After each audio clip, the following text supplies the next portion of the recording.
estate but don't know where to start? Well, what I would say is to join the Future Cash Flow Club. It's a community of investors where we talk about wholesaling, we talk about creative deal structuring, buying houses subject to, all of the creative stuff that everybody's talking about. You don't need a real estate license or any of that. Wow, where do I sign up? Well, I would say go to futurecashflowclub.com. That's futurecashflowclub.com. You can even get a free trial. Try it out today.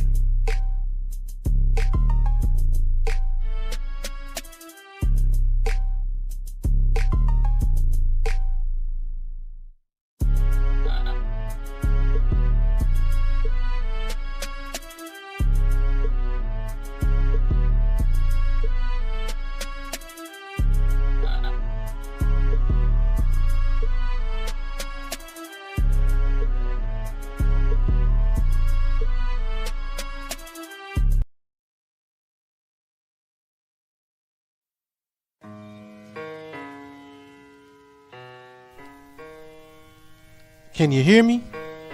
I don't know. If you don't know who I am by now, I don't know what you've been doing. You been asleep? Let me wake you up with something. Straight up. Yeah. Allow me to reintroduce myself. I'm Chris Monroe. R to the O-E. I flip houses, rent cars, and make money. You know I'm not no motherfucker dummy. This how we... Alright, let's see what we got here. What's happening? What's happening? What's happening? Boom, there you go. All right, we got Chicken, Justin, Tina, and Mo. What up? What up, what up, what up, what up, though? How's the audio? Can you hear me?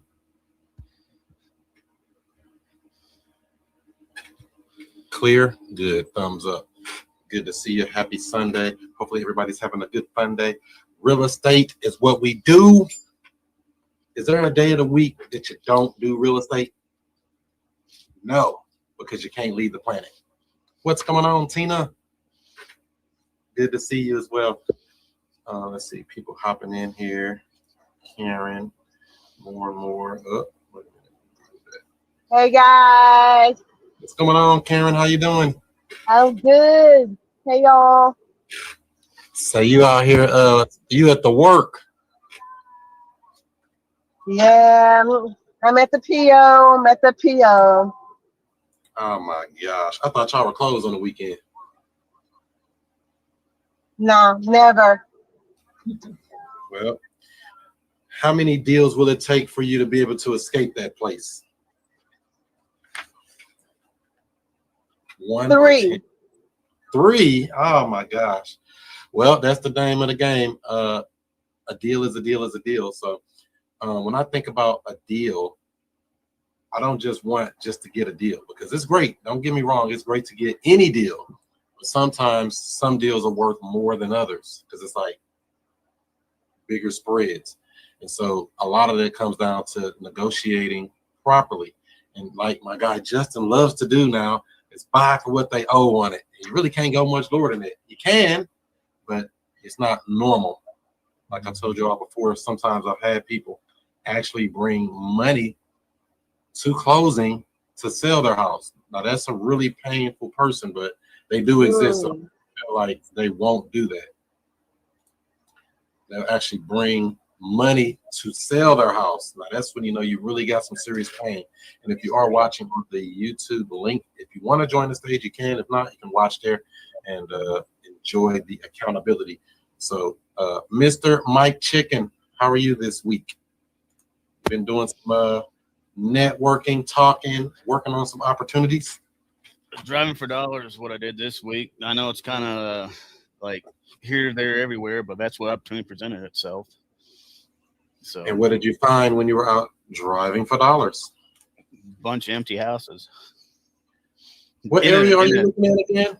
I'm up in St. Joe is where I was driving. Okay, St. Joseph. Yeah. So it's a lot of empty properties there. Yeah. There's quite a bit. Then Skip traced them, and then I didn't make the calls. Be honest. What is it that stopped you I know from? you guys. What? Come on, when he's gonna get up? You know. Well, you're starting. You know, everybody got to do it. No, I got some things changing on my other end starting up this week. I'm like trading off like almost I'm gonna gain 64 hours a month, 10 hours a week. You know what so this whole shift that's gonna happen. So if you're actually out, if you're driving for dollars and you so there's a lot of houses that are vacant, how do you decipher which ones to jot down or whatever you're doing to do it versus ones you skip? How do you decipher which ones to go after? All the ones that look like they aren't being maintained, you know, the yard not mowed, and then no curtains or nothing in them and stuff. So in the area you're driving in, would you consider this to be like a, B, C, D, or F area? I'd put it in I'll put it in a B area is what it actually is. Yeah, which kind of surprised me. Yeah. Wait a minute. So it's a B area with a lot of vacant? Something not right there. Yeah, I know. That's what I was trying to. That's why wasn't making sense. I was surprised that there was that many. Like blew my mind. So I don't know if it's because it's not close to. You got to drive a little bit to get on the highway, or what exactly, or they're tired landlords. What exactly it is. Yeah. Yeah, that seems like a lot of opportunities if you can reach the person. So what is it that stopped you from just reaching out and seeing if they were interested in doing something about having that vacant house doing nothing for them? Not being disciplined. Be honest. Are you afraid to call them or? No, I'm not afraid. Just doing it, you know, just I'll be honest, straight up, not, you know, that's all it comes down to. So not upholding to what I need to uphold to. I know the hard work it's going to take and what it's going to do, and ready to like start doing that and getting into it. You know, I know what it takes to do. It's just, I know I can do it. And it's just matter of me pulling the trigger and doing it. How many did you Go ahead. Give it to me, Justin. Give it to me, Justin. Say what you want to say, Justin. Go ahead. Justin want to say the truth. I don't want to say anything. No, tell the truth, Justin. How do you really feel? My that little fire underneath me is like, come on, dude, this guy's what is that? Like, come on, chicken. Look, here's the thing, right? So I would say that, it takes 5 minutes to skip trace these people. Let's start, you know what I'm saying? You see the house is sitting up, even if it got a for rent sign on there, just call them up. Hey, I seen this house. What you guys plan on doing with it? How long it's been vacant? Oh, it's been sitting up. I think I'm afraid of a yes. Let's be honest. That's what if you get a yes talk, put them on the phone, he'll walk you through everything. Yeah. So afraid of a yes. Well, that's a starting point. I mean, it's just being honest. That's the reason why we do accountability. Because I mean, it is a thing. What if they do say yes? What are you gonna do? Well, like, hold on. Let me. All right. Let me. I'll get you in contact with my partner. We're gonna send a contract over. Is there any reason you want to sign it today? No. You just ask very simple questions around the 4 pillars, which you already know what that is, right? Yeah, I can see. I need to skip trace for this house right here, like 2 houses from me. That's the tenants are getting ready to move out, and it's a tired landlord. Like I just. Yeah. So I'm just still trying to figure though, why not, just call them up, and if they do say yes, I mean, we just go and see what we can do to help them out. It's not that difficult, right? No. I mean, if they do. Oh, go ahead, Justin. Let's skip trace them right now. All right. He already got them skip trace. He just didn't call them, right? Yeah. I got.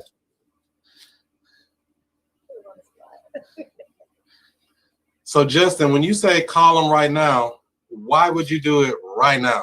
So people can understand the mindset of why you say that. The best time is always now. That's it. Strike while the iron's hot, while you're motivated, while you're thinking about it. What's gonna, all you're gonna do is kick the can down the road and never do it. And then somebody else closing the deal right now. It's gonna be a transaction that happens. This is what I was telling Devontae the other day. I was like, he was like, oh, I know this house, and they having problems and might be going to the foreclosure and blah blah blah blah. I was like, well, look, if you wait and you think about it, it's gonna be a transaction that takes place.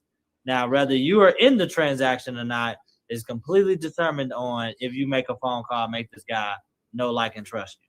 But they're going to sell, and you need to know if you're going to be in it or not. Either it's going to go to the bank or it's going to somebody else going to, get it in a contract, get it done. But either way, there's going to be a transaction. And that's well said. Well said, Justin. That's facts. It's going to be a transaction. Or are you going to be in it or not? Because I'm guilty of it as well. I mean, I've done it, not following up with people, etc., forgetting to do stuff. And next thing you know, I look up, say, oh, I talked to that lady. Oh, she sold it. Wow, she sold it for lower than what I was offering her. What did I do wrong? I didn't follow up. Yeah. So don't be. Go ahead, call them up right now. Let me pull up that one real quick. That's the name of the game. So there's no reason to wait around and let somebody else do the deal. Especially when you got motivated sellers. Sometimes they just say yes and sell to the first person they talk to. They don't even do any research sometimes. It's like, yeah, I just want to get rid of it. And there's what we call a lay down lead or a lay down deal. They just lay down. Here you go, just take it. You'd be like, wow, all I had to do was start a conversation with them, and I couldn't have said anything wrong. You cannot say the wrong thing to the right person. They ready to go. First day I took Soraya out to go knock on the door, we found a woman. At first, she didn't want to sell. House was going to probate. Gave her a little bit of information about the probate, and then we got that under contract now. That's it. Taking action. That's what I'm talking about. Yeah, because there's a lot of people that just. You got to think. Remember, some of these sellers or owners of properties are scared as well. Just as you're saying, chicken, I'm scared. They might say yes. Right. They're scared. They don't know the transaction of how this works of selling a house. Some people have never sold a house, or they might have done one transaction their whole life. Most people, the average people, they're not looking at real estate every day and running around and doing all this stuff. So sometimes you have to just walk the path with them. Say, hey, we're going to walk through this step by step with you. Hold your hand, and anything come up, we're going to deal with it.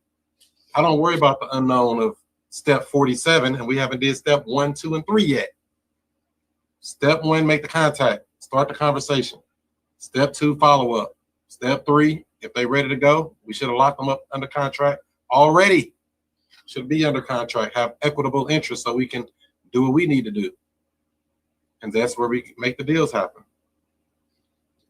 We need to pull up that Glenn Ross. That's saying play that during the call. Coffees for closers. What is that? Oh, it's what'd you call it? Chris, have you seen that? I don't know, maybe. What is it, a video or a book? Yeah, Coffees for Closers with Alec Baldwin. Nope, never heard of it. Get out of here. No, yes, you have. Yes, you have. You have. I don't believe it. I'm serious. That's the thing, too. And I find out, like, say if I found some book or some video or something, some type of so-called training, I look at it and say, oh, wow, I was doing that already. Didn't even know what that's called. That's called the wiggle waggle close. I don't know. I just was going with the flow because I'm Chris Monroe. All right, you got that number, chicken? I got it. Yeah, I never saw that. Wow. Yeah, that's before Go my ahead, time. chicken, make the call. Yeah, that's before my time there. But that's the game, Sometimes it takes a different way of looking at it to make things work out. So you're about to call him now, Chicken Mike? I guess so. You're not gonna be a chicken no more. We're finna make you a rooster.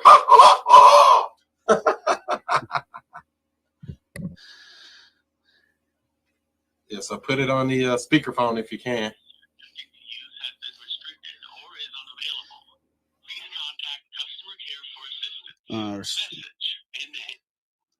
Well, that one doesn't work.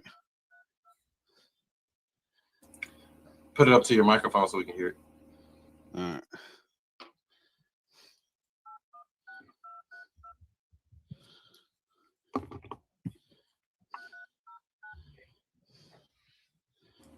Live calls, live right here.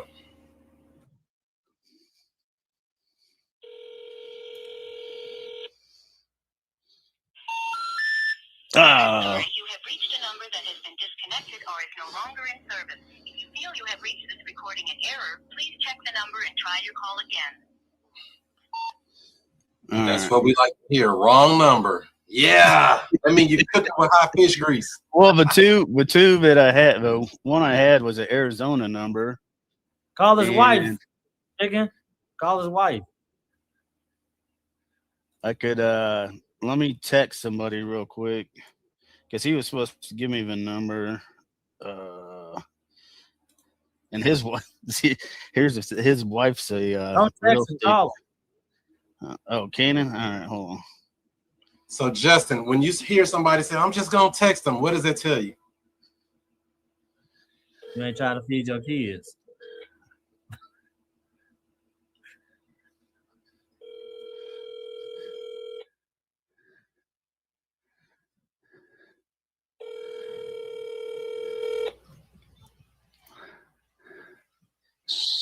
Hey, Mike, what's going on? Not much. How you doing, Canaan? Good. Hey, you got the your landlord's number? Yeah. Sweet. You want me to send it to you? Yeah, that'd be fantastic. How you doing today? Now we just had a pool party with all the kids and everything. Grilled some burgers and some dogs, and yeah, Oh, did you? yeah. Looked like you had a couple extra kids over there. Oh yeah, we have 3. So about 7 over here now. Yeah. Oh, yeah. Here we go. AA, his name's Aaron, All right. and he's the son of your guys' landlord, Perfect. AA Ron. Ron, is that what you call him? I call him AA Ron. Okay. Yeah. All right. Sweet. Yeah, All right. what do you think? Oh, I was gonna give him a call and see where he was at. Yeah. Yeah. He would. Yep. I think he. Yeah. Call. Give him. Yeah. He did. I think he was kind of waiting towards. Who knows? Anything's possible. That's Give him a what. call. Yeah, that's what I was figuring. Anything's possible. So. Yeah. What? Oh yeah. So you on vacation then? Me? No, I'm getting ready to start that new job this week. Tonight? No, tomorrow, and it's during the day. So, yeah. Oh, let's see. You on a day shift? Yeah, I'll be switching up day shift for a couple weeks, and then the 10 to 6. So, yeah. Oh, okay. Yeah.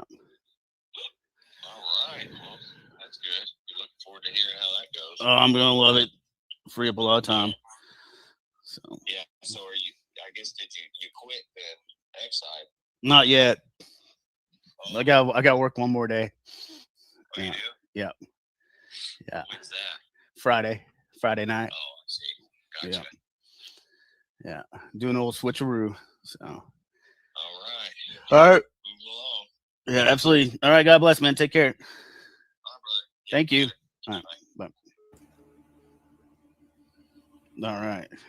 There you go. He's text you the number. Yeah, he sent me the contact. Okay, there you go. Yeah. So now that we know that we're talking to a possible tired landlord, you have an idea what you want to say or what kind of questions you want to ask? I just want probably fill out his pain, So. And what would you ask him to fill that out? Okay. Mention that Canaan passed his information on to me, and mention that didn't he's maybe potentially not want to be a landlord anymore, or yeah. Put that in the form of a question. Yeah. Yeah, don't say it like that. Oh, maybe it's because it has a. Put that. What question would you be asking? Like an actual question. What his plans were for the house. Okay, that's a good one. Anything else?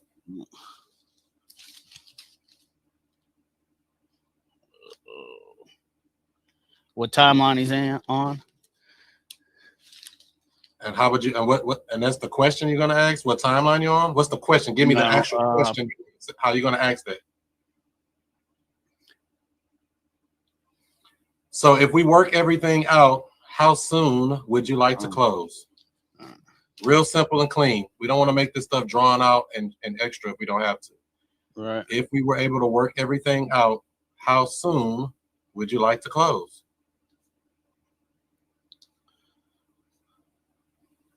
You're pretty much telling them we're buying it. Yeah. Well, but that's why I want to help you get your communication better. Because see, if you ask the right questions, he's going to tell you what you need to do to close him or what we need to do to get the whole deal done. But if you don't ask these questions, you're going to be guessing stuff. And we don't want to guess. We want to know what they think or what they feel about these different things. Right. When I talk to a landlord, I also like to ask them, how long you been landlording? How long you been renting properties out? How's that been going? I mean, this seemed like a good house. I mean, why don't you just keep renting this one out? Because see, that's getting back into the motivation. When you ask a question like that, that's going to make us, oh, no, I'm tired of being a landlord. I want to get rid of all my houses. Oh, really? But see, that opens up the door to other things. So why don't you just continue renting this one out? Chicken, you're getting master level coaching right now, right before you. Giving you exactly what to say and how to handle these situations. That's right. Anything else you can think of, Justin? What other question would you ask, Justin, to a landlord? So I went, Chris has definitely taught me not to come in hot. Hey, you trying to sell that house over there? Like, no, don't do that. Don't do that. There you go, sell it. Hey, I seen the property over there at such and such. Hey, what kind of plans did you guys have to do with that property? Oh, we're planning on, we're going to put a new tenant in it, but, oh, okay. How long have you been a landlord? Oh, it's 70 years. And then they, you had a conversation with them and stuff and just have a regular conversation. Hey, what if I can, take it off your hands? Would you be open to, let me take it? I'm just a local guy, I buy properties and everything. Would you be interested in maybe possibly open, you swing, like you kind of like, I'm saying, throw it out there and see what they say. Like, would you be open to selling it? Yeah, we actually would be. Oh, really? What do you think you might want for that property? Oh, okay. Yeah. 200 million. Oh, no, buddy. Click. No. Right. No, he owns it free. He owns it free and clear. That's fine to know that he has it free and clear. But the thing I'm saying, Mike, is you're having a regular conversation, right? But you're sprinkling in these questions to get to the goal that you want to get to. Not too much small talk. It's cool to have a little bit, whatever, baseball game, whatever they like to talk about. But we got to bring them on back with a question to what we want to talk about, which is timeline, condition, motivation, price. And then if all that stuff makes sense, we could just ask him about if he's open to selling it on terms. If you want, you don't have to do that right now because that might be a little stressful for you, but it really ain't. I mean, I like to do that with every lead in the beginning just to take their temperature. What are they willing to go? How far will you go, Mr. Seller, in this conversation or in this situation to make this deal happen? Are you a motivated seller or are you a player from the Himalayas? Are you a prospect or a suspect? That's what you're really trying to find out on the phone with this guy. He might have plans of listing it. We don't know. But does that all that kind of help you out a little bit to give you some ideas on what you're going to say on the phone here? Yeah, pretty much start off with. Give us the opening. Give us the opening so you don't mess it up. Ring, ring, ring, ring, ring, ring. Hello? Hey, Aaron. This is Mike. I know it's kind of out of the blue, but Kanan was mentioning that he was getting ready to be moving out here soon. I didn't know what your plans were with place. Okay, so look, you want to let people breathe, right? You want to confirm that you on the phone with that person because they have to speak more than you do. Hello, Mike. Mike, you got to have your tonality. Mike, you know what I mean? Yeah. Let him respond to you. Hey, you have a quick second. So then you have to sell him on time. You got a quick sec? Yeah, this is Chicken. I was calling because I spoke to, your tenant. I spoke to your tenant.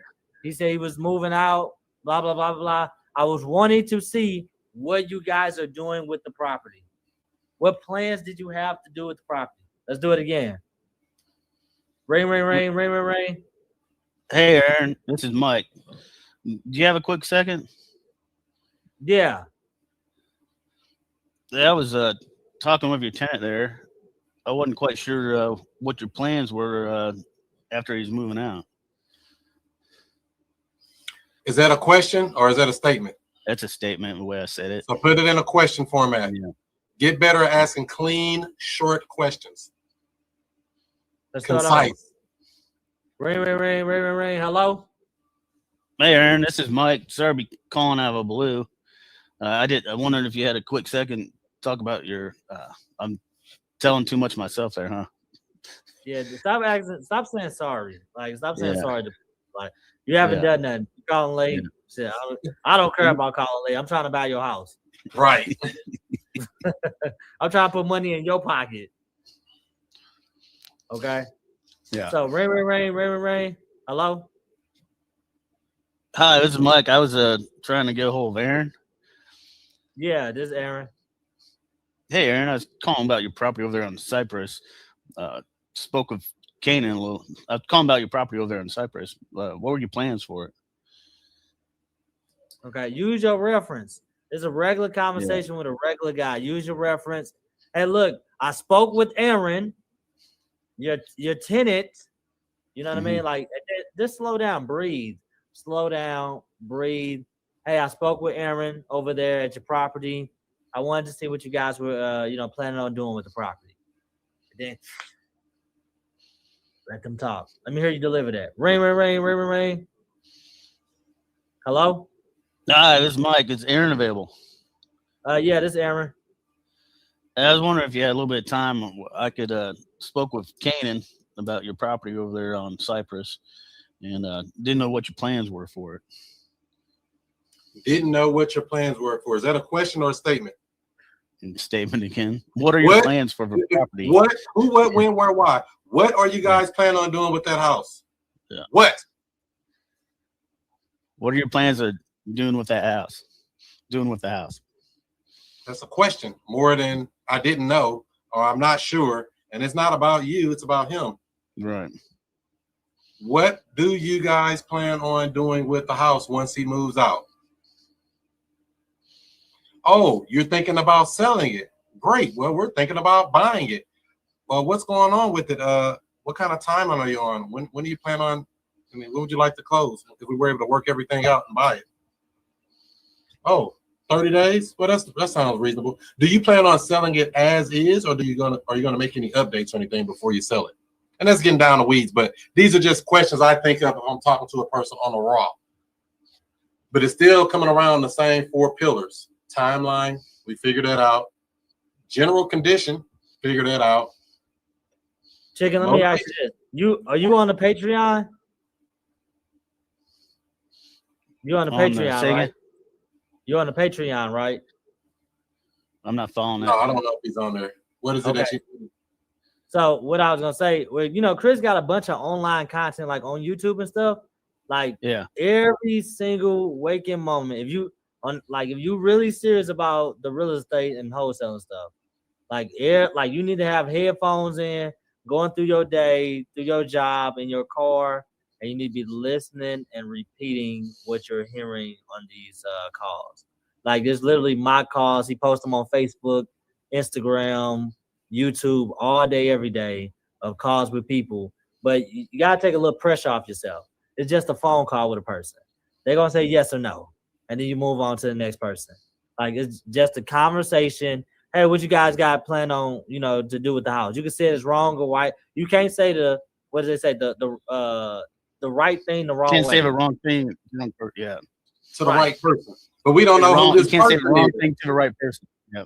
Right, exactly. So we're trying to figure out, is this person a person we need to be even talking to? Because they might say, oh, I'm putting it on the market with my realtor. I want $350 and not a penny less. You probably wasting your time talking to that person. But we don't know that yet. I don't assume anything. I go in every conversation. I know nothing. I'm asking questions, allowing them to tell me what I need to do to close them. Okay, so let's go real quick. One question at a time, and then we'll let you make the call to the guy real quick. Okay. Chicken, you ask him first, hey, Mike, this Justin, or this chicken, whoever, you got a quick sec. You pause, breathe. I got a second. Hey, the reason for the phone call is I spoke with your tenant, or I used the name. You know the guy name. Your friend used his name. I spoke with Sam, and Sam said that I was trying to see what you guys were doing with the property. What kind of plans did you have with it? That's it. And get quiet. They're gonna go on and on and on and on and on. They're gonna express, and you just go down the 4 pillars: timeline, price, condition, And motivation. and motivation. Which is the most important, but don't get too worried about it right now. So that we get something out of it, we have something to use to keep going. But if we don't get the proper feedback from them, we know we can whack them and keep them moving to the next person. Same process on every lead. All right, so let's get you on the phone call with them. Those 2 questions I just want you to ask this person. Do you have a quick second? Say their name. Hey, John, get quiet. Let them respond. You got a quick second? That's the first question. The second question. Hey, I spoke to you, spoke to your tenant, spoke to John. John said, he was moving out the property. I wanted to see what kind of plans did you guys have with the property. Get quiet. That's it. All right, come on, let's go ahead and give him a call.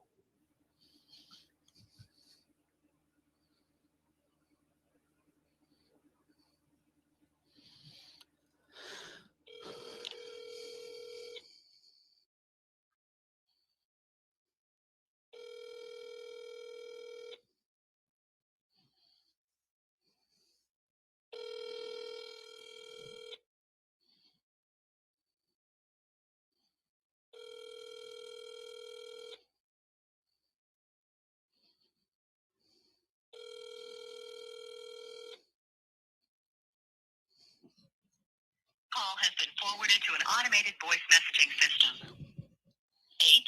81675. Hang up, and then what do? If you didn't call twice, you didn't call once. So give them about 30 seconds and call them back. Oh, for real? Yeah. If you didn't call twice, you didn't call once. Deals, chicken. We got kids to feed. We got children. He thought he was getting out of it, Justin. He said, "Oh, he ain't answering. I'm out of here." I thought so. You don't leave a voicemail either. You call twice. You always call twice, maybe 3 times, depending on what the situation is. We trying to see the kids need. They don't know what I didn't close the deal means. They know Dad got money to put groceries on the table this week. That's all they can know. They don't know nothing else. You want to go to work again, or you want to make the call again? I'd rather make the call again. Yeah, make the call again. Because sometimes they're doing something. He might be on the toilet. Might give you their house. They might give you their house. Chicken. What if they gave you their house? You'll be happy to make them 2 phone calls. Call them. Say this is some pressure on your chicken. Pressure. It ain't that much pressure. I think you got it. And it's the same process on all them leads in your thing. Same process.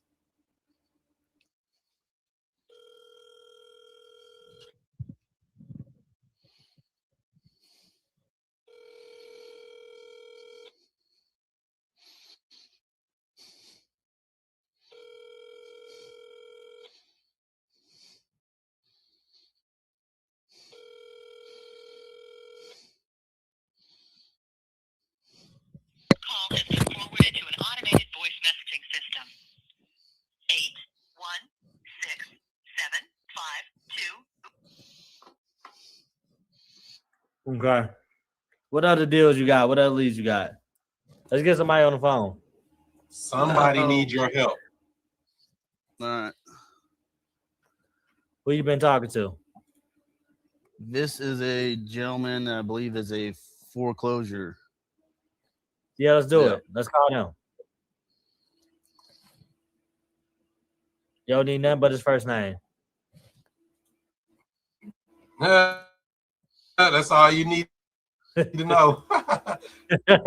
Everything else, we figure it out. What was that address again?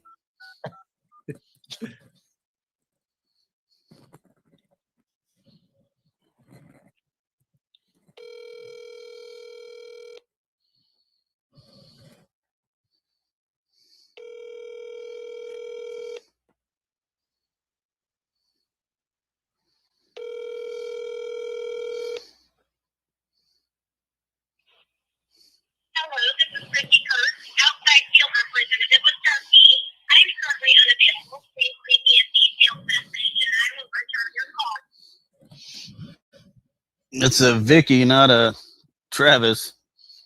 So that's weird. Hey, Vicky, you know what Travis at? Yeah. I'll give it 30 seconds here. I'll call back again. No. If it's coming up as Vicky, it's probably wrong. Yeah.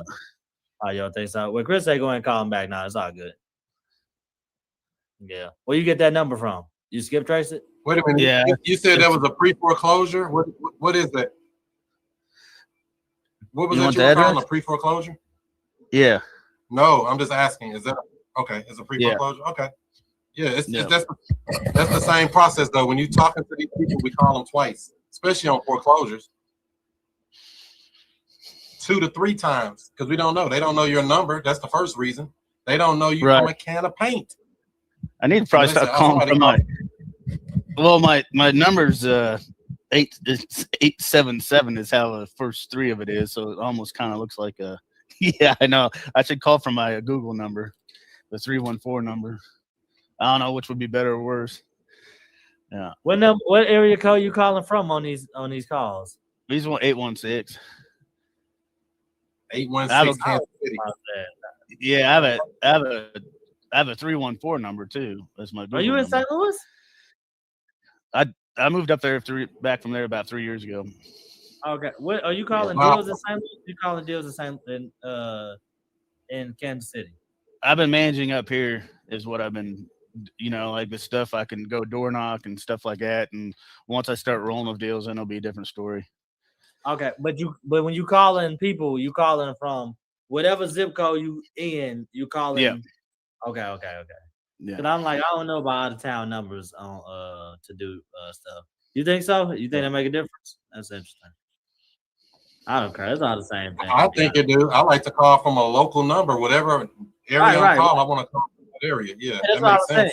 That's what I was saying. You should call from the same number. Yeah. What we got on the table? I feel like we got to get Chicken a deal right now on this call. I feel like we could got to find something. What's it? Let me look up auction.com on in Kansas City. Give me a zip code. Yeah, or St. Joe.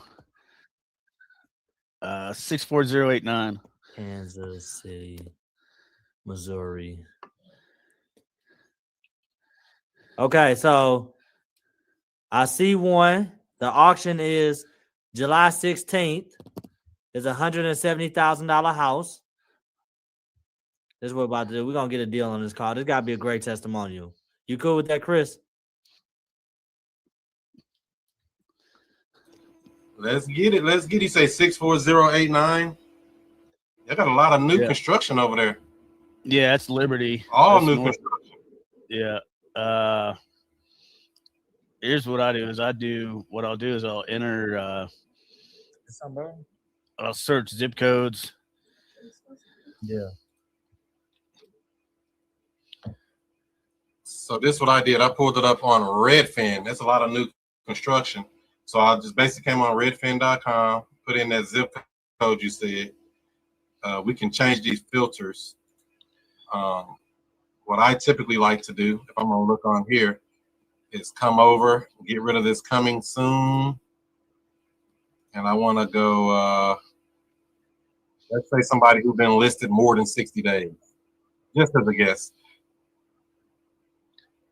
This will get you more on market, but it looks like it's all new builds there. As far as just, y'all doing a lot of construction up there. All you have is new construction. Good night. Where are the regular houses? All right, here's something. All right, I'm going to say C44 homes. It'll knock that off. So all that stuff is new up there, but I don't want to mess with the new stuff right now. I want to go to a regular old house. Like, what's this? Regular old house in Smithville. Is that a good place? Yeah, that's the one that's one of the Tracy number. I think the one I just Vicky. Is that on Paradise Lane? You called? That's that one I just called. You called this property? Is that on Paradise Lane? Oh, this say East Main Street. No, this is East Main Street. The one I was calling was foreclosure. That's not foreclosure. Oh, hold on. Let me share the tab. This stupid thing switch tabs on me. Okay, so this is that property here. And if you look, You got the phone number, email. This is on market, by the way, just so we're clear, not get confusing. This is an on market, so we would be calling an agent if we were to call about this. It's on the market, and it's been listed for 100 days. You see right here. It's been on market for 100 days. Why hasn't this property sold yet? Who's the realtor? And you got the real estate agent name right there if you want to call an on market deal.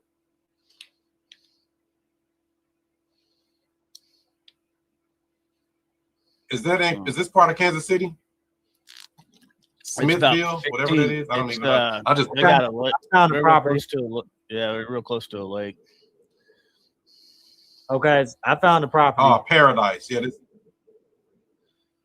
Oh, you got something? I got the 3. Share this here. Y'all see I put it in the group? I mean in the chat. Oh, in the chat. On the chat Yeah, there. Hold on, I'll pull it up.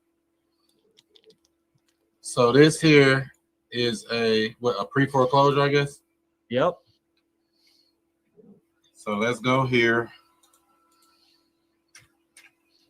So I'm gonna go share my screen again. Share Google. Now, what if I go right in here and just paste the address? What will come up when I just Google that address, a raw Google? Zillow usually come up, right? Auction. Ooh, and it's up on a hill, your favorite kind of property. With their retaining wall or whatever you want to call that thing there. 3-bed, 1-bath. It's been up for 10 days. So I mean, this auction coming up pretty soon, huh?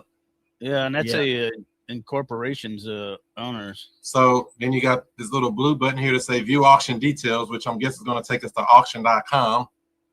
Let's share this tab. Wow, look at that. They got an auction coming up.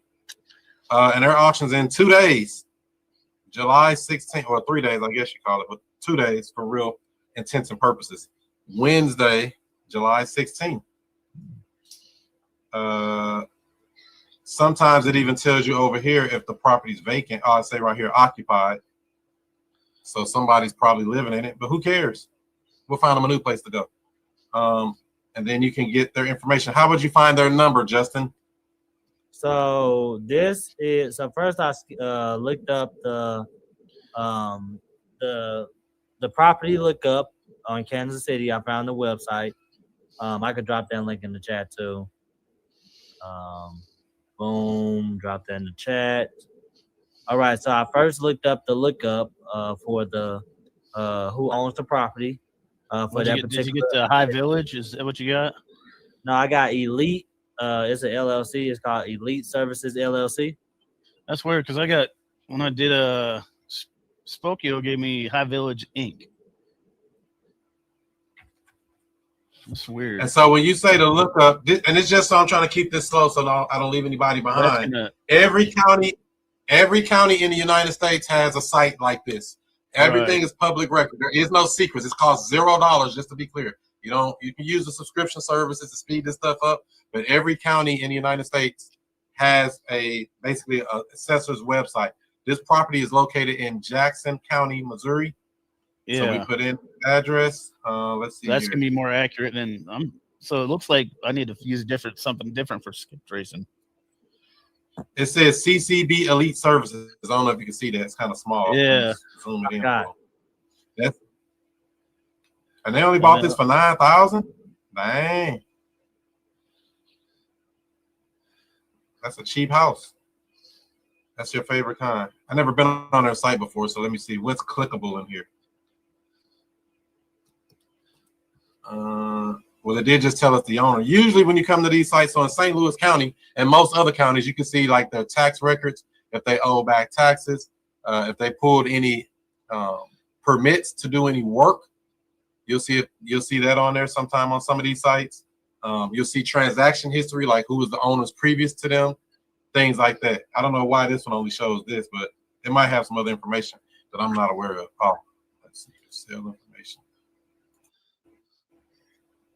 So this one just tells who the owner is, according to the county. You have Luis Castro.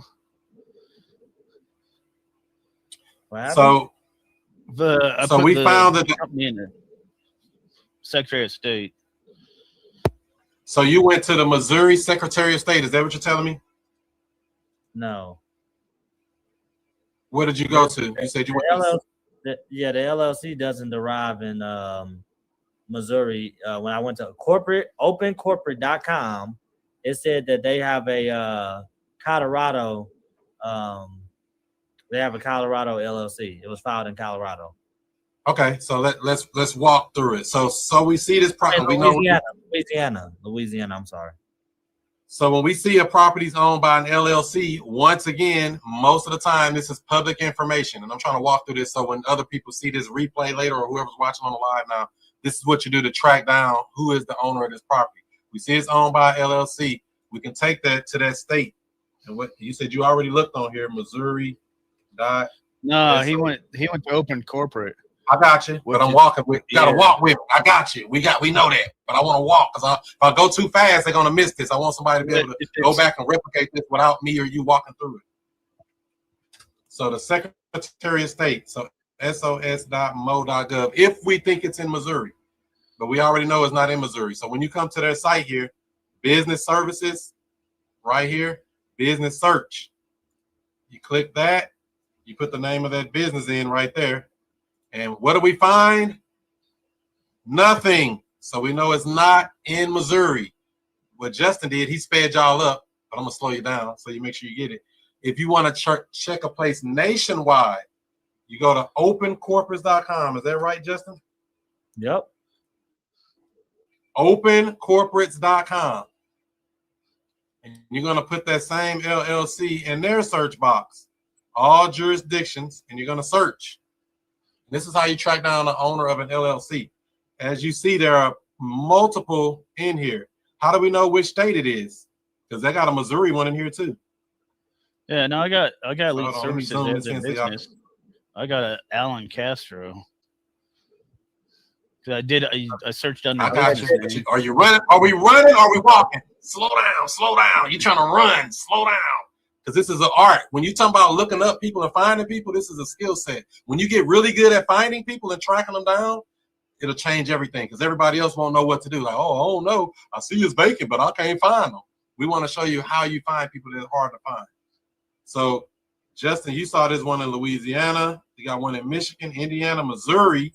This is out of Kansas City. Why wouldn't this be the one? I'm just asking. Why wouldn't this be the person here?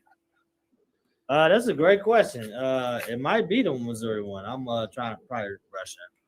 Yeah, good point. But this is why I like to walk.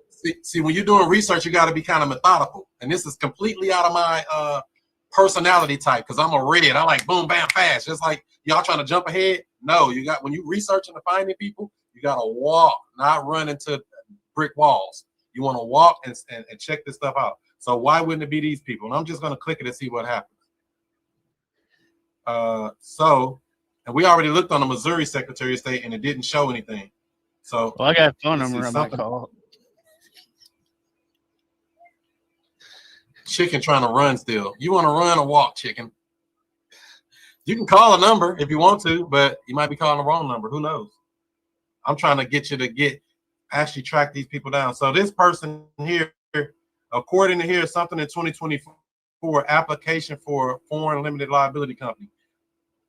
So it was originally recorded here, but I guess they did something to change it. Let me see what this is when we click it.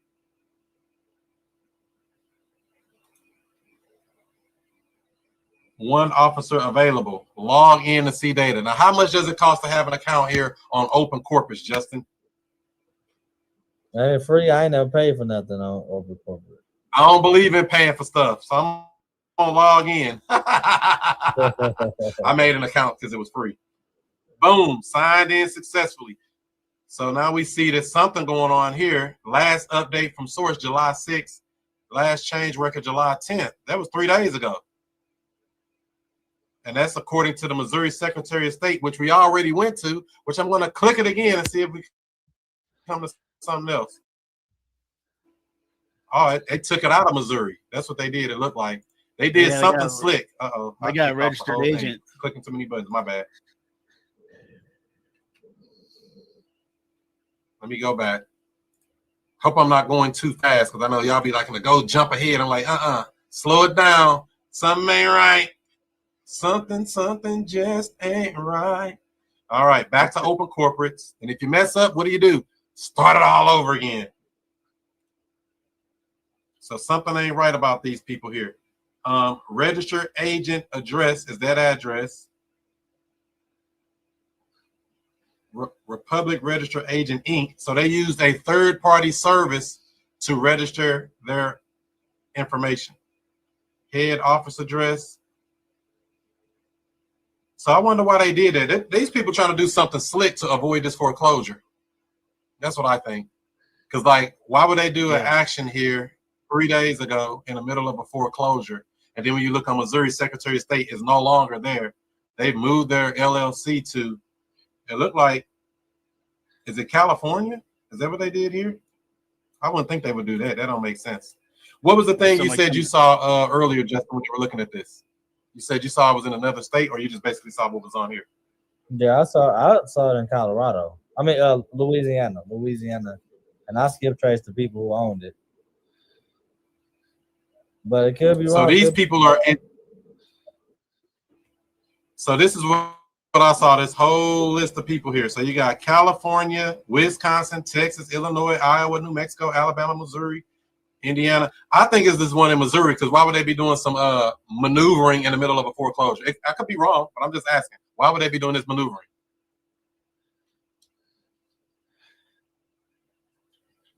They're trying to do something fraudulent to keep the property. Slicky boys. Now, I'd be a hard money loan. Where do we go from here, Joe? That's what I was thinking. Someone come in and bought it, or they got some hard money. Well, when they do all that, I'm going to go to some of my backup search items. Let me go pull it up here. What was his address? 3501 East 26th. And that was in Kansas City, right? So I'm going to pull this up on Batch. And it says the same thing. They tried to list this on the MLS recently, too. Is that right? So active pre-foreclosure, as we can see. Is that too small, or can you see that? Active pre-foreclosure, which we know. We see that it failed in 2024, so the end of last year, or about a year ago, it failed on the MLS as a rental, I believe, because I don't think that was a sales price for $1,350. Now, what could we do to find out who this person is? So you could look at that information and Anybody find name. Oh, the LLC is gonna be it's under LLC. So there's a bunch of different ways we could find this person. One, I can pull this up and pull the numbers up, not knowing if those numbers are going to be correct or not. But you see right here, they had a Miss Dawn Riggins had listed this property at one time. This is ninja tactics. This is why I'm going through this. Say if you come up and you can't find them, Dawn Riggins listed it for him before. She knows who has this property. We can get an agent's information. So we would reach out to Miss Dawn Riggins. Hey, yeah, I saw you had a house back on 26th Street. Whatever happened with the house? Did you end up selling it? No, that failed. Oh, man, we're trying to reach out to those people.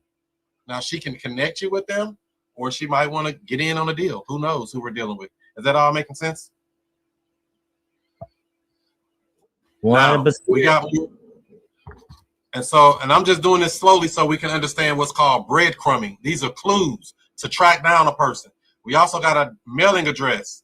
We can track down, reverse off this mailing address. There wasn't an address. That was the only other thing. Who's at this address? Somebody silly enough to put their personal address on public record? Never do that. This is another way we can figure out who the person is that's running this LLC. Their mailing address. That's not the same address we saw over here on Open Corporates. That was something different, right? Fort Lauderdale, Florida. So I'm going to go ahead and save this here. Oh, what'd you say about Florida? What happened? The 500 North Andrews, apartment 233. Oh, that was in Kansas City. So this has Elite Property Services as the. I got one number on here. Is that the number you already had? 785 number? Whoever looked up a number, somebody said they had a number a little I bit got ago. I got 785 number. I got a 573 number. But that's for I think it's someone that owned it before. For the prior LLC that was on it. I don't know if this number going to work or not. Because it's kind of hard when you have Chicken call the agent. Chicken. All right. How do we find the agent's number? Let's walk down that path. So here's another thing, though. If you go, how do we find the agent's number? If you go to the general information on the, well, I'm going back to the person that owns it. I'm sorry, but you can go to the filings on the Secretary of State, and you can. Missouri's not a nominous state, so you can open up the document for the LLC, and it'll have the owner's name. But it wasn't on the Secretary of State for Missouri, was it? No, but the registered agent is. But it has, it should have the actual person that signed it. Yeah, but how do you find out the agent's information? So say we want to go down the rabbit hole of figuring out where's Don Riggins. How do we find her? Oh, I'll just do a Google search. Don Riggins. A simple Google search. Come on, man. We're making it too easy. Yeah. There's no secrets in this Don game. Riggins, realtor.com. So Don Riggins, Realtor. Don there we go. Riggins, Realtor. Look at that. She got 3 5-star ratings, and she works out of Kansas City. So they got it on realtor.com. They got it on Zillow. We just call her up. You want to call her up, Chicken? Yeah. He said he's scared to call the agent. You're not scared, are you? I ain't scared to call her. Yeah, I like talking to agents. She's going to be tough. She's going to say, don't call me after 7. No, she ain't. She's about making money. Give her a call and see what's going on. So what offer pad brokerage. Do you have the number? No, I don't have the number. I have. Well, let's get it. It's life easy. Story though. Here you go. We go right here. Her nice contact page. She might have a number on here. I'm not sure. Let's see here. She's out of Nebraska. Oh, there's her number right there. Bam. Give her That's a not call. the same Don Riggins. Ain't no secrets. That's not the same Don. Oh, is that a different Don Riggins? Why would it be a different one? I'm just asking. Let me look at this picture. She's out of Kansas City. She services this Smithville and Kansas City, Missouri area. Is that not the right one? Yeah, it's the same one. She's got 2 different pictures. And that's why we do research. This is why we do research. I'm going to put her number in there for you in the little side chat. And there you go. Bam. Give her a call, Mr. Chicken. What's up, Art? What's up, Chris? Let me hold 100,000. I got to keep that tucked in the stash for these investments coming up. Hi, you've reached Don Riggins. Please leave your name and number, and I will get back to you. Hang up. Thanks. Have a great day. Did that go straight to voicemail or did it ring a second? No, straight to voicemail. I'll try again. Yep. Hi, you've reached Don Riggins. Yeah, she's sending you the voicemail. She don't want to talk to nobody tonight. But she got a separate phone. She turned off. So, just to recap, when we're looking up these people, sometimes you have to slow it down and just look at the breadcrumbs they left you and track these people down. It's like, oh, I can't find them. So you said you did see that on the Missouri Secretary of State? Yeah, let me find the. I didn't see it when I looked on it. I thought that's what the first thing we did. Unless I'm crazy. Am I slow? Or am I? No, it's all you gotta do. You gotta search business. They have a person. They have a name. You can search by a person's name, and you can search by a business name. And that's what I did, right? It's a foreign out of California. How do we know if that's the right one though? That's what I'm still trying to come back to, because we seen it was like 9 different places there. How do we know which one is the right one? Like this, when we put in that CCB Elite Services, how do you know which one is the right one? Well, if they're doing business correctly, they should be filed in the state of Missouri as a foreign entity. But you can't go off of that. But how do we know? Right. You saying what we should do? Do people do what they should do? No, I've talked to some gentlemen from Florida that had a LLC that they're operating in Missouri from Florida. Right. So let's go back. Open corporate. If they were doing what they were supposed to do, what you just said, if they supposed to do this, if they were doing what they were supposed to do, would they be on the foreclosure list? No. There you go. Yeah. Ding. So, we see it came out of Missouri here, even though they got all these other states. And this is some of the research if you really want to track down a person. Any questions, comments, concerns about any of this thing as we're moving on?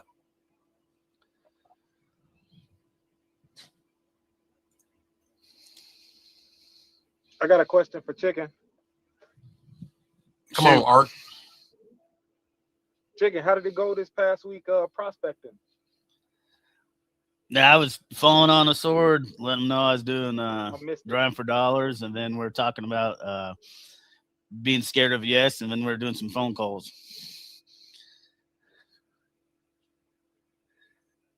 There you go. He made a couple calls today. Justin made him make a call. He's like, we're going to call somebody. What's going on, Lena? What's going on, Karen? Who else is over here hiding? Chicken, you got kids? Yep. Yeah. Yeah, I also pay $1,400 a month in child support. Oh, no, I got this. You need $1,400 in cash flow to pay for that child support. Yeah. Well, I did do I washed the house this week, and that brought some extra, but it doesn't bring in enough. So that brought some extra, but it doesn't bring in enough. You need you need you a house or two to get that cash flow. You need you a house or two to get that cash flow to take that. Chicken, you got kids. You got kids. You make no phone call. Somebody got an echo, or is it me? I hear echo.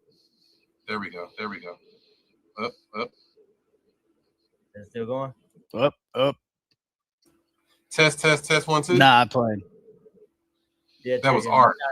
You got kids. You can't be afraid of nothing right now. Everything's serious. Everything real. I'm gonna send you this Glen Ross coffees for closers. Drop your number in the chat so I can text it to you. And you're back. Art. Now it's not echoing no more. You gotta get that dog. Yeah, I'm sorry. You gotta get mad. No problem. All right, Art. The spotlight is on you now. What Chicken, I'm sorry. I had a call. Oh, go ahead.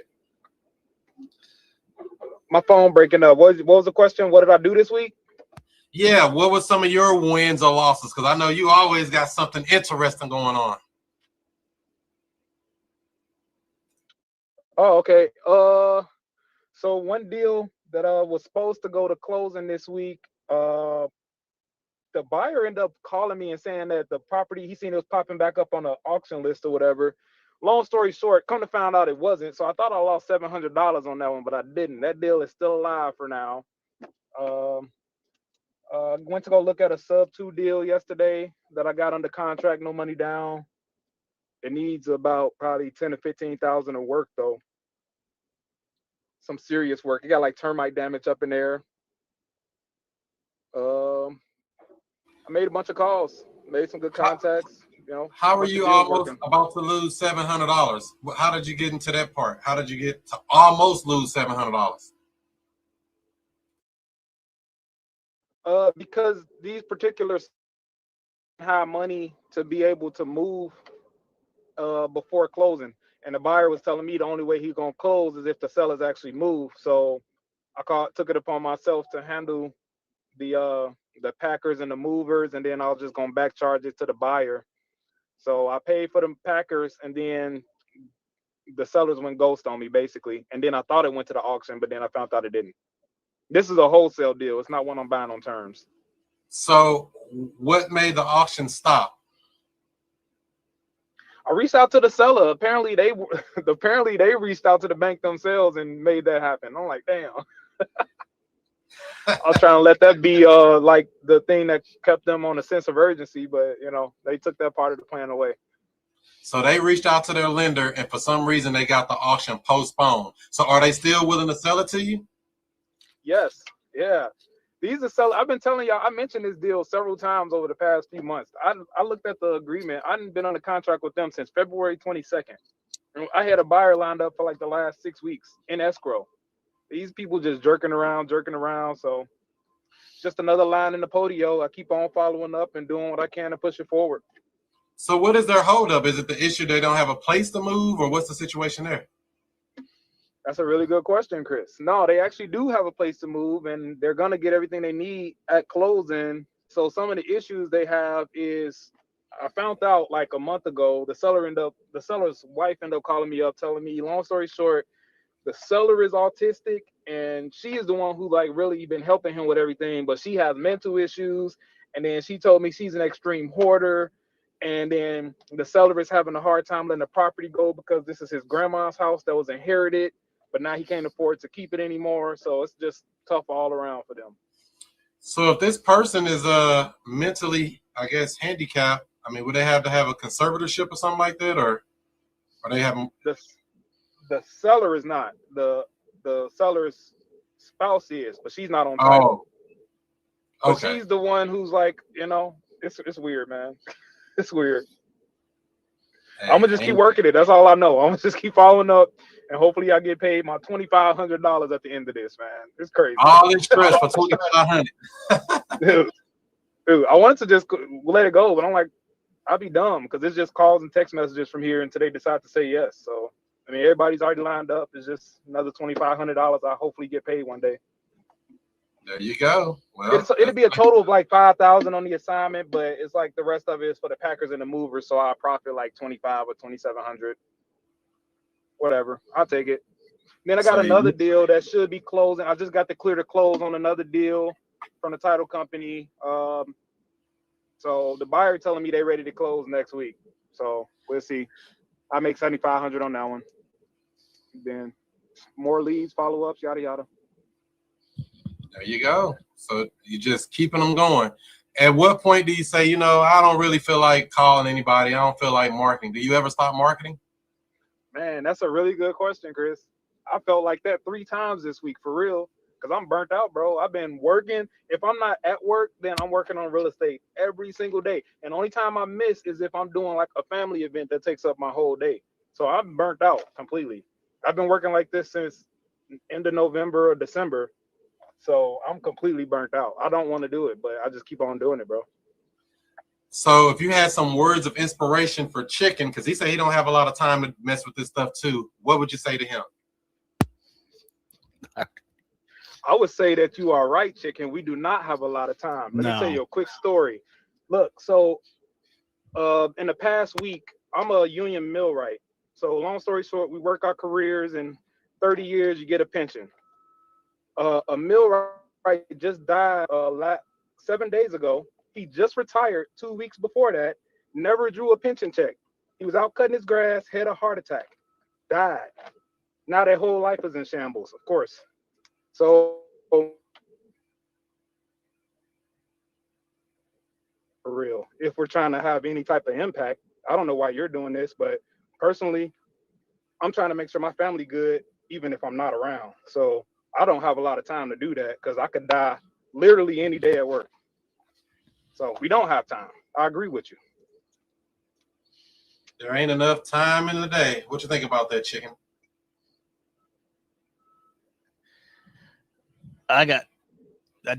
It's pretty much, no, I hear it loud and clear, and it's mental block, and it's a lot of the last couple of years been something crazy for me, but I'm getting back up on the horse. So there you go. Yeah. Hopefully that gives you some. It is not a mental block. is not a mental block. It is a lack of discipline and working the game plan that is in front of you. That's all it is. It ain't nothing else. Literally just waking up tomorrow and saying, I'm going to do something in real estate today. And then doing that the day after that. And then the day after that. And the hard part is the sacrifices that we have to make. Chicken, you got to pull that dog out you. It's all about habits and routines. So whatever your current habits are, you have to change them and replace them with real estate activity. Especially if you're paying $1,400 in child support, that right there will motivate the hell out of me. Ain't no way I'm taking out that kind of money, and it ain't somebody else ain't paying it. Somebody else pay all my bills. I've been letting myself lay down on it. I've been making it. Chicken, you gotta watch a lot of money right here. If you pay $1,400, they busting heads. Chicken, you gotta watch this movie right here. This is essential to your existence. Coffee for Closers. It's called Glengarry Glen Ross. Alec Baldwin. You gotta look. Just go to YouTube and watch this scene specifically. You ain't even gotta watch the full movie. Put the link in the side chat. I'll share it on the thing, Justin, if you can. I'll put. All right, that brings us to Miss Taraya. Woohoo! You've been out here running around with Justin. You found anything good? You learned anything good this week? This week I have been more focused on rebuilding my law firm. So I've been slacking on the real estate part. I'm not going to lie to you. Sorry, I have nothing to share this week. Did you learn something though? Everybody learns something once, at least one thing. Something I learned this week. I learned the power of marketing. I learned the power of consistently showing up online so that you can start to become associated with whatever you're branding yourself with in people's minds, which has nothing to do with real estate, of course, but that's what I learned this week. So just kind of the thing I like about this is it's all it goes together. No matter what we're doing in life. If they think of real estate, I wanted to think Chris Monroe. I don't know. I just know this one guy to know about real estate. When I think about, hey, I need an attorney, I want to think Taraya. I don't know. I'm just going to call her up. Yes. That's what we want to do.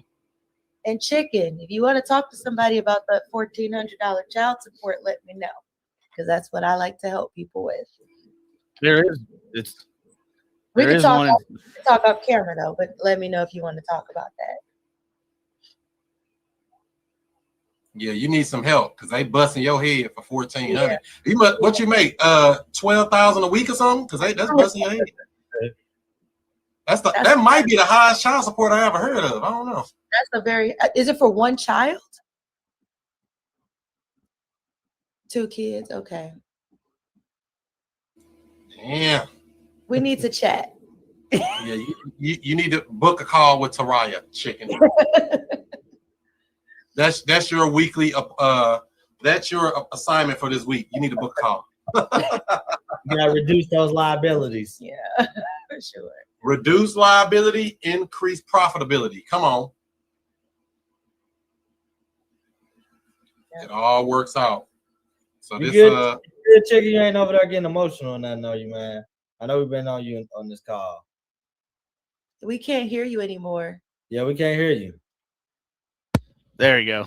I turn the mic off when I stop talking. Oh. Yeah. No, I'm all good.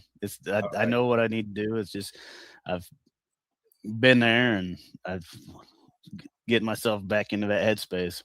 So it's not even it being in a headspace, just a matter of doing. Just do. Yeah, because I sit there watching the thing this week about back to Alex Hormozy again, talking about wanting to be a winner. You know, like you're talking about with sharing the being with your marketing. It's like he was sitting there comparing himself to another guy. He's like, well, I'm barely showing up and you're showing up this much. He's like, and the one guy showed him, like, look, I'm posting 400 times a week and you're only posting once a day. So very true. It's all about that action. Heavy on the action. And Chicken, I struggle with it too. I'm an information overload type of girl. And so I'm learning to just act first and reassess as I go rather than trying to gather all the facts. Because sometimes overthinking it and being over analytical can prevent you from having action. And in real estate, action is the way to make money. Unfortunately, in law, I can kind of pile up on my facts a little bit, but in real estate, you got to kind of just take Yeah. action. Like you said, you don't want somebody to come in and take a deal from you from underneath you because you're taking too long trying to, figure out who to call and how to call and all that, and just have a conversation. I think Chris does a really good job of demonstrating just how to have a normal conversation with somebody. And don't be scared of the yes. The yes is a good thing. If you get a yes, you've got a community of people you can reach out to say, okay, what do I do next? And you got this. You got this. And that's the thing too. So it may seem like, there is a time to go and get all the facts. When is that time? Once we're under contract. When I got control of a deal, that's when I can go through and go meticulously through every little detail and find out everything I need to know about the house, about whatever else going on in their situation, whatever other obstacles that may come up. That's when I spend the time on it, when I have control of a deal. And it's the same thing in law. If somebody signs up to say, I want to use you, now we go spend energy on them. I don't spend a lot of energy on people until they say they want to work with me. And it's the same thing. Yep. Chicken, we pulling for you, man. I'm ready to work with them. I watched another house, the one that's for sale by owner. I called a while back. They listed for a realtor. It went over 100 days. They listed it by themselves now for over 100 days, and then now they're back with a different realtor. So it's. I just had some guy call me back, yesterday. I talked to him probably 8-9 months ago. I said, dude, you still ain't sold that condo? He's like, oh no, I listed it. I was just trying to see. I said, well, I don't understand what happened before. Why didn't you take my offer before? Because he just kind of disappeared. I went to his house, so I don't like going to people's house. I went to his house over here in Bridgeton. It's a condo on the second floor with rental restrictions. So most investors ain't gonna touch this. But I ain't scared of nothing. So I made him an offer that made sense for me, and I wanted to do a creative deal with him, but he didn't want to do it at that time. And I guess he still don't want to do that now. He just wants to sell it cash. I said, sure, $60,000. He only owed like $55, so I say I'll buy it for $60,000. He got it listed with the realtor for like $115 or something. I said, yeah, we'll buy it for the same number I told you before. If you really want to sell it, I'm your huckleberry. If not, we'll keep it moving. So he's still in limbo right now. But people come back and say, do you still want to buy it? And we still want to work a deal. What's the longest you've had to work a deal for, Art? Like one deal, like, man, I've been messing with these people for all this time, and they finally got to a point of something worth looking at or something worth closing. The land contract deal that I bought no money down, my initial contact with them was like June or July last year. I ain't actually buy that deal until I think it was like February or March or April, somewhere around there. So you're telling me it can take 6 months or more on some particular deals. Don't worry about it taking long. Sometimes it take a little longer. Is that what I'm getting? Yeah, I got another wholesale deal I just closed. That closed in the last month. I had initially contacted them back in December. Most of my deals is coming off follow-ups, for sure. I mean, the sub 2 deals I'm coming across, and I tell you, we got that done on the first call. That's great. But majority of the deals and the leads that I got is follow-ups, for sure. I mean, how do you make yourself follow up? What's a trick or tactic you use to make yourself follow up with these people? I just put on my big boy pants, ripped off the Band-Aid, and said, I'm going to do this every single day. That's all it is, Chris. If I got somebody that's telling me today to follow up with them tomorrow, I'm not going to miss. I'm not going to miss. If I'm at work or something, if for some reason I can't get to them tomorrow, the very next day I'm following up with them. Every single day that I can. Nothing is more important to me in my life at this point than real estate. I'm pretty good at my job. Don't wait to buy real estate. Buy real estate, then wait. All right. And who else is on here? Karen, she's still at work.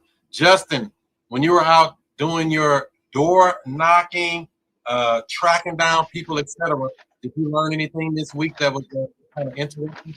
Anything interesting happened to your door? The thing that kind of blew me away is we was doing research on the property and stuff, like you say, meticulously, looking for the details and taking the time and stuff. And when we found a guy who had the exact same name, who had a probate open up in his name, and that really blew me away, because I'm like, we done went and got in contact with the representative of the estate and stuff, made contact with her. She's on board. We're trying to see what's going on. She following up, and like for this, they to say that this is a different person.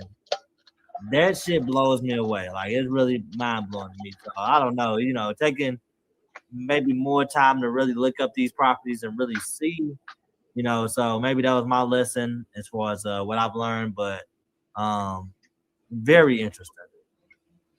So it's kind of like what we just did a second ago, looking up that LLC. It had all those different ones, and you'd be thinking, oh, that's the one in Oklahoma, or that's the one in California. How do you know which one it is? I try to assume nothing and ask good questions and do good research, because it could get tricky. Hey, Chris. Yeah. I'm sorry. I never know when you finish or not. Just whenever you get done, though, I did want to update you on some of like the leads I had coming in. It's all coming. Yeah, let's back to go me right now. Run away with it, Art. So I had this one lead. He's on a pre-foreclosure list, and this is the magic of calling every day, man. I had called this dude like probably 2 or 3 days prior, and then he followed up with me. And long story short, he needs to sell, and it's very low equity. So we're looking at trying to do a sub-2 deal on that one. The dude who I talked to, you asked me what happened with the lead. I told you I had offered him like 458. I look back at it, it was like 478 is what I offered him. I followed up with him the other day. He's still declining the low ball cash offer. I asked him what's the best he could do. He said 650. So I asked him would he be open to me listing it for him, and he said yeah. So I got to follow up on that. Yeah, I got a couple of other deals. I know at least one more sub-2 in this past week that I'm working on for sure. Well, I'm Art, in front of my podium. All right, right you now, don't so have I a can't real talk. estate license. You can list his property? Hey, learning from my boy Chris Motivation. Monroe. Yeah. Yes. I don't That's know nothing right. about that, but that's why I show up to class though. That's the little secrets they don't tell you out here on the regular internet. You got to get in the backside of the internet, the other side. Karen in here on 2 places. You So put yeah, that that's on the thing. MLS or going with a FSBO? MLS. Oh yeah, it was one really good one, Chris. I don't know if I mentioned this or not. It's this. I came across this deal. This dude is in pre-foreclosure as well. This happened in the last 7 days. It's this city called Hamlet, Indiana. I know one person I work with live in Hamlet. Other than that, I ain't never been there. I don't even know how to get there or nothing. But dude is willing to do no money down on this deal. He said he bought the property 4 years ago. The only repairs that's needed is some paint and some bifold doors need some new hardware. So I sent him over the agreement. He said he wanted to look at it, and then he added me add his ex-wife to it. So they in a follow-up. So I'm waiting.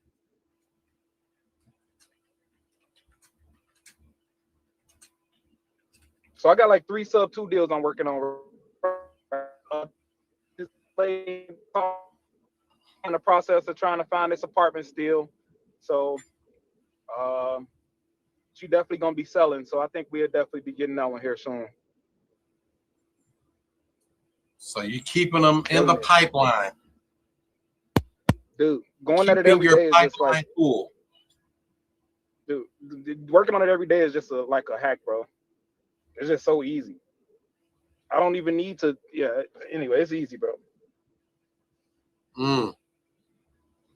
What happens if you skip a day? How do you feel? I feel like crap if I skip a day, honestly. I really do.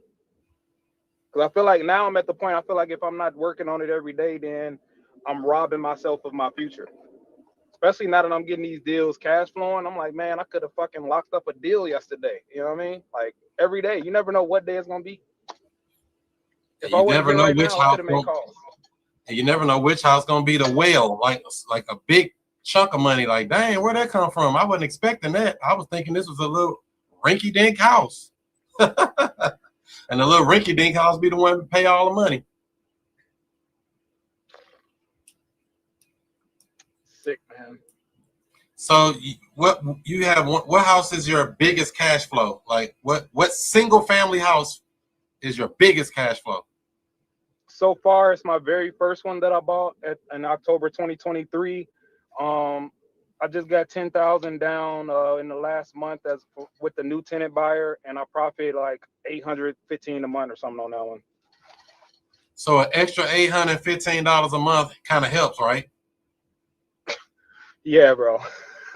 So between my 3 rentals, they cover my mortgage on my primary house of like just under $1,700. So yeah, like $60 an hour at work. So, but fuck all of that, man. I'm trying to get some more rentals, bro. Hey, that's the game. Other than that, we're gonna have to keep working. That's all it comes back to. When I look at all these different real estate deals and opportunities, we have to keep working. If we don't find a way to stay in a deal, get a cash flow rolling, and have that money coming in, it pays for your lifestyle, it pays for your travels, it pays for your family, it pays for everything. Every so-called rich person I ever met, I started talking to them. They talking about, oh yeah, I got my car collection over here, or I got this over here, and all paid for by real estate. I'm like, damn, you gotta get some more cash flow. Mr. Mason, how are you today? Man, I'm blessed. What's up? Man, we're trying to make $1 out of 15 cents. You know how it is. Yeah, always. Anything interesting happening this week with you out here door knocking and talking to foreclosures and making deals happen? Nah, man, nothing interesting. They don't answer when you knock anymore, or what? I just keep missing them. Wow. So if you knock on the door and you see somebody else's marketing up there, do you leave it there or do you take it down? Nah, man, that's I feel like that's karma. So leave mine up there if you see one. Karma. Hey, Justin, I remember like a month ago, you was in a car and you was like, man, I'm just rolling. I've got this like top secret deal I'm working on. I'll tell y'all about it later. Are you able to tell us about that yet? Oh, yeah, that closed. Are you able to tell any details of it at all? It closed. It was cash. Like I made some good money on it. I made some really good money, but yeah, it was hell fighting getting it closed. But no, it was a lot of parts that needed to get things moving, and there was a stop, and it's like, nah, it's not gonna work. But eventually, man, we had to get it closed, man. It was they had family members that lived in the house. It was like their grandma's house. It was just like a part of just parts of that deal was just like, man, this is not gonna work. And actually, title company was really, really, really good at getting us the payoff amount. Told us the amount of liens that were, let's have like maybe 5 or 6 liens on it. There was like a MSD lien, and man, it closed. And then I found an end buyer that actually made a post how I helped him. And man, I've got so many buyers right now for my deals. It's crazy. So like I find more deals, just like, yo, call me. I'm buying here, here, and here. And it was a really good deal. Really, really good deal. Congratulations.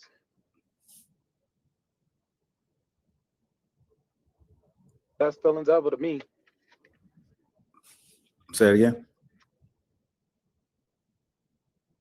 It's like getting a deal to closing. For me, it's one of the best feelings ever. Yeah, especially when you got like a bunch of like, there's three family members in that deal, and had to find them, and it was like what is going on? But what I learned is I need to have a TC for sure, because I stopped other deals because I was focusing just on that one deal. And now I found a TC. She gets paid on the HUD on like $400. So if I don't close, she don't get paid. Hey, that's what you want, a good transaction coordinator that can coordinate all the inner workings of the paperwork to make sure everybody's signing and things like that. Yeah, stayed in contact with everybody so I can actually do the thing that I do and go find more deals. That's right. That's right. So do you have the end buyer pay for the TC as well, or how does that work? So I'll find, like I said, I can just now enough maybe 20 buyers for the deals, depending on what part of the city. And I just, hey, here's the details. What do you look? Is this the deal that you're interested in? So how do you deal with the people that didn't want to move out of the house, like the family members, etc.? What's the trick to getting them to act right?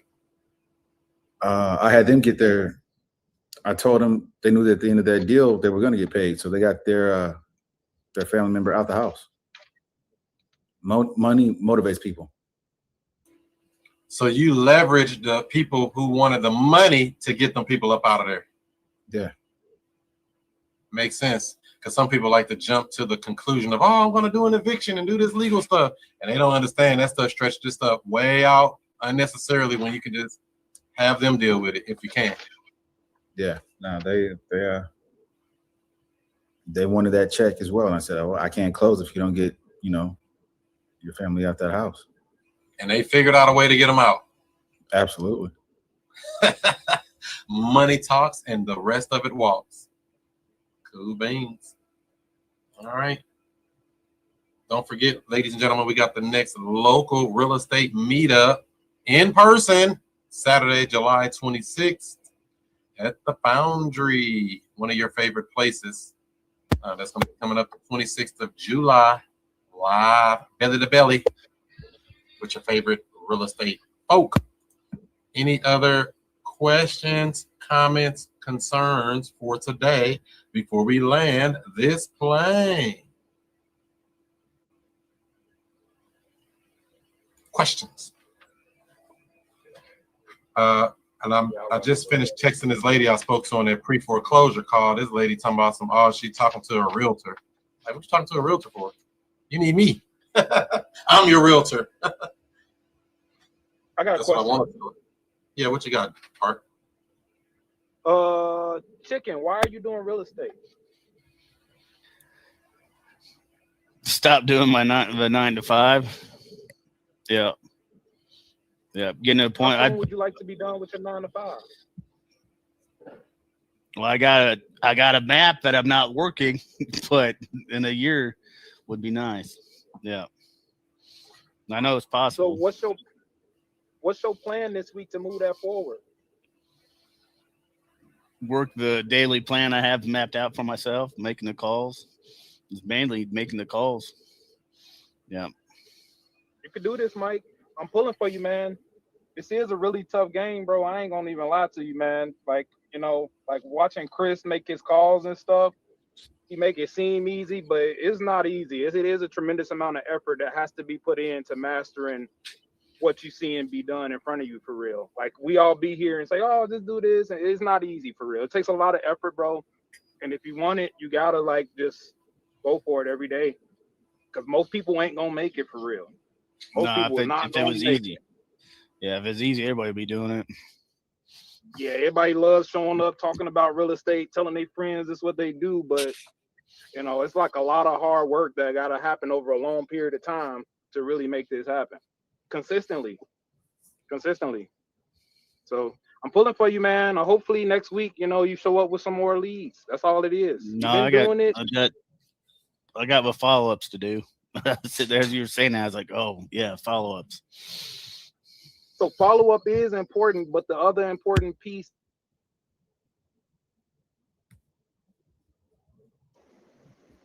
Hear me? Didn't hear the other important piece. The other important piece is prospecting every day. You got to reach out to new people every day, as well as following up with the current people you have. Like, you got to do both of those. It's 1-2 part. Reach out to new people and follow up with the ones you already got every day. Like, if somebody telling you follow up today, but also reach out to new people today. Both.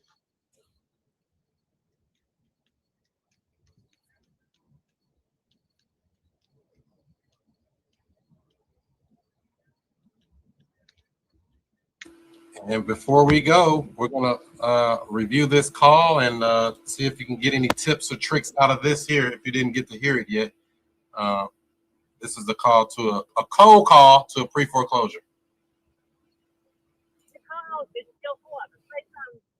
Oh, hey, can you hear me? Who is this? This is Chris. Oh, okay, Chris. I was like, who is this? This is Your Chris. company's still up. What's going on? No, this is another Chris. I'm sorry. I was calling to see if you all had a chance to do anything about the auction that's coming up. What option?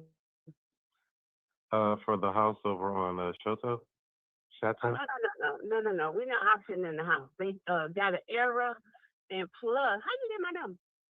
It's actually on public record. What I do is I help people who come into these situations where the bank try to take your house and try to see if we can get you some options where you don't lose it or anything. Because if no action is taken, they'll definitely take your house, and we don't want that to happen, right? Okay, well, I have the mortgage that people that are working with me, so they were late on getting my information out, and then that's how it got on to foreclosure, which was very wrong. So they're trying to rush and get it off foreclosure. Oh, okay. What is it behind or something? Yeah, it's behind because my husband passed. Oh, I'm so sorry to hear that. So Yeah. you're gonna be able to Huh? you're gonna be able to catch it up and everything and keep the house. Is that what you're trying to do? Right. Okay. Well, just wanted to make sure you did know that you do have options in the event that you did want to do something, to avoid it. If you're going to keep it, I say, yeah, try to do that. But in the event you did want to sell it, you did have options. We can make sure we put you in a better position versus trying to fight the bank and things like that. You know what I mean? Okay, and what's your company? Where you from? I'm actually right here in St. Louis. I'm actually your neighbor. I live right near you here in St. Louis. I live actually, but yeah, I just saw it on a public record. I said, let me reach out to her and make sure you know that you do have options. Because some people just stick their head in the sand and don't do anything. And then those Right. days go by real quick. Next thing you know, they're taking the house and you don't have any options. But right now, you have options. So we don't want you. Okay. I'm a fighter. I know that's right. So What is your company, or you just looked on? no, this is what I do. I stopped probably 50 auctions this year already. So I just want to make sure they don't let that auction go and take your house. You know what I mean? Okay, and what's your last name? My name is Chris. I'll send you my information right after this. You take text on this number, right? Right. Yeah, I'll send you my information. And if you do need any assistance with dealing with the bank, and if you do want to sell the property, that's like I said, that's what I normally do. I usually either buy the house if a person needs to sell it, and make sure you get a better position and put some money in your pocket versus them taking your house and you getting nothing. Because sometimes that happens, and it happens actually more often than you would think. Right, I know, and that's what I do not want. I mean, if I want to sell it, I want to sell it under my, under my control, not having nothing behind it to fall back on. Exactly, because they'll just take it. I mean, we just had a guy a couple weeks ago. He played around, and they took his house. And now he's like, "Oh, can you help me?" I'm like, I tried to help you before that time ran out. Because after the auction, your options change because it's in the bank's control at that point. Right now, you have control. Plus, I can help you with getting it. If it's still in your husband's name and everything too, I can help you get that all organized if you do want to sell it. I mean, if you did have to sell it, I mean, would you have a place to go? No, but, I was working on that anyway because I wanted kind of like keep it under my control, but yet sell it when I'm ready and then move somewhere else because it's kind of tedious trying to take care of it by myself. I have my sons, but still, it's a lot without having your partner with you. Yeah, cutting the grass every 2 weeks is always something to fix on. I definitely understand. Right. So, I have an option to look at other places, but I haven't started out because I wanted to fight this here before it get out of hand. Yeah, so this, like I said, that's what I specialize in. I actually deal with the banks all the time, and we have different strategies we use to stop auctions and at least get you some more time to where you're not just rushing. You know what I mean? We're like, oh, I got to get out of here in 2 weeks or something. That's not good for anybody. You want to be able to take your time, do what you need to do, get organized, things like that. Right. Yeah, so like I said, my name is Chris, and I'm with St. Louis Cash Buyers. I'm going to text you right after this call, so you have all my information. If you have any questions or anything, you can definitely call or text back anytime. Other than that, did you have any other questions for me for today? No, that's it. I glad I accept your call because I was like, I'll be getting scams, calls, and I don't have time for that. Oh, and just so you are aware, you probably will be getting more calls from a lot of different people, and people will be knocking on your door soon too. Just so you know what's going on when they hit public record, like yours is right now, 21 days out from the auction. There's going to be people knocking on the door, calling you, texting you, "Hey, you want to sell your house?" and all this different stuff. So Yeah, that's everybody's already going. started. Oh, it already started. See, that's the point. And so I actually help people get out of this situation. Some people just come in and say, "Oh, I'll give you $20 for your house." I know $20 doesn't even cover the mortgage, so that won't work. So we try to make sure we put you in a better position, put some money in your pocket, take the house as is, and just make it a better transaction for you, a transition for you altogether. Okay, I appreciate that. All right. So when should I follow back up with you? Let's see. Follow back up with me. Because I'll be at church tomorrow. Oh, me too. You can follow back up with me Sunday evening, if that's okay. Sunday evening. I'll put you down there. Sunday. Sunday evening or Monday. Yeah, I got you down here. And like I said, I'm going to text you from my number so you have it. Matter of fact, I'll do that right now. And so you'll have my information because you'll be getting bombarded with people calling you. Like I said, it's a never ending thing. Like, wow, how they even get my number, my address, they know everything. There's no secrets today with the internet. Just so you know. They tracking people down left and right. I said, dang, I thought I was hidden. Not really. Yeah. So you should have my text right there now. Did it come through? Yeah, it just came through. Perfect. Other than that, you doing okay? You got food and things like that? You surviving good? And Yeah, I'm blessed. I can't complain. I just, trying to stay above float and work and try to keep my house. That's about it. yeah, I always like to check because some people won't tell you, say, "Hey, we ain't got nothing to eat." Like, wait a minute, let me help you out. We don't want you starving too. On top of all this. I'm a survivor. I really am. I grew up in the city. I grew up in Pruitt-Nago. You're probably too young to know about that. I grew up in the barn, so I know how to survive. I know that's right. So we ain't just giving up. We ain't gonna let them just take our stuff. That's right. No, it's gonna have to be a little battle because I'm a fighter. Yes, ma'am. Yes, ma'am. So yeah, I'll let you get back to your Saturday. Hopefully you have a great day, and I'll check back with you on tomorrow or Sunday afternoon. Is that tomorrow? Wow, that's quick. Today's Saturday. Well, I didn't realize. I didn't even know the week went by that quick. Oh yeah. But you The year is going by. after 3:00. After 3. Okay, after 3 p.m. All right, I got you down there, Mr. Johnson. I appreciate your time right now, and we'll be back in contact. And if you need to call me, call or text anytime, okay? Okay, I appreciate you, Chris. Thank you so much. All right, bye-bye. Bye-bye. Yeah. All right. What is your initial thoughts on that call there, chicken?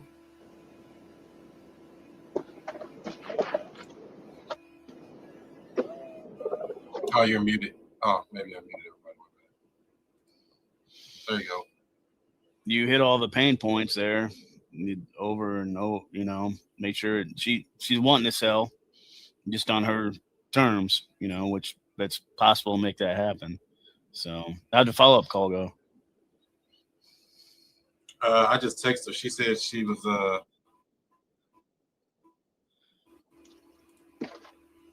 me see.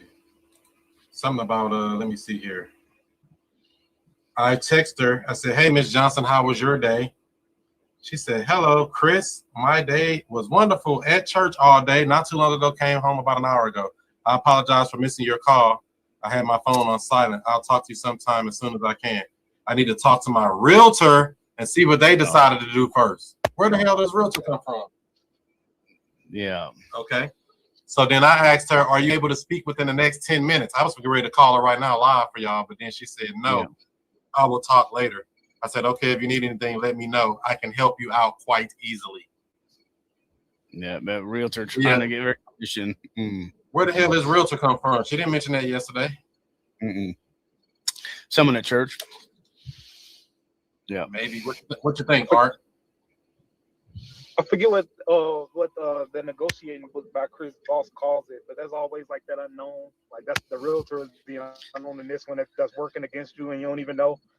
I think that was a great overall. I feel like this was a great quality conversation, and if anybody who have a bunch of quality conversations like this over time and following up with those people, this is what leads to deals. Split the difference. Never split the difference. Yeah. Justin, did you get to hear the call? What'd you think about it? Or are you off still? Well, I can't see myself.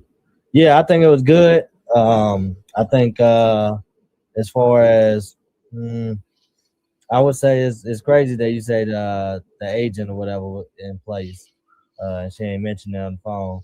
She kind of sounded like she was all over the place, low key though.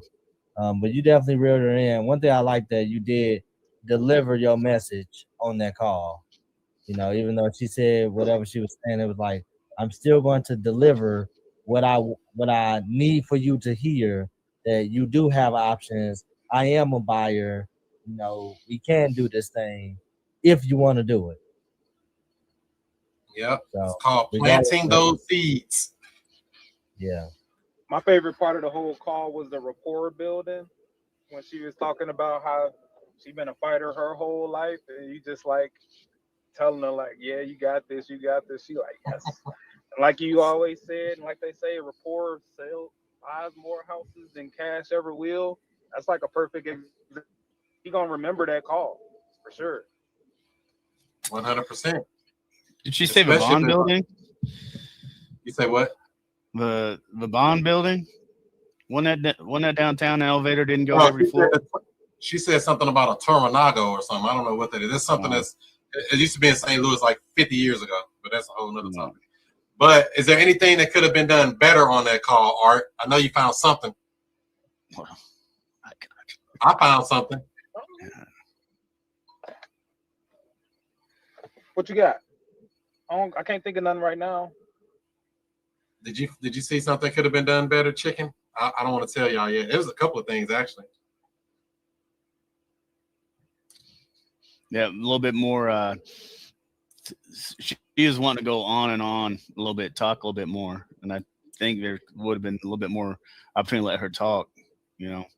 Like a little bit about her husband or something. I felt that was coming on, and she stopped. Yeah,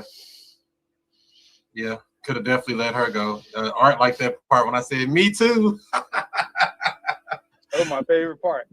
You're gonna be just like the seller. Whatever you're doing, I'm doing it too.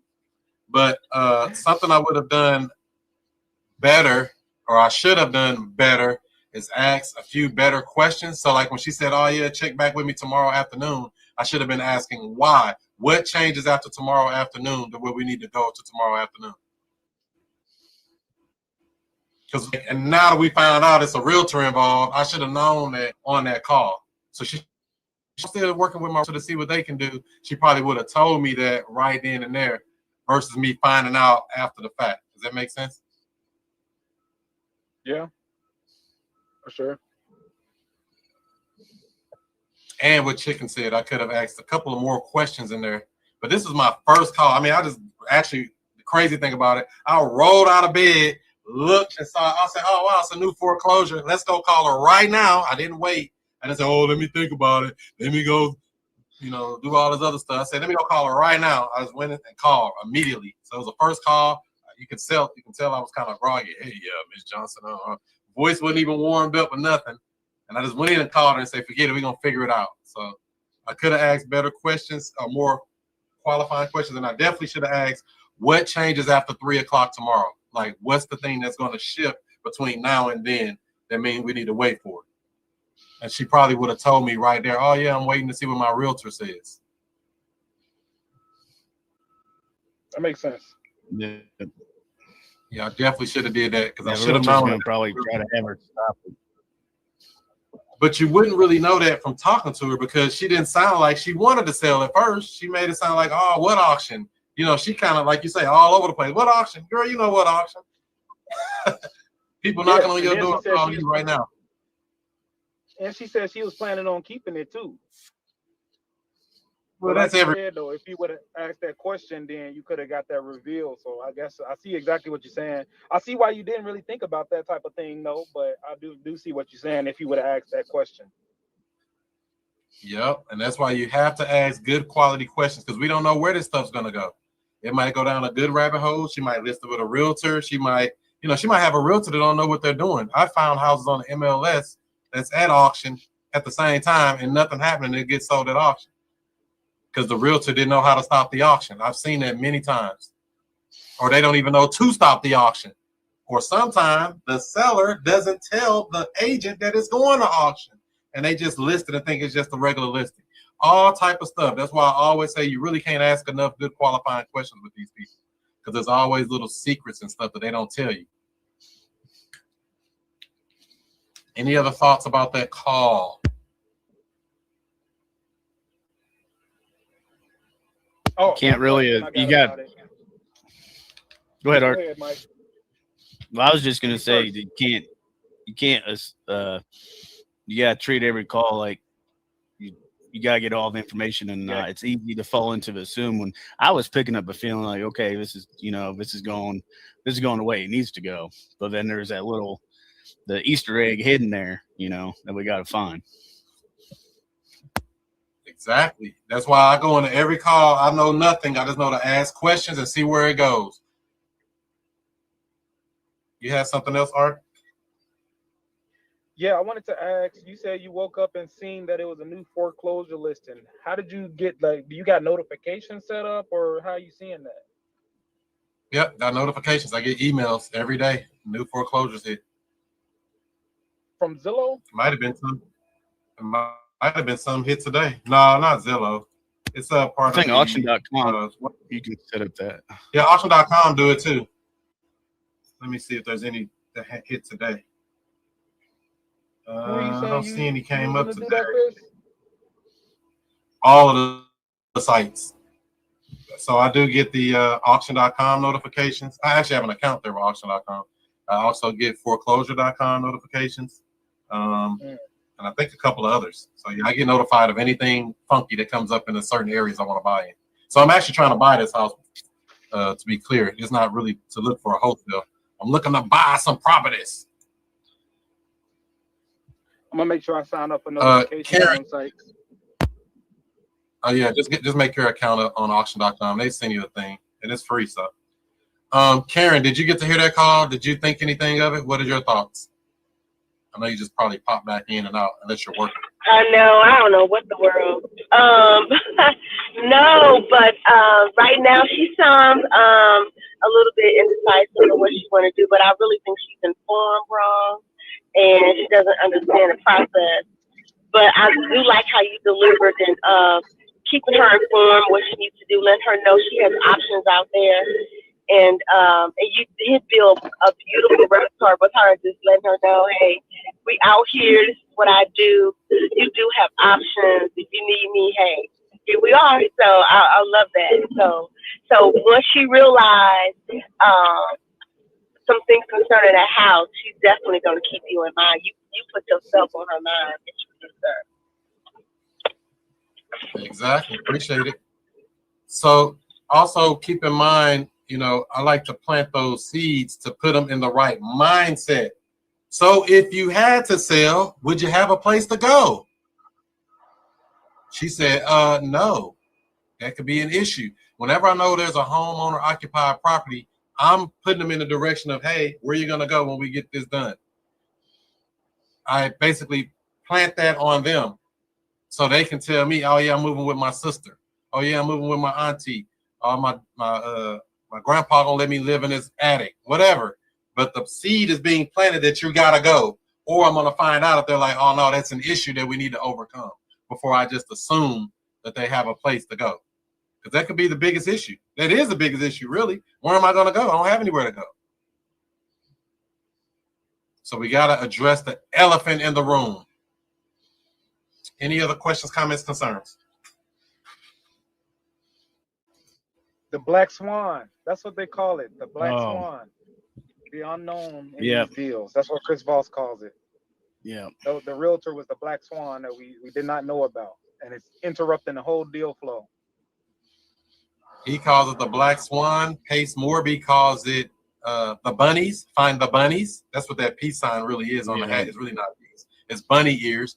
You have to find the bunnies. What is the real problem that we need to overcome? It's not always price, ladies and gentlemen. Do not get caught up in trying to, I got to do this price thing. Find out what their real situation is and really try to give them a solution to the problem, not just price. Price is going to be what it's going to be, especially if we're talking about a wholesale deal or a cash deal. The price is what the price is. I ain't even no reason to keep on going over that. If we try to figure out their situation, that's what we're going to close them on. I have a solution to your problem. Here it is. Do you accept it or do you reject it? Just that easy. All right. I think we're about to land this plane and play this game. Hopefully everybody got something good on it. Go out, get some deals in the pipeline, talk to some people, mess up some stuff, ask questions, be truly curious.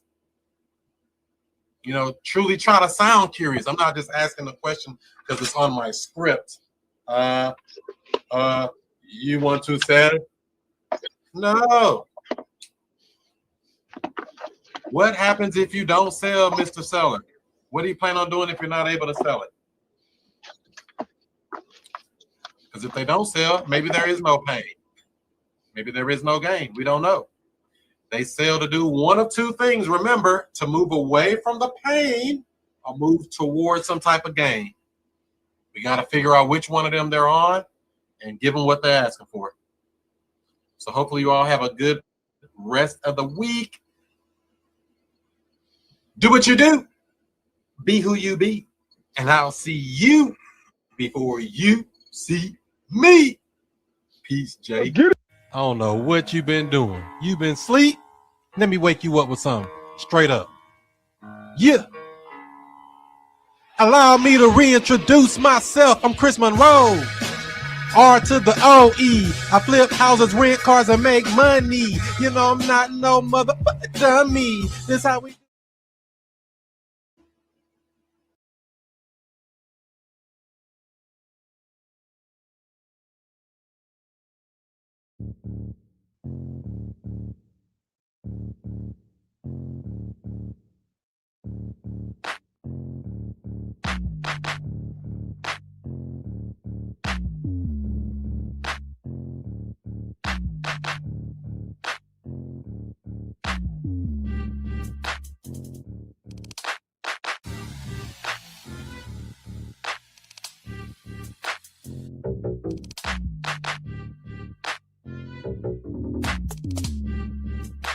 Hey, Chris, is that you? Damn.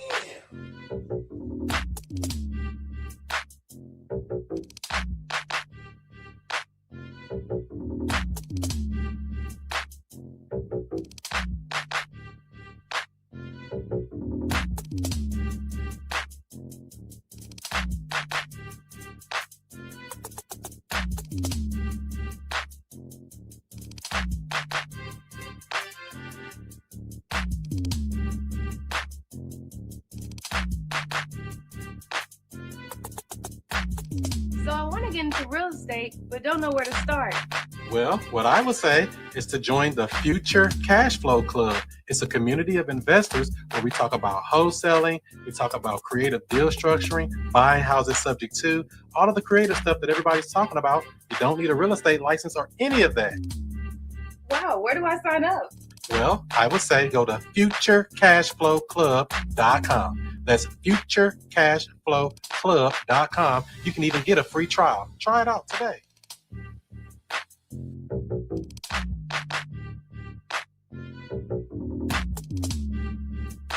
Hey, Chris, is that you? Damn.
Can you hear me? I don't know. If you don't know who I am by now, I don't know what you've been doing. You been asleep? Let me wake you up with something. Straight up. Yeah. Allow me to reintroduce myself. I'm Chris Monroe. R to the O-E. I flip houses, rent cars, and make money. You know I'm not no motherfucker dummy. This how we... What's happening? What's happening? What's happening? This is the student master teacher, Mr. I Stay Woke, Chris Cashflow Money Monroe, and I'm right back at you with a Sunday night show. What up, Jim? What's up, Miss Walsh? What's up, everybody? Welcome, welcome. Happy Sunday. How are you? Doing good. How's the audio? Can you hear me? Yeah, loud and clear. Loud and clear, yeah. So this is what we're doing every Sunday night, 7 o'clock Central Time, 8 o'clock Eastern. Miss Walsh, you made it back to Springfield, I see. I did make it back to Springfield, thankfully. It was a good ride, though. It wasn't too bad. Good to get out the house and stretch your legs a little, huh? I know, I was so tired from the road. I just went to bed last night. So you made the travel to St. Louis for the real estate meetup. Did you learn anything? Was it a good networking opportunity for you? Yes, Justin, right? Justin, Yeah, he'll be I was on in a talking minute. to. Yes, he gave me some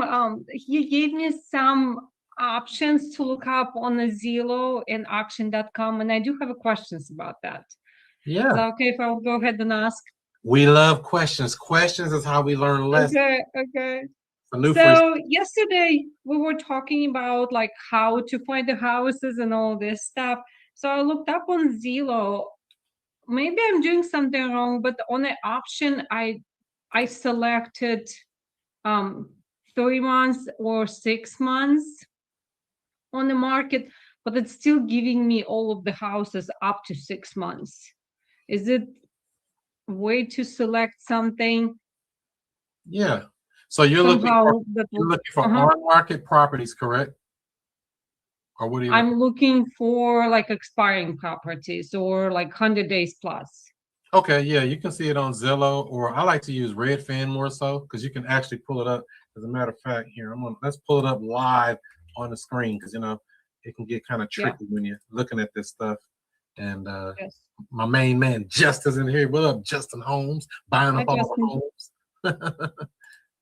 Let's see here. Let me share this. Everyday Monday.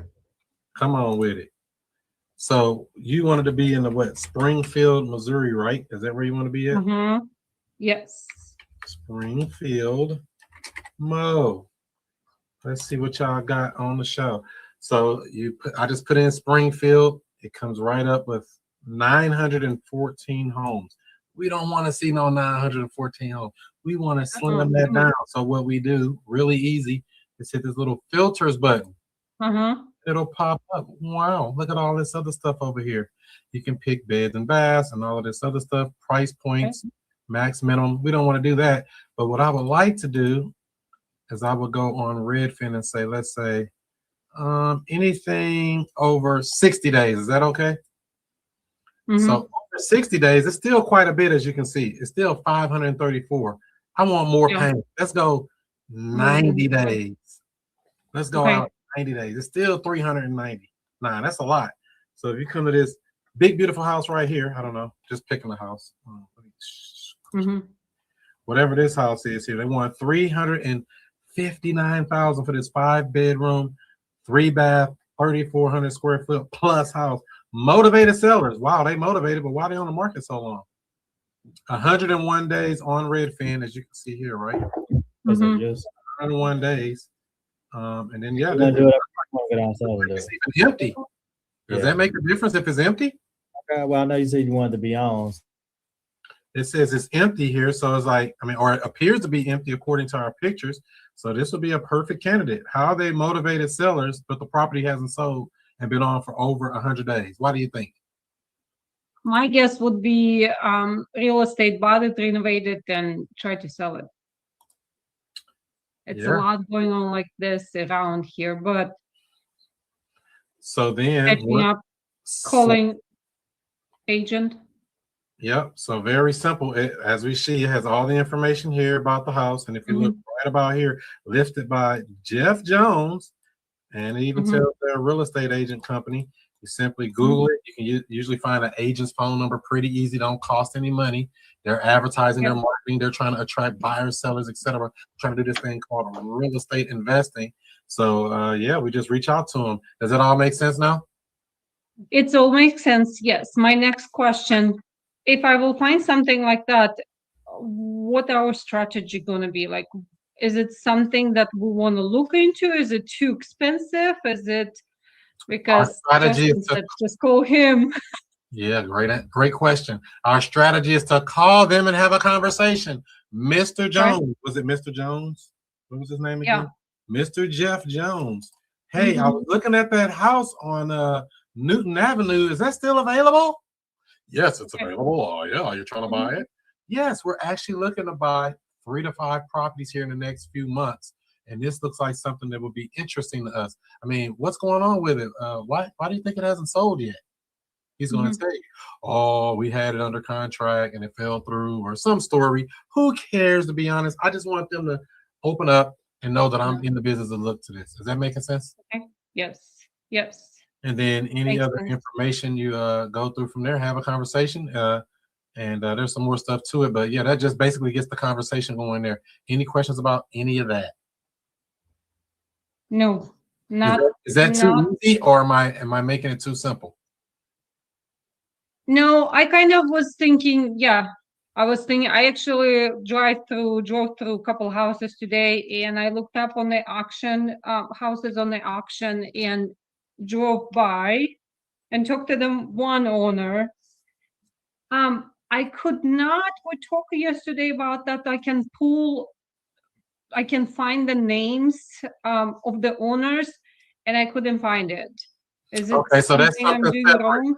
So that's something separate. I don't want to get confused here. So right now we're talking about on market. These are on market. So you're talking to the agent. You don't have to get the owner name right now. Correct. It won't matter because we're going through the agent. Yes. Yes. So just correct. Very simple. That part I got. Yes. So I understand that part, and I'll talk to the agent. Yes. Correct. And this costs $0. The auction. Sorry, one thing at a time. Yeah, I mean, I got you. We're gonna go through it. I just want to make sure to keep it very simple and plain, where it don't get confused. Like, oh, I gotta find a seller name. I gotta look up their number. No. Remember that when we're talking about on market deal. Costs no money. Yes. You have a conversation, and you see if you can help them out. It's really that simple. Okay. All right. All right. One more question. All right. What's another question for a lesson? Would I be talking to the agent at the time? Would I be mentioning anything deals with a sub 2 or seller finance interest? Yes, for sure. Well, and you're brand new, right? Yes. To be honest, you could, or you can defer that to a closer. You can ask any question you like, but I don't want to make this difficult for you, where it's like, oh, but I don't know how to do this because you're creative thing and take over loans and do wraparound mortgages, lease options subject to, and do trust and all of this other stuff to come along with. Worried about that stuff. Just take step one, reach out. Is this property still available? Why hasn't it sold? The 4 pillars, you know about that, correct? The timeline, condition, price. What 4 pillars? Yeah. Do you know about that? Maybe not. Say it. Trail said, I don't know. Trail, you don't know about that? Uh-oh, you muted. You say you don't know about that? Uh-oh, I can't hear you. There you go. Can you hear me now? Yes. Oh, yeah. I don't know nothing about that. What's the 4 pillars? All right. Justin Holmes, they bringing you in on the phone. They want to know about the 4 pillars. What do you know about that, Justin? All right. So the 4 pillars are price, the elephant in the room, motivation, timeline, and condition. You want to break those down, Chris, or you got it? How you want to do that? Yeah, it's pretty simple. I mean, that's what it is. Timeline, condition, Yeah. motivation, price. So yeah, and timeline, when we start talking about that, we're just trying to figure out, and this goes for a seller or an agent, more so to the seller, but we can ask these questions of an agent as well. I mean, if we were able to work out everything, I mean, how soon would they like to close? How soon would you like to close? That's usually what I like to ask a seller. And that's going to help kind of gauge motivation, because if they're like, well, I mean, I sell it around springtime. It's no big deal. Summertime. I'm not in a rush. That's telling you right there their motivation level ain't really that high. But if they come back to timeline and say, hey, man, I need to be out of this thing because it's an auction in 3 weeks. Oh, now we're going to say we got a little pain going on here. We want to step into that and know they're serious. That's talking about timeline. When we start talking about condition, we're just talking general condition of the property. Is this property moving ready? Does it need a little bit of handyman stuff? Is it a dump? Is it a tear down? Is it fire damage? We're just trying to get an overview. Does this property need some type of work at all? We're not trying to get too real specific on it on an initial call, but we just want to know, is this property even habitable? Make sense? Makes sense. And then when we're talking about the price, what's the price you want? Usually they're going to tell you what they want for the property, but that doesn't mean they're going to get it.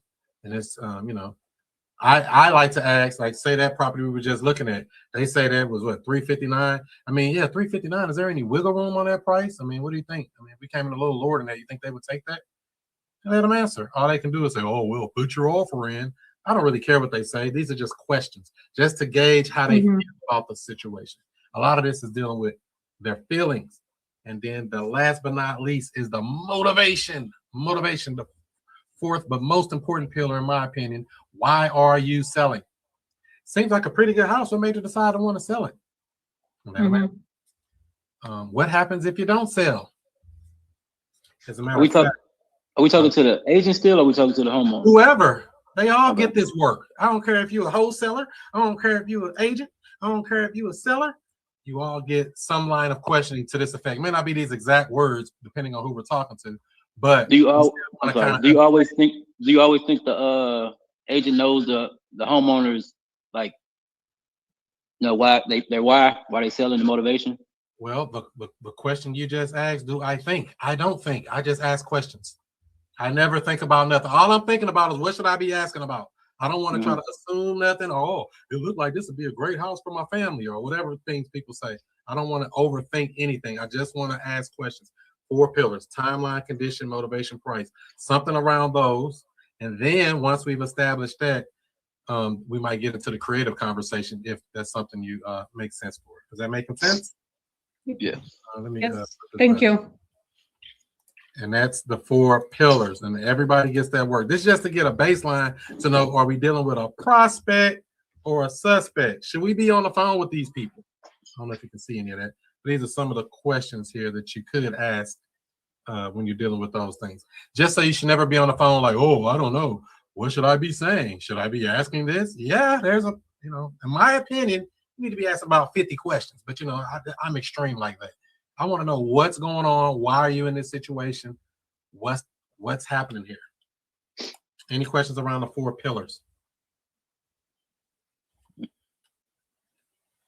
Which one's the most important, Chris? Motivation. Because if I don't know why you're doing what you're doing, it won't even matter. Because some people will tell you, I don't really need to sell it. And I'll even use that on the close, not to make this confusing, but I say, man, it sounds like you really don't need to sell the house. Oh, no. I need to sell. I want them selling me the house versus me looking to buy a house. I'm flipping the script. And this is just, a learned skill. And, on an initial call, you don't have to get too deep in the weeds on this stuff. But on an initial call, the 4 pillars is basically all you need to get. Once you got that information, how much they want, what's the timeline, what's the general condition of the property, what's the price, and you get them on the phone with a closer from there, and we can go make an appointment, put me on the phone with them, or get Justin on the phone with them, and we'll wrap them up. It's really that easy. It's really not, rocket science. It can be, but why make it rocket science when you don't have to? Chris, what's that question you like to ask them about, if they have any other motivation besides money? Yeah, I mean, other than the price, is there another reason you would consider selling? Other than the price, because usually price is the main reason. I need 400,000 and not a penny less. So if you were able to get 400,000, even if we had to get a little creative with it, I mean, would you sell it to us today?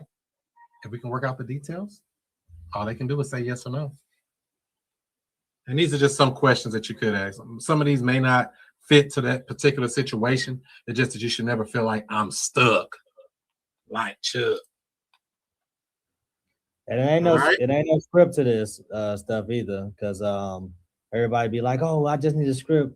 You know, you just fill yourself with the questions to ask, to fill out the situation, figure out exactly what's going on with the people, and that's it. You know, a script or format. There's no start and end to this process. I know I've done sales jobs and stuff.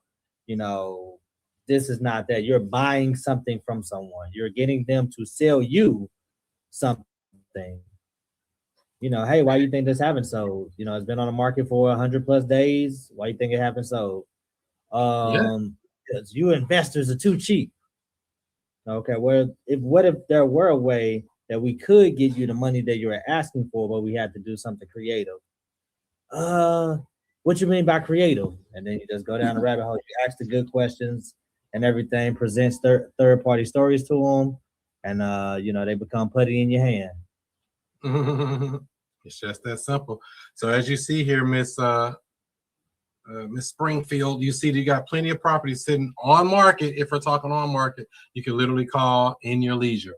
Now back to off market. We're good with on market now, right? All right, now back to off market. What were you asking about off market deals? Meaning it's not listed. I was looking at the auctions, what is on Zillow and auction.com. I could not find seller information when I went to the public records. All right. I hope you got your notepad, because we're finna get in the weeds now. So it's gonna be no more excuse after today. They're gonna say, I don't know how. I'm gonna lay it out for you on a golden platter. Are you ready? Yes. All right. So right now I'm on auction.com. Where were we at again? Springfield Monroe, right? We go to the city. Tricky part about this site, which really isn't tricky, you have to check these filters here. These filters. Okay. Because you got everything on there. I don't want this one here to say REO bank owned. That's real estate owned, meaning they already had an auction and it's already been sold, and now the bank retains it, and now you got to go through their process. Real estate agent. Okay. We're not looking for that. We're not necessarily looking for private seller either. I mean, you could, but I don't necessarily look for that. I'm looking for this one right here to say foreclosure homes. So I'm just going to click that little click box to say foreclosure homes, and then it'll pop up as you see here. No motherfucking foreclosure. They got a couple. Really? Who? Springfield? They got 7. So yeah, as you see here, 11 days out.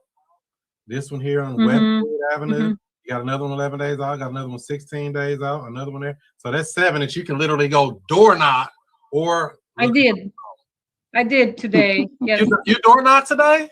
I did. Oh no! Don't be telling me that. And what happened when you went and knocked on the door? I did because of your encouraging yesterday. I'm like, I'm just gonna do it. What happened when you knocked on that door? Did you get any responses? One homeowner answered, and he started telling me that the bank had it mistaken, and he already took care of it. So I'm gonna watch it probably for a couple more days, and I'm gonna look up if it's treasury on the, or the lawyer on the auction. I'm gonna call and double check if it's still on the auction, and I'm probably gonna go next week again there and knock on the door again and see what's happened. I will say congratulations for taking action. Most people don't take action, by the way. I can talk about this stuff days and days and months, and they never take action. They talk, never go get up off their butt and go knock on that. I did. Door. I did. The second house was in the same neighborhood. I knocked on the door, no one answered. I left a note, the phone number. So we'll see. And another house is on my way to work tomorrow, right? Very close. So I'm gonna stop there tomorrow. But I couldn't find the information for the owners. I was trying to look up the number and the name, but I couldn't find it. For sure. So yeah, so the door knocking part, great job doing that. If you do meet a homeowner, find a way to get their number so you don't have to go back over there. Say, you know what, Mr. Owner, I'm glad you're trying to work that out, But what I can do is send you some free information that might help you out in your situation. What's the best number to send it to?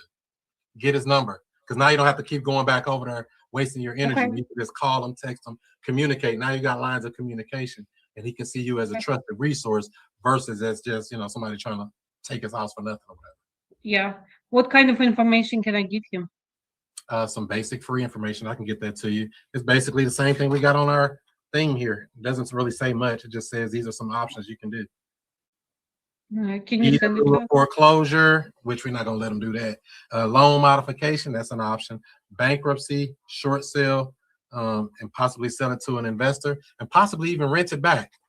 Every case is different, so I don't give them any exact thing on what to do. There's just some information that you can get. Really, you could almost go on Chat GPT and give them some information if you wanted to, but I don't really care. My thing is get the phone number. That's the purpose of this. Okay, I see. Not to get too confused with it. My thing is when I go knock on the door and I meet somebody, I don't want to come back and meet you no more unless I'm coming there to like buy the house or take pictures of the house or something to that effect. I don't want to keep going back chasing somebody when I got a person. Let's get their contact information so we can amplify our return on the work that we're doing. Okay. And great. And what did you say on your sticky note or your note you left them at the door on the other one? I left my number and I said help with a bank in a house. If you need help with a bank in a house, give me a call. Okay. So Jim, what would you say on your notes? Because Jim loves knocking on doors. What would you leave on a note if you left a note, Jim? I left 2 notes on Friday, and I just literally was texting on my phone, and I had a phone call tonight with the person that I dropped the note for. And what I usually put on my note is something simple, but what I did this week, it's always whatever comes to my mind, but it's just I can help. Call or text. I give them my number. That's it. Very simple, very clean. Yeah, because when you say bank, this, that, and other, because sometimes people are very secretive about this stuff. Just so you know, if you're not aware, some people are very ashamed. They're very upset, like, oh, I can't believe I'm losing my house. And then they're hiding it from their spouse, their husband, their wife don't even know this is going on. So I just say, like Jim said, I can help. Call or text your neighbor, something to that effect, and then and a phone number, and they'll call and text, and we go from there. Chris, what I found is that I make it vague. Yes. And just like I can help. And if the neighbors see that, it means nothing. If the kids see that when they come home from school, it means nothing. But when mom and dad or somebody that knows the situation sees that, they know exactly what's going on. Come on with it, Jim. You come in swinging and bucking and swinging. Hey, that's the truth right there. Vague is best. Even a lot of the times when I even get on the phone with these people, I'm trying to be a little vague, but not too vague. I say, hey, have you did anything about the auction? Because you don't know who's around them. Some people are like, oh, I can't talk right now. And they're really hiding. I want to be able to get my information across, but I don't want to be like so strong that it kind of scares them away or something. You know what I mean? Yeah. Okay. So that's I'll go ahead, Jim. I was going to say, typically what I'm doing is I'm texting them before I call them, just for that reason, to make sure that we're kind of having a little text conversation to make sure that they're comfortable with what we're going to talk about. And then I'll pick up the phone, and literally 2 minutes before we came live here, I was on the phone with somebody from Friday. There you go. They just sent me a text message tonight, and I jumped on a text message, confirmed who they were, confirmed that they were willing to talk with me, that kind of thing. And they were begging me to call them. Come on. That's what I'm talking about. Flip the script. That's the name of the game. What do you say on the message? If I may ask. So what do you text them back? Yeah, I actually talked to him in person on the phone. And my first text message was that just asking them if they had a few minutes. They texted me and said they received my note. And so I asked them if they know what the note's about or something like that, pretty much. And then they said that they were curious. They didn't really know. And that to me sounded a little bit funny. But with this particular one, I write right back into the message, and I just texted them. I said it's going to be at the auction on the 18th of this month. And I'm here to help. And I asked them if anybody has ever taken the opportunity to explain to them the options they have, and if they would be willing to let me take a few minutes on the phone to do that. And then that's when the lady said, I'm the mom, you want to talk to my daughter. She gave me the daughter's number, and daughter texted me and said, call me right now. Exactly. Yeah. So that's my only real selling proposition to these people. Not that I'm going to buy your house and give you $1 bazillion. My selling proposition to a pre-foreclosure is we can help you stop the auction. That's the only thing I'm selling at this point. I'm not trying to get into the numbers or all of that stuff on an initial call I'm talking about, or initial contact. We can help you stop the auction, and you do have options. That's it. Once they receive that, let's talk. Now we're going to talk about what their situation is, how you got into this situation, et cetera, et cetera, et cetera. So it's just a little process when you're dealing with pre-foreclosures. Any questions about it? So I was able to get into that conversation a little bit they opened up and told me how they got in the situation. And so we talked about that for, 5 or 10 minutes. And she's not quite sure. It's the daughter. She's not quite sure what she's going to do. Her dad passed and she can't get a hold of the bank. And so she's going to exercise some things that she thinks she can do. I'm going to let her do it. She has some phone calls she wants to make tomorrow because I want her to call me. So I just asked her I said, I reach out just like I door knocked. That's because I'm there. And I said, I took the time. I like to have follow-up. It makes me feel good to know that they're taken care of. So I said, if you don't mind, I said, kindly, if you don't mind, share what you find out tomorrow in your phone calls. And then left her the message, I'm here to help. And she thanked me up and down and, told me she'll definitely be letting me know. Yeah. Okay. So now the other thing I discovered is that she doesn't know how far behind they are in payments. And she doesn't know if they are going to be able to save this thing or not. So that's for her to discover. That's not for me to tell her. And so I'm letting her make the phone calls tomorrow. She's going to give me a follow-up and she's going to call me and say, whatever she finds out. And then I can get into more of the options that fit. Now, wait a minute, Jim. I want to make sure that didn't go over anybody's head, what you just said there. That's for her to find out. It's not your job to go tell them every little thing about how we do all of this stuff and how every little nook and cranny works. That's not our job. We're here to do it. And I made that very clear when I got her on the phone. As I said, I'm just a door knocker here to help. I said, I'm not an attorney or anything like that. I said, I can't do this for you, but I can point you in directions and give you some people that you can call. But you have to do the work. And depending on their level of motivation, they'll definitely do all the work they need to do. People got time and money for whatever they want. All that, they ain't got the money. They come up with it. Oh, they ain't got time. I got to go to work. They come up with the time. People get time and money for what they want. We're not taking no excuses. Jim, did you offer her money? No. Okay, good. I learned my lesson last week. I'm gonna give you $50,000 to move out tomorrow. Cash. No title work. And that is something I wanted to say this week when I got you guys all on the phone.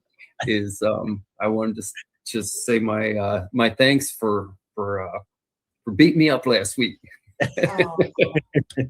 Tough love, Jim. I was just going to say for beating me up with tough love. Hey, that's what it takes sometimes. Oh, you said And, that wrong. I'm saying the funny thing is that you guys don't tell me anything that I haven't already heard or don't already know, but sometimes you just need to hear it a bunch of times before it sinks in. Sometimes I'm a little thick. That's it. Turn that. So no more DSCR talk. And I went out door knocking, and when I went out door knocking, I had a conversation with the lady that wants to sell her house. So I knocked 4 doors.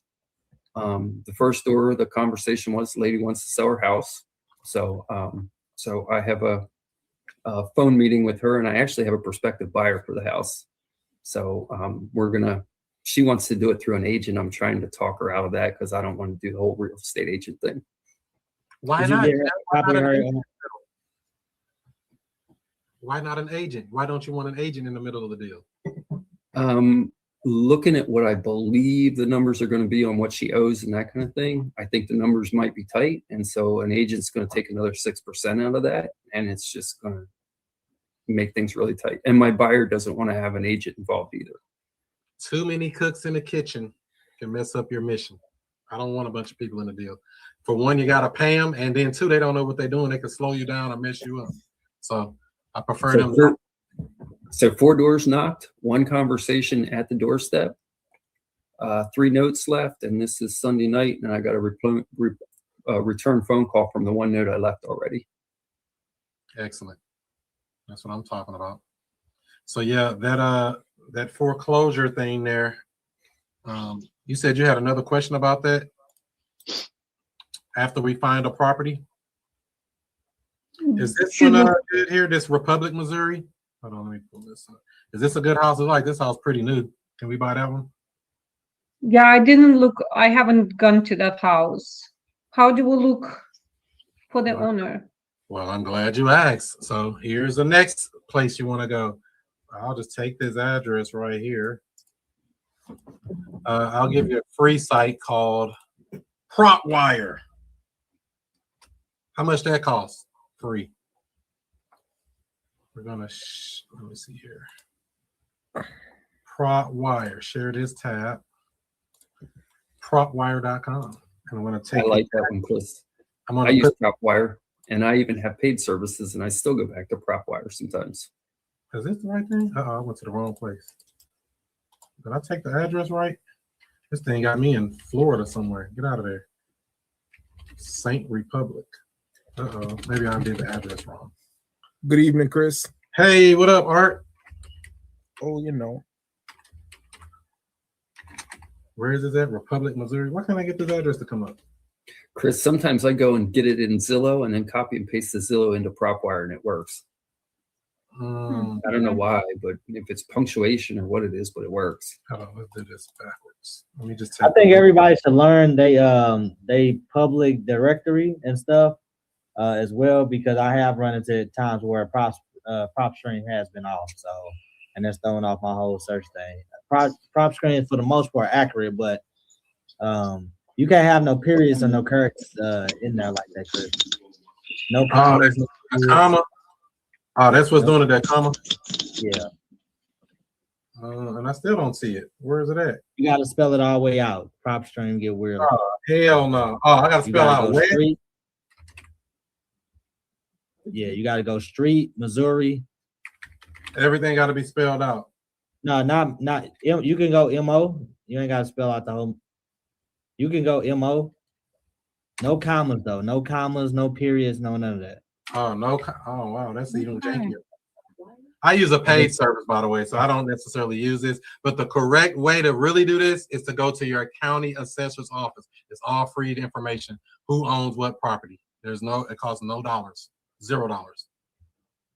Type in the zip code. What was the zip code? 65738. 65738. Sometimes we get like that. God damn. Copy that. Copy that address, and then refresh the whole website. Go to Zillow. Hold on. Let me do this way. Yeah, it's on Zillow too. Zillow tell you who on it? No, I was just going to get it. Been on for 69 days. Damn, it's been at auction a long time. 69 days on Zillow. Hold on, let's just see what I'm seeing here. And somebody live there because it's a car in the driveway. I've never seen that before. Wow. Well, sometimes so you got to remember, in Missouri, they have to do 21 days or more. They can put it out 60 days in advance if they wanted to. They don't typically do that, but it can be. I picked the worst property on the earth, huh? This thing hard to get to. I could just cheat and go to the site that I normally use. Let's go knock the door. She already did. And then see if they're ready. You don't need to know their name. Just knock the door. Oh my God. I put it on this site and it came up. Well, I thought it was going to come up. They tricked me. Right there. Republic, Missouri. Open. Bam. Make it hard. Somebody named Amy. We're looking at, she Where do you see the name? Right here. Oh, I see. Like I said, any county in America, you can go in any county in America. These services and stuff are good to use if you want to just be faster, supposedly, or you can just have another tab open for that county that you're working on.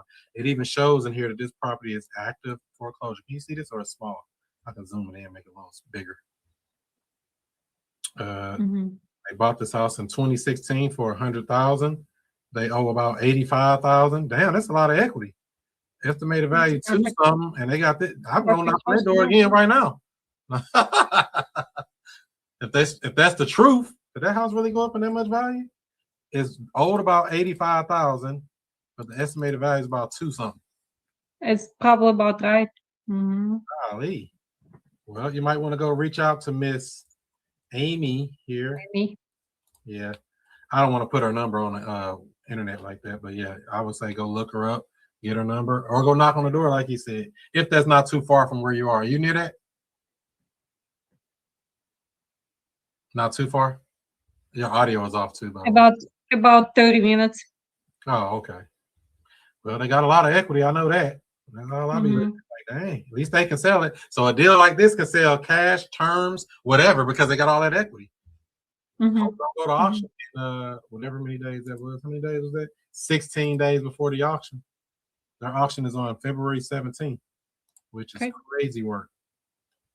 Right here, February 17th, they're going to auction. So yeah, get their number, call them up, have a conversation. Sometimes you find out these people are deceased too. That's the thing that kind of gets tricky with that. What do you do if they're deceased, Jim? So that's actually the one I was on the phone with tonight. The owner of the property is deceased. And so, wow. So how are you going to handle that? Well, the first thing I asked is if the person that's in charge, the daughters who I was talking with, if she has a durable power of attorney or anything, wills or anything that was signed. And in this case, she said she does. She has a will and a durable power of attorney that was signed before he passed. But they died with it in their name. Why don't they just transfer it? Why can't people do that? What's so hard about transferring a property out of your name and putting it in somebody else's name or a trust or entity or anything other than your name? Why don't they do that, Jim? Probably because they don't know. Nobody knows when their last day is. That's one of it. And the other thing is they probably don't know how easy it is. I transferred a property from one name to another, and it cost me like $125 and a quick claim deed. Why it cost so much? Oh, that's Virginia prices. I think it's like $30 here or something like that to record something. Might be $25. It ain't much, whatever it is. It's nominal value in real estate. And it was done in like a day. Really? Yep, same day recording. How do you lose on that? So yeah, that's what we got on this foreclosure and looking up. Any other questions around that? That rabbit hole? No, thank you. All right, hope that helped you out. Sheba, you're back. Yo, hey everybody. Happy Sunday. How are you? Man, I'm good. I'm here. Living the dream. Time to make the donuts. What's up? Hey everybody. What you shaking your head at over there? What's up? With your headphones on. Hey Art. Hey Jim. Hey Justin. Hey everybody. What's going on? So yeah, this is did you see all the stuff we just went over there with the foreclosure, how to look it up, how to find who owns it, all of that type stuff? I greatly appreciate you. Okay, cool. So yeah, every market, every county, once you look at that assessor's office, you can find out who owns that property pretty easily. Or you can use one of these third-party sites that gathers that same data for you. Chris, in my area, another site that I look for. And I did have to pop out, but I'm on PropWire right now. So we utilize PropWire instead of skip tracing it, correct? I don't use that service for skip tracing per se, because I haven't had good luck with it. It's only 10 cents or something like that per thing, but you can actually get the numbers, phone numbers for free at truepeoplesearch.com most of the time. Okay, Truepeoplesearch.com. Okay, dope. Thank you. Yeah, because Jim started talking again, and that's why I had to pop out and pop back in to reset it for me. Thank you. Perfect. Yeah, and it was so good seeing y'all. We had such a great meetup. For all the people that were not able to make it in YouTube land, Chris held such an amazing meetup.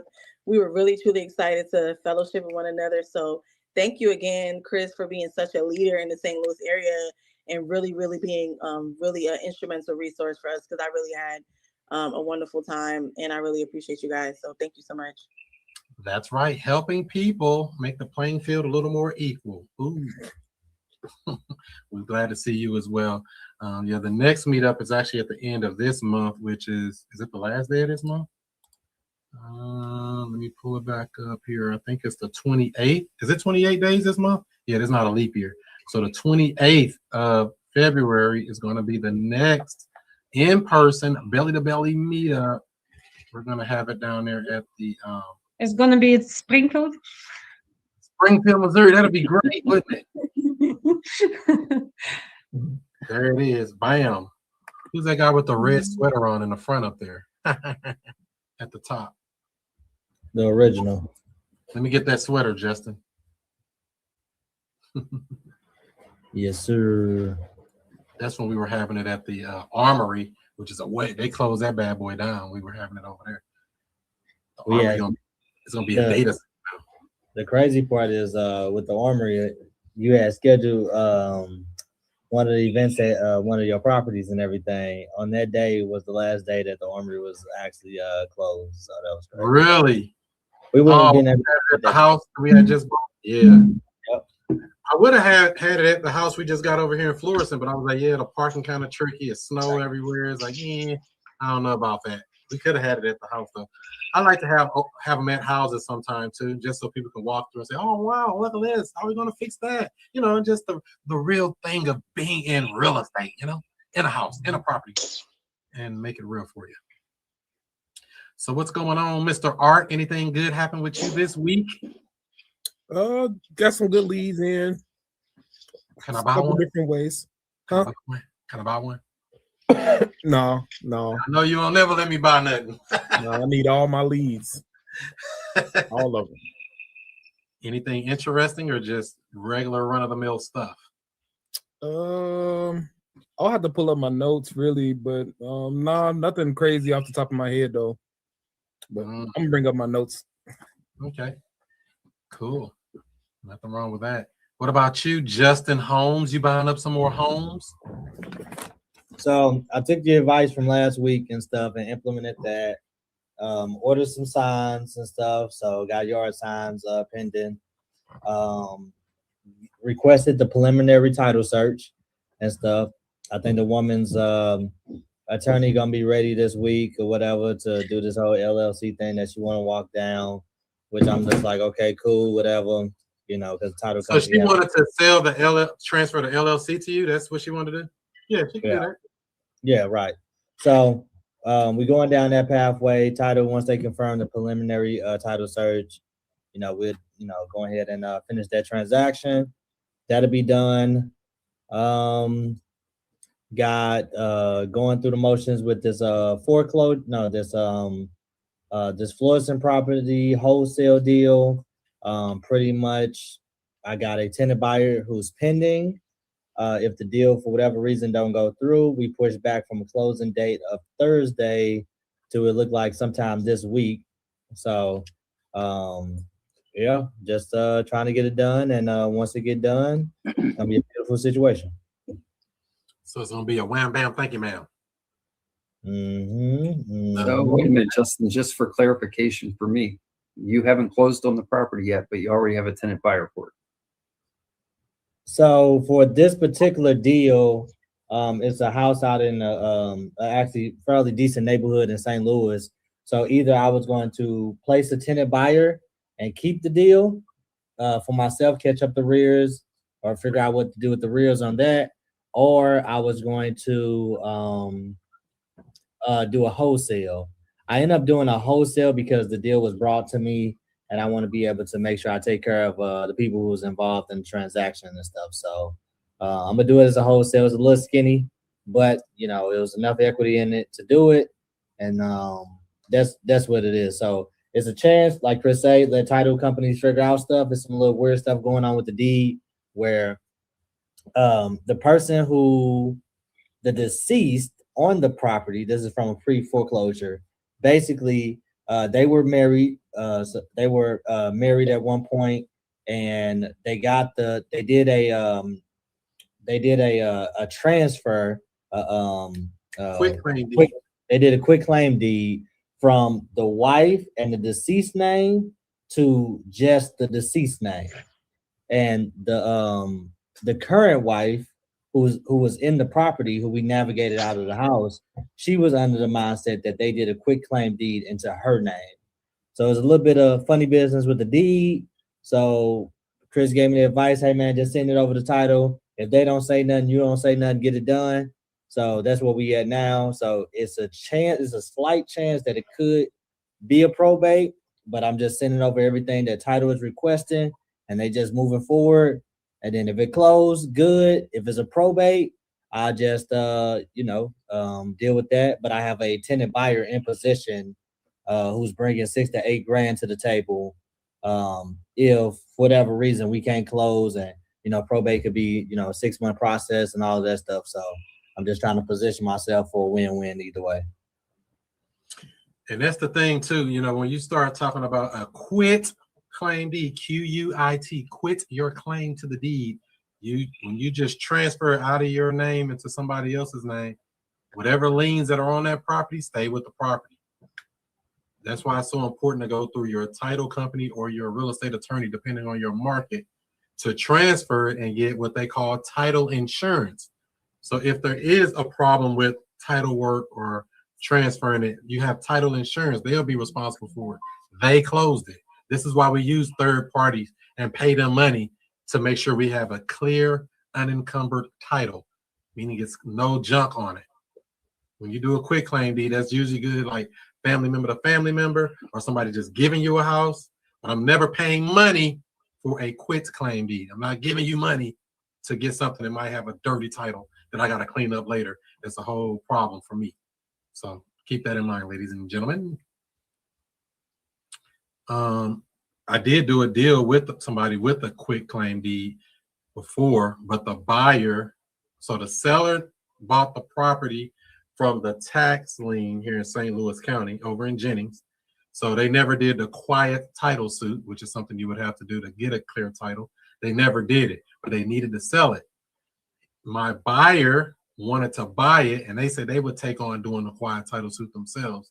So we did a quit claim deed in that transaction where my buyer and my seller knew what they were doing. I made my $7 grand and I got out of both of their way in 3 days. So we got it started on Friday, closed it on Monday, but all parties knew what was going on and they did it. I think I made more money on that deal than the owner of the property did. That's crazy work. Welcome to real estate, ladies and gentlemen. Learn the skills and pay those bills. But Chris, ain't it illegal for you to make more than the owner of the property on a deal? Not at all. Happens actually all the time. Well, I don't want to say all the time, but I've made more than sellers on property many times. I've had sellers bring money to closing to sell their property. A lot of times we have it in our mind like, oh, no, they don't have enough equity. Oh, they can't do this. You can't tell somebody what they can't do. If they decide they want to do it, that's their money to spend it how they want. We had a stupid house over here in Florissant. This was a couple of years ago. I'll never forget it. The dude was ready to bring $25,000 to closing to sell the house. I'm like, we can just take it over sub too. And I'm thinking, oh, it's such a thing. But once again, like I always say, you cannot think for people. This dude was in Columbia, Missouri, about 2 hours away, but their house was here in Florissant, sitting vacant for about 8-9 months. Nothing wrong with it. Move in ready. You can eat off the floor. It was so clean in there. And I'm like, dude, let me take this house over. I'm thinking slam dunk. I'm going to get it because I already did a wholesale deal across the street from it. So I'm buying this, trying to get this house across the street, little split level. Nope, he wasn't having it. He said all cash, and I'll bring $25,000 to closing. And we couldn't get that thing closed still. I still needed another $5 grand to make the deal worth it. So the deal ended up, I don't know what he did with the house, but it never came to me. Chris, did you need to have a license to be able to, do that, and make more money and stuff like that? No license or what? Well, so when it comes to having a license is only required if you're representing somebody else in the transaction. If I'm going to represent Jim in the transaction, I need a license. But I'm not representing Jim in the transaction. I represent me.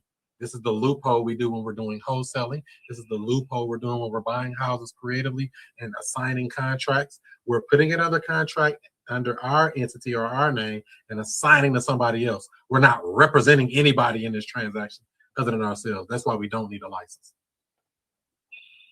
Did you take out a DSCR loan in order to do that? A debt service coverage ratio loan. Hell no. They ain't taking out no loans to buy a house. No reason to. There's too many people with houses going to foreclosure. We just looked up on there and saw all those people in just Springfield. I'm pretty sure there's a bunch more all around there. People going up on auction every day. And all you got to do is reach out to them and see if you can help them out. We got options. We can solve pretty much any problem. It ain't but I only seen one problem that I couldn't solve in real estate, and that's if the seller won't sign. That's the only way we cannot. That's the only thing we can't solve in real estate. If they won't sign, we can't do nothing. Other than that, we can solve pretty much any problem. Like I was telling you before, Justin, that house, another house in Florissant, big, beautiful house back there in, what's it called? Barrington Downs, one of them big old nice houses. Had that thing under contract, had a buyer locked in, ready to go to closing. I was talking to the man. He was a truck driver. He drove into St. Louis to sign the paperwork and everything. He was ready to go. He was going into foreclosure. I stopped his auction, had it going, had my buyer locked in, but the wife wouldn't sign. So he lost the house to auction. She said she ain't signing nothing, and she hopes he burns in hell.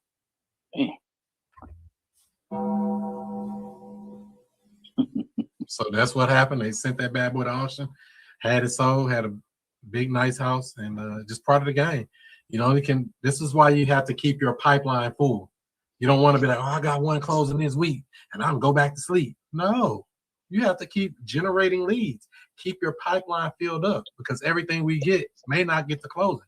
And I had that one in the bag. He already had money at title and everything. We had to release his EMD. He put $5,000 non-refundable down. We had to release it. Dead money. I said, why? $350,000 house. Went to the bank, and the bank didn't want it, but they took it. So this is why we do what we do. Chris, can you, with this real estate stuff, can you lose money? 100% you can lose money. Trying to go do flips, don't know what you're doing. Dealing with contractors, don't know what you're doing. A lot of this stuff come back to just not knowing what you're doing. That's really the easiest way to lose money. Dumping money into stuff and don't know what you're doing. Would you agree with that, Art? Yes. Have you ever lost any money in real estate, Art? Yeah. A deal last year. I sent this. It was a wholesale deal, and I basically paid like $400 or something like that prior to closing to help the sellers move out. And that deal, I didn't get that one to closing. Sellers went crazy on me. Oh my God! Why didn't they close? Man, that deal was a mess, dude. They ended up when we left off on that deal, that lady told me that the husband died right after all of that, and then kind of found out this dude is still alive, bro. Oh no! The reason I know is because he another one of his houses popped up on the pre-foreclosure list, and I called it. I was calling him on a dialer like two weeks ago, and then like he picked up, and I'm talking to him, and I'm like, man, this voice sounds familiar. And I looked at the file, and it's this dude. I thought you was dead, man. For real, man. What you doing alive? They ended up selling that deal to somebody else for like an extra $2,000. That's why I didn't close with them. Wow. So you lost $400. Were you sad? Yeah, I was sad, man. You like, man, I want my damn $400 back. Oh yeah, I want my $400 back. It's about the principle, bro. You already know. Damn. Well, at least it happens. At least it wasn't 40,000 or something ridiculous. Yeah. I might vomit for something like that. Yeah. So yeah, that's the game, man. You know, got to be careful. And when you start throwing money at stuff, but a lot of the strategies that I teach and preach don't cost no money. That's why it's so important to say, take the time and understand what we're talking about doing. I ain't talking about dumping a bunch of money into somebody's property, paying a bunch of money to the seller before closing, or doing any of those things that people tell you to do. Going in trying to fix everything up, don't understand what it costs, giving contractors $5,000 up front before they start work. No. We don't ever let the work get ahead of the money. So that's some of the stuff that I've seen when people kind of find their way into losing money in real estate. We don't want to do that though. Jim ain't never lost no money though, so I ain't gonna ask him. And then the other time that I would say that I lost money, I really didn't lose money, but I didn't get what I thought I was gonna get. Is when I learned the hard lesson about how I have to follow up with title companies.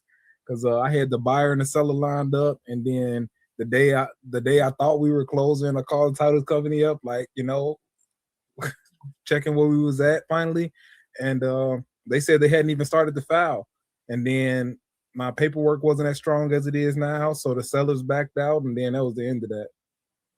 Yeah, it's some silly stuff, man. It's so many. You're dealing with people. Like I say, real estate is really not hard. It's these people. You have to master communicating with people. You have to master understanding why people are doing what they're doing, so you can navigate like these sharks that are swimming around us in this thing here. You want to be able to navigate and facilitate the deal. Very important. So on the day I thought I was gonna close that deal, I thought I was gonna be picking up a check for $10,000 that day, and then I found out that the whole deal fell apart. Man, that was a sad day. You was mad. Yeah, but I learned that I ain't never had that problem anymore about the title companies, though. I tell you that. I be on their butts. So in your experience, Art, you're telling me that professional, quote, quote, title companies can mess up deals? Absolutely. Absolutely. I think it just come down to human error. Sometimes they miss emails. Sometimes they just don't follow up like they say they're going to. So it's up to us to stay on top of that. So it's back on us. No matter what, the buck stops with us. We can't blame nobody else for our deal not going through. Mm-hmm. We got to do a whole lot of work for real to get these deals to closing. That's it. We definitely earn our checks. Yeah, we earn our keep. Because some people just feel like, oh, it's the title. They're going to do everything. Yeah, keep thinking that. You're going to find out. They're going to do exactly enough. They call me and ask me, hey, yeah, Chris, I'm trying to reach the seller. Oh, and I'm like, their number's literally on the contract. Like their number, their email address, all their contact information is there. What are you asking me about? Oh, I didn't see it. Oh, what day you want to close? What does it say on there? Everything they be asking me, I'm like, is literally on the paperwork. And it happens, It's human, but that's what they're supposed to go off us is your paperwork. Your paperwork is the way you're supposed to be communicating with the title company. That's what we call the meeting of the minds between the buyer and the seller. They agree to sell it for this price at this date, with this earnest money, etc. And we take that paperwork to title. They supposed to go through, do their title work, and our communication should be through that paperwork, not, hey, yeah, whatever they asking you on the phone. That's how it's supposed to be. That's the right way to do anything. Even when I do dealing with tenant buyers, when I send them that multiple offer, I say, you need to reply back to that email. Everything's on that email thread so that they can't, oh, I thought you said, no, what does the paperwork say? What do we say? A lot of people want to come up with that, oh, he said, she said, hearsay stuff. I'm like, nah, man, when they come to this real estate, I'm straight. What does it say in the writings? I ain't tell you nothing. Don't go off nothing Chris said. You told me, you promised me. No, I ain't promised nobody because I don't make promises. So that's the game. I try to keep it in black ink on white paper. Chris, would you recommend putting $5,000 of earnest money down when you doing business? I'd recommend putting anything you want on your paperwork, but not necessarily the money if you don't have to, depending on your situation. So if we're talking about a traditional wholesale deal, no, I wouldn't put that because whatever we put on that paperwork for that contract to be legally binding, you're supposed to have that EMD dropped off or deposited or transferred. That's what binds your contract. Offer, acceptance, and consideration. Your EMD is your consideration. The third part that makes your contract complete, valid, whole, etc. Art know that from the Jeopardy we played the other day. Yeah. Real estate Jeopardy. So what happens if you do a contract with a seller and you got $100 earnest money, but then that contract never makes it to escrow? Do you owe that seller $100 legally? You're supposed to, yeah. It's not necessarily to give a legal answer. I'm not an attorney. This is all opinion and for entertainment and educational purposes only. Yeah, legally you're supposed to give them that if it was something on your fault. If it's something on their fault, then that's their business. But if you back out of a deal just to be backing out, and it's outside of your inspection period, we typically put 10 days, 20 days, 30 days, whatever we put for inspection period, due diligence period. If it's outside of that, you're supposed to give them that money. That's the right thing to do. But is it the legal thing? It's a gray area. All of this stuff is kind of gray area, to be honest. When you start looking at it in like I do, I'm like, yeah, who said you can't do that? Where does it say you can't do this? Find a way we can do it. I'm not saying to break the rules, but walk the line. Not breaking no rules, not cheating nobody, not getting over on nobody, but we're going to play within the framework and win every time if we can. What is it? Offer acceptance and consideration, right? That's to correct. make so if the consideration was never like put forth, then I don't know if that's actually like it's not really a valid contract. You've never been dropped off. Legally, no. It could be argued if somebody try to come back and say, hey, yeah, man, they backed out and I'm gonna sue them. I don't know why. You'll be practicing because this ain't a valid contract. Messed them up. That's what we're doing. So I want to move over here to one of my friends ran in that situation, and then the seller asked their attorney, what can they do? And their attorney told them just let it go. No, you're wasting your time. Yeah. We're coming back to some realtors because I know some of you like to work with realtors. And it's very important to understand how to speak to a realtor. So what we're going to do right now for Miss Walsh, her favorite thing to do, which is what? Not talking to the person. A role play. Miss Walsh, somebody calling you. Hello? Hey, I got your message. I had a property listed you were asking about. Yeah, I'm looking if you need any help with your situation. Oh, no, it's listed online. Were you trying to buy it? What help do you need? Are you trying to sell, or you try to figure out with your bank? Oh, what no, your I'm the goal listing is? agent. I'm sorry. You left a voicemail on my phone. You said something about you saw one of my listed properties. It looked like it's been on the market for a long time. Yeah, that house is still available, the one in Springfield. Yes. Why you can't sell it? May I ask why you cannot sell it? What's going on? Yeah, we had it under contract, but the person that was buying their financing fell through, so we had to put it back on the market. Okay. How fast do you want to sell it? The seller wants to sell ASAP. They thought it was sold already. They were already spending the money. Let me get to my 4 filters. How much do you want for the property? We got it listed right now for $350, but they had accepted an offer a little bit less than that, so I'm sure they'll take a little less.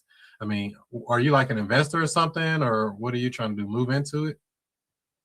I'm working with a team. I don't know what to answer for this one, be honest. You working with a team? What do you mean? I don't even know what I would say for that. You working with the team? What would that mean? Yes, I would like to buy a house. Oh, you're looking for one to buy? Okay, great. Yeah, so this one's for sale. Are you working with another real estate agent or something? No, I'm not. I don't have a real estate agent. No, I'll work with you. Oh, great. Yeah, you can pay me commission too, so I can double dip, get commission on both sides. Yeah, but are you already like pre-approved? Are you using financing or cash? How are you planning on buying? Good question. How do I answer that? How do I go around that? Phone a friend, Justin. She needs your help. Yes, I don't even know how to go from that. Put me on with Get on Justin. He's your battle buddy in this situation. Put me on with him. Justin, are you there? Hello, Chris. Yeah, she told me that you're her partner in this deal. She was trying to buy this house here in Springfield. Something about she worked with a team. I didn't know what she was talking about. Yeah, tell me a little bit about what's going on. Yeah, this house was listed. It went up. It went for sale. We had it sold, but the buyer's financing fell through, so we had to put it back on the market. Okay, why do you think it didn't sell? Well, it's sold, but the financing fell through. Okay, gotcha. Why do you think the bank didn't lend on it, or they wasn't able to get through? Well, I'm really not at liberty to disclose that. I don't know if they wanted me to tell that, so I can't really say. Gotcha. Tell me about the condition of the property. Oh, it's beautiful. It's move-in ready. It's a great house. By move-in ready, what do you mean? I mean, it kind of look a little bit something like this. Perfect condition. They only been there like 2 years, so it's a nice house. Okay. Look like a new roof on that thing. Do you know when that roof was replaced? I think it's less than 5 years old. Nice. And how many bedrooms? How many baths? This one's a 3-2. Gotcha. And then, do you already have somewhere to move to, or what's going on with that? Oh, I'm just a listing agent. It's not me. I'm representing somebody in this transaction. Okay. Do they already have someone to go? Oh, it's already vacant. Okay, good. How long has it been vacant? Since they tried to sell it about 3 months ago, right Yeah. before Halloween, something like that. Why you think you haven't, sold yet? Just because of the financing fell through. I think it'll sell again. It just we have to get the right buyer for it. That's all. Yeah. Okay. And then how soon are they looking to, move forward, that we able to, agree on numbers and everything? They thought they had it sold, so we thought it would have already been closing by now. But since the financing didn't go through, so I guess as soon as possible. And what was the number you all were looking for? 350. Okay. All right. Well, I can run some comps and everything to see where we at with that. Let me ask you this: when you got when the financing didn't go through on that property, were they able to get a appraisal done? They did get an appraisal. Did it appraise for the 350 that you guys are asking for? I didn't get the chance to see it because the lender kept it. They didn't really bring it, but I just know, they did pay for an appraisal. They paid like $800. Yeah. With your clients, let's say we were able to get them the 350, but we had to do something creative to get them there. You think that might be something that may be open to doing? What do you mean when you say creative? So what we've done in the past is we've done business like with Miss Mary, for example. Miss Mary, she wanted a particular number for her property that no one else was able to get to her. So what we was able to do is structure something creative where now she's receiving payments at, mailbox money every single month towards that payment. Kept her happy. She got some good income coming in. You think that might help out you and your clients? Oh, you mean like a seller financing type deal? Yeah, in a way. They could be open to that. I mean, because I know they want to sell it. They do have a mortgage on this property though, so I don't think you'll be able to do it. Oh yeah, we take over mortgages all the time, so this won't be our first rodeo. So you would you would assume the loan? Yeah, we could do something like that. Well, we don't assume the loan per se, but what we do is we do step in and take over the responsibility of the payments. And then, what I can do is I can get your email and then, get you guys over an offer, just kind of explaining everything that we do. Does that make sense? Yeah, that makes sense. What about my commission? Are you work with agents before, or how does that work? Yep, we do a lot of business with agents such as yourself. So covering your commission shouldn't be an issue. Okay. Perfect. Yeah, so I'll send you a text with my email address. You can send it over to that. And you said you're going to send like an offer. Is that what it is? Yes. Okay, cool. So yeah, Okay. Anything else you need from me? Nope. Appreciate your time, and be talk to you soon. All right. Have a great day. All right. Miss Walsh. So my question, and I always start what to answer if they ask, who do you work with? Are you investor? I know someone said, don't say investor, and other people say, yes, just be honest. What do you say? What do you say to that, Art? If somebody asks if you're an investor? Are you an investor? Who do you work with? Yeah, when people ask me that, I just tell them that I just buy houses and I help people with problems on houses. And me and my wife work. I tell them me and my wife work together. Mm-hmm. Yeah, because see, sometimes you can sound like a big hedge fund or big company, big corporation, big bad wolf, and I don't really want to have that perception. Everybody got this thing they're thinking, so I don't want to have them thinking too much. I'm just a local home buyer. I work with it, you know, me and my team here, we buy them up, fix them up, you know, things like that. So we do that. We're local home buyers. Okay. Okay. I don't use that investor word if I can help it, or the wholesaler word, or the flipper word, or any of those terms, because it could trigger something. Oh man, I don't like flippers. Oh man, I don't like wholesalers. Oh man, I don't like whatever investors. Y'all gonna lowball me. I don't want that already pre-programmed, so I don't want to put a title on myself that's already been burnt up by the marketplace. So what would you say, Ms. Walsh? Well, that's kind of, I was thinking to say, no, just me and my team. I don't want to say I'm investor or I work with investor group. No. I just So me and my be team, small, yes. Be small. And another question I have, you know, looking at the houses in here, and maybe I'm stepping ahead of my thoughts, looking about exit strategy, because the pricing, what the pricing is, and if making that house rental or reselling, that's what I'm looking. If we buy the house for a certain amount, how we're going to rent it out, because the rents is not going to cover. The numbers don't really work. All right. Are you going to be doing any dispositions? No. Are you going to be doing any underwriting of a deal? No. So not yet anyway. Don't even get, if you ain't doing either one. Don't even think about that. There are answers to your question, but if you're not doing it, don't even worry about that. That's not your worry right now. Okay. If you know my purpose on the earth is go generate a lead, I'm going to go generate the lead, and then let the tips fall where they may. Overthinking about, I don't know about the rent. I don't know if it'll do this. I don't know if you'll drive yourself crazy overthinking all that stuff. Everything you're thinking about may not even happen. Got it. What you think about that? Is that good advice? Yes. Jim, is that good advice for that?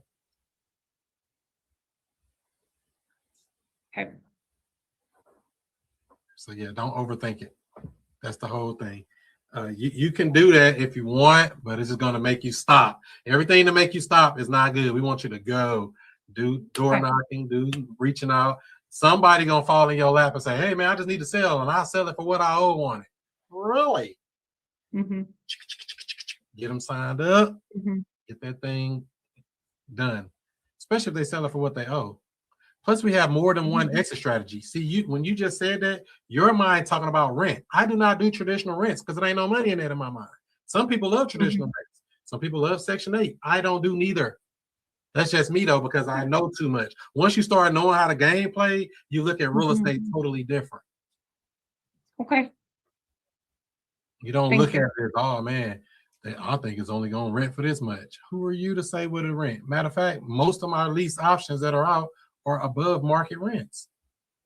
They might be renting for 15. I might be getting 18. Same neighborhood, different situation. Price is made up. That's the beauty of creative real estate. We create great deals. We create them. We find them, and then we create them. What do you think about that call there, Art? I think Justin did very well. Yes, that's what I think. Very well. Would you have done anything differently? Justin, how many of the pillars did you get? I think I got all 4. I got the timeline. It was ready to go, but the deal fell through. Maybe I really didn't get the motivation. I didn't really get into that because it is an agent and stuff like that. I think I asked what is the reason they want to sell, but I don't think he really got into it like that. I dodged your question. I do what they all do, dodge the question. Yeah. What? I think I would have asked if they had any wiggle room on that price, knowing that the previous buyer fell through, and you said you said the other buyers was under 350, but they starting at 350 again. I would have kind of dug into that a little bit more. But I think it was really, and I'm only saying that just to say something right now. Really, I think it was a good call. But this is how we learn. You know, these little tidbits are, you know, it may seem like it's a small thing, but that's a serious thing. I mean, is there any wiggle room on that price? I know y'all had it for $350 before. I mean, if we came in, and I don't even throw a number out there. I mean, we came in like, you know, 280, something like that. I mean, what do you think they would say to that? It's just a question. I don't really care what they say, to be honest. There's no question that you shouldn't be afraid to ask. You should be able to ask them. Yeah, one other thing I would have did is I would have made sure the agent know that I'm wanting to work with them, and we're gonna make sure that they're gonna get some type of something paid to them. I wouldn't go too deep into it, but let them know we're gonna make sure they're gonna get paid, and we really need them to present these offers to these sellers. Because sometimes the agents, if they don't like the offer, they ain't gonna even go present it, even though it's their duty to do so. So that's messed up. I'll try to get that out the way early. Like, yeah, these gonna be some low offers, probably more than likely. Very important there, Art. Yes, we must make sure it's very clear that yes, we'll find a way to get your commission paid or get you some type of commission for the deal. We just got to underwrite the deal and see what the numbers are. We'll find a way to make this deal work. Make sure you get paid. That's all they want to hear. That makes them say, "Oh, I like this guy. You want to get me paid." As a matter of fact, Mr. Agent, I'm not just looking to do this one deal with you. I like to do multiple deals with you this year in 2026. Do you work with investors normally, or you do more so just homeowners, or people that are moving into houses, families? You have to understand, and also I have to say it again. I think I said it last time we went over this real estate agent thing. What do people like to talk about the most? Money. Themselves. No. What? Themselves. Their favorite cousin. Talk about the agent. Hey, how long you been an agent for? Wow. I mean, what are you doing in real estate? You buy houses too? Be a person. Don't be so robotic on the phone with these people. Remember to be a human being. These are people we're talking to. We don't have to always say, "Oh, what's the roof? What's the this? What's the that? House, house, house, house, house." Damn, can we break it up a little bit and be a human? I'm not saying it was bad, but we have to remember that when talking to people. Sellers as well. People. They're still people. Oh, I hear your baby in the background. How old is she? Oh, she's 3. Oh, my little niece is 3 too.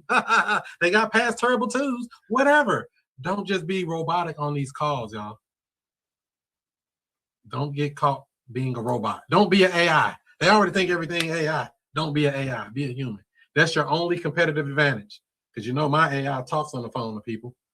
They ain't going to get into a deeper conversation. And I'm not saying you got to go deep down a rabbit hole and get into their personal business or anything.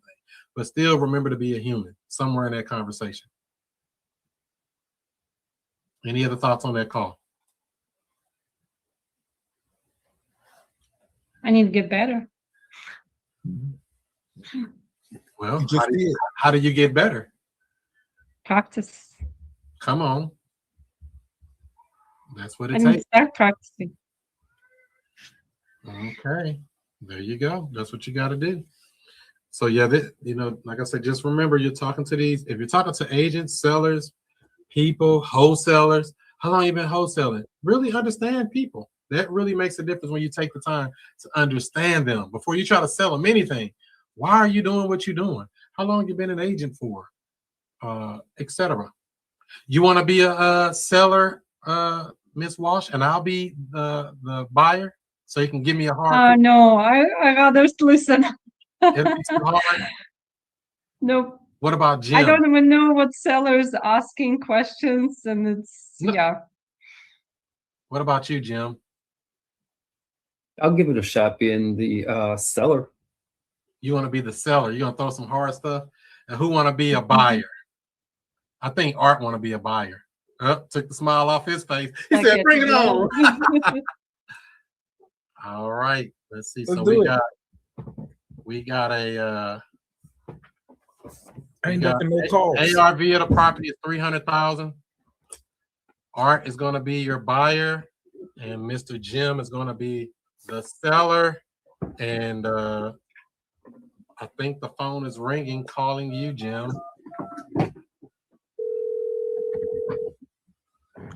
Hello.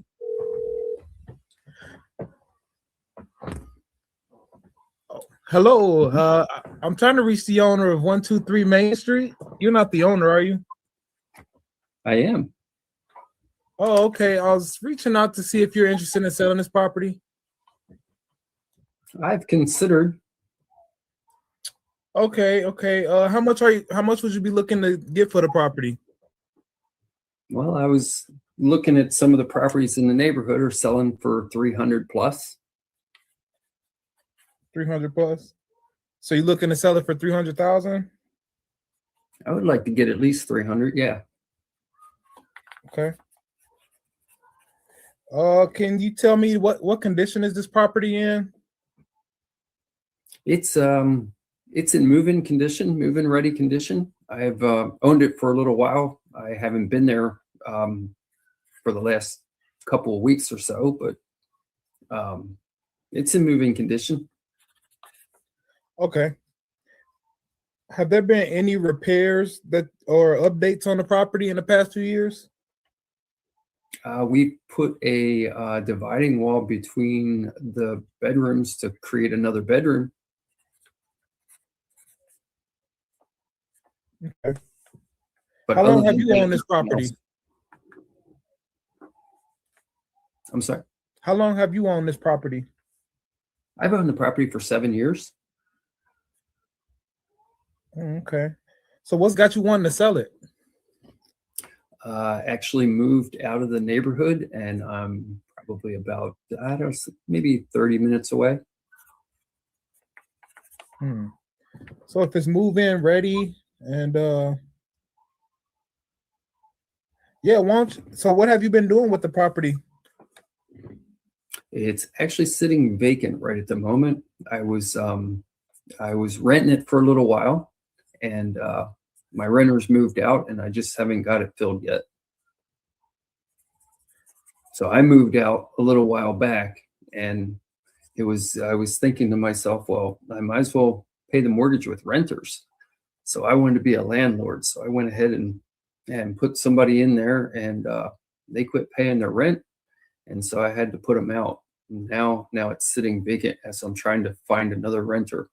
But you called it a good time because I'm actually looking, and I'm thinking, maybe now's the time. Man, so yeah, I own a couple properties myself, and I've had it before where the tenants have stopped paying, and I still got to keep making the payment on that property. That really sucks.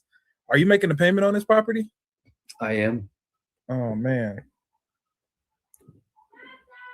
Okay, so how long has it been since these tenants moved out?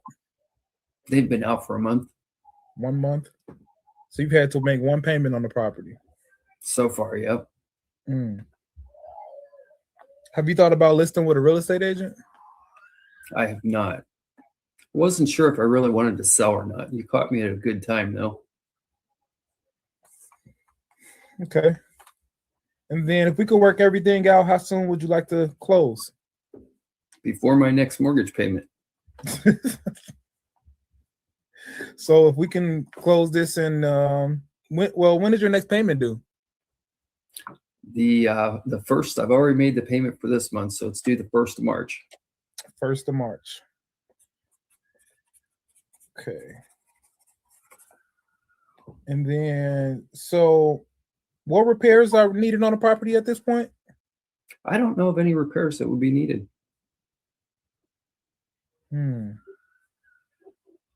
Okay. It's in pretty decent shape. They didn't mess it up when they left. 300,000. So what if I told you that we would be interested in buying the property, but we would need to be around 140,000? Ooh. Nah, that would be a little low for me, man. That'd be a little low? Yeah, definitely. I don't Well, think we can make something work with that. Say? What's the best you think you could do for the property? I'm really thinking it's worth the 300. Okay, if you really think it's worth the 300. And then, okay. So what's your plan if you're not able to get this property sold by the 1st of March? I would probably list it with a real estate agent at that point. We'll list it with an agent.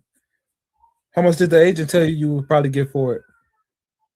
I haven't talked to an agent yet, but I'm pretty sure they're going to tell me around 300,000 too. Okay. So did you factor in all of the expenses that you're going to come across with selling with an agent on the market? I know I'm going to have to pay some seller commissions, some real estate agent commissions, but what else would there be? You're going to have closing costs and commissions, and if your buyer has any concessions that they're asking for, then you got to consider that. Anything that the inspection might find as well. So just selling the property, you're going to be looking at about 11%, what you can expect to pay. And then, if the buyer's asking for any repairs or anything, then you just got to tack that on top. So with that being said, if you were to sell this on the market, you'd probably be looking at maybe 30,000, 35,000 or so is what you would be paying to sell it. So that would put you at 265. Would that number work for you? That's a little bit less than what I was thinking I was getting, but I didn't actually consider all the things that you had mentioned. That's, I was thinking I might have to pay a commission, but I don't know. I think I might we might be able to make a number work at a little less than the 300, knowing what I know now that you've shared with me. So what if there was a way that I could pay your asking price of 300,000, and then we would just start making the payment to you on this property? Is that something that would work for you? That's an interesting angle I've not thought about. So it'd be great. It would be great because instead of you being a landlord, you would just be the bank now, and you could just have this property as set up like an annuity for you. So you get the purchase price that you want, and then you get control of the bank, you get control of the property, and you'll just be the position of the bank. So we'll be making payments to you. We'll take care of the taxes and the maintenance of the property, and then you just get a payment on it. Does that sound like something that could possibly work for you? Is this like one of those subject to things? Well, yeah, since you have a payment on the property, yes, it's exactly what it would be. Are you familiar with that? I've heard about it on the internet. Okay, so while we're here, how much is your monthly payment on the property? $1,400 a month. $1,400. And then how much remains on the mortgage? I've been paying on it for 7 years consistently. So how much is owed on the mortgage? I don't actually know right at this moment. I know we've been paying on it for about 7 years consistently. Okay. So if we bought the house for 300,000, then 1,400. So what we could look at putting this type of deal together, but I would need to gather a little bit more information from you. I would need to get a recent mortgage statement from you. How soon do you think you might be able to get that? Oh, I keep that paperwork pretty handy, so I could get something like that over to you probably by the end of the day. Do you have it with you right now? I don't actually have it with me right now. I'm not at home, but I will definitely have it to you by the end of the day. Fair enough. Fair enough. Okay, so what I would like to do is, we can talk about that more. And if it makes sense for you and if it makes sense for us, then we can have this deal closed out in about the next 2 weeks. Does that work for you? Awesome. I'm looking forward to working with you. Okay, can I have your name, please? Jim. Okay, Mr. Jim, my name is Art Robertson. My company is First Choice Property Solutions. I'm going to send you over a text message so you have my contact information. And then the next step would be you send me over that your most recent mortgage statement. And then from there, we'll look at putting everything together around that 300,000 purchase price. And we have to make sure we include the loan. And if you're good with all of that and I'm good with all of that, then we'll get everything to title company and we'll be able to close in the next couple of weeks. Time. Wham bam. All right. How do you think you did, Art? I felt like I was rambling a lot more than what I usually do, but I was like totally unprepared for that call for sure. I ain't got none of my paperwork with me, but I feel like it was a decent call. We made some good progress. Got a good second step. I like it.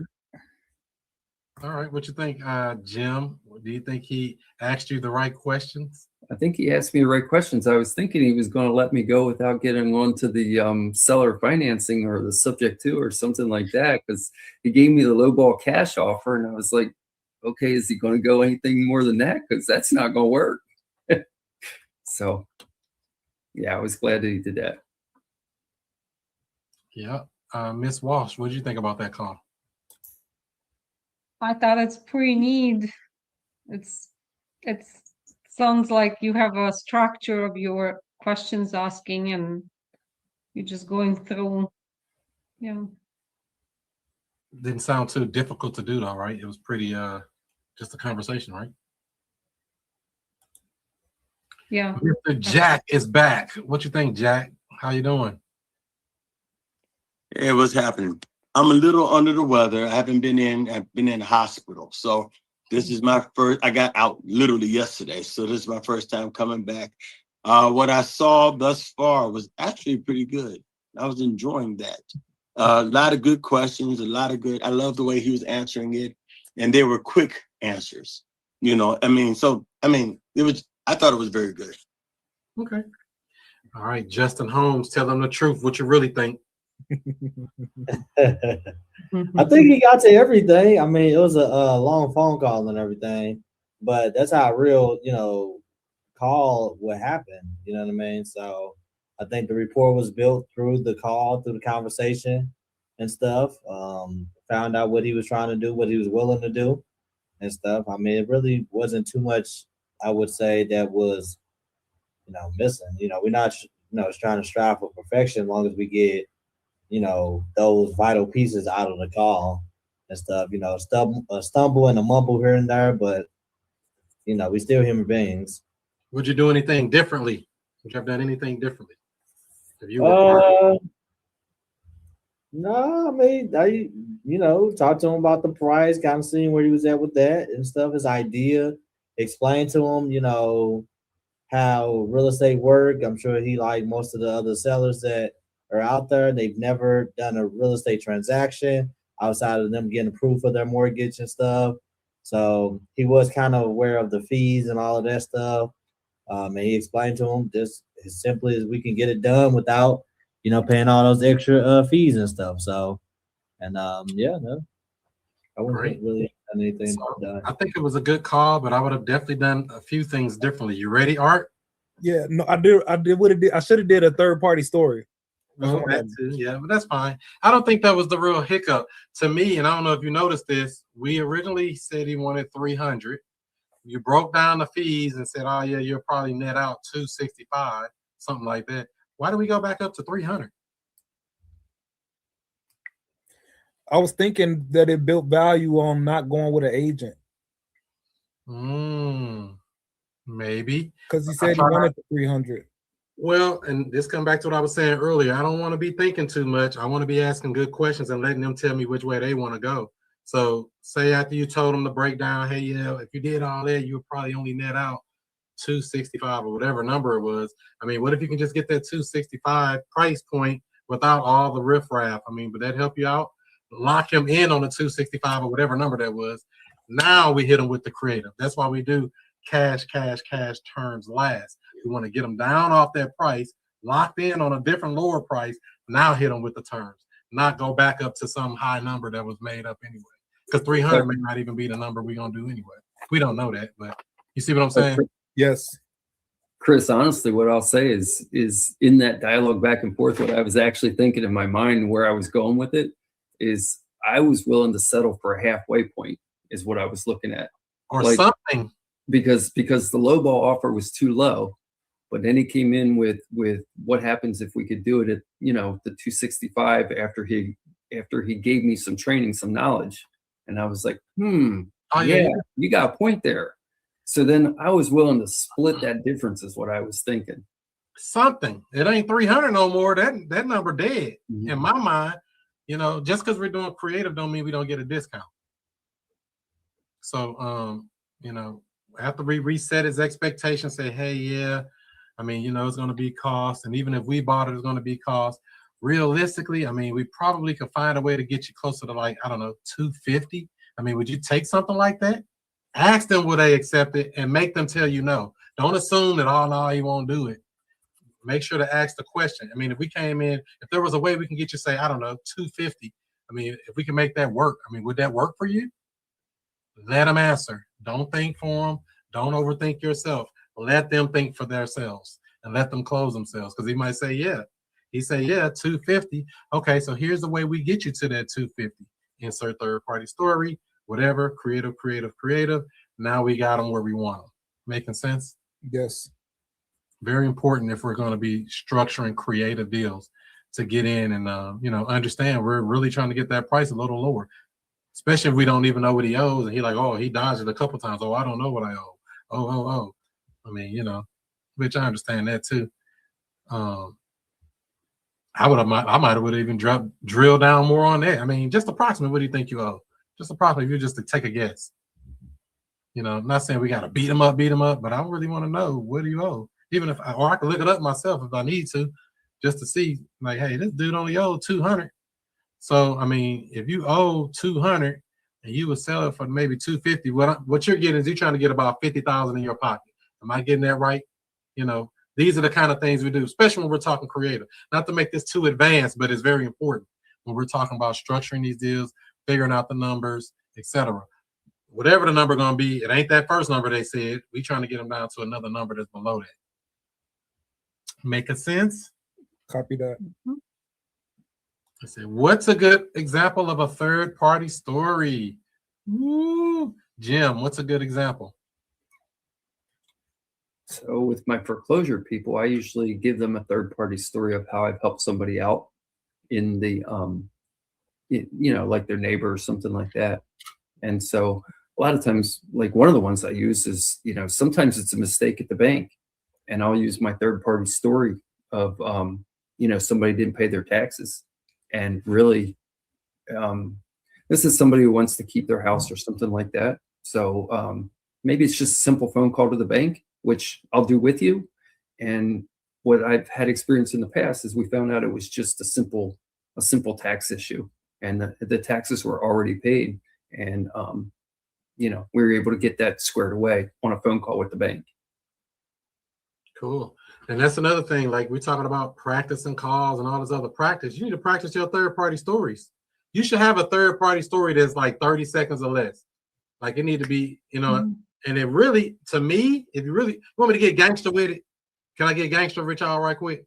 My third-party story is going to damn near match what they just told me their story is. If they told me, oh, my husband left me and he did this and he ain't paid a bill, I thought he was on pay and this and this and that. Oh, wow. We just helped Miss Mary, what Justin just said.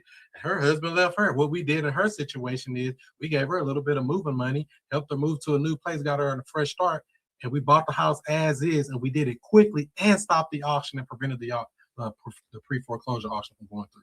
You think something like that would help you out? Short. It should be no more than 30 seconds. You need to have about 2 to 3 good third-party stories. They don't have to get specific with names and places and all of that unless you're really that kind of person. You can do that. But you need to have some type of third-party story that you should be able to tell that makes sense, that matches what they've already told you about their situation. Is that making sense? Yes, whenever you think third-party story, think about SpongeBob. Imagination. They say, how much for the property? Imagination. 5 minutes later. Like,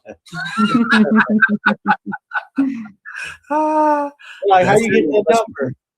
That's what they do. They be coming up with, they making up real estate. They doing creative real estate.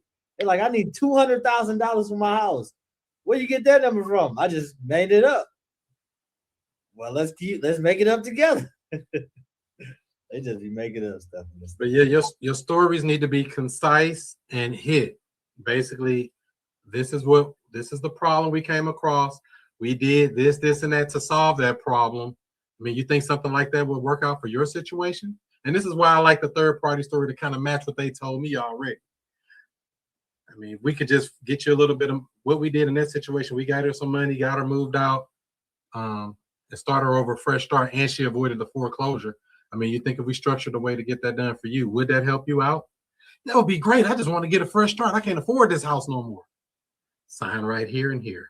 Okay, the paperwork. That's it. Very short. And it don't have to be your story. It can be somebody else's story. You can use one of my stories if you want. If you heard me tell a third-party story on something, or Justin, or Art, one of his stories, or Jim's story. But like I say, don't make them so long where you got, oh, I got to remember every little piece of it. Just hit the main points and ask them at the end of that, you think if we did something like that in your situation, would that help? Any other thoughts on a third-party story?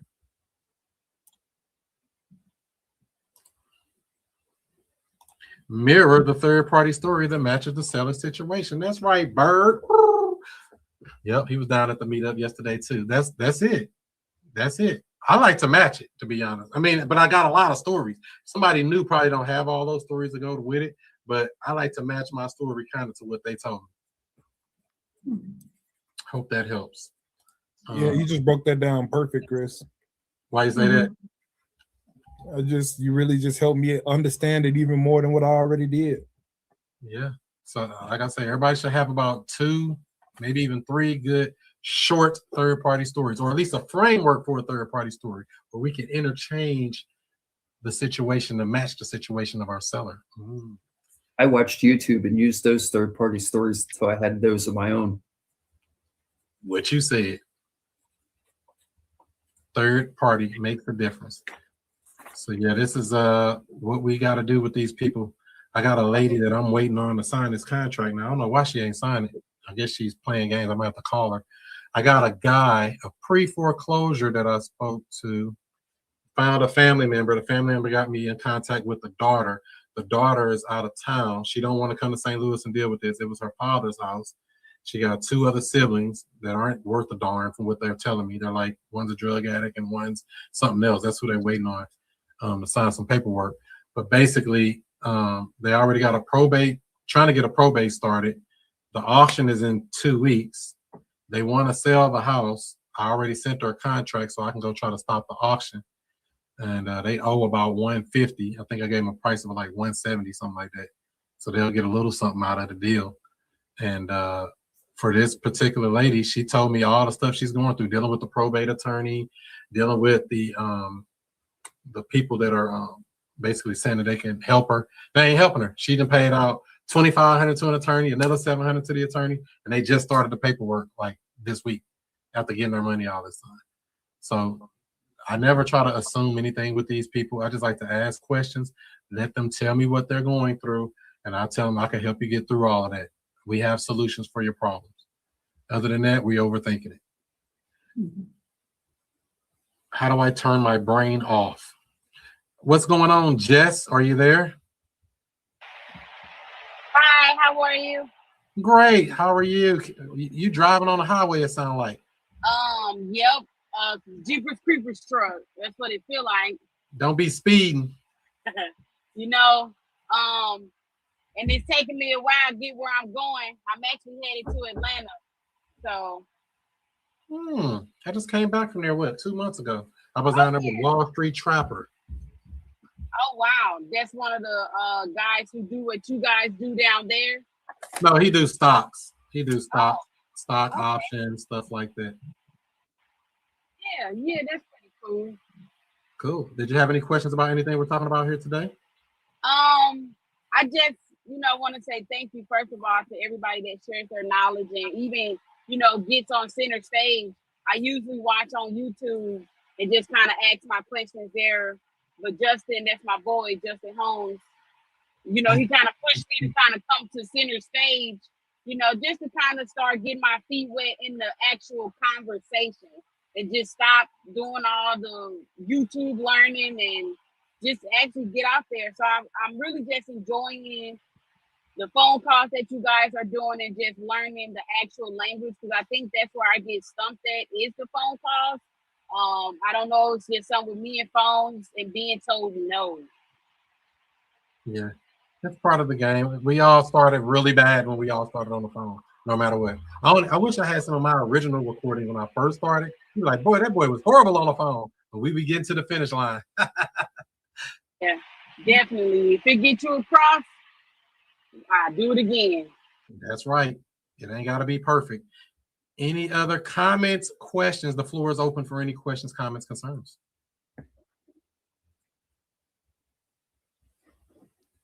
The doors of the church is open. Don't be laughing at So that. that was me. So I had to hop on YouTube to ask my question. But I did ask the question about what's a good example of the third party story, and you guys explained it really well. Kind of just regurgitate what they already told you in imagination for sure.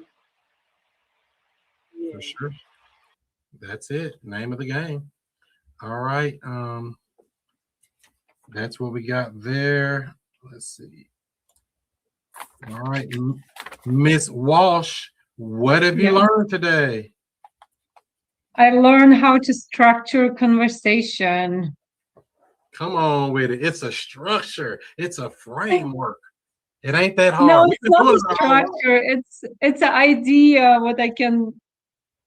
what to say, to know what to say and how to say it. Like I said, I don't know much about real estate at all. That's my week number 2, except of buying my own house. So I learned a lot today. Right. And yes, so I am proud of myself going out on the field today, and I'm glad that I got some good reviews. I mean, good questions here and good notes. When are you going Gonna back implement them outdoor? next week. What did you say, Chris? When do you plan on going back out knocking on doors? Oh, cannot do that. Well, I will try to do it maybe after work sometimes if it's close around my work. I work 7 to 6 p.m. So Guess probably what? Friday. What if I told you that's the same time they work and you'll catch them at home? I have kids. I know it's excuses. But this week probably till Friday. That's fine. But what Sunday I'm afternoon. What I'm saying is your sellers or your prospects or your leads that you're thinking about knocking on the door probably working at work the same time you at work. So you might after work, like that's what I'm saying. Yeah, I understand. I am gonna try to make a couple calls to the agent during lunchtime. I don't have much lunch, but I'm gonna fit it in. Yeah. I'm gonna do some work during the week. I can't just sit around. There you go. What's your main goal in real estate anyway? Are you trying to leave a job or you just want to get in the game because you always wanted to? I just wanna support myself in the future. I want to be on my job till I'm 70 years old. No, freedom ain't free, right? That's right. There's a So cost. while I'm young, I'm gonna make it work and build it up. Cool beans. Perfect. Appreciate it. What about Mr. Jim? What have you learned today, Jim? Taking action is what works. Yeah. So I want to say, I want to congratulate for door knocking. Thank you. And that's exactly what I did this past weekend.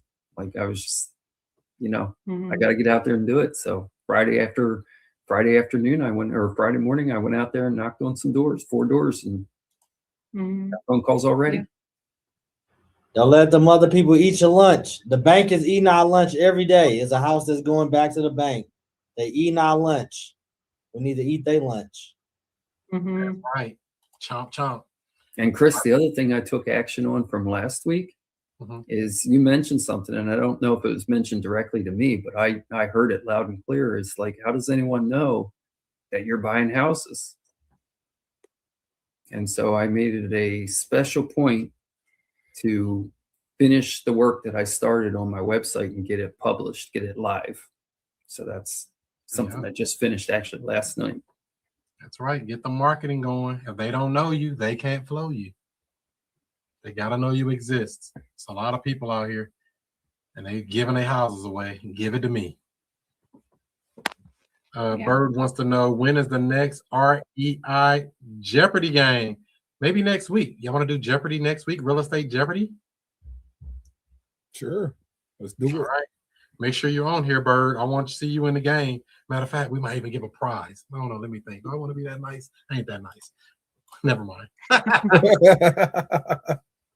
What about Justin Holmes buying up all the homes? What have you learned today? What I learned today is, I don't know. I would say just a reiteration of what we're not doing. You know what I mean? On those phone calls, those practice calls are always good to, you know, bring me back front and center of what I'm missing. You know, okay, I was thinking today, like, I need to polish up on my third party a little bit more cleaner and stuff. You know, it's becoming, you know, maybe too easy for me in a way. So I want to work on the delivery on that and just, you know, keep tackling real estate as best as I can, you know. Yep, that's the get. Make that third party story memorable, short and sweet. We don't got to go too deep down the rabbit hole, but just enough to make it hit. Pow! In the mouth. What about Mr. Jack? I know you came in halfway through, Jack. Did you learn anything today?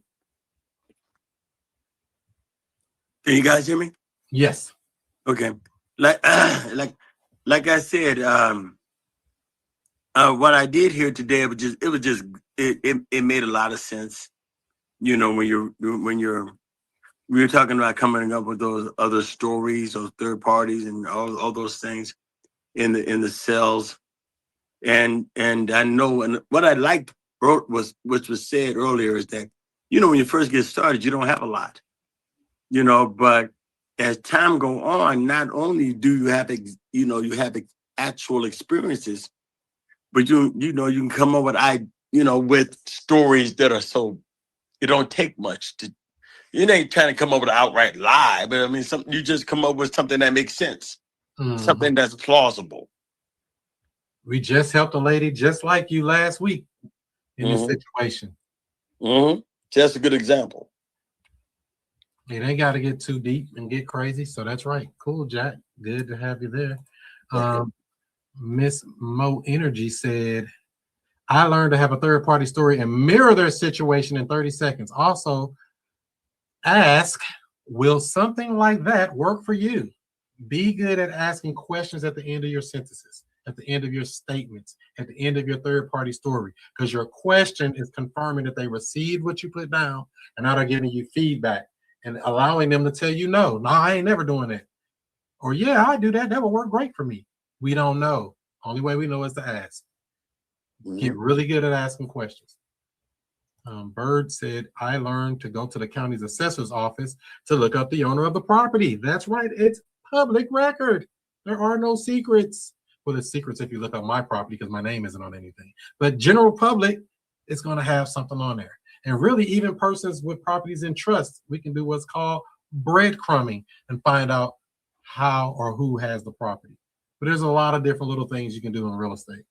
What about Miss Sheba is back in action? What have you learned today?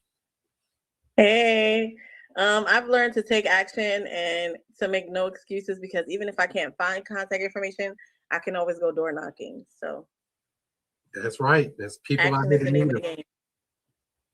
They need you. There's somebody that needs your help right now. They don't know you exist. Oh, and if I do leave a note, to keep my note very simple. Thank you, Jim. Yes. All of this stuff is that way, though. Keep all of it simple. Don't try to make it complex. It's simple. I can help number. And I say your neighbor. That's just something I always put. They be like, my neighbor, where you live at? They call back, asking me that stuff sometimes.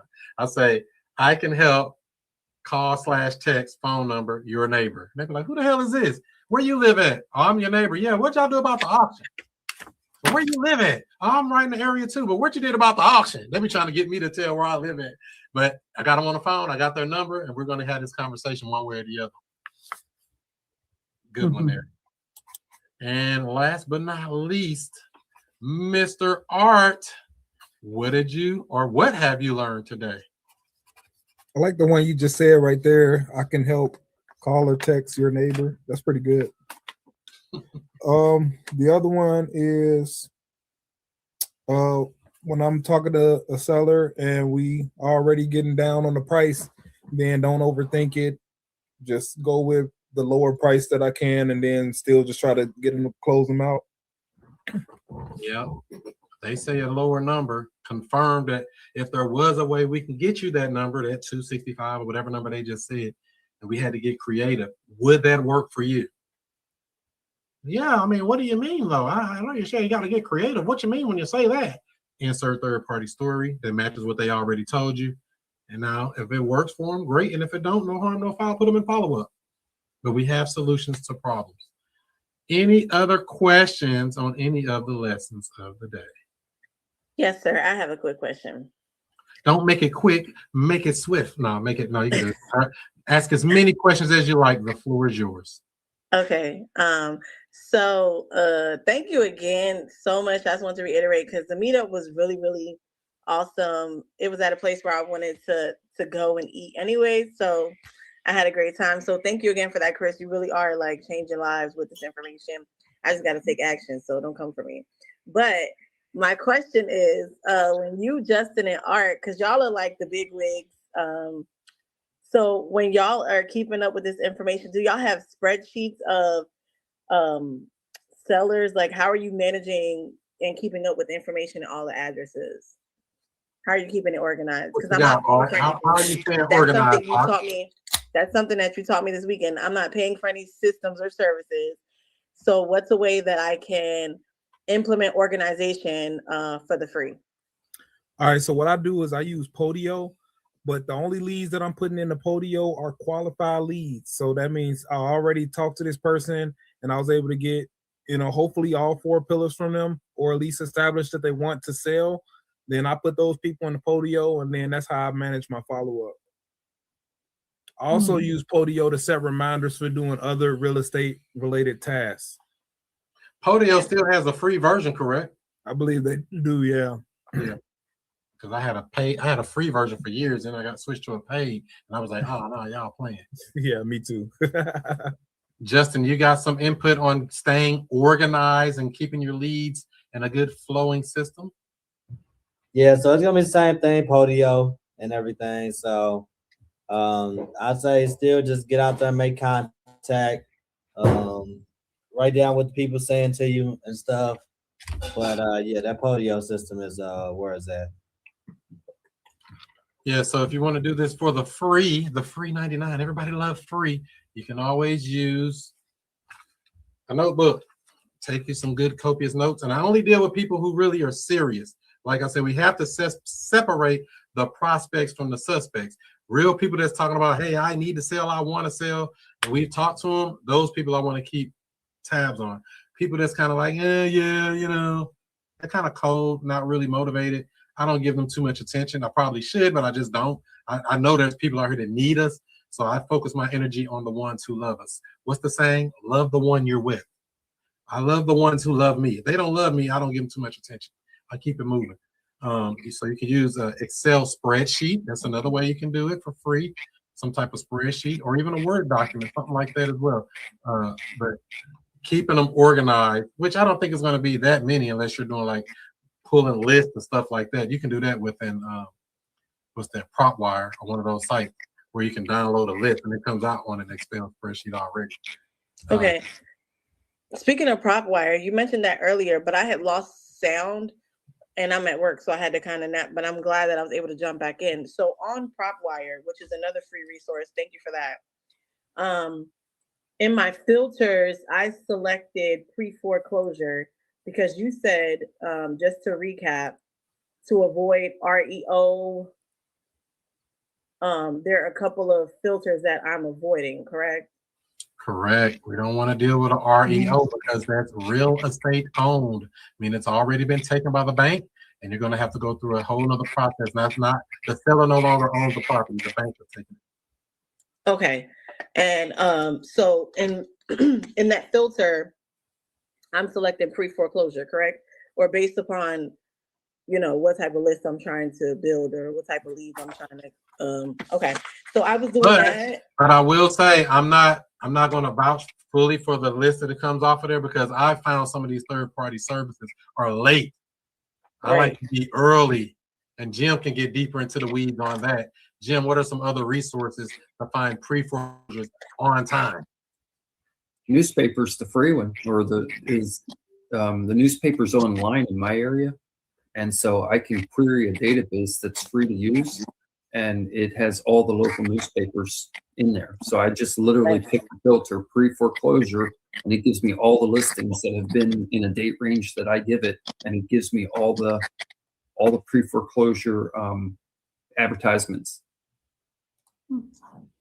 And then the other one is attorney websites. Learn who the attorneys are in your area and go to the attorney websites. 100%. So just to be very clear, so nobody can ever wonder, this stuff we're talking about is FREE, free. It don't cost no money, no subscriptions.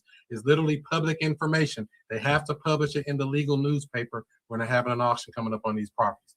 So the book answer, the real answer, is the legal newspaper, then elevated to the online legal newspaper, then elevated into the online third-party sites, auction.com, foreclosure.com, and maybe there's some others. And what I found, which I don't think there's really one place you can get all the pre-foreclosures other than those attorneys' websites, the attorneys that literally have the auctions. Figure out who those are in your area and go check their sites on a regular basis. That's the most accurate you're going to get, because they're actually the trustee that's having the auction. It don't get no better than that. So I don't really vouch for those third-party sites because, like I said, I found that they are late on most of those. Okay, and then also when driving to and from, because right now I'm in Madison, Illinois, which is like 30 minutes outside of where I live. So I could potentially just be driving for dollars just on my way to work. So you also taught me identifying properties could be super long, unmaintained grass, some yards that have not been snow blowed or that the snow is still piled up, the driveway is still blocked off. So just these little tips and tricks to identify these properties where either the owner is out of state or they're absentee, which would help as well. 100%. Yep. If we see any kind of signs of distress, we want to reach out and say, if you want to talk to Chris. Every time. So we just, you just never know when you're talking to those. You can do the driving for dollars or just the straight foreclosures. I like foreclosures because we know they got an auction day coming up and they have to take action. I mean, this for people that say, I need a deal like quickly. We got 2-3 weeks before the auction.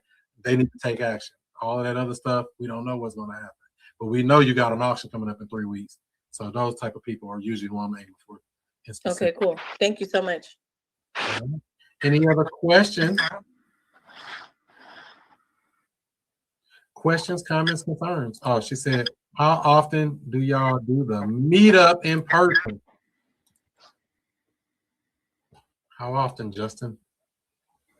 We meet up every third Saturday of the month, one time a month. Something like that. I think we're on the last Saturday this month, though. Oh, let me take that off the screen. It's the next one, the 28th of February, the last day of the month, Saturday, February 28th. Going to be meeting up right there. Take a screenshot, save it in your phone, save it in your notes, save it wherever you got to save it. Let's go. And that'll be the 28th. That's going to be the next meet up there. We're probably going to have another one, too, coming up here. There's going to be in a different location. More to come on that as it's planned out. But we'll actually do a case study on a real estate deal. I like case studies because you can actually see how all the inner parts work. And any other questions before we land? So there you go. So don't forget, always be open-minded, always ask good questions. Don't assume anything. Don't think for people. Don't leave the witness. A lot of don'ts, huh? Don't do this, don't do that. Just ask questions and allow people to tell you what they need to do to close. If you try to start thinking about it too hard, you're going to mess yourself up. Don't think, just ask. I don't know. I'm totally curious. I mean, this looks like a nice house. What made you decide to want to sell it? Let them answer. Oh, you were a landlord before. How did that work out? Oh, wow, they didn't pay rent? Dang, I know you didn't like that. I mean, ask the questions and allow them to answer. Don't think for people. That's the moral of the story. So hopefully everybody have a good rest of the week. Get some leads in your system. Thank you. Get it going, y'all. I will catch you on the next one. Do what you do. Be who you be. And I'll see you before you see me. So I want to get into real estate, but don't know where to start. Well, what I would say is to join the Future Cash Flow Club. It's a community of investors where we talk about wholesaling, we talk about creative deal structuring, buying houses subject to, all of the creative stuff that everybody's talking about. You don't need a real estate license or any of that. Wow, where do I sign up? Well, I would say go to futurecashflowclub.com. That's futurecashflowclub.com. You can even get a free trial. Try it out today.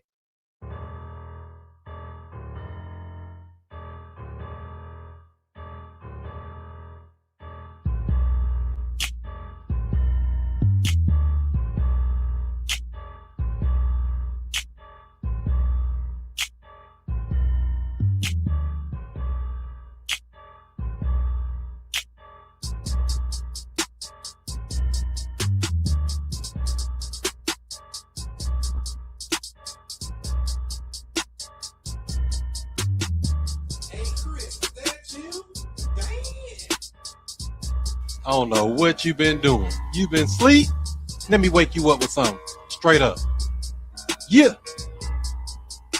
Allow me to reintroduce myself. I'm Chris Monroe. R to the O-E. I flip houses, rent cars, and make money. You know I'm not no motherfucker dummy. This how we...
All right, what's happening? What's happening? Uh-oh. What's happening? Is this thing working? Give me 1 second. Getting kind of fuzzy. Happy Sunday. We're going to do it like this.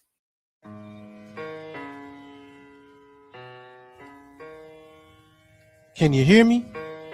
I don't know. If you don't know who I am by now, I don't know what you've been doing. You've been asleep? Let me wake you up with something. Straight up. Yeah. Allow me to reintroduce myself. I'm Chris Monroe.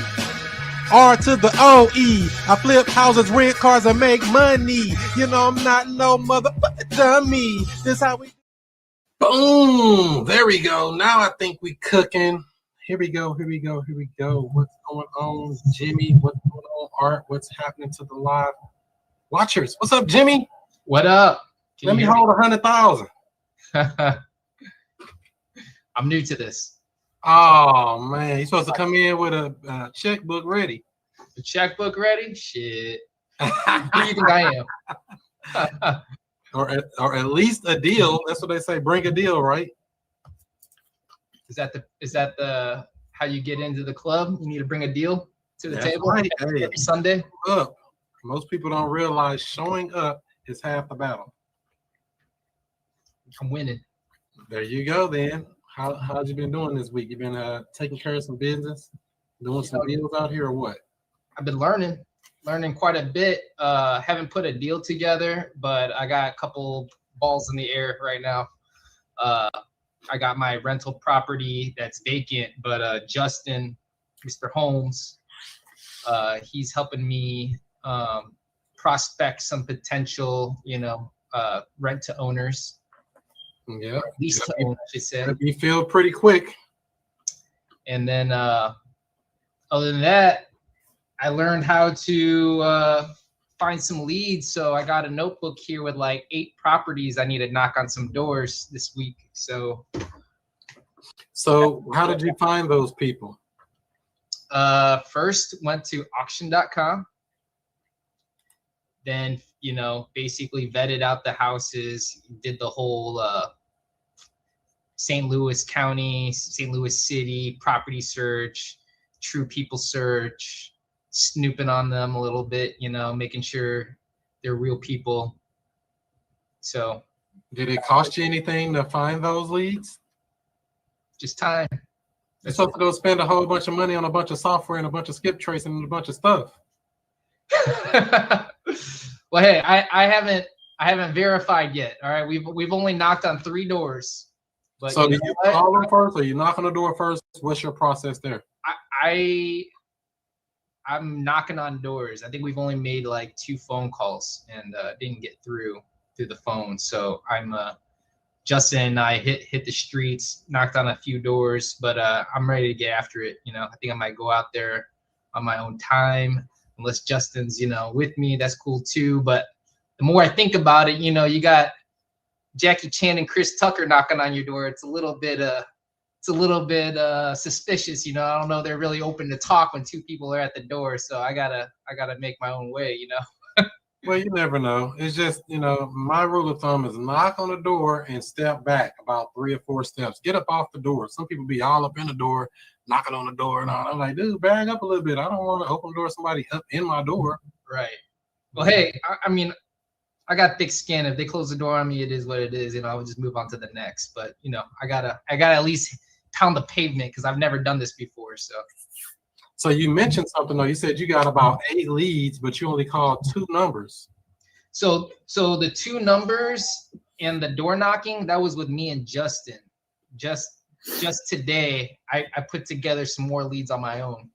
So you've been working today on a Sunday. Last night and today, yeah, I had a little bit of spare time. On the weekend, you're supposed to have banker's hours. Yo, I gotta get ready for the week. Monday, Tuesday, Wednesday. I got my list. I don't need to waste time. I just gotta get to it. Yeah, to be honest, I've had more luck on the weekends. I hear Saturday is where it's at. Yeah, because through the week they're thinking about their life. You want to catch them when they got at least 20 minutes of downtime. Right. Well, also when we're out there on the streets, is like they're probably at work. You're like, yeah. Because I've met people that's in foreclosure and they're telling me, oh, I gotta be at work, I gotta do the work. And I'm looking like, you behind on the bill. Why are you working so much? Hold up. Mm-hmm. You're doing a lot of work, but you behind. Something ain't adding up here. The math ain't mathing. So they're too busy to deal with the foreclosure by being at work. That makes sense? No. Yeah. Call them out on their BS, Well, I don't really call them out. I just try to understand them. Why are they doing the things they're doing? Why are they saying the things they're saying? Because once you understand them, it makes it so much easier. I think they just want you to go away. They just say whatever they can to get you to go away. Well, that foreclosure auction is not going away. Why would I go away? That's true. That's the mentality. And I don't mind if I prefer them to have a little bit of pushback in the beginning. Whoever came before you did it, tucked their tail and walked away and put their head down and say, oh, they ain't gonna work for nobody. And I'll come right along and I'll break through. In fact, I prefer a little bit of a mean seller. I don't want them too nice. Is that backwards? What you think about that, Art? I don't know. A mean seller versus a nice seller. Who you think gonna do a deal with you? Nice seller? Yeah, I was like, what? Sounds like a trick question. Yeah, it sounds like a trick question. You know, I'll take them how they come, but nice is, you know, is all right. Can you get a deal from a mean seller? I mean, yeah, you can get a deal from about anyone. You just gotta work them. Do you care if they're mean or nice? That's probably the better question. You shouldn't care. No. When you ask the right questions, it uncovers everything. I don't care if they're mean or nice, to be honest. I really just want to see what I can do to help them out. And buy the house. If they don't want to sell it, we know most people say, oh, I want to stay in the house. Fine, stay in the property. But what happens if you're not able to stay in the property? They're going to take it. So you have to put that question on them and make them answer that question versus us that know all the answers. I like those words that come out of their mouth versus me telling them the answers. A lot of us, you know, I see when people do their calls and stuff or talk to sellers, they're kind of leading the witness a little too much. I'm trying not to lead them at all. I get caught slipping sometimes where I'm giving them the answer like, oh, whoa, don't give them the answer. Let them answer. Because they may be thinking something totally different than what you're thinking. There's Justin right there. Oh, no camera. Justin popped in. Y'all been out here working on the weekends. So y'all knocked on some doors, you say, Jimmy?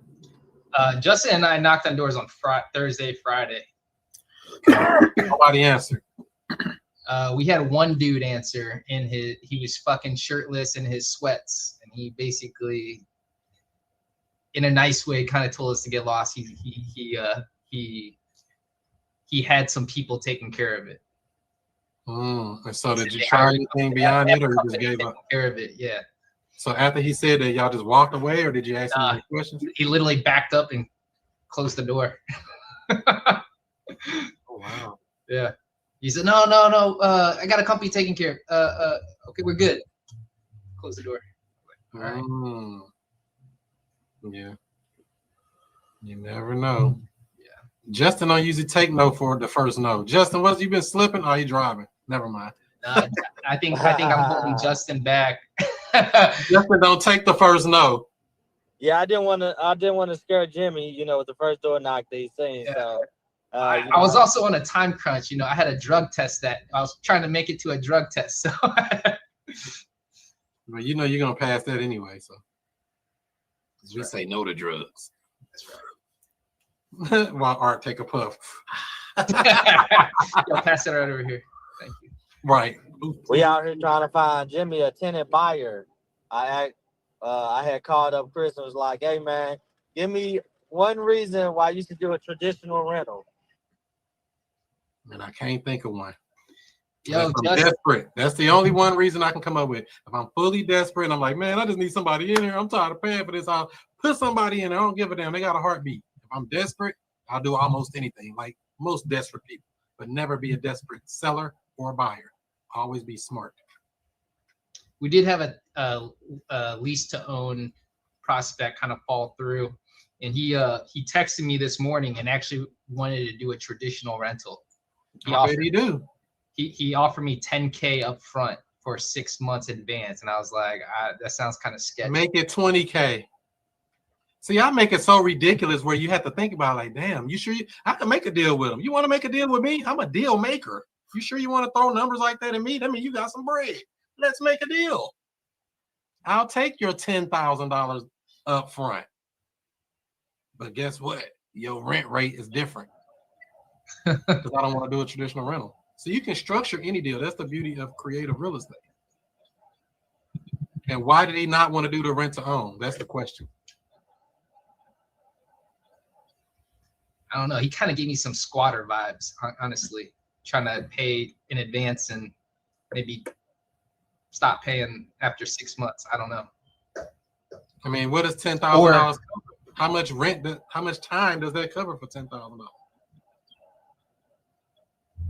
It was gonna be. He said 6 months in advance, so that would like 1,700 times 6 months, and then plus the deposit. How do we get to that number of 1,700? That's what I was gonna rent my house for. Wait a minute. Art, can you help him out? He telling me we gonna rent it for 1,700. What are we missing here?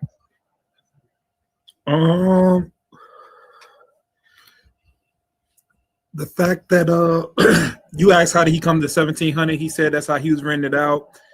It should have been the guy offering to pay that, if that makes sense. You got to see what they're willing to pay. Right. We never tell how much a month, and we never say how much down. We just put out our price. Does that make sense, Jimmy? This house is actually already listed for 1,700 a rent, because prior to me meeting Justin and getting into the doesn't matter lease to own option, that's what I listed it for. So doesn't matter. Okay. I don't care what it's listed for under new management. Yeah. Now that you're trying to do a rent to own, you should take that down immediately. Yeah. ASAP tonight. Don't go to tomorrow. Yeah, so we try to say we never give a how much down, and we never give how much per month on a rent to own deal, because we don't know how much he's willing to put down. It's not like he got enough to do that, first of all, and then second of all, we don't know what somebody's willing to pay a month. What if he's willing to pay you $2,000 a month? I'm just asking. Because I have rent-to-own properties all over town here, right? And all of them beat the so-called market rent. Because somebody said they would pay a different number that's higher than market rent. What is market rent? They offered it to me. I didn't tell them what number it was. They said, I can pay this number a month. I said, let me look at your income. How much you got down? Everything looks good. Put them in there. I don't have any pool of potential renters, and I only have the one property that I kind of just handed over to Justin to manage. So, or he was helping me out, I should say. So in the future, how should I proceed? Like, I got a property, and how do I proceed without, putting out these numbers? Sure. So first thing we do is put out a price. Price for the purchase price? The lease purchase price. Gotcha. Which, how do we come up with that number? I don't want to really end up selling this house, so it's significantly higher than market price. What is the ARV or after repair value of this property? I mean, it's already move-in ready. If it was like all new countertops and whatnot, like top of the market, I would say probably 210, 220 maybe. Why not 230? Well, we set it at 260. I mean, how do we come up with that number? We made it up. Right. They're usually not that sensitive on the price on a lease purchase. They can be. You don't want to be ridiculous. A good 20% bump is usually good enough, because if they do decide to go get a loan and cash you out, at least you made that big chunk of money. You want to make it to where I don't want to say they can't go get a loan or can't pay you off. If they decide to pay you off, you get a bigger check. That's all.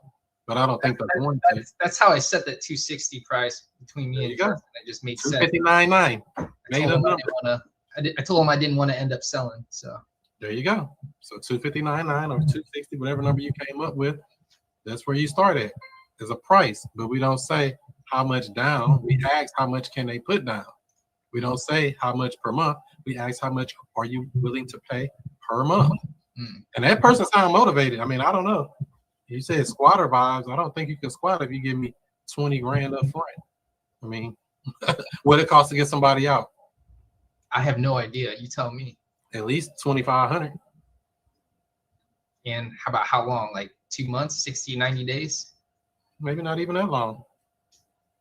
But usually you don't have these problems with people to drop money up front, to be honest with you. When they drop large chunks of money, people typically act most of the time right. Not all the time, but most of the time they're going to be right. You have the leverage in this deal. It ain't like, I'm getting a $1,000 deposit and I'm going to trust that you're going to pay every month. I got my money up front. I know you're going to pay every month because you paid every month. That changes the aspect of it. Your risk level goes down. I just unlisted my property. He's quick. He took your advice quickly, Art. That's what it Take takes. moves. I can't hesitate. I'm a overthinker. All right. I'm an engineer brain, so I gotta like trick myself. Just don't fucking think. Just do it. You've been working on it, huh? It's something I struggle with, man. So I gotta just do it without thinking now. Ain't nothing wrong with it. That's where we all start. You got to know yourself first. Hey, this is the thing that I do. Let me see how I can shift that. And so that's the thing, coming back to, being a thinker brain. Think, what question should I be asking versus giving a bunch of information and a bunch of data to somebody else? My question is, what do you think you can afford to pay per month? They'll say, oh, I can pay $2,200. And you're like, damn, I was talking about 17. What the hell was wrong with me? So I don't know how to get into the lease to own. Like, where do you list your properties for lease to own? Like, like, do I go through one of you, or do you have like a platform that you recommend? So I created my own platform. Justin can show you what to do with that. I mean, if he's helping you with it, but I created my own landing page, I guess we can call it. You got like a URL, like you pay for a URL, got your own website. Okay. It's already pre-set up. But then how do you advertise that? Because I don't, it's not going to be like on the top of Google. I got to find a way to drive people to that page. Well, I have a whole system set up. So let me see if I can share a little bit. Share screen. How do you share your screen? So this is one of our landing pages here. It's very simple. The person, if somebody comes here, they can add their email, name, and phone, be added to the email list to be notified of new properties. And as new properties come up, they can go right on here and get them. Because I only have one property and I don't have any in the works right now, would I be able to pay for space on Justin's or your space? If you like. Until I can but if Justin's working with you, I think he got you covered. He does. He does. Okay. I think, yeah, he's got me listed. Thank you, Justin. Always looking out. So, yeah. But yeah, I created this landing page specifically for that, and it even answers all of the basic fundamental questions.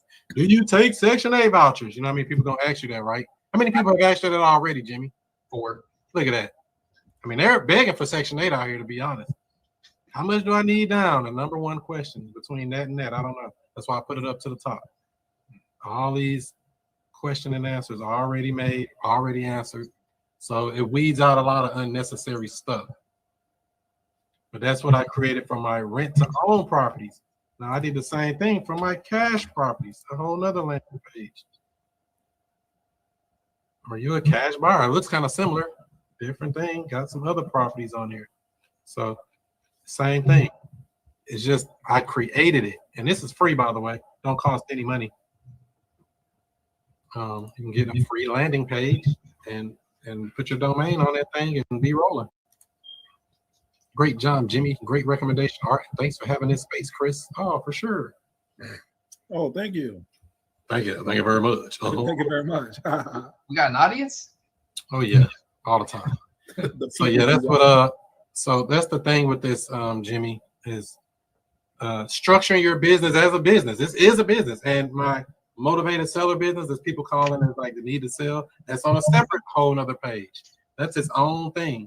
Then for people that are cash buyers, they get their own page. And people that are tenant buyers, they have their own page. Not saying you got to go extreme like me, but I like systems. I don't want to have to think. And all of those pages have their own phone number.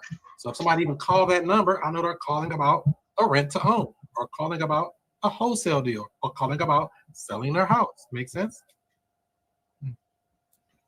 Makes sense. So I segmented the business out in that way to where it keeps me out of trouble and I don't have to think too much. Oh, we got food. What you got there, Justin? Wings and things. Do you do yours like that too, Art, or are you doing something different for marketing? For marketing, I have yet to set up these pages, and I got a alarm going on off every day about setting that landing page up. I swear, I need to get that done. So far, how I've been getting my tenant buyers is my very first one. I got it on straight from Facebook. I had another one. It came from local signs in the neighborhood. And then the third one was from Facebook. So that's how I found mine so far. Signs in the neighborhood definitely work. Because there's everybody not on the internet. You got to remember that. There's people out here with money. Maybe they don't even speak English, but they got that money. They got 20 large. We're going to put them in a house.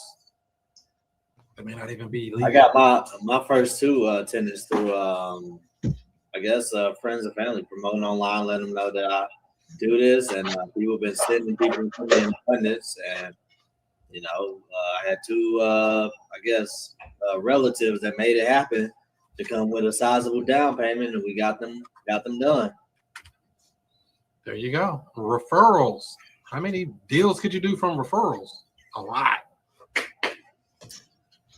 Let people know you exist in your market and, you know, truly help. You know, let all the people know. Especially in your case, Jimmy, you got somebody speaking a whole nother language. If you can get them in a little whirlwind, you can make them a page just for them in their language. Come on. So you got to think like a marketer. Yeah. I got a funny story that happened. What happened? So I have this one of my friends' grandma had passed away, and what I usually do is when I see someone pass away who I know, you know, I ask them about the house. Like, hey, you know, what you guys got planned on with, you know, to do with the house and stuff. So when I had called him, he had gave me his uncle number, and he said, hey, you know, he's basically going to be doing whatever to my grandma's house and stuff. So you give him a call, see what he want to do. So I spoke with the guy. He kind of gave me a lot of funny, weird answers and stuff. Oh man, you know, I'm going to fix it up and I'm going to, you know, rent it out, or I'm going to keep it myself and move in it and blah, blah, blah, blah. But I'm not interested in selling, blah, blah, blah, blah.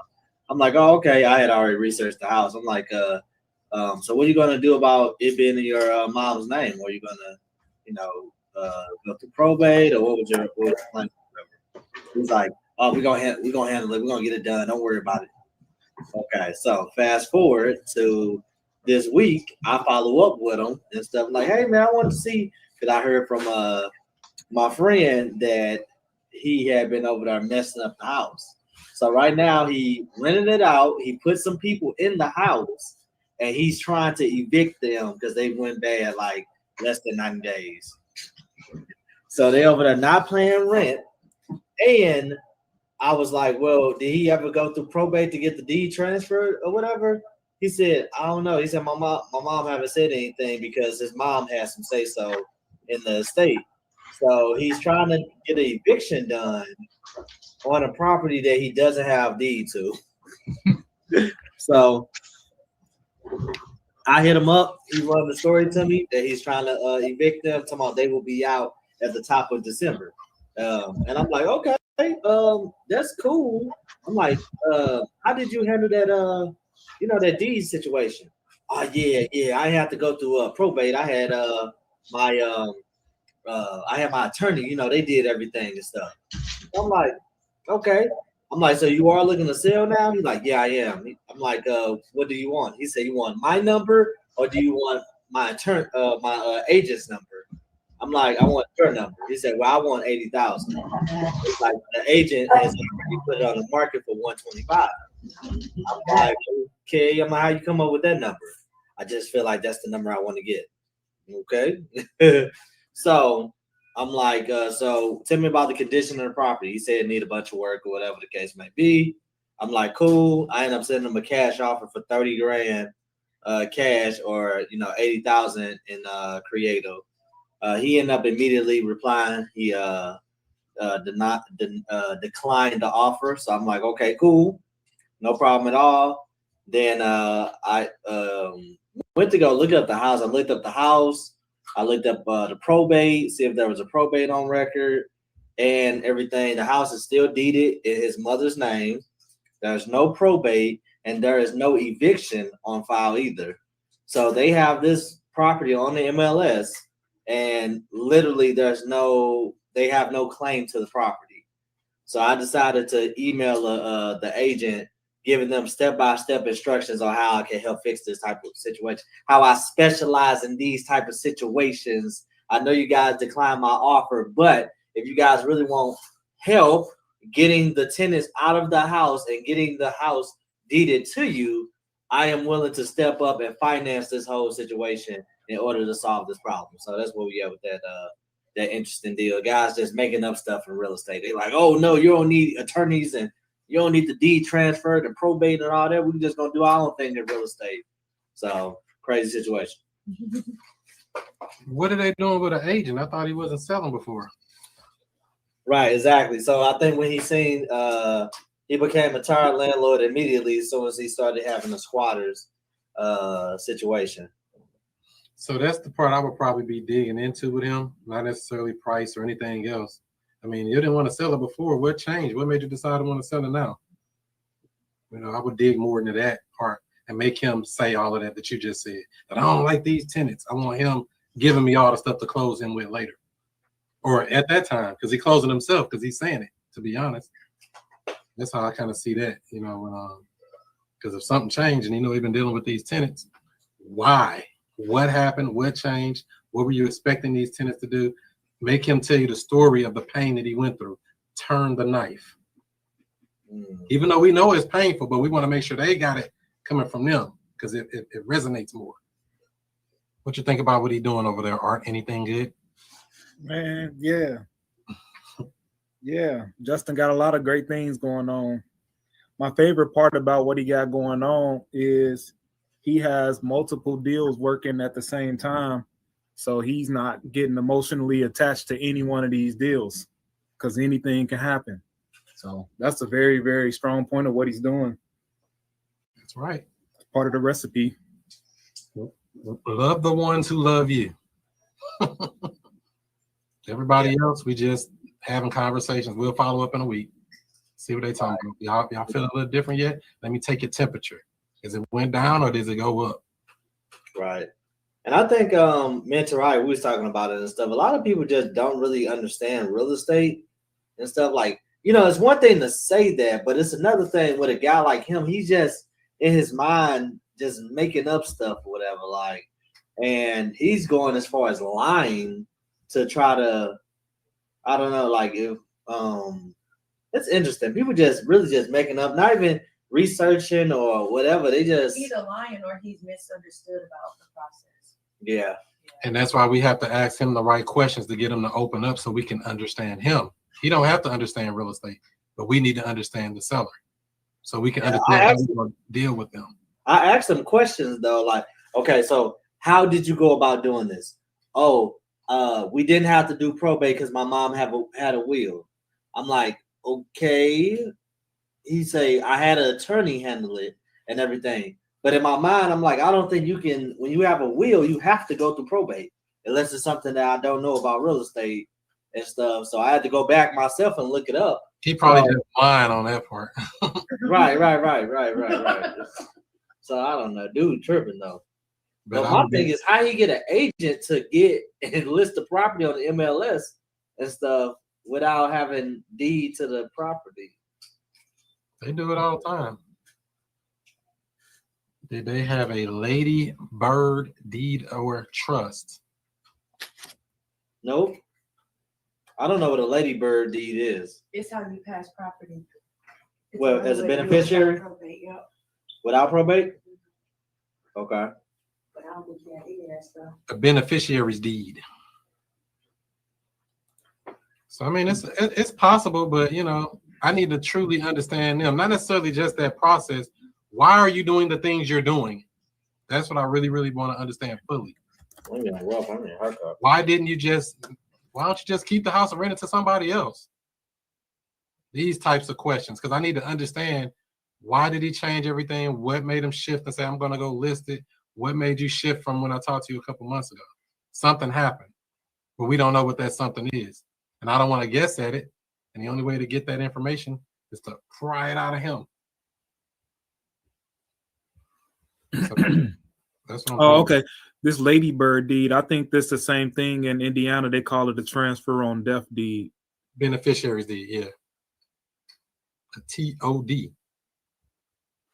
Yeah, they don't call it ladybird here, though. I don't think. I don't know. I just figured that's what she was talking about. A beneficiary's deed. I got a massive lead out there in Washington. I'm trying to see what's going on with it. The owners are out in out of the country, but the property worth like $500,000. Washington, Missouri. No, we have a Washington, Missouri. We do. Right out there, almost going to Six Flags. No, this is Washington State. Washington, like West Coast Washington, like all the way out on the Pacific Ocean. Yeah. Bro said it's in Washington somewhere. You got Washington, D.C. The East Coast. Washington, D.C. then. Right. I know Washington State is up this way. Northwest. Isn't right. Bro said Washington. The closest state to Alaska. Right. Is it for real? Yeah. Washington is far. Hella far. 2 time zones away. I don't want to live nowhere cold. That's why I'm gonna look at the lead in Washington? Hmm? How did he get the lead in Washington? Sean, guy I know had called me. I was like, yeah, Jesse, you handle foreclosures and stuff, right? Yeah. You do stuff out of town? Yeah. I'm gonna give you this person's number. They go through a foreclosure. We can help. Like, let's do it. If the seller's ready, we can make some spaghetti. I'll take over an out of town deal. Why not? I haven't got buyers up there. If it's worth $500,000, the real is probably gonna be crazy. Depending on what part of Washington it's in, you can sell it to King Kong. He got the buyers up there. You know that's his market. You know I know somebody in every market, right? Let's see here. Justin and Chris, are they going to have to get lawyers involved? Which deal? The last deal? The one that was the ladybird deed. Or I guess I don't know which. Yeah, they have to get they have to get lawyers. It's a probate. But Well, it could be an affidavit of heirship. a ladybird deed would have been made by the deceased before she died. If she had something like that, he would need to go through probate. Oh, okay. But I don't, Tarai don't like the affidavit of heirship, by the way. A lot of people don't. I love it because it keeps a lot of red tape out of it. Why don't you like the affidavit of heirship, Taraya?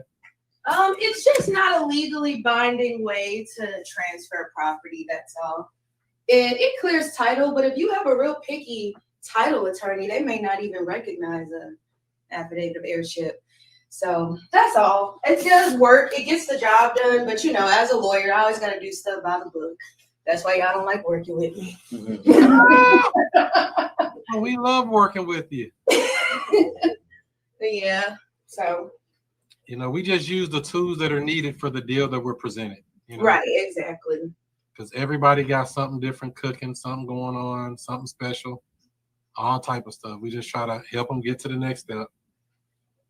I don't like how they do those fries, John. By any means necessary. By any means necessary. Hey, that's on point right there because I don't want to go through a whole probate. That takes too long. And the cost of the house never stop. It's steady accumulating while we're waiting 6 months or more. That monthly payment is still going. That taxes is still going. The insurance bill still going. The water, sewer, trash, electric, and whatever other utilities still going while we're waiting. So if I don't have control of the property while we're waiting, I definitely don't want to wait out of 6 months. Now, if I'm able to get into the property, monetize it, something else, then sure, I don't care about it taking a little while.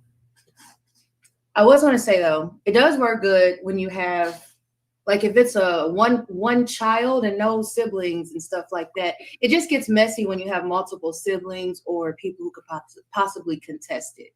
So that's probably another reason why I don't like them.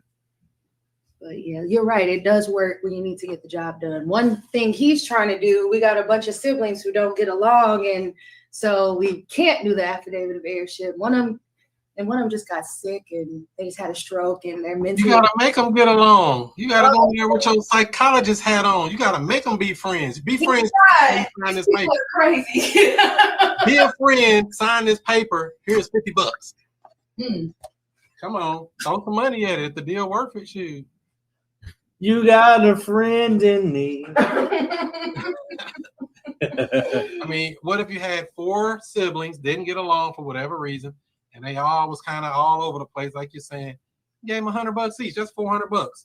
They can get a loan and sign that paper for right now. Y'all don't even have to talk to each other. I'm the mediator. Come through me. Bring all conversation to me, and I'll relay the information. They don't need to talk to each other. Taraya, we do not want to know how this affects things on that side, okay? Okay, I'll keep my mouth shut. We don't want to know. Because I surely was thinking, but I'm like, they don't want to hear that. You talking about some let's go, ladies. Check in. You got fans on here, Taraya. Yay. Ladies in real estate, ladies in law, represent. There you go. So yeah. I'm thinking, a lot of times it just takes us to take the next step if it's worth it. Now, if the deal worth it, we do all that. If the deal ain't worth it, I don't be want to do nothing, to be honest. But if I look at a deal, I'm like, man, it's like an $80,000 spread. I'm finna go put my damn mediator hat on. I'm about to kick some people down, some money to sign off, whatever we need to do. For real, what do you want? Because you got to figure out, they may be doing it just because they don't like that person, but figure out what that person wants. Now we just got to close them as well on whatever they want. They might say, I just need my bike fixed. It's $300.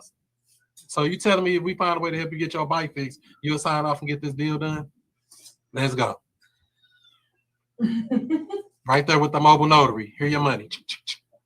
Signed off. 1 down, 3 to go. If it makes sense.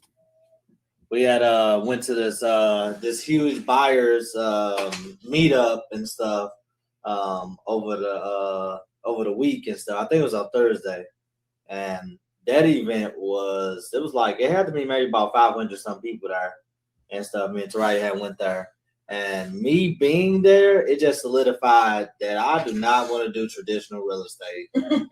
I don't want to do flips. I don't want to do traditional. Because there's a lot of guesswork in that stuff that they doing. And I'm like, I don't want to guess. They asked one of the guys, he made $142,000 a 9-month flip. And they asked him what was the number one contributor to his profitability. And he said, luck.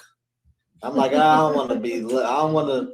He said 7 months in, him and his wife thought that they were going to break even. I'm like, nah, I'm not trying to be lucky and stuff. How they end up from breaking even to up 140 something plus dollars? Because they put it on the market for like 610, and the bank ended up saying that it was worth like 7 something. Oh, it appraised higher than what they thought. Okay. So that means they didn't know what they were doing, because why would they price it that way? They said the ARVs was kind of scattered. They knew it was an up and coming community and stuff, but it was hard for them to really determine what a good ARV was on that area. But they did the investment. See, they have a program there, like all of the faster houses and all these different people or whatever. They have it like where if you got a person who has good credit, they are providing the contractors, the funding for acquisition as well as rehab. And I think you might have to find your own deals there, or they'll provide you with the deal and stuff, and then they'll push it all the way through. So you don't even have to be an expert. You can be a novice, and they made $45,000 off that guy in just holding costs on that. So I thought that was insane. That just shows you in real estate, that's just the product that we're doing. The money is in the money. The controlling and understanding the financing, whether it's creative financing, hard money financing, private financing. When you understand how the money works, they eat no matter what happens. And they ain't swinging no hammers, managing no contractors, none of this hard stuff that flippers do, or people that like to do, the things that they like to do. They had some Section 8 guys I had met there. I tried to bring a contract for deed situation to the table for them, and they had no idea what that was. I'm like, seller finance. Let's just say it's seller finance. But I thought it'd be a good deal for them because they don't have to get qualified to get into the deal. They can still do bird rehab and all of that stuff with the property and then cash flow on it. But they was really skeptical. So you had a property for them to buy. Mm-hmm. And how did you pitch it to them? I basically asked them would they be open to would they be open to doing a contract for deed property for a Section 8? That scares me. Okay. I don't know what that is. Would you buy a property that had financing already in place? Okay. See, when we change our terminology, it may be received a little different. Not saying they would or wouldn't do it, but certain internal jargon like sub 2, contract for deed, that jargon, even though these are so-called investors, I still try not to use that kind of language, even with them, especially if I know we're in a, trying to do a transaction and we're putting that work on. So I will always, try to shift it and change it and say a little different. If I had a deal that already had financing in place, would you buy it? Or if I had an opportunity, I know a lady trying to sell her house, but it's already got financing on it. I mean, would you buy a house with financing already in place? That pitch just sounds a little more like, oh, wow, what you mean financing in place? Meaning you can just take over the payments. The payment you pay every month, just like you would pay a mortgage without having to go get a mortgage. Would that help you out at all? That's just a better thing. Would you deliver it any differently, Art? No, that's solid. Definitely really good advice. It's always a no on using like the language that we use talking amongst each others. We should not be using that to the consumers. Why were you trying to get them to do that? So I'm having trouble trying to find a tenant buyer for this particular property. So I'm like, okay, because the down payment and the what's required to fix it up, I think it's not that much money, but for whatever reason, I can't find a tenant buyer for this particular piece of property that they're willing to come in and get it together. It only take maybe like $3,000 to get it together, but a lot of people are unfamiliar with that type of work and everything, even though I promoted it as a handyman special. So I'm like, okay, let me try to give it to an investor who will put the work in, and then they can go ahead and do the Section 8 thing that they want to do. I feel like Section 8 would be ideal for that community. It is the hood. But what's funny is some of the Section 8 guys I followed up with, even they want to do particular zip codes. So they still are not targeting the hood. Even though they Section 8, to me, Section 8 is the hood, but they don't even want to be in the hood, which is crazy to me. And it's hard to move those deals. That's why I don't market over there. It's too hard. It's too hard to get rid of. I'm not saying impossible, but I'm like, man, I'd have made a lot more money on way better areas with way less work, and they sold themselves. People fighting me to get the deal. Can I buy? Can I buy? Damn, give me a chance. I must got it too low if everybody want it. Right. Yeah, Justin, for sure. One approach that some people take with wholesaling deals or just looking for deals in general is they look up online, like on a heat map, and they'll see where is all the investor activity already happening. And then they focus their efforts on marketing in those areas, because then, when you get something, you got people that's going to want it. So, just keep that in mind. Just go where everybody is already at. But you can do deals anywhere, but, it's all about how much effort do you want to put into getting it done. Like Chris saying, you get something in a certain area, it's going to fly. This is one of the reasons I don't get excited when people be like, I'm a buyer, I'm a cash buyer and stuff. And I'm like, and they, got their buy-in box and we can close in 10 days. And that stuff doesn't even move me a little bit, because they all buying in the same zip code. I know when I get something in the right zip code, it's going. I don't have to get your number and your email. Like, I don't feel excited to meet a quote-unquote cash buyer, because I feel like when I get the property that's worth something, it's going to be a bunch of people that want it. So, it don't really move me. It don't excite me. I'm not interested in really building up this inventory of all these people buying the same zip code. I know as soon as I put a property that's in the zip code that they buying in, they're going to have a frenzy for it regardless. So that's my philosophy. And, it might not, it might be defeatist, philosophy or whatever, but I just do think that everybody in St. Louis buying the same zip code. They want to be in the counties. They want to be in St. Charles. They want to be in O'Fallon, these same areas. Everybody, we had 500 people at this same event, and they all buying the exact same zip code. What am I? The crime in St. Louis is too rough. Are you marketing in a zip code? I market whatever the deal at.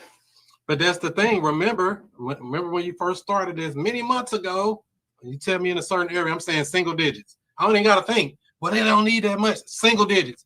You get that bad boy for like $6,000, they'll buy that bad boy, but we ain't getting them for $6,000. You see the difference in those particular rough areas. You know what I mean? Or even they start getting to East St. Louis. Oh, we got one in East St. Louis. It's only 45. No, I don't even gotta look. It can be perfect condition. No.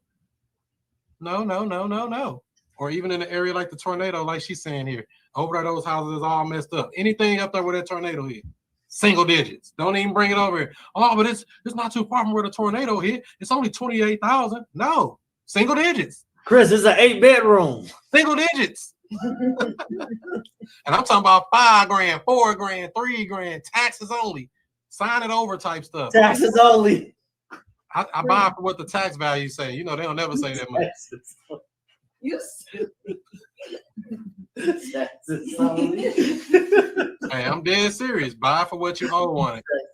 You owe 2 years of back taxes, I buy for that.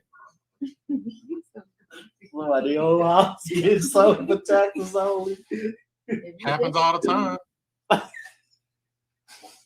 Oh man. Ray just told me he got a guy right.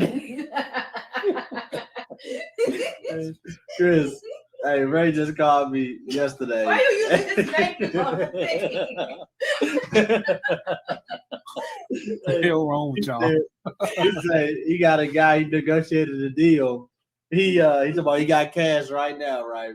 He said the guy told the seller that he would give him $10,000 a month and keep his tenant, and he can keep the y'all silly, man. How you go, Mister? I hope Ray on her. Did he take that deal? Huh? Did he take that deal? I said, of course he gonna. I said, of course a landlord is gonna take that deal. They gonna keep the deed. You gonna pay them $10 grand a month and keep their tenant. Of course they gonna sell you the property. Did Ray offer that to somebody, or somebody offered that to Ray? I think Ray has gave the guys a little bit of information or whatever, and then he just out scrambling right now because he want to buy some real estate and stuff. He called me asking me if I have any properties I can sell to this guy, and then Chris, he called him Chris, asked for contracts, all kind of stuff, man. But just somebody with some cash right now that's looking to buy some property. They ain't really no buyer. Bring them over here. I'll find them something. They be talking that buyer stuff till I present them something they can't. Here you go. You want to buy? I got you something. Right. I'll sell you something. I'll sell water to a well. So they gotta come home. I'm like, he like, I want the record to report a certain thing or whatever. So if I gave you, let's say, $8 grand on paper, and then I give you the rest of them, I'm like, I don't know about dealing with anything like that. Nope, we went through title. Exactly. I don't want to be in the middle of that FBI investigation. Nope. I don't know nothing. My name Bennett, and I ain't in it. Chris, you can close a certain way and sell a person an entity, right? On paper, transfer the entity, close the property in an entity, and sell the entity, or assign the interest of the entity. Yes, somebody did that with me on a property in Berkeley. That's deep, actually. That's a hell of a strategy to keep the record from reporting a certain thing. That's an interesting way to do real estate. That's how we do trust. So, like, if somebody wanted to buy one of my properties that's in a trust, I don't have to go through title. I can just assign the beneficial interest of that trust to them. Don't have to go through title and all that. They can do it if they want to, but I've sold them where I just assign a beneficial interest before. Interesting. Yep. Keeps your costs down, keeps everything there. She wanted to know that y'all get affected by the tornado. You didn't have no tornado stuff, did you, Justin? Nah, I'm not in that part of the city. I was on something. I heard they were trying to clear the area out. There were no sirens. A tornado was happening. They've been trying to clear that area out. It already looked, well, I don't want to say nothing too bad, but what's Sexy Red say about it? She said that area already was messed up. They tried to guilt her into donating. She said, "Don't be trying to play me. That area already messed up." She said, "Well, that's already been the hood." I'm like, "Let's get the real." That was single digits before the tornado hit it. Exactly. Yeah, so don't. God was trying to sell me a house over there. It's always better to just look at these deals as what they are. It's either a deal or it ain't. If it makes sense, buy it. If it don't, whack them, keep it moving. If they seriously motivated, they'll come down. They'll come to reality. You know how many sellers have come back to me after telling me, nah, that's too low. Nah, I can't do that. They come back months later. Hey, Chris, you still buying? You still selling? We got this. I think that's gonna happen with that couple, Chris. Remember that referral we was gonna try to wholesale that sub to over in Castle Point? Oh yeah, they'll be back. They can just keep paying it. Some people just pay mortgages for years. I've seen people pay mortgages for 3 years on empty property, 3-4 years on empty properties. That's right. That was that one. Remember the guy was like, "Oh, this house isn't Oh, and she upside down." called you back to apologize for him speaking out of turn. Oh yeah, I remember that. They did all that. We went through. I explained her and her husband the whole process, what we was gonna do. We was gonna take it over. Blah blah blah blah blah. They agreed. Sent them over the agreement. Never heard from them. Well, Chris, I have a question. This is Taraya. Come on with it, Taraya. Drop a heavy question. This is Taraya. What would be a great? How do you deal with? Because I think the biggest objection we get is, I don't want to keep the mortgage in my name. So how do you deal with that objection and get them on board, especially when that's their only objection to doing so too? The biggest way to handle that objection, what about the loan being in my name? I always ask them, what's the alternative? That's really the biggest close for it right there. What other option do you have? Yeah. When you box the objection, that kills that objection because they don't got nothing else they can go to. I mean, you're just going to keep paying for it. I mean, you can do that if you want to, but we have a solution to your problem. Are you ready to get the process going? If they don't, no harm, no foul. We can't make them. Right, right. So, I mean, it's really, that's just I don't want to call it a bad objection or a stall or I don't know. It's just in their mind a lot of time. Mm-hmm. What about it being in your name is the problem? Sometimes we have to understand it. A lot of times I'm just thinking, what question should I be asking them? Is something I'm not asking to get them to give me this information that I'm missing? Because in their mind, they be thinking, oh, it's in my name still, so I'm still going to have to keep paying for it, or I'm going to have to do this or that. No, we actually take full responsibility of the property, taking over the responsibility of maintenance, repairs, and anything that's dealing with the house. We're investing in this property, so it's in our best interest to keep this in good standing. Wouldn't you agree? That's a good way to rebuttal that. So we first have to understand why they're saying what they're saying, and then, break it down to them. Hey, this is an option to solve your problem. What other options do you have? That's really my biggest thing. What else will you do? If this doesn't work, what other way will we get it done? Because we got a way to solve the problem right now. So, yeah, to add to that, Chris, when I come across that same objection from a seller, I usually ask them, what about the loan staying in their name and us making a payment would be a problem for them? And usually their response is something along the lines of, what if we don't make the payment on the property?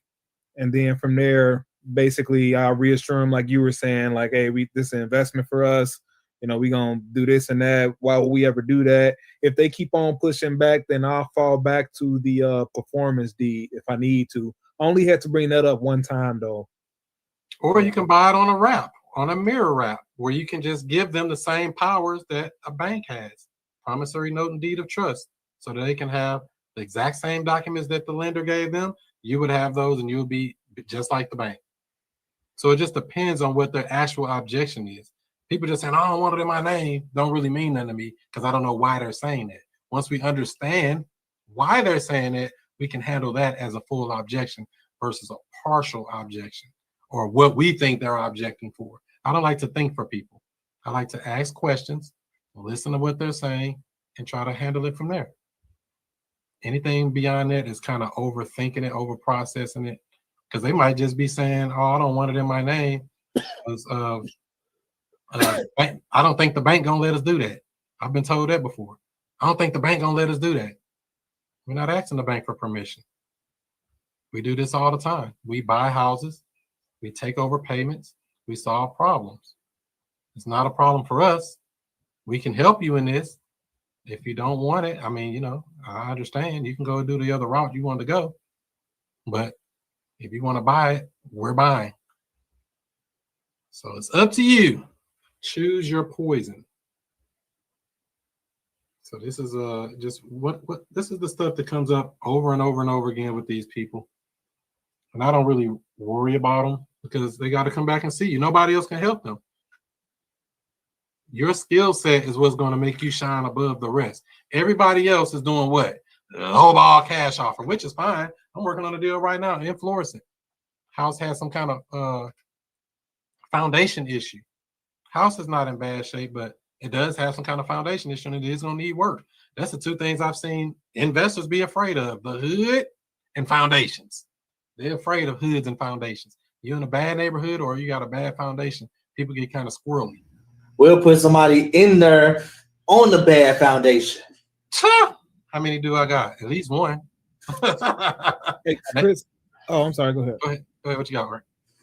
With the thing you were saying about the foundations, I was just thinking, I was watching this video by RJ Bates, and he was saying, like, down in Texas, it's very common for them to have foundation issues, and it's like not a big deal for them down there compared to up here in Indiana. You hear about foundation issues. People think that you shouldn't even touch the house.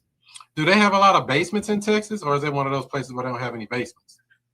I think he was saying that they soil is different or something. I don't know. It was I don't recall the exact everything from that video, but I definitely remember him saying that it's not a big deal for them down there because they do that type of stuff all the time. That house I told y'all about where I had the for sale by owner, and I bought this house, no money down, and payment starting in 2 months in South County. I put my first tenant buyer in that house. They lived there for a year and a half and moved out. I got another tenant buyer in that same house, and guess what that house got? Water coming in the basement. That ain't never stopped them from moving there. It's had a water problem coming. I mean, it's a big basement. I mean, it's just a little bit on the side on one of the things, but it's been there, and nobody I don't plan on fixing it. It's been making money for 5 years while it's been having a little leak. One of my first lessons I've learned from Chris, I seen a crack going down the entire property, and I watched the man that I brought to the table, and Chris said, "That ain't no problem. That can be." That can be fixed. Ain't nothing wrong with that house that can't be fixed. I'm like, this guy will sell anything.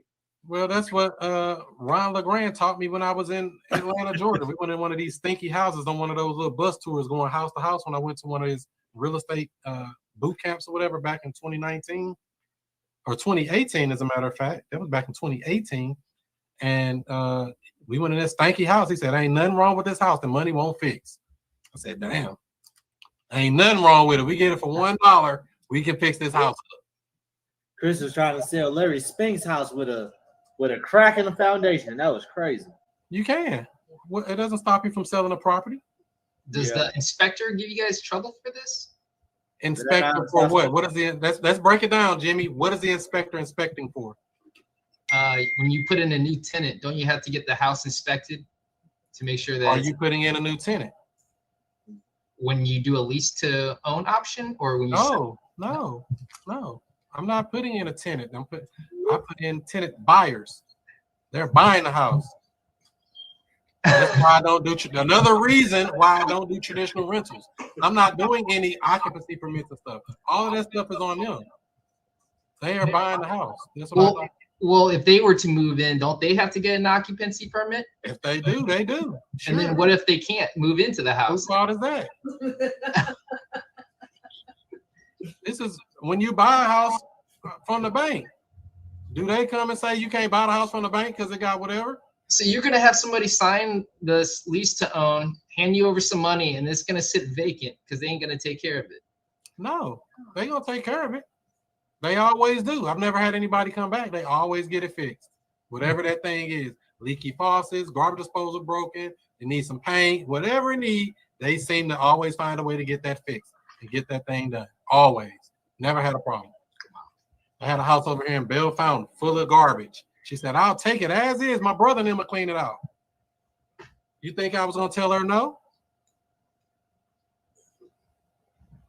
If they going to take it as is, what am I doing all this extra stuff for? Now, we work a deal where I do something different and something different. But as you see it, is what you see is what you get. Bring your contractor, bring your cousin, bring your uncle, check the property out, make sure it's something you guys can handle, and then we'll go from there.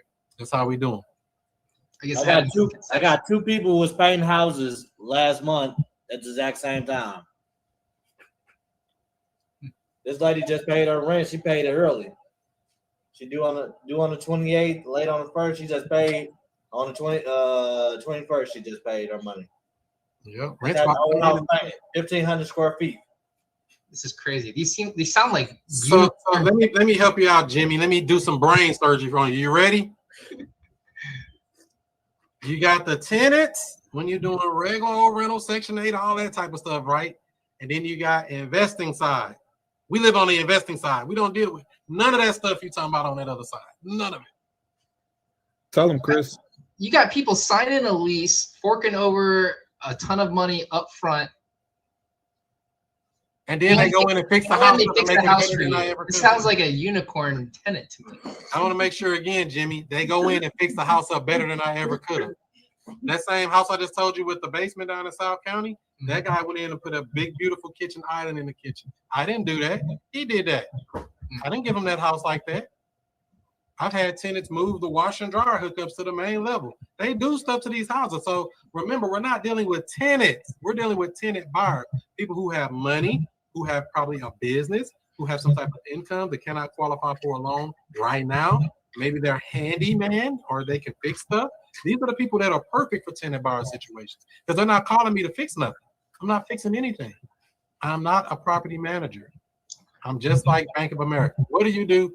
That house you in right now, Jimmy, something break. You gonna call your mortgage company and say, "Can you fix this little crack in the floor?" Or you gonna pay? You gonna get it fixed? Yes, I'm taking care of it. Same thing. Yeah. Why? Don't even overthink it no deeper than that. That's as simple as it gets. All right. Same thing. I had a totally misconception thinking these are tenants, not to be owners. Tenant buyers.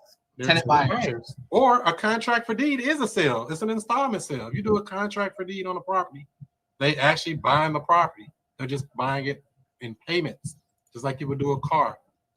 But then they oftentimes never end up buying it. Okay, come back to the same thing. With a car, you go get a loan on a car, 8 years. That's a long time. 6 years, whatever they're doing now. On a car you just got off the lot. Showroom floor, beautiful, clean. You go scratch it up, get hail damage, beat it up, crashing the stuff, do all that. Nobody cares. You're going to pay that monthly payment each and every month. Same thing with a house. Exact same thing. Why are we overthinking it? What makes a house so special that we got to do extra stuff? Think of it, like I said, just like a car. You bought the new Cybertruck, the one with the chameleon color paint. And then all of a sudden, it gets some damage. You still going to pay that payment, that $1,200 a month or whatever they paying for that thing. Every month, regardless of the condition. The engine goes out. The transmission. Come on, that's a good one. Let the transmission go out. What you gonna do? Go get that mud fixed and keep making that payment every month. It's the same thing as a house. Ooh, that's a good analogy. I wasn't supposed to do that. Is it making sense yet, Jimmy? Yeah. I mean, it's all around you. You just thought in real estate it's supposed to be special because you're a landlord and you got to go work hard and break your back and stay up late and fix stuff, which is fine if you want to do that, but you don't have to. It's not that I want to. I thought that was just, It's all about the paperwork, Jimmy. Yeah. All about the paperwork. Whatever everybody agreed to is what it is. And everybody can agree to anything. Or you going to pay that $7,000 or whatever they charge to do a transmission. You gonna go pay it and get it fixed. It's gonna be hard for Jimmy because he feel like his heart. He's like, oh man, I can't put a person in the house full of junk. I'm not saying to intentionally go out of your way to give somebody some junk, but I'm not going above and beyond for no reason, unless it's going to give me a bigger payoff of some type. When I seen those two people was painting the houses and everything, I really was mind blown. I was like, wow, people really getting the houses? They really fixing them up? And they fix it up better than you ever would. Trimming the bushes, cutting the grass, painting the outside, putting new gutters up, siding. You're like, damn, that's a nice house. I think I want that house back now. I hope y'all mess up. I'm going to take it right back. You messed up, Park. But is that making sense, Jimmy? I mean, is that a good analogy on your car breaking down? Are you gonna be mad at the finance company? I'm just asking. No. Even if your house messes up, or I I'm not the right person to ask that. I'm a DIYer. I have trust issues. But you're going to fix it. That's my point. You're going to fix whatever comes up. That's the same thing they're going to do in that house. Why you need me to come save you every time? Say you got a house that is move-in ready. You know it's going to pass inspection. Can Uh-oh. You faded out. Jimmy. The aliens got him. Bro fell asleep. Jimmy, you have faded. All right, try that again, Jimmy. You faded out. Say you went ahead and already fixed up the house, and you know it's going to pass the inspection. Can you use that and market it for a higher down payment? Do dolphins like water? Yeah, baby. That's what we need to do. All right. That's it. What are we doing? Chris, you missed his question. He said, would you market that for a higher down payment? Yes. Yes, it's a premium. If I give you a perfectly move-in ready, beautiful house, you're going to pay a premium. Like Shelly and Jim's house that was down there in Imperial that they got $36,000 from somebody for. Down. $36,000 down. All right, Justin, we gotta get a higher down payment on this heat. But this is why we don't say how much down. I put too much work into this house before I knew your guys' game plan. You know, I was doing it like a traditional rental, so I went ahead and went the extra mile, to make it good, ready to move. Jimmy, bring it on back. Remember what I said earlier? Mm-hmm. We never say how much down. This is the reason why, because we don't know what somebody's willing to put down. Somebody might come give you $30,000 down or $20,000 down. Mm-hmm. That's not unheard of on a move-in ready house. That's right. Move-in ready, past inspection already, $20,000. Bam. Like, damn, I was going to take $2,000. I got $20,000. Yeah. Come on. I already went ahead and did the inspection. Yeah, there's nothing wrong with that. Okay. If it's done, it's done. I mean, you can't go back in time, but you get compensated for your skill set. Okay. So just to recap, Jimmy, you don't want to ask for anything down. You want to market a price. I literally just wrote that. Don't disclose any prices. We say that's all we disclose is the purchase price. We never say how much Purchase down. price. We never say how much a month. Okay, not the terms. We negotiate that. We figure that out once they tell you they got a reasonable down payment.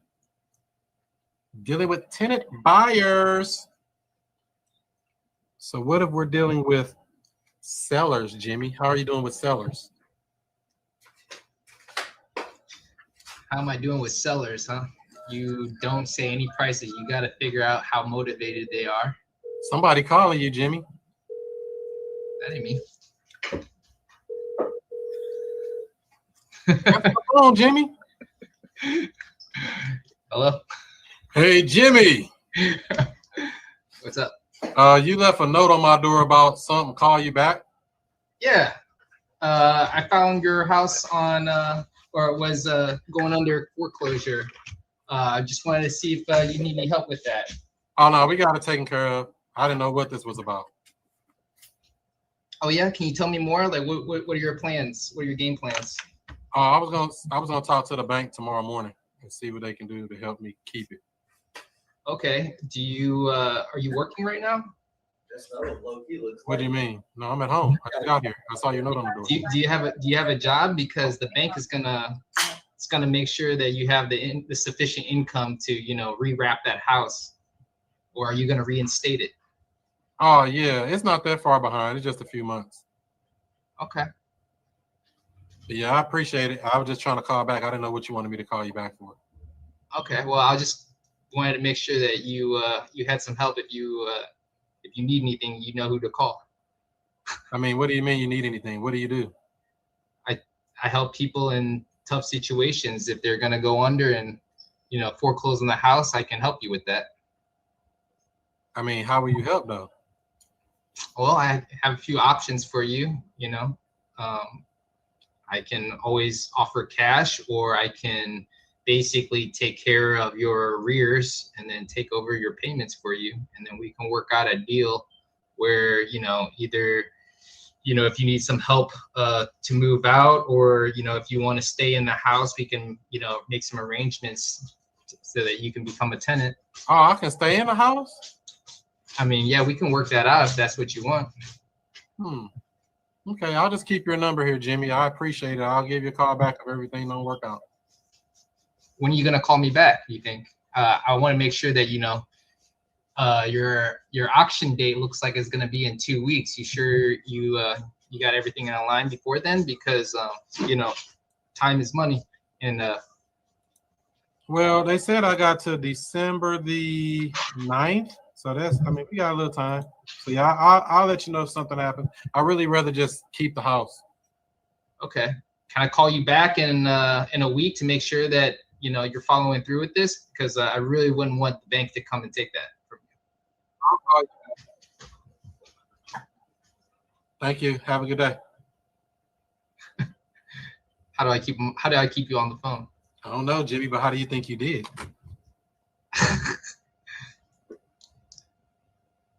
If you graded yourself on a 1 to 10, what would you give yourself? Solid 4. Okay. All right, Justin, how was that call, you think? We gotta get them 4 pillars. Price, motivation, timeline, condition. Every single phone call. Yep, you needed to get your 4 pillars: timeline, condition, motivation, and price. Even though we kind of got the timeline because of the auction, but the other things we didn't really tap into, right? Yeah. Anything else? We never put non-performing tenants in the property. Of course, they'll let you help them. You're going to buy their house and keep them inside the property. They're non-performers already. So the bank already have problems with them. So, of course, we will have problems with them. Yep. A lot of people do try to navigate, from my experience of being in front of people. They do try to navigate, oh, you're going to buy my house and can I still stay in it? They love throwing that out there because they want to stay in their house no matter what. They haven't mentally left the property yet. Right. They haven't mentally left the property. You got that, Jimmy? Because it's very important. You got it. It's kind of in their mind that it's still their house. Like, what are you talking about? It's my house. My kids grew up here and all the other stuff they're thinking. So, yeah, it's very important to ask. What do you think, Art? Overall, I would probably agree with Jimmy. Probably about a 4 out of 10. I do see what he was trying to do, though. It seemed like he was trying to go into the 5 option framework to me. One thing I liked is you had went into a point where you were starting to cast doubt about other plans that he might have had. I just didn't really see when the conversation kind of got to that point, but I like that move that you were doing for sure. You said you were going to let the tenant stay. I know that some people teach that. Probably just better off just getting them focused on moving out to begin with. It's probably a little bit more advanced strategies on working on keeping them in the property. I see. I guess I got 2 out of the 4 because the motivation was they weren't motivated. They wanted to stay in the house. They were doing, so. Well, let's start back even before that. Jimmy, we got to do this. Hold on. Would they even consider selling a property? That's the question that never got asked. You just assume that they're going to sell it to you. So I'm like, what you mean you can help? That's why I was trying to get that out of you to make you say something, even though you say, yeah, we can give you cash, we can do this. But what do you mean? I ain't say I was selling my house. That's what I was getting ready to say, but I ain't want to drag you out too much. So when somebody's telling me, oh yeah, we got to take care of whoop-de-whoop, all of this stuff. I mean, if that doesn't work out, would you consider selling it if you had to? Let them answer. You got to let them open the door to even talk about selling that property. Make sense? Okay. Versus we assuming that I'm just here going to take your house. I'm a greedy investor. I'm going to take your house. That's what it sounded like. You don't want to sound like that. You want to ask a question. Let them open the door for you to say, yeah, I sell it. What'd you give me for it? Now we can talk about selling the house. Now we can get down the 4 pillars and all that other stuff. But we got to start with there. If that doesn't work out, would you consider selling it? Yeah, I consider selling it, but I don't think I can get what I need for it out of all this, whatever their thing is. That's how I got my first house. The lady said, I'll sell it, but I don't think I can get what I need to get out of it. I'm like, yeah, you can. I can take these payments over. And that's what she did. Because she had it in her mind that nobody can give her the number she needed. And I'm glad she had it in her mind.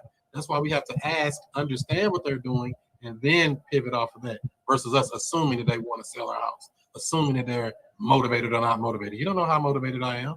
I might be highly motivated, depending on what you're offering. Now, you tell me I can live in the house and rent it back. You really made me you created the motivation, and that's not good. We don't want you creating motivation. We want the motivation to be there. We're just pulling it out of it. By you saying I can stay in the house after you buy it, now I think I like you. What's your name again, Jimmy? Let me write this down. Hell, I like him. He said I can stay in this mood. You just put yourself out of position right there by doing that, though. And we call that over offering. Don't over offer. The only thing I offer people is one thing and one thing only when it comes to these foreclosures. We can help you stop the auction. That's it. That's my only real offer. Hey, I can help you get out of this situation. I can help you stop this auction. What we do beyond that is all up to what our conversation is going to go. Because they're not staying in the house, just, especially not me offering them to stay in the house. Hell no. You playing with fire. Because what you going to do? How you going to sell the property? Or how you going to buy the property if they don't want to pay? You see what I'm saying? You put yourself in a bad position. Let's walk down that path. Okay, we buy the house. We let you rent it back. Everything going good for a month, maybe 2 months. Christmas comes around, right around this time of year. People start getting amnesia when it comes to rent. Christmas is more important than paying your rent. What you're going to run into in real estate. A bunch of people like that. I'm already expecting it. Happens every year. Same jokers. They late or, whatever, around Christmas time. You ain't going to put nobody out during Christmas, are you? You ain't no Grinch, are you? I'm a Grinch. But that's the thing you're going to run into. But you don't want to put yourself into a bad position. Does that make sense? Loud and clear. So would you consider selling? And then don't ever offer anybody anything about renting anything back. We figure out what would you like to have. That's our position. Figure out what they want. Now when we're closing and doing whatever statement you just did or telling our third-party story, we use the information they gave us and insert that into our close versus we closing on what we believe and what we think. We closing on what they told us. Ooh, come on. That's almost automatic cooking. Anything else y'all want to add, Justin or Art? Yeah, quick question, Jimmy. Did you establish a follow-up before y'all ended the call? I tried to. He tried to, for sure. Okay. And then what 2 pillars did you get? The motivation and timeline.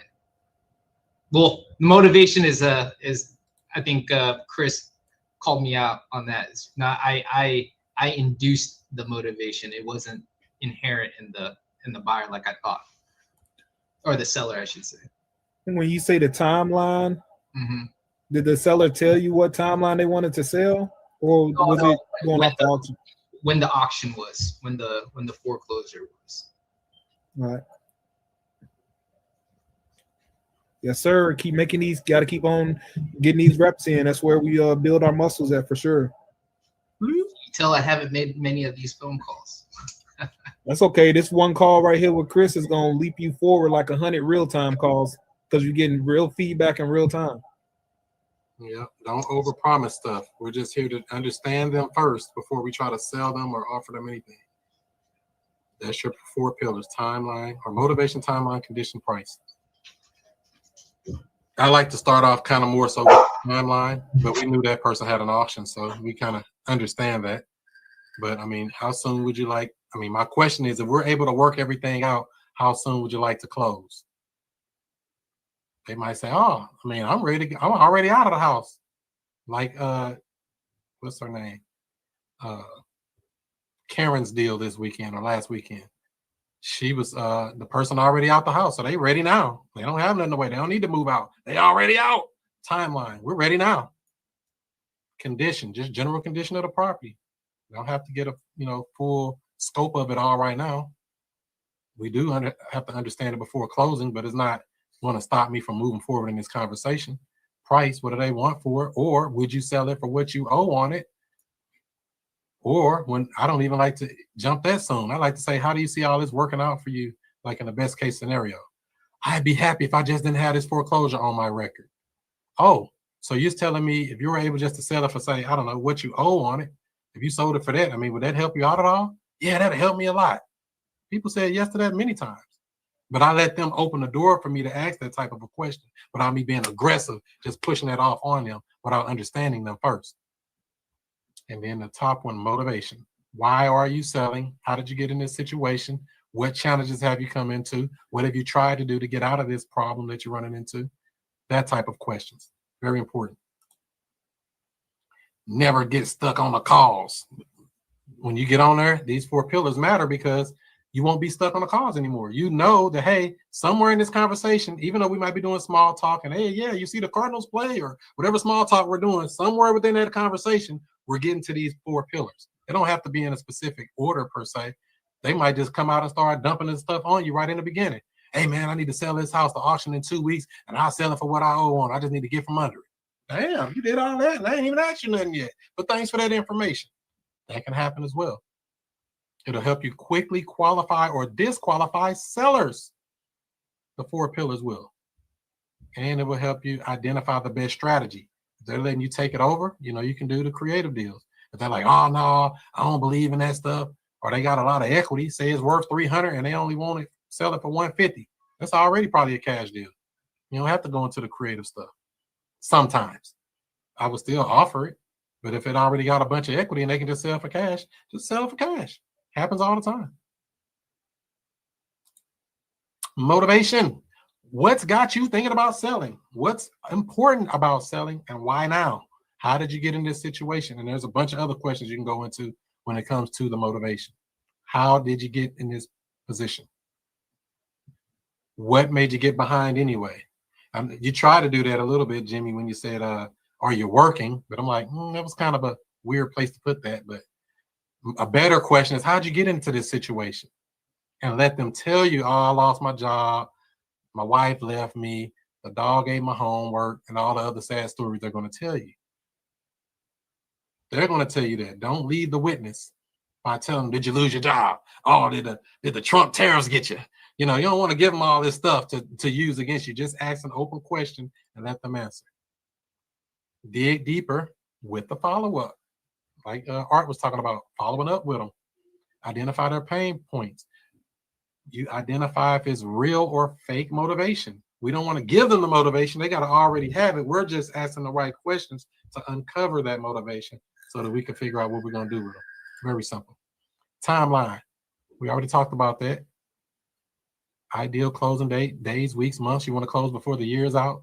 Many people trying to sell their house before the year ends, and many people trying to buy a property before the year ends because they got tax problems. They got to buy a property before this year ends. So this is a great time to be marketing for buyers and sellers. Deals are done in the 4th quarter. I want to say 4th quarter is my favorite quarter out of all the year. I don't know if is that true for you too, Art, or you don't know? It's all about how I'm marketing, really. Deals get done all year round. Yeah, it's all about, for me, it's just how much I'm marketing. I think some fat deals come in the 4th quarter. Maybe that's a better way to put it. The timeline, the urgency is part of our negotiation. Power, they know they got to get out of there. We can move quick. We can close when you're ready. Match their strategy to the timeline. Match your strategy to their timeline, whatever they told you. And then get off the phone with those time wasters. Whack them. Are they a prospect or a suspect? I'm just trying to see what you can give me for it. We can give you something. I'm not sure right now, but let me ask you this. Back to your questions. We don't have to give them an offer on the spot. A lot of people have it in their mind that I got to give you an offer right now because you asked right now. No, once you give an offer, they don't need to talk to you no more. I'm going to hold that for a little carrot. I'm going to dangle that carrot for a little bit. We're going to hold off on just jumping to give you an offer too quick. We don't know what's going on. We don't understand what problem we're solving. Condition. Is it fixer-upper or need a bunch of work? What kind of recent upgrades, roof, kitchen, bathroom updates, if you want to get into that. But like I said, to me, you know, it's not the most important part of our conversation. The most important part is that motivation. And condition. It matters because it's going to help us determine what exit strategy we can use. Is it going to be a short sale? Like Justin loves to try to do them short sales. You like short sales, Justin? You love them. His favorite one. Love to try to do them short sales. I'm like, Justin, You got a short sale, call Justin. Call Justin. He loves short sales. I said, "Dang, what you trying to be, the short sale king?" He was on his way. You trying to be the short sale king out here, man. About to short sell the whole United States, boy. That was gonna be a wicked. I was gonna need some proper representation. Coming into the price. What price are you looking for? But on a foreclosure, I'll be asking them, what are you trying to walk away with at the end of this? If they need anything. You know, I don't like to go into these people and try to think for them. That's the biggest thing. Do not think for sellers. Ask questions and let them answer. Deal with the information they give you, not what you're assuming. It just makes it a whole lot easier for you. Never give a number first. Use silence. You know, I like to do that. They say, "Oh, I want $300,000 for it." But I really take 280. Damn, I ain't even say nothing. You just dropped the price. Happens all the time. A good silence won't hurt nothing. Repeat the benefits before the pricing. Why are you working with us? We're going to get you out of this situation, stop the auction, etc., and make it all happen. Then you got mix the pillars to qualify quickly. Like I said, qualify or disqualify. Each pillar affects your offer type. A missing pillar equals missing the deal or missing an opportunity or not understanding what they're trying to communicate to you. Every seller has something. You have to be able to understand what they're trying to accomplish and help them achieve that if you can. And, you know, these are just some of the things that'll help you out when you're dealing with these sellers. We're going to make it better. Any questions, comments, concerns?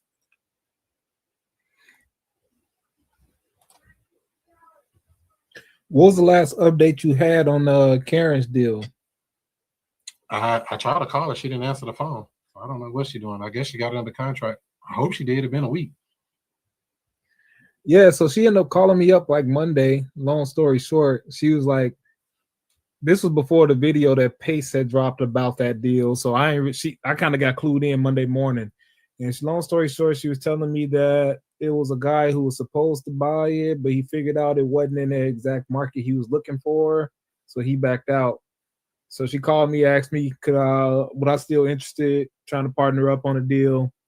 Long story short, we ended up getting on the phone with him on that Monday. By the time I got on the phone with him, I think it was Pace who negotiated this with this guy. Yeah, he did. He was telling me it was like $5 or $6 grand to the seller, paying the arrears of a few months. It was like $3,300 is what they thought it was, and then it was $5,600 that was owed on an AC unit that they got installed, plus closing costs. So that's where I picked up. Long story short, I was able to, on that first call, I was able to get them to agree that we wouldn't pay off the $5,600 on the AC unit. We would just keep making a $78 payment a month on that. So that helped juicy it up a little bit. Come on. Then from there, we put that agreement together with $5 grand to them. We'll pay the arrears of 3 months is what I was told. And then closing costs. It's about $9 grand. Yeah, it was like $9,900 for all of that.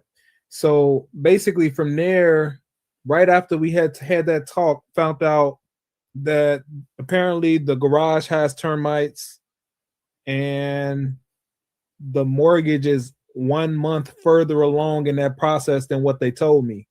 So that's another $1,200 on top. So that's what I found out since we initially put this agreement together. And then from there, I'm going to have a contract to go out, and likely I'm going to renegotiate with them to try to make this make a little bit more sense. Because the arrears on the back of the loan, if you had to. I mean, if it made sense. I mean, it's not really a lot of money, but if that makes the deal worth it. Yeah, so initially I didn't think that was an option because they was telling me they was only like 2 months behind going on 3.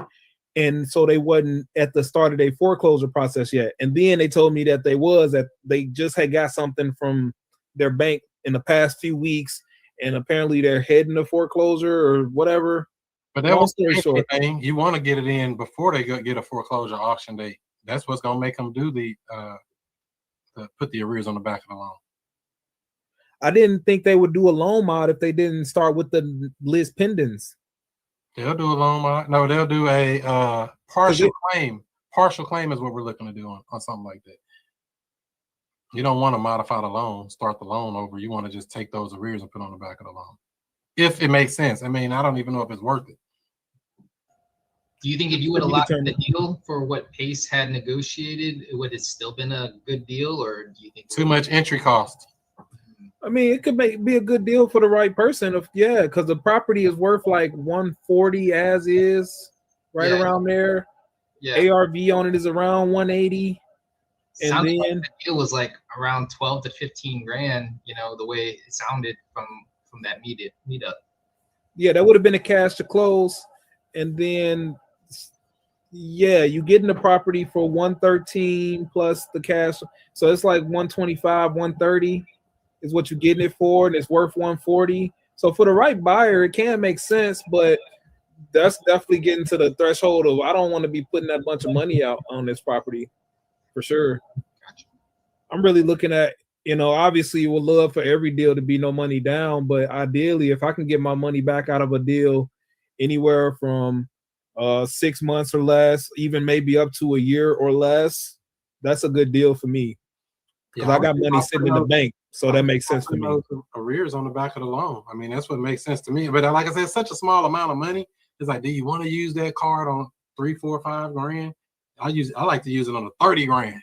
I just got one approved for 28,000. So, I like big chunks.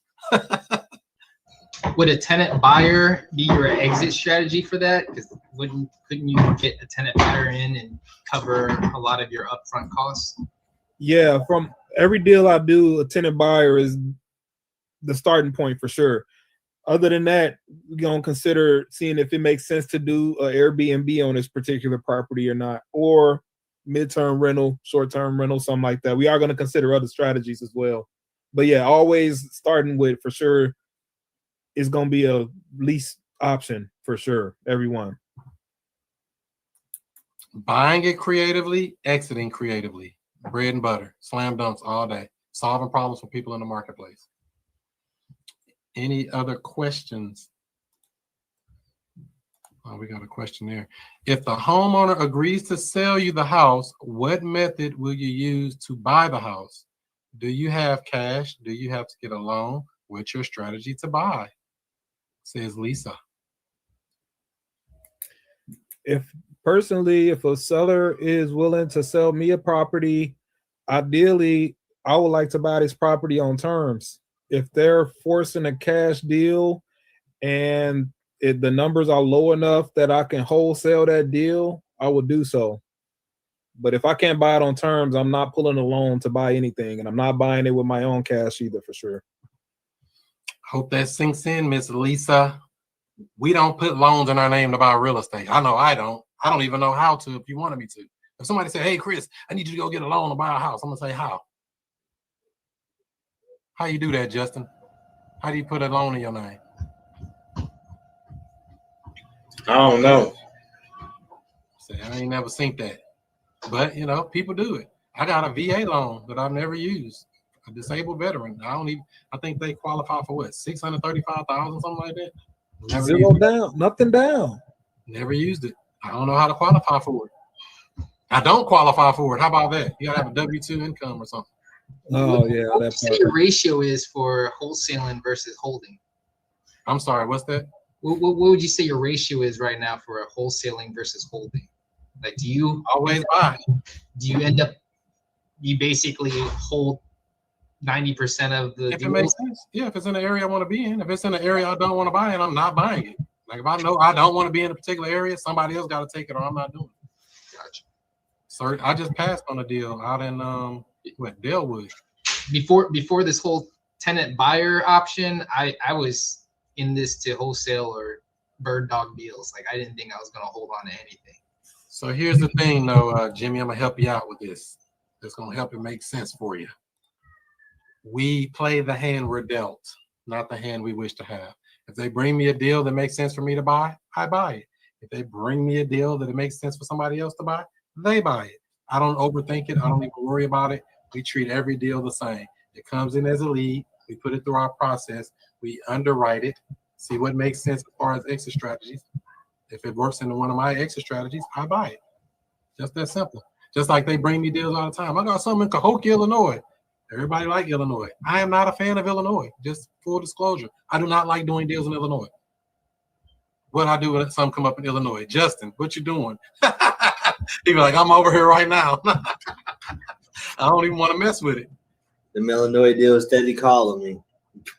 But if it's a deal in the single digits, now we cooking. It don't matter. It can be on the moon, but I need it low. Especially, see, that's the thing. See, it's a difference in being a motivated buyer. I'm a non-motivated buyer. Come on, Jimmy. Become a non-motivated buyer where your offers are so low, people don't want to work, and they say, well, damn, they took that low offer. I should have went lower as far as the cash deal. So if you offer somebody such a low offer cash, they don't even like that offer. That's what I do with my multiple offer strategy. I just offered a lady on that Florissant house over here. I offered her 127 cash or 180 on terms. Which one she gonna take? I don't know, and I really don't care, to be honest. Most of the time on your cash buys, do you wholesale those? I can buy it. Depends on the deal. But it gotta make sense. Everything gotta make sense. There's plenty of money out here, by the way. If you're thinking, oh, does it take money? There's no shortage of money to buy real estate deals. The opportunity is what's missing. Can you buy a $300,000 house for $100,000? That's the question, Jimmy. Even if I got a cash deal for $100,000 that was worth $300,000, I got the money for it. You just bring the deal. okay. Don't worry about that. So that'd be me wholesaling it to you, or are you basically JBing on my deal? Whatever makes sense. All right. I'll buy that one too. If If you bring me got the that. ARV of 300K, I can get it for 100K. We're gonna do the deal that day. Ooh, that was a round. Make sure you let me know about that one too, Jimmy. Matter of fact, if you can find one with an ARV of 400,000 and bring it for 100,000, you get a bonus. You get bonus bucks for that one. You getting some bonus bucks. Give him an extra lucky star. He gonna get a. Keep up the good work. Come on with it. So don't worry about it being enough money. Worry about finding or creating a good enough deal for somebody else to buy it, if you're wholesaling, or even good enough for you to buy it. I treat the deals like I'm wholesaling, even if I am buying it. I want a deal. I don't even want a deal. I want a steal. Right, Mayana? You want steals or deals? Which one you want? There she is. Hey y'all. Hey. Hey y'all. Do you want Yeah, steals honey. or do you want deals? Deals. Come on with it. There is no wrong answer, by the way. How you doing? So Well. Jimmy. Oh, I'm sorry. Go ahead. No. We want to hear from you, Mayana. Oh. I do have a question. Do any of y'all do Airbnb? Chris, I know you do. I have 7 of them. 7? Okay. How are your Airbnbs doing? Just rented a guy for 30 days last week, so he's in there for the next month on one of them that was empty. I don't have any empties right now. Okay, because I'm asking because I've been trying to I'm more so trying to get started with like doing rental arbitrage.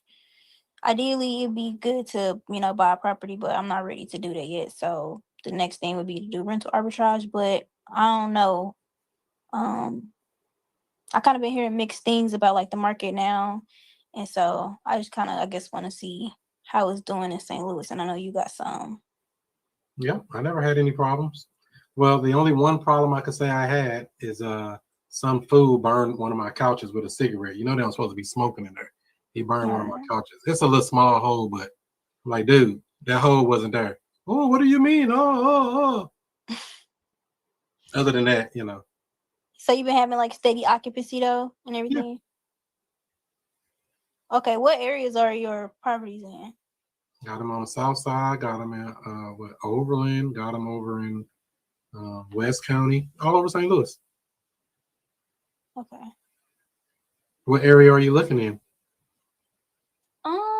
Honestly, I don't know. I know the Central West End is a good area. I stayed near there, and I know it's good over in the Central West End.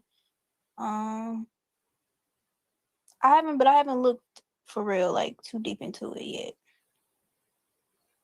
Yeah, well, that's the game we play. You gotta, where you gonna get your furniture and stuff at? I don't know. Do you have any recommendations? I know I've heard people say like you can get some nice stuff off Facebook Marketplace to try to keep the cost down and whatnot. But I don't know. I haven't looked into the furniture stores or nothing yet. I'm gonna send you to a place called St. Louis Consignment Gallery. Whoop. Look at that beautiful stuff. You can get nice wood furniture. This lady painted this, by the way. Get you some stuff. Recliners, couches, rugs, dressers, all type of stuff, depending on what you're looking for. Oh, can you believe that? This is the flip of the week, by the way, Justin. Was that a window? I bought it for $5, sold it for $100. Come on with it. That's your site. You trying to plug some you are.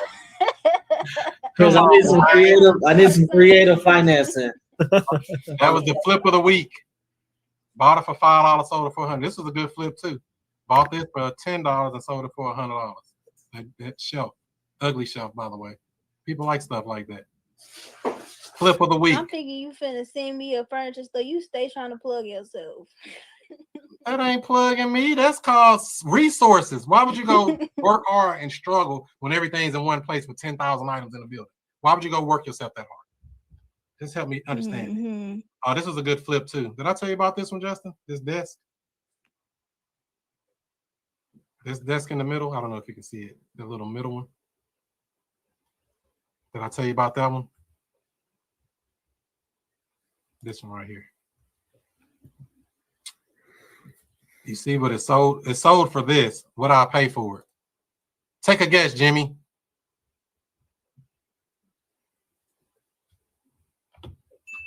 $0. That was the flip of 2 weeks ago or last week, whenever that sold. Got it for free, and they gave me 2 on the queue. I said, make it do what it do. Come on, y'all. But that's a whole nother game. But yeah, St. Louis Consignment Gallery, stlouiscg.com. Open every day except Tuesday and Thursday. And you can buy you some stuff. How you love that? She said, you plugged yourself. Look at them people saying these things. Look at them saying. I was half expecting it. I'm not gonna. Hold on. What'd he say right here? How I make you feel to have that TV? Tell them how you really feel. Turn around and let them know. I feel good. I got my TV in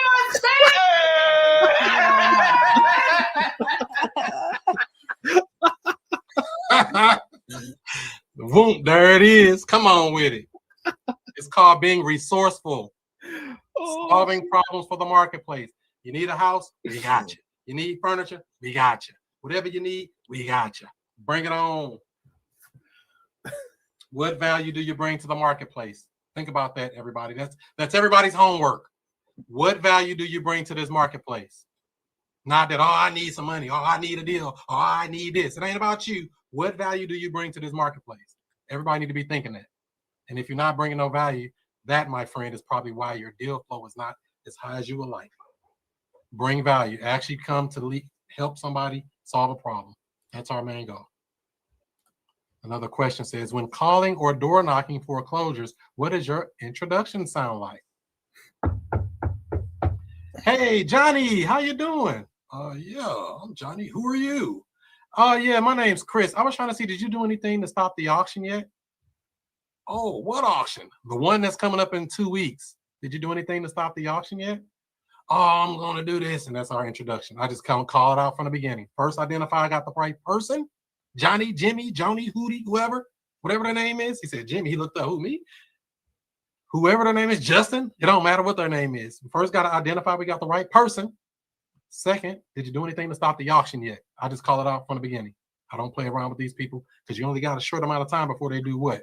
Slam the door in your face, hang up the phone in your face, and get up out of there. Anybody else got something on that? Knocking on doors? Justin, any input? Yeah, I mean, I just go as simple as that. Have you had a chance to call the bank, contact the bank? What's your plans? You know, what do you think? Just whatever. I mean, it's all the same stuff. Just be interested so you can be interesting. Come on with it. How did you get into this situation? I like them to tell me their story. We lost our job, whatever happened, they got laid off, all the sad story. Vomit your pain on me so I can say, oh man, I feel your pain. Even though I probably don't feel your pain. Damn. Damn. So that's what we got there. Y'all messed up.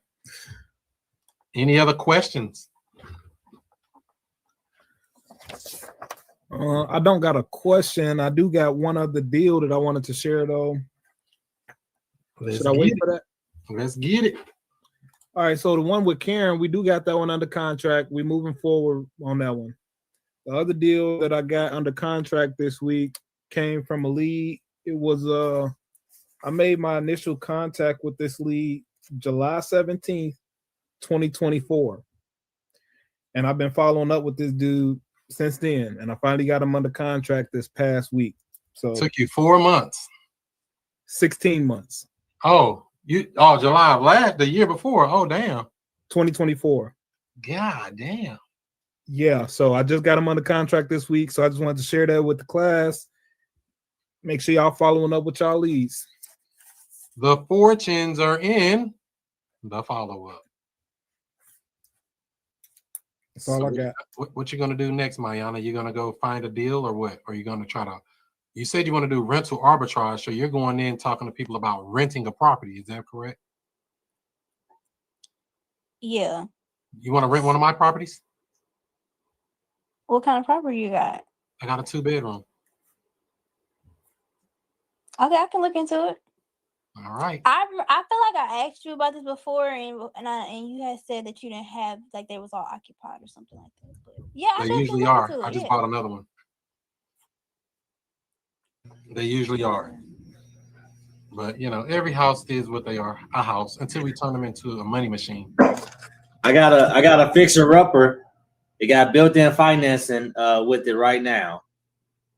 You don't have to get approved for no loan or anything. Look at that. Showed up and look at you. You found a deal just walking in the door. Look at you. Do you actively manage your Airbnbs, Chris, or you got somebody arbitraging or managing those? What do you mean when you say manage? Because it seems like a very hands-on strategy doing the whole Airbnb thing. You got to get in there with cleaners. You got to list it. And you got 7 of these. I mean, it sounds like it's could be like a full-time job almost. It could be if you set it up that way. So you got people managing stuff for you, or you can set it up in a way to where you can reduce the management, reduce the turnover, i.e. I don't do short-term rentals. Midterm. I do like 30 days, 45 days. That was my initial strategy, was a midterm, but then it turned out into a pad split instead. Yep, midterm. I don't really like short term. It's too quick turnover. Right. And it's not necessarily about the management. I have cleaners to go clean it, but what is there to manage? I was gonna say, because short-term rentals right now seem too stressful. Midterm though, for sure. Wait, I thought Airbnb only did short-term rentals. You can list your midterm rental on there too? You just make your minimum days 20 days, 30 days, 45 days, 60 days. You can control what's your minimum rental days.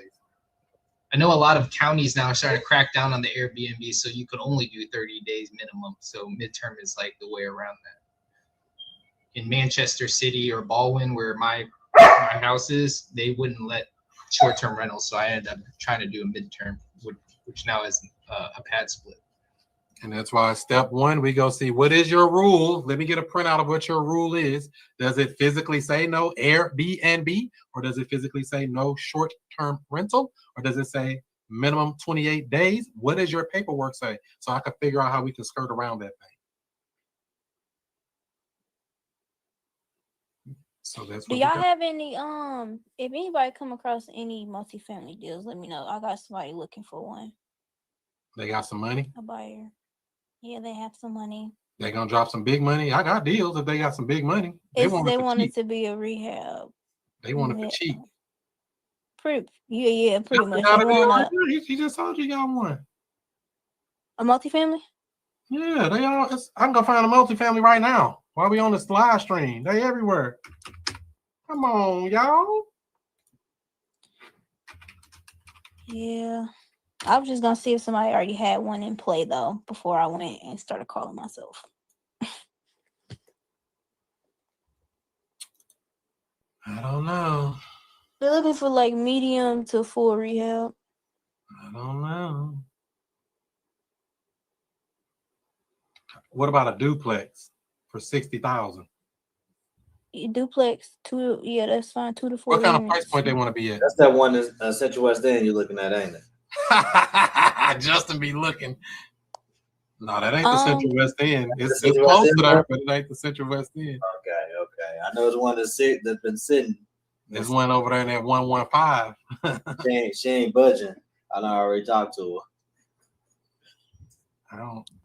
What kind of price point they want to be in, Mayana? For like a medium rehab, 100 to 120, and then for like a full gut, max 70K. And what area they want to be in, or do they care? 63111 or 63116. Oh, really? I got houses in both of those zip codes, but I don't have any multifamily. I wouldn't sell it anyway if I had one. But let me see if I can find one. See, they got a specific thing. You see how they switched up, and I start asking questions. They're like, oh, but they got to be in this zip code, and they got to have this length of grass, and the paint got to be this color, and the fence got to be a chain link fence and not a white picket fence. They got real picky all of a sudden. You see the difference when you start asking questions? Let me see here. No, they don't want to be on this side of town where I just pulled this ugly one up at. That's why I don't get excited when they be like, oh, I'm a cash buyer. Don't mean nothing to me. I need to know where you buying it and what you willing to pay. This is $60,000 duplex right there, but they don't want to buy over there. Cheap. Then their favorite thing be like, oh, send me everything you got. Then you send them like, oh, I ain't buying that. Oh, I ain't buying that. Oh, I ain't buying that. That's like the best deal for us. If you want something cheap, 60 grand right there, a duplex, boom, bam. No, they ain't buying that. So wait. Is there a way I can filter that in here? I don't even know. Let me see. Multi. Look at that. Oh, how much baby is that? How much for the baby? What the fuck? America, oh. We got one right here, Mayana, 50 grand in 63111. Come on, y'all. Y'all making this too easy for me. I say, what do we need? We just go right. How long did it take for me to find it? Somebody let me know. Did I have time? That thing fully occupied, and they want full price. It's 50 grand. What's the at least 20,000 spread for you right there, Mayana? Right there. Wham bam, thank you, man. A 4 family. The Minnesota one? Yeah, it's in 63111. Well, you owe Chris about 10 now. I need 10%. Hell yeah. I was the Get on 10,000. this computer and have to click too many buttons. No. Look at her, she clicking off her screen quick as hell. Oh, that must messed up too. Look at the back of that. I think I had this under contract like 2 years ago. I'm writing down that. I had this under contract like 3 years ago. It's the same house. They still ain't sold it. 50 grand. They've been waiting on this buyer to come along to pay 70. Man, I'll call the people. Hey, I got 22,000 cash. Y'all want to sell it? It's gonna need some construction work. But it's in the zip code they want, and they wanted a full rehab. What more do they want? Go get this under contract for 20, sell it to him for 50. Made you 30 grand. I'll just take 10%. He said he'll pay 70 for a full rehab, Chris. That's what I asked that question for. And it's in the zip code. It's everything we just asked for, and it's fresh on the market. It only been listed for 2 days. Come on. And this is on market. This ain't even an off market deal. Hit them up, give them 45 so they feel good about it. Then get to them for 75. Look at that. Look at that. How do you lose in these type of things? Anybody else got any more real estate problems? Y'all making this too easy now. What else we need? And if that don't work, you can always go to handy dandy auction.com. What'd you say? 63111 or 63116? Where you want to be at?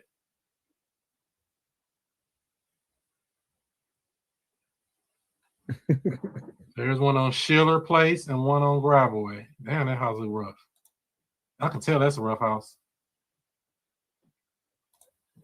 It's got all the trees and stuff. I tell you it's rough. That's not a multifamily though. That house is on my list to knock on. You ain't call them yet. They could have been called. You might don't have to knock on it. If they say, go to hell, we'll never sell. You don't have to drive over there no more.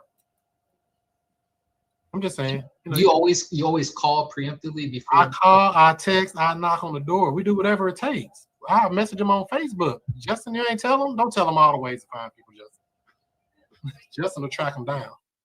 While I just sent them some screenshots of some people responding back to our Facebook messages. Right. Hey, tell me if y'all want to sell. All you gotta do is reach out. Worst thing they can say is what they say. It's just making contact with them, Jimmy, however we need to.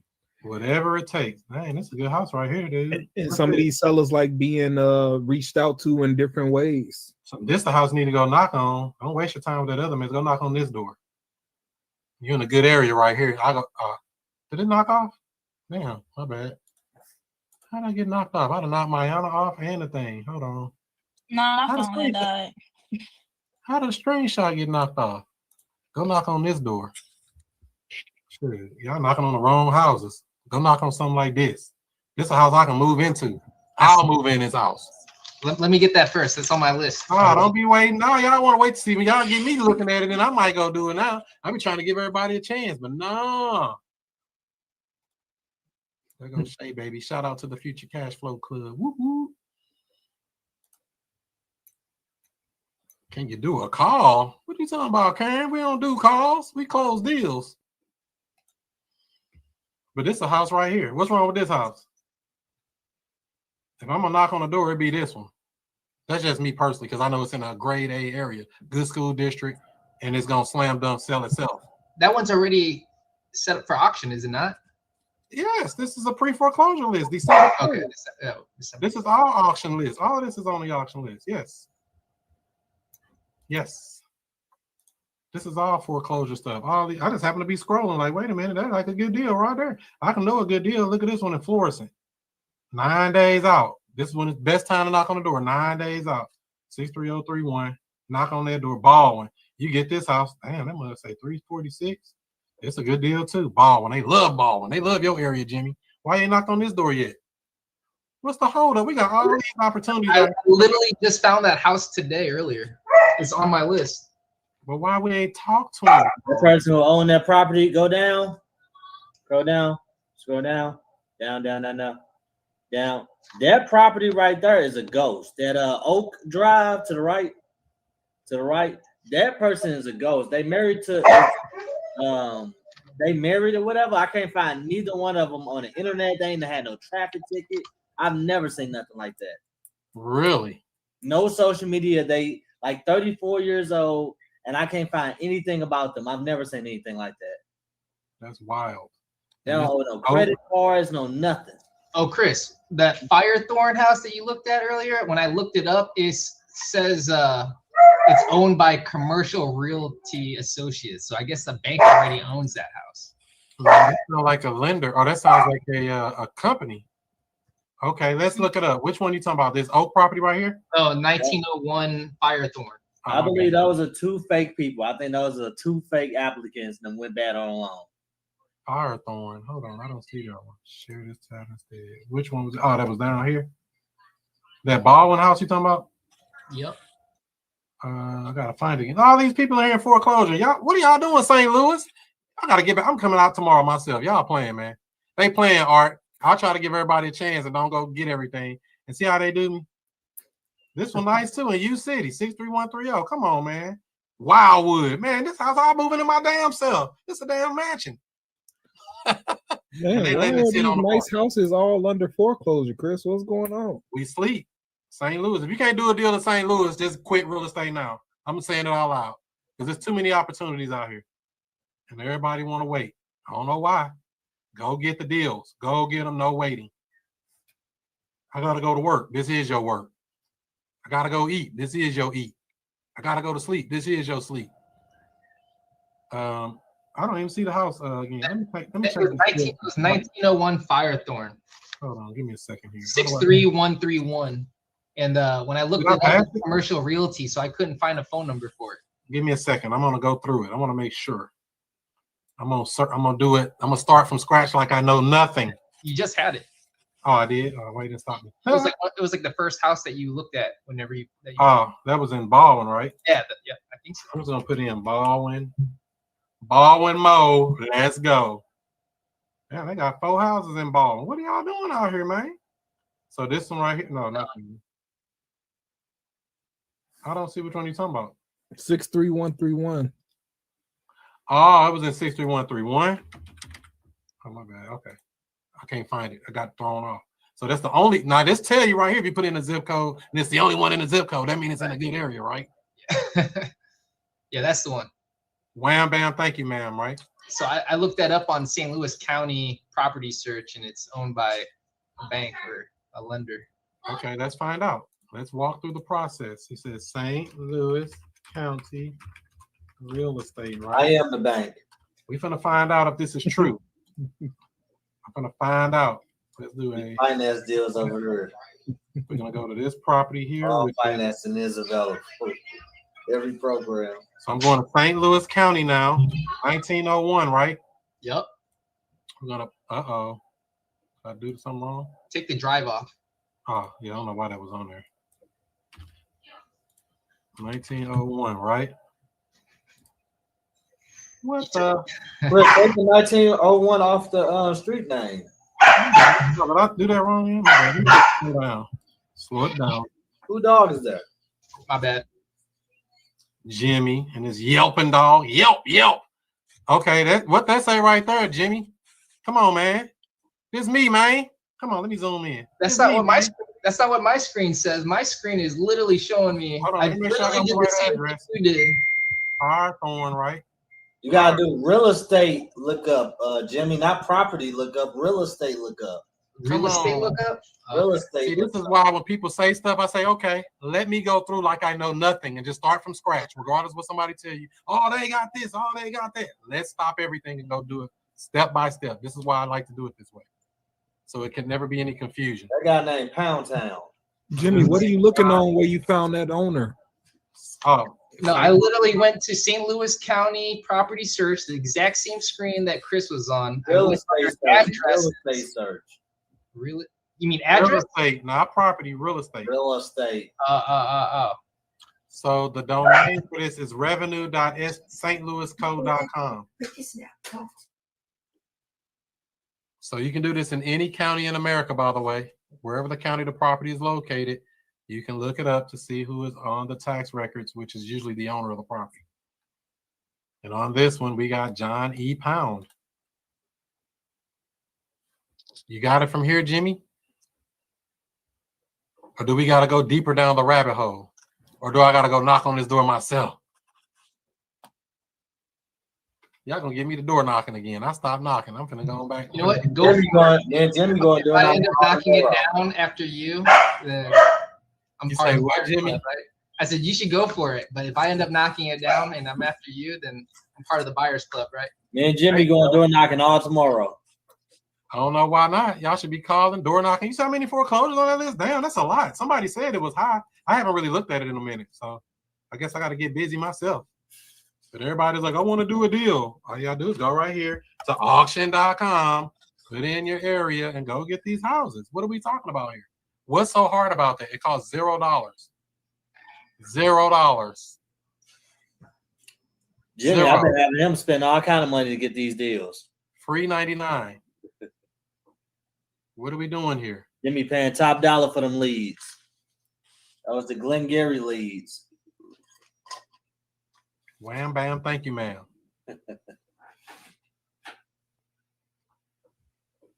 Why is it so I got a fixer upper for you, Mayana, if you want it. What? Perfect for Section 8.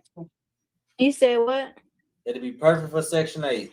Financing already is in place. You don't have to get approved for no loan or none of that. You drop a couple grand into it, rent it out, get your money back. I don't know. You can send it to me though. I'll take a look at it. Real estate, or you want to just look at? You know what I'm saying? You got deals, serve it up. You know what I'm saying? Right now, I want to do short-term rental Airbnb. That's what I want to do. Why? Why do I want to do it? It's something that I've always wanted to do, honestly. Like, even with, like, that's kind of like having a property, renting it out. That's like my end goal to build, I guess, wealth and stuff like that, you know. I don't know if you heard what Jimmy was saying a little bit ago. He was just saying, you know, when you're dealing with these Airbnb short-term rentals, it's heavy management. It really is. If you're not set up like I am, it's heavy management. It's not even, I don't even consider that to be real estate, to be honest. I consider that more hospitality. You got to clean linens, sheets, towels. That stuff have to be clean and ready every time. And they're kind of picky customers, by the way, too. If it ain't clean, you'll know, because they'll give you a low review. You don't have a 5-star across the board like I do. Not saying that's why you can get like co-hosts and stuff like that to help, you know. A lot of people have co-hosts, but honestly, that stuff don't really bother me. Like, I'm interested in that stuff. I guess like the hospitality of it, because like just manage all of mine then. Just manage all of mine. Somebody was telling me like maybe I should try managing first, because they was telling me like, oh, the rental market. They was like, the market isn't good right now to like rental arbitrage. So like they was saying maybe try co-hosting, but I wasn't, since I don't have any experience. I knew it would be a hard time finding somebody that would like even trust me to start that. But I would look into that too, co-hosting. Yeah, that's the answer. Go and do a co-host. I was for sure looking at that. That'll change your whole perspective on it. And I'm not saying it's bad or good. You just have to understand what you're getting into. Yeah. To be honest with you, from what I've seen recently, the disgruntled landlords we've been coming across have been Airbnb operators. Matter of fact, the house I was just talking about in Florissant, she's an Airbnb operator. 3 units in her house. She's using a basement and 2 different bedrooms. She's renting out rooms. And she wants to sell. So why is that? Tired landlord. Tired.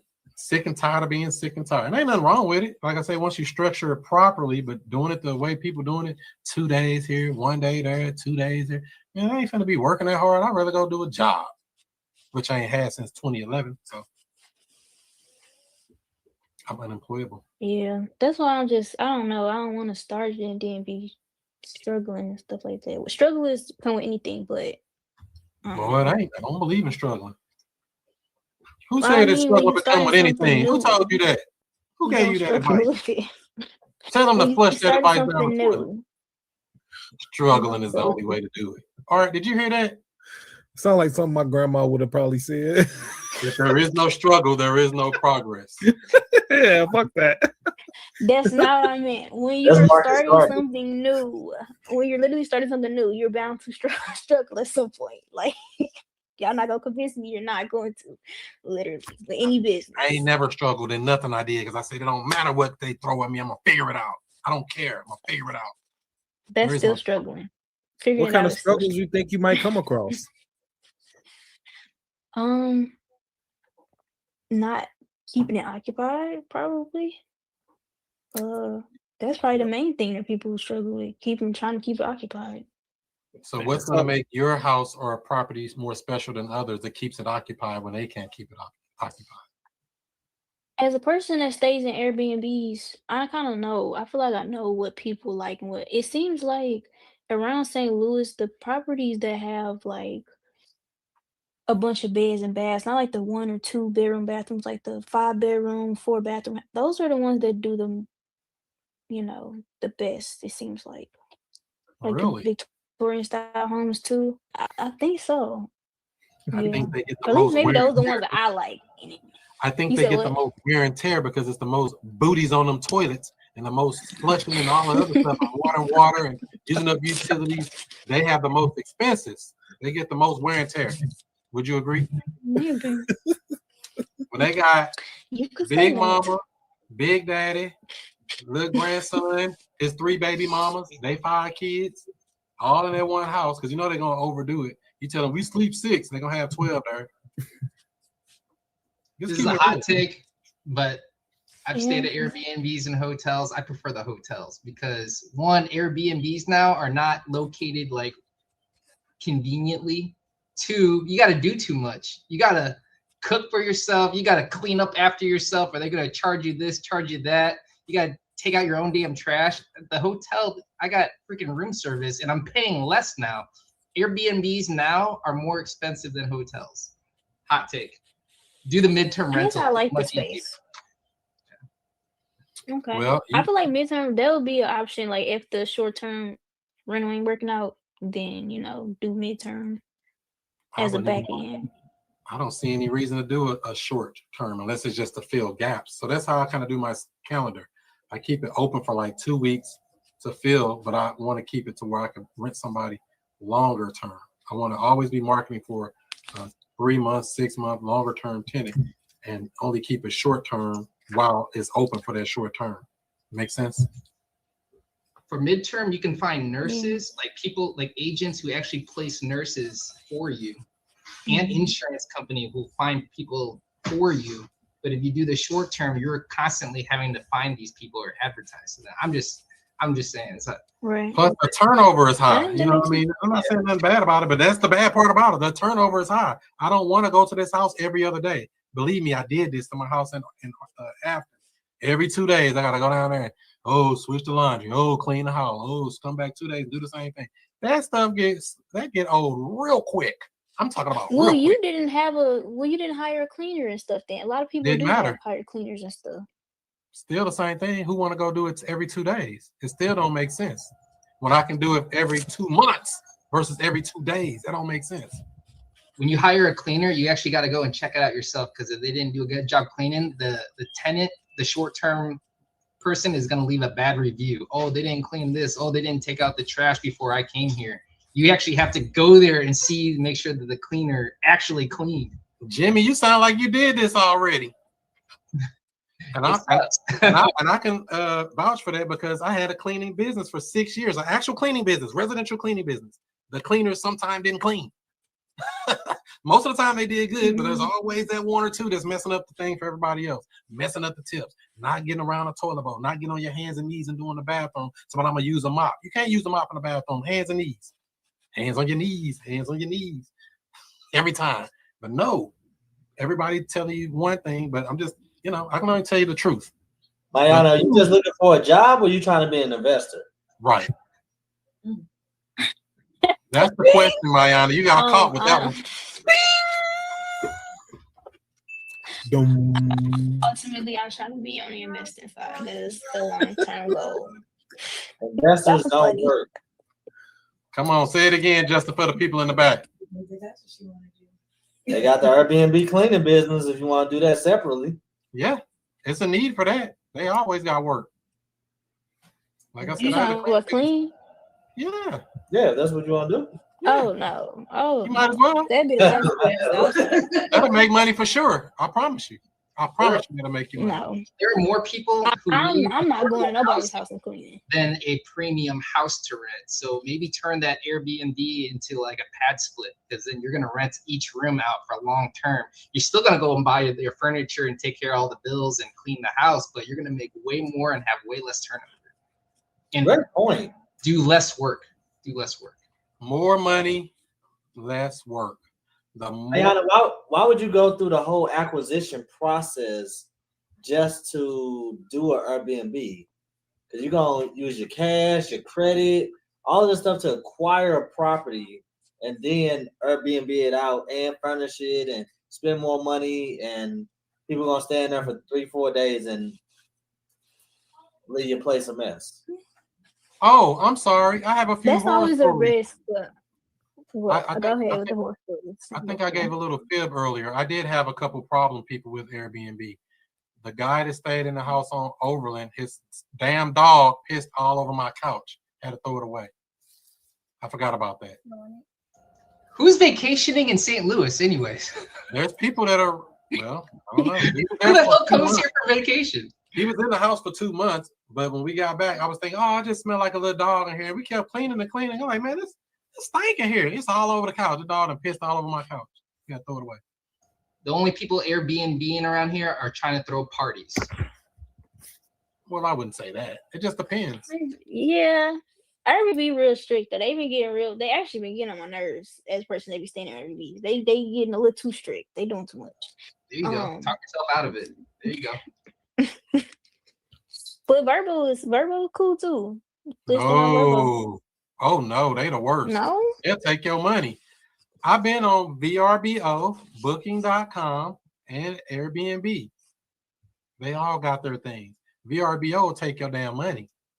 So I want to get into real estate, but don't know where to start. Well, what I would say is to join the Future Cash Flow Club. It's a community of investors where we talk about wholesaling, we talk about creative deal structuring, buying houses subject to, all of the creative stuff that everybody's talking about. You don't need a real estate license or any of that. Wow, where do I sign up? Well, I would say go to futurecashflowclub.com. That's futurecashflowclub.com. You can even get a free trial. Try it out today.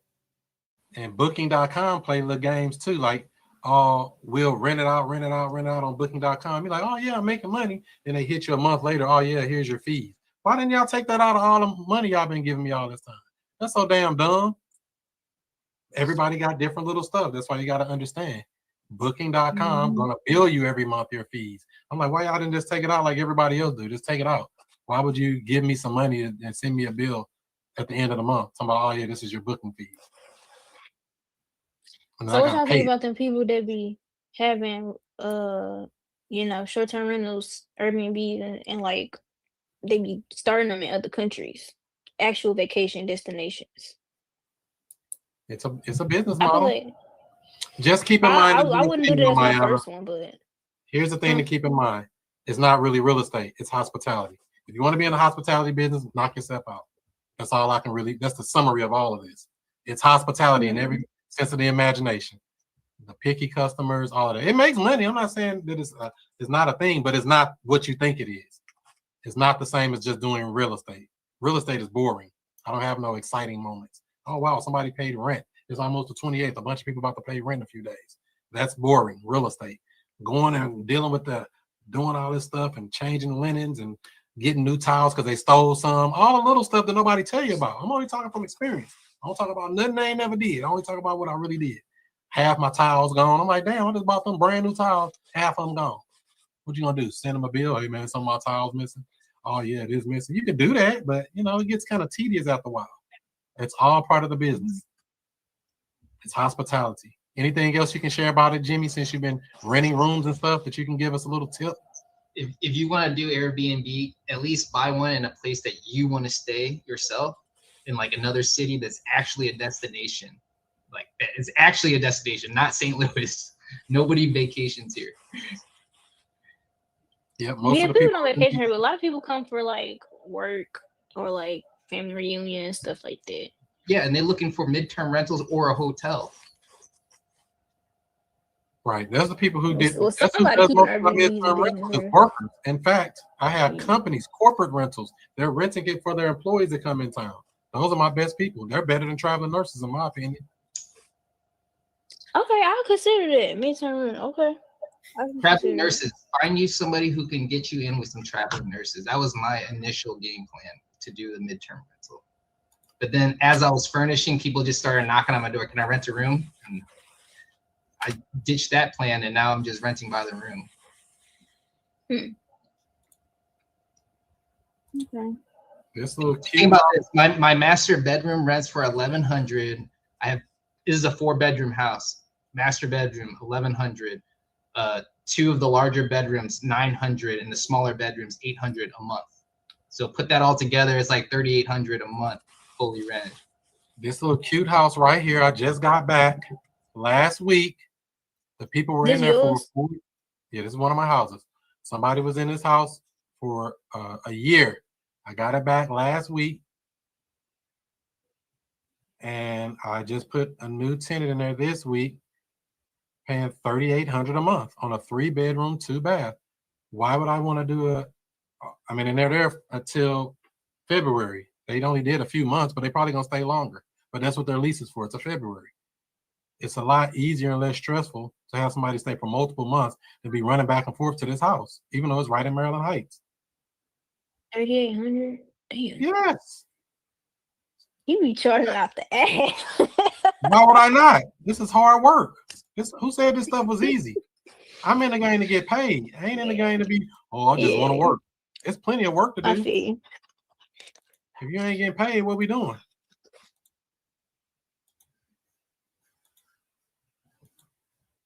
Oh, they lost. I had to go buy new pillows after the people moved out. I mean, it's small stuff. I had to spend about $50 after they moved out because 2 of the pillows was messed up. Little stuff like that. But they was there for a whole year. Also, but that's fully furnished though, right? Okay, that all makes my sense. properties are furnished. Yeah, that makes sense. The only way to do it is put furniture in them. This actually looks different here. There's artwork on the wall. These pictures were taken before that artwork was up, I think.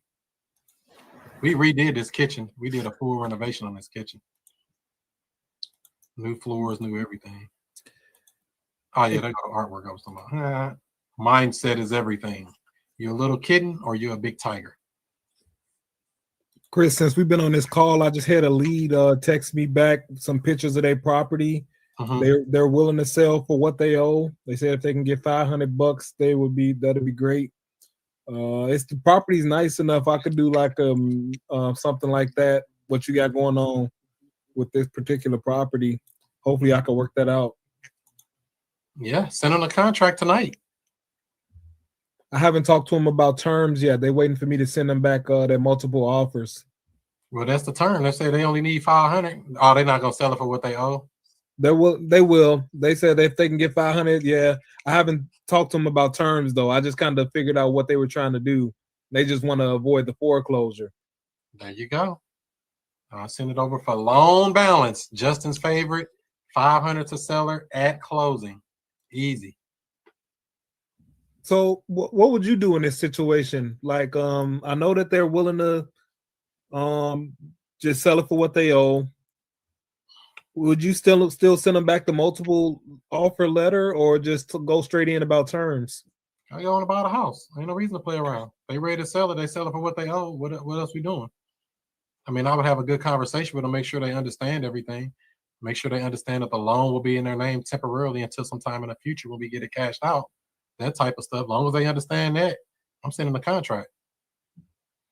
Yeah, because they don't have enough equity to do a cash deal anyway. I was wondering if I should just send them a letter and then kind of go through that and let them understand how the cash deal won't work. I would do a closing call with them. And then I would send them the contract, do a closing call, help them fill it out and sign it right now. Because it ain't no reason to go all that way. We know a cash deal don't work. And if they already said they open to it, great. We're going to get you $500 at closing. As a matter of fact, I like the way you do business. I'm going to get you $1,000 at closing if you're really nice. If you want to be in the Christmas spirit. So they claiming they haven't talked to any other investors on this. So I don't think that they don't know a cash deal won't work on this. They don't know that yet, supposedly. Yeah, as I say, it's going to come back to just having that conversation, just to make sure they see what they understand and make sure you can clarify anything they don't understand. And once they say that on the phone, we ready to get this thing done. Because they got an auction date already? No. Oh, okay. Even better. Get that bad boy under contract, get the keys to the property, start marketing that day. And you might have a tenant buyer bring the money. You don't have to do nothing but some paperwork. That's in a desirable neighborhood too, man. That's definitely my hottest lead I got right now. I'm hoping by next week I'm gonna have that under contract. Don't tell me you're thinking about moving in there with yourself. Nah, I like where I'm at right now for my kids for the school system.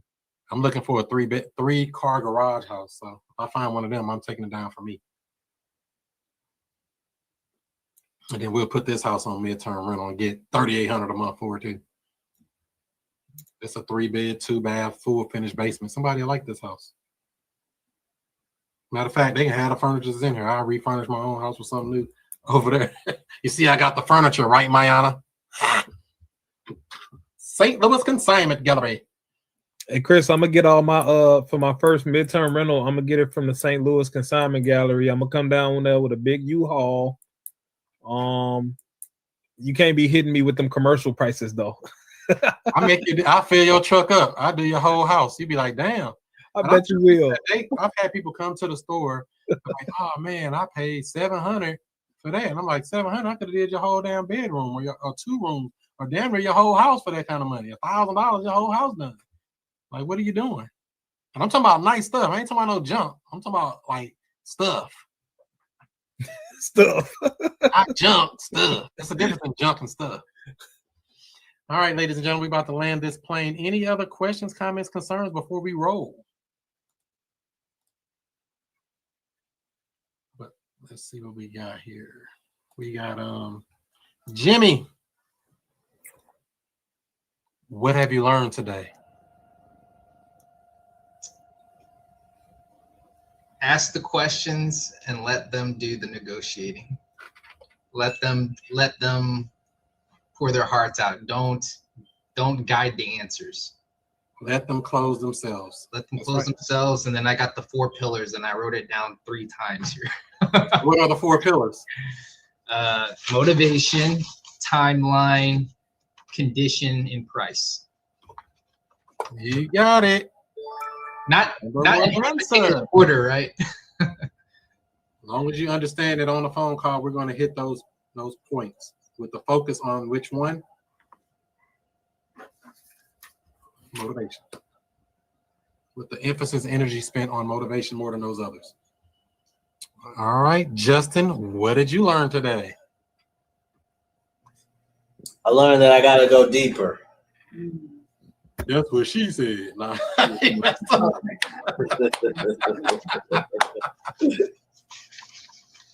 Gotta go deeper.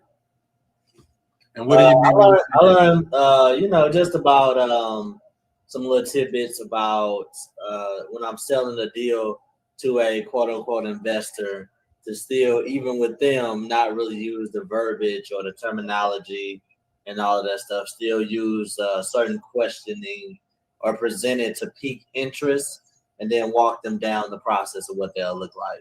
Built-in financing, that's a great one. Instead of going into the semantics of, hey, I got property that already have built-in financing, is that something that you would be interested in?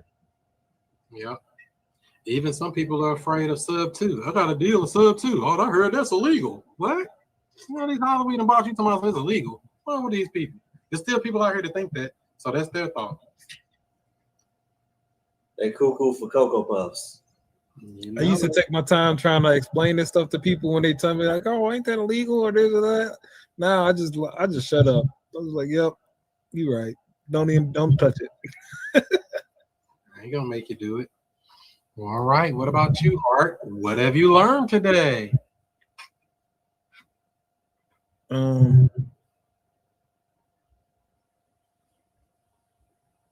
I learned that Chris Monroe is one of the coldest in the game.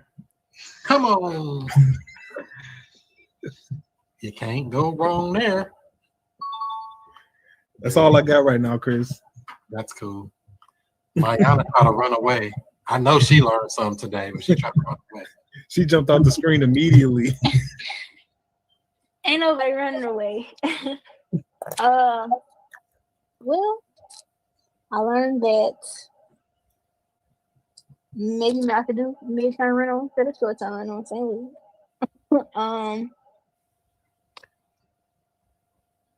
I guess I also learned that the multifamily deal that I'm looking for, I need to go out and I guess keep searching for it. I was looking for somebody else to have one, but I need to go out and just search for it myself. That's it. What they say on the airplane, put your oxygen mask on before helping others. Now, I'll tell y'all what I learned today. Go ahead, Mariana. Go ahead. I'll tell you what I learned today. I learned that there's a whole bunch of damn foreclosures in St. Louis and ain't nobody hitting them up. I'm finna go hit them up. Y'all done motivated me now. I shouldn't even supposed to look at that. I should have been doing some other stuff, messing with the stock market, looking at it crash and go up and down and all this stupid stuff. Y'all making me look back at real estate now. Because all them people in the foreclosure in good neighborhoods. This ain't trashed areas. These are areas I live in. Would you live in one of them houses, Jimmy? I like my house too much.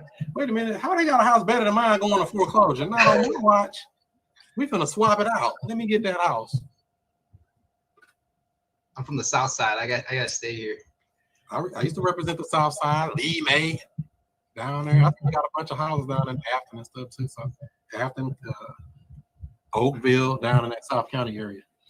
We in the Sunset Hills, Crestwood here.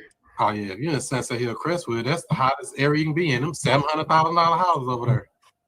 Come on, man. Let me find one of them on the foreclosure list.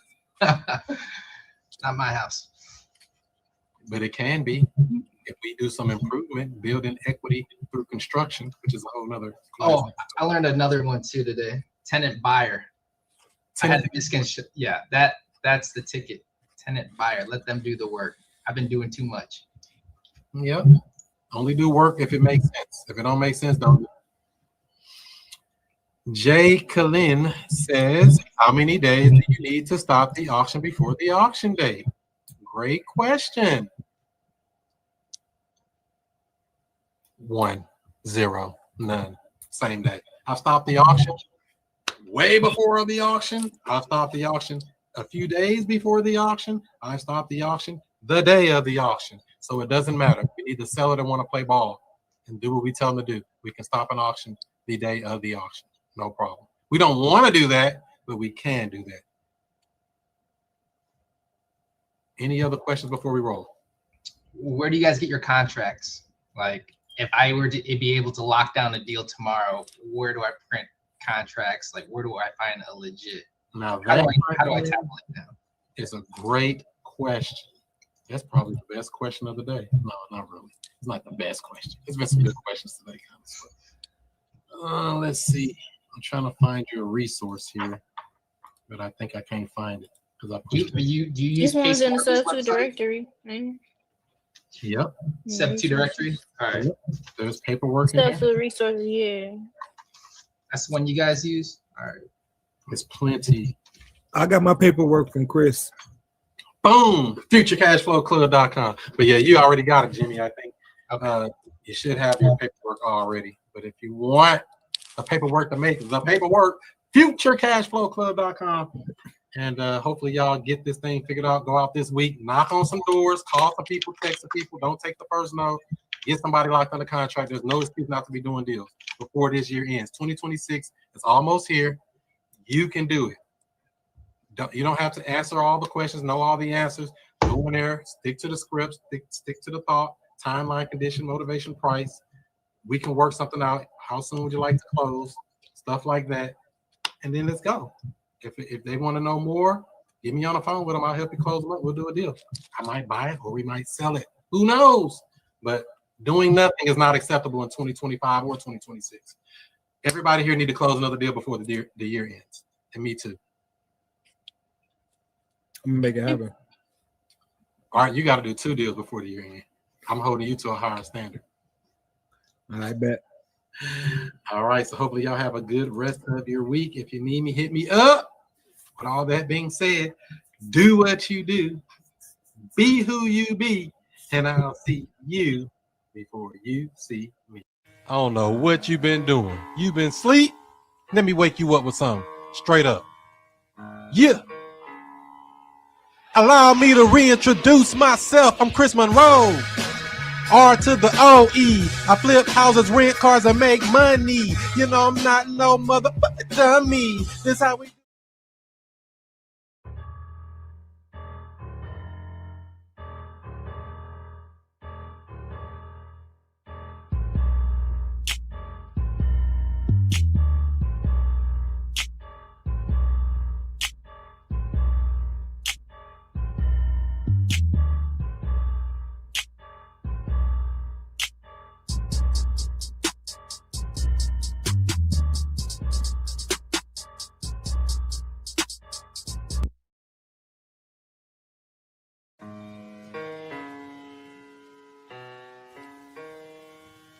Can you hear me? I don't know. If you don't know who I am by now, I don't know what you've been doing. You been asleep? Let me wake you up with something. Straight up. Yeah. Allow me to reintroduce myself. I'm Chris Monroe. R to the O-E. I flip houses, rent cars, and make money. You know I'm not no motherfucker dummy. This how we. What's happening? What's happening? What's happening? Big Justin Homes buying up all the homes. We got Art throwing a lot of darts. We got Jay asking them for their pay. And Lone, what up? What up? Good to see you at home. Jay asking for the Art. Jay asking for the pay is definitely great. Jay always asking for the pay. You always going to be told no if you never ask for the money, right? When we gonna get paid? Either ask for the money, ask for the deal, ask for the opportunity. Worst thing they can say is no, right?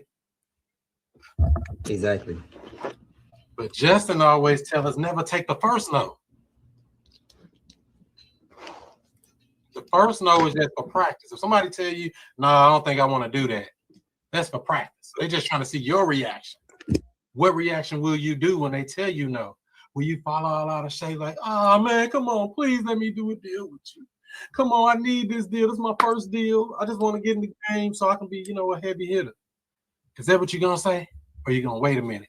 You're going to have a cool, calm, collected poker face. And let them know, man, I don't care what you say, man. You can't shake me up. Which one is it going to be, Jay? They can't shake me up. Ain't nothing the seller can say, or a buyer, or really anybody in this business, they can say to shake me up. That's the mentality I go in with every conversation. Because if not, they're going to have you out of your positioning and then have you begging, come on, don't you want to come up on the price? And I'm sticking to that script. No, I'm not going up on the price. I'm staying where I'm at. And that's how we do it. Is that right, Art? Absolutely. I agree with everything you just said. Name of the game, my man. Anything interesting happening this week, Art? Oh, yeah, it's been a very interesting week. I negotiated 4 deals. 2 of them under contract already. 1 of them I'm waiting for the seller to sign. And the other one I just negotiated like 30 minutes ago, so I got to send them the contract. Wait a minute, Art. So you telling me all within a 7-day period, you can just get 4 opportunities in the pipeline, 2 locked up, 1 pending, and another one thinking about it. Is that what you're telling me? Yes. Wow. But what is the thing that made you shift from just sitting back with, and then jumping into 4 deals like that? What made you like pump it up? It's just working the process every day, It's working the process and it just happens. It just happens. Because some people think you may have done something special or you had some magic jelly beans or I don't know, something going on where you can just come up across 4 deals in a week. Nope, just same old. Just sometimes you just have multiple deals that fall through at once and sometimes you have none. So does that mean it's important to have multiple opportunities going at once and never putting our eggs and our brain and everything else in the one basket, praying that one thing gonna make it, right? Yeah, we absolutely have to, because you never know what's gonna happen with one deal. And then when you got a bunch of things working at once, then you have weeks like this where sometimes it just all falls together like that. It just all aligns. 100%. Cool. So 4 deals in the pipeline or 4 deals almost ready to go. Are you buying these deals or are these wholesale deals? 2 of them are a wholesale deal and 2 of them are terms. 1 of them is a sub 2. 1 of them is free and clear. Now talk to me about this free and clear deal. How'd you maneuver that one? Did you, they always ask this, how do you figure out the price? How do you figure out how much per month to pay them? What did you do to figure out that? For the price, I just asked the seller what was she looking to get for it, and she told me for this particular house, she had to have 100,000. And when she told me that, that's kind of what made me pivot to terms. And then from there, we just started talking about the monthly payment on it. And she told me she had to have 800. And I crunched some numbers while we was on the phone, and I asked her if she could do 700, and she came back at 750. We didn't talk about down payment. We didn't talk about balloon payment. We didn't talk about interest. So I'm just gonna send her a contract tonight. So wait a minute. You didn't even mention interest. So that's another thing that everybody wonders about. What do we give them? The market interest rate, 8%, 7%, whatever people are getting. How do you you just don't mention it? Is that the play? I didn't. I never mention it. I don't bring it up. Yeah. Ain't no point. So yeah, so when we write that up, we write it up as principal payments only. We don't put in any interest, or we put zero if you have to put something. 0% interest, meaning every dollar we give that seller, all of that money goes toward knocking the principal down chip by chip by chip. It's been a good week, Chris. It's a Christmas gift for you. I think it's holiday season. Yeah. Must be.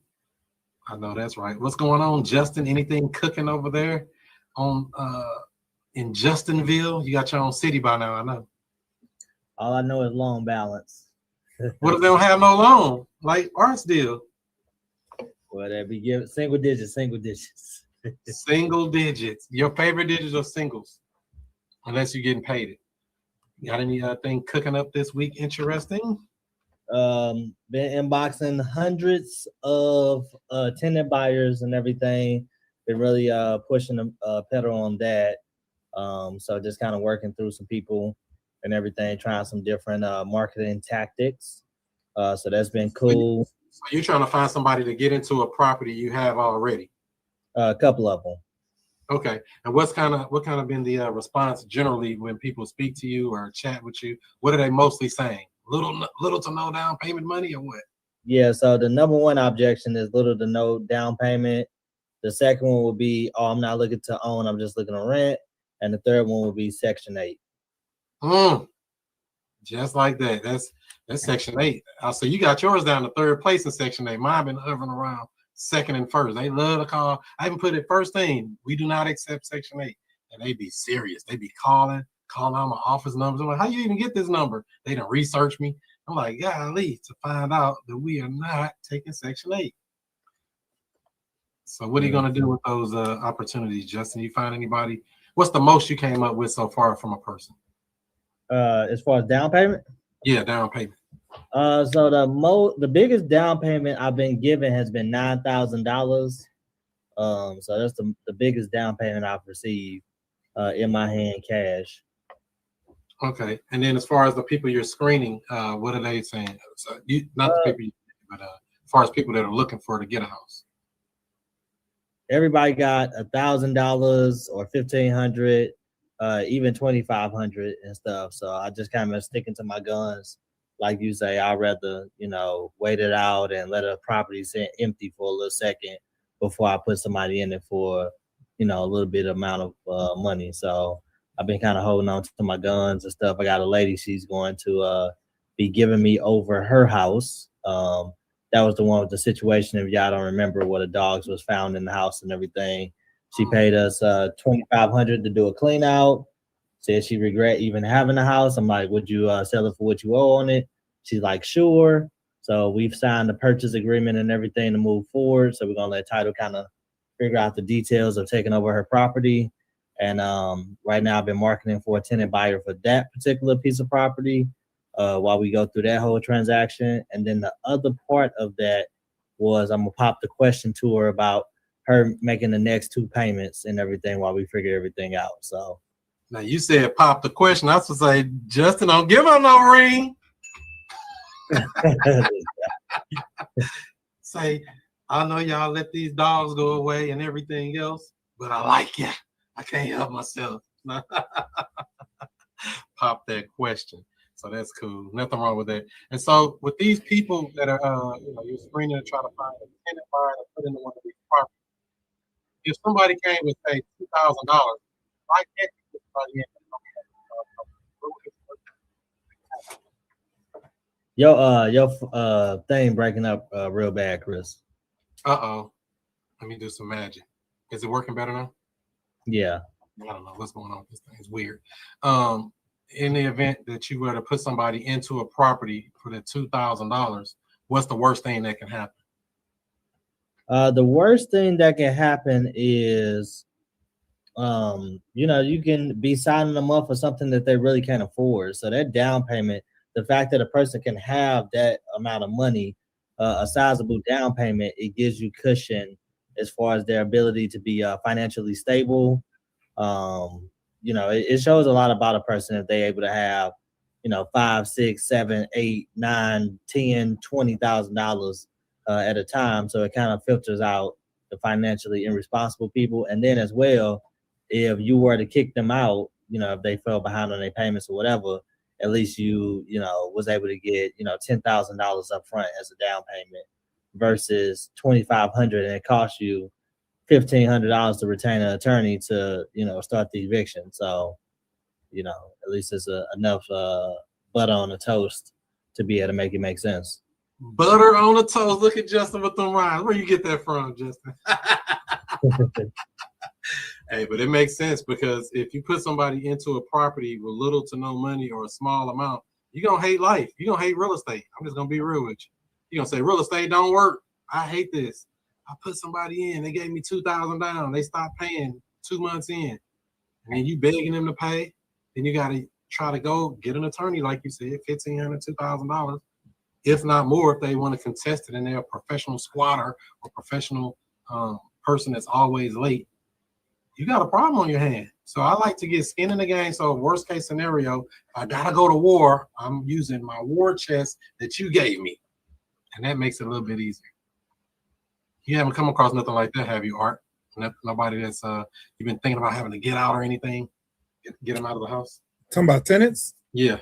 Yes, one. Actually, so my first one that I had a tenant buyer up in there in, they were getting like real janky on the payments. So I was ready to kick them out, but they were still making the payments and paying a late fee just later in the month.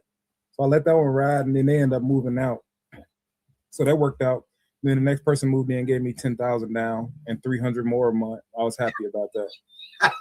And then I got one right now I need to get out. So with these people that are, they become delinquent, they become late on monthly payments, are there any red flags that you could have saw or that you saw looking back at it like, I knew I should have never put them in that house? Yeah, I mean, no, not particularly that stuck out.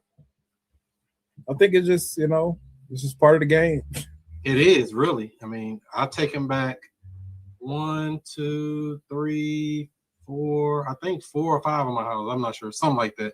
And that's a lot of houses to me to be taken back from people to put somebody else in and start all over again, starting that clock. So it sounds like such a bad thing, but it's just like best case scenario. It's just funny. So best case scenario, they stay for many years. Second best case scenario, they move out and you get a new non-refundable option fee from a new person that's going to pay you more every month. I don't know. I mean, where do you lose at in these opportunities? I guess if you do it wrong, you can lose. But if you do it right, where do you lose at? Yeah, if you do it right, I don't know if you can. If you do it, one thing you could do wrong is not have insurance and they burn it down. You did that wrong, you big dummy. Don't do that. Yeah, I had 2 house fires in 2022 and got paid out on both. So definitely have your insurance intact. 100%. What's going on, Jay? How are you today? It's been going. I've been working these leads. You've been working these leads, huh? Mm-hmm. I have. What kind of feedback have you been getting from the people you spoke to? So I've been getting a lot of like bad numbers, wrong numbers. So I've been calling a lot of family members, and I've gotten 3 referrals so far. They wouldn't give me like the person's number, so they just said that they'll refer me to them, or they'll give them my number. And you say when you skip trace the person, it's hard to contact these people. Why do you think that is? I think whenever they're like in pre-foreclosure, they might not have caught up like on their other bills, like phone bill. And usually it's this person has a landline that's why it's hard to get a hold of some of these people like that. Yeah, I mean, because think about it, you're late. My phone bill might get cut off, my electricity might get cut off, my gas might get cut off, any kind of extra stuff might get cut off. But it's hard to get in contact with them. They switch numbers, get prepaid phones, all type of stuff. Some people don't even have phones. I've done deals with people that don't even have a phone. They have to email me. That's getting crazy. Or message you on Facebook. And I'm like, please keep internet. Go to the library. Go somewhere. Just keep contact with me till we get you over the finish line. Matter of fact, Really? we had to go meet a guy. Was you with me that day, Justin, when we had to go meet that guy in South County? Yep, I had to go meet that guy. He didn't even have a phone. We had to do a deal with a guy. He didn't even have a phone. Go meet him at the Jack in the Box around the corner from his house. Because I didn't want to go to his house because I don't want to tell you what it smelled like. But that's a whole nother story. It smelled like 7 cats in there. But that's not good. So yeah, we have to keep open lines of communication, whether that is the phone via call, whether that is text message, whether that's Facebook Messenger. Don't forget Facebook. You can always look them people up, Jay, especially if they're young, under 50 years old. They probably got a Facebook, maybe even up to 60 years old. Social media, family members, and door knocking. I mean, I can't stress that enough. Door knocking still works. If you can't reach them through digital ways. If it's a house less than 5 miles from you, it would be a nice trip to go visit them once or twice while you're out and about doing other things. I'm not saying you have to go make a trip just for them, but while you're out and about doing other things, let me go see if they at home or if somebody's over there. And if nobody's there, let's check the neighbors. Hey, you know anything about next door? I've been trying to find them, trying to give them some money for their house. That is, we're trying to find them and make the deal work. So don't get caught up with just I have to call them only. Use all the mediums to track these people down. Because when you can find them and nobody else can, you get the opportunity. Make sense? Yep. Cool. So you say they have been hard to find. Anything else cooking? Well, the one besides that bank. If you don't know, I've been working on this one. Basically, like the disabled seller or the incapable seller deal. We have 2 days. Well, I have 2 days to close it now, but it's really out of my power now. So that one it fell through. And that's really it. I'm still calling. And that one fell through because the auction already occurred, correct? Yeah. So I want to make sure it's clear for people listening. When we're dealing with pre-foreclosures, it's very important to do all our magic before the auction date. Because once the auction goes by, that's a different set of rules. It's not the same game. Pre-foreclosure before the auction, we're direct to seller. The seller can sign it over to you, all of that good stuff. After the auction, you're dealing with the bank, you're dealing with REO or real estate owned. You're dealing with a whole bunch of extra stuff that you didn't have to deal with before after the auction. So it's so important to get these deals locked in prior to the auction and stop the auction so we can do our other things. Is that what you kind of learned from that too, Jay? Yeah, I learned a lot just from working that one deal, even if it did fall through. But definitely, you got to be fast with these people and be on top of it. Yep, gotta be quick. So first thing, get them under contract. Next thing we want to do is stop the auction, because once we stop the auction, that opens the doors to other options. When they're in pre-foreclosure, they're thinking cash. We got to pay cash and sell this house, or reinstate the loan and keep it current. In the event that that doesn't work, we have to do another strategy. So we want to get the auction stopped first. That gives us an opportunity to do loan modifications, partial claims, and other things, other programs. But with that auction pending, some lenders don't want to do anything for you when they already got an auction date coming. Now, I've had some lenders stop auctions regardless. I had U.S. Bank stop an auction like 3 days before an auction and do a partial claim on a deal. But I wouldn't say every bank is going to do that.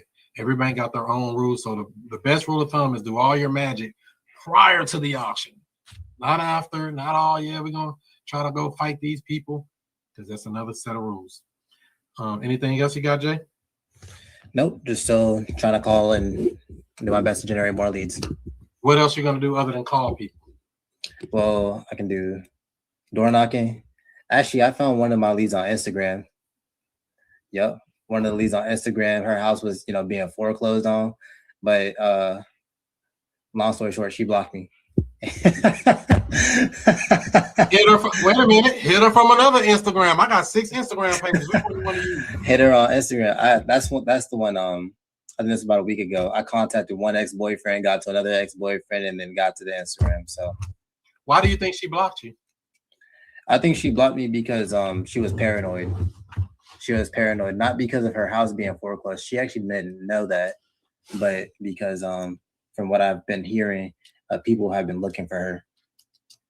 So what did you say to her though? I'm just trying to understand it, because for somebody to block you on social media, something had to trigger them. Yeah, so I asked him, hey, did you know that the foreclosure was on X date?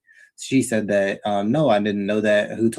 How did you get my Instagram, and how do you know that this house belongs to me? I said, well, ma'am, I'm just trying to help you out with this to stop the auction. If you know anything about this, or did you know the owner, can you please direct me to them? They said, they still asked the same 2 questions. I told her that the ex-boyfriend has given me like the Instagram and that I'm trying to help. And then she's like, okay, well, she never actually mentioned anything about the auction, but all she was really mentioning was just the ex-boyfriend.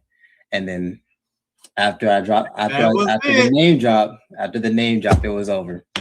That was it. I never would have mentioned their name. What you think about that, Art? Would you have done that differently?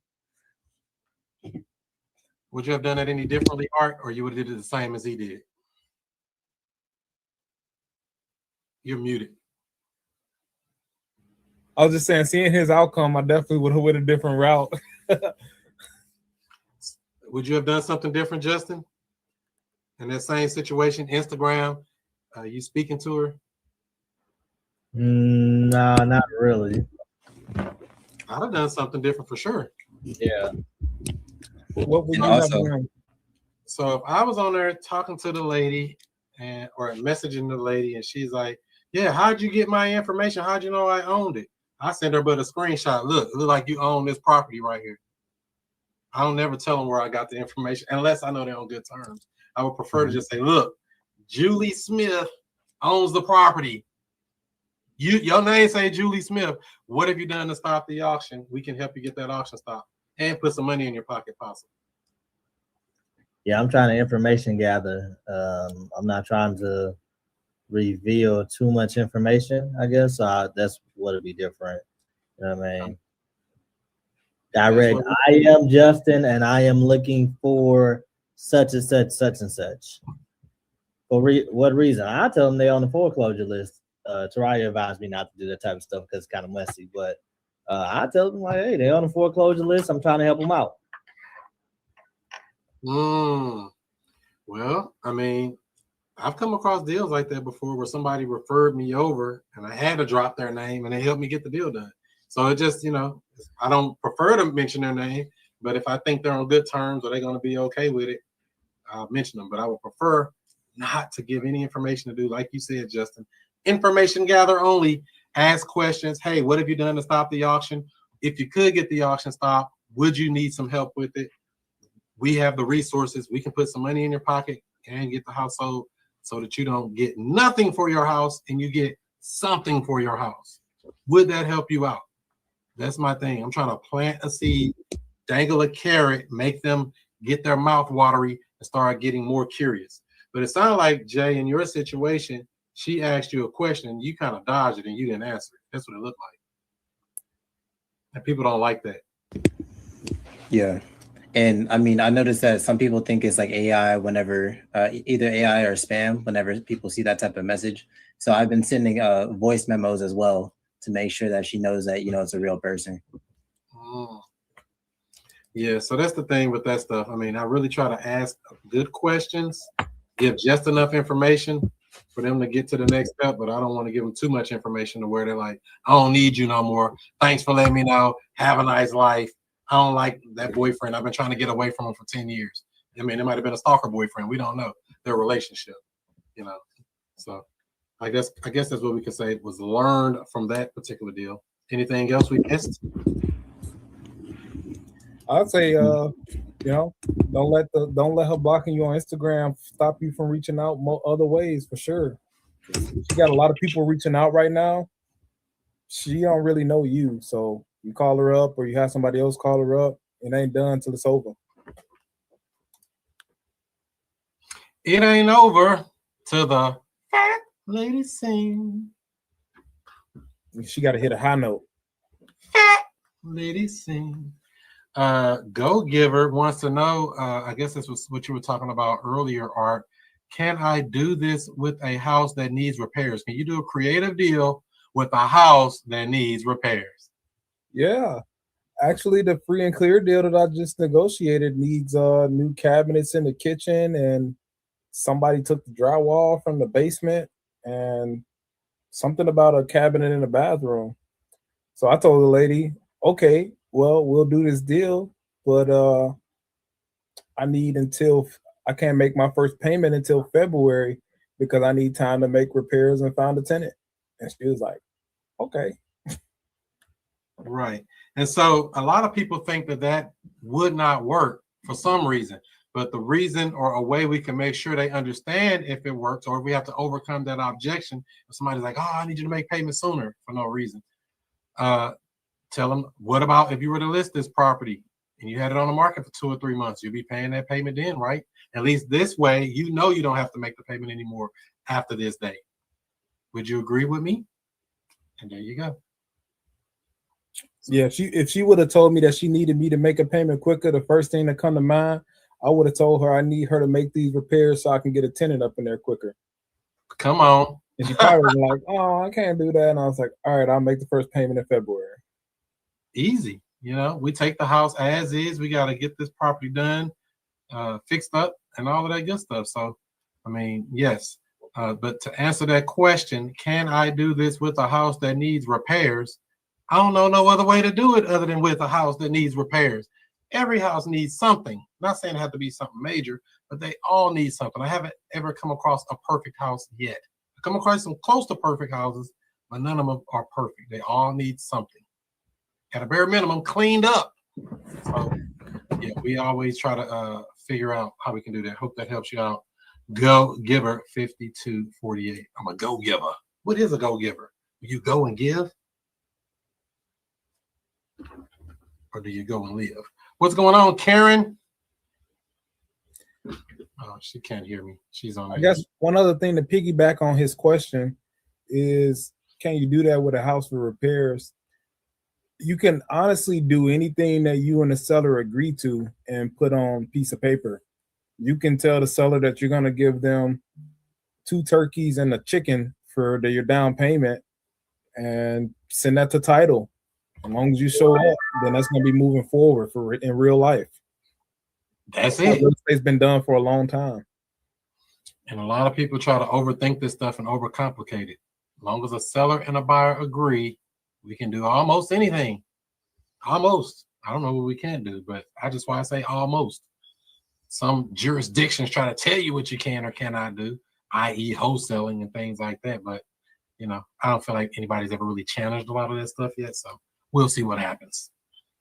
It hasn't been challenged in the court, only in the court of public opinion. So let's see here. We got that, and that. Lon Williams, I can't see you. I don't know if something's spinning. Every time I put you on here, your thing is spinning. So I don't know if you're trying to be on a bad camera or what, but I'll just leave you off like that. And what else we got here? Jay, so are you only focusing on foreclosures, or are you looking at any other types of opportunities?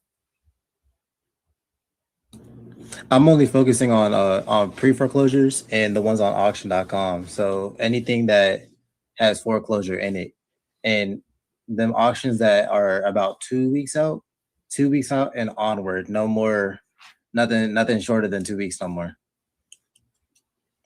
Why not? I think it's because of my time frame, or it's a lot easier to work with somebody who's 2 weeks out rather than let's just say you only have 1 day left and I get you under contract, and I don't really have a lot of options. Sure you do. They can go file for the chapter 13 or chapter 7, whichever chapter it is, to stop it, or use a temporary restraining order to stop the auction, or one of these tactics. So, I mean, it still could be done. It just, they have to move their feet. That's the only thing with it.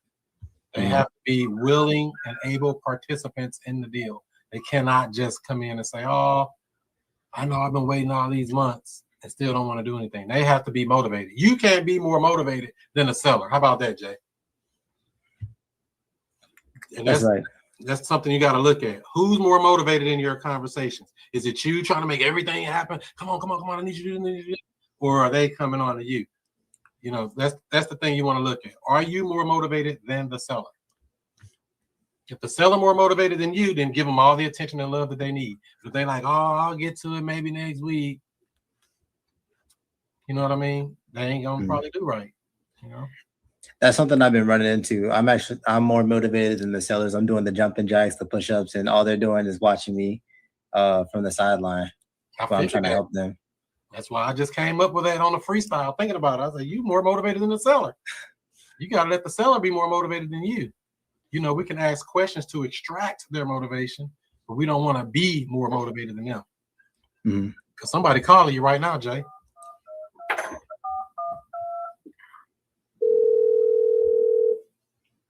Hello? Hey, I just got a call from this number saying something about my house.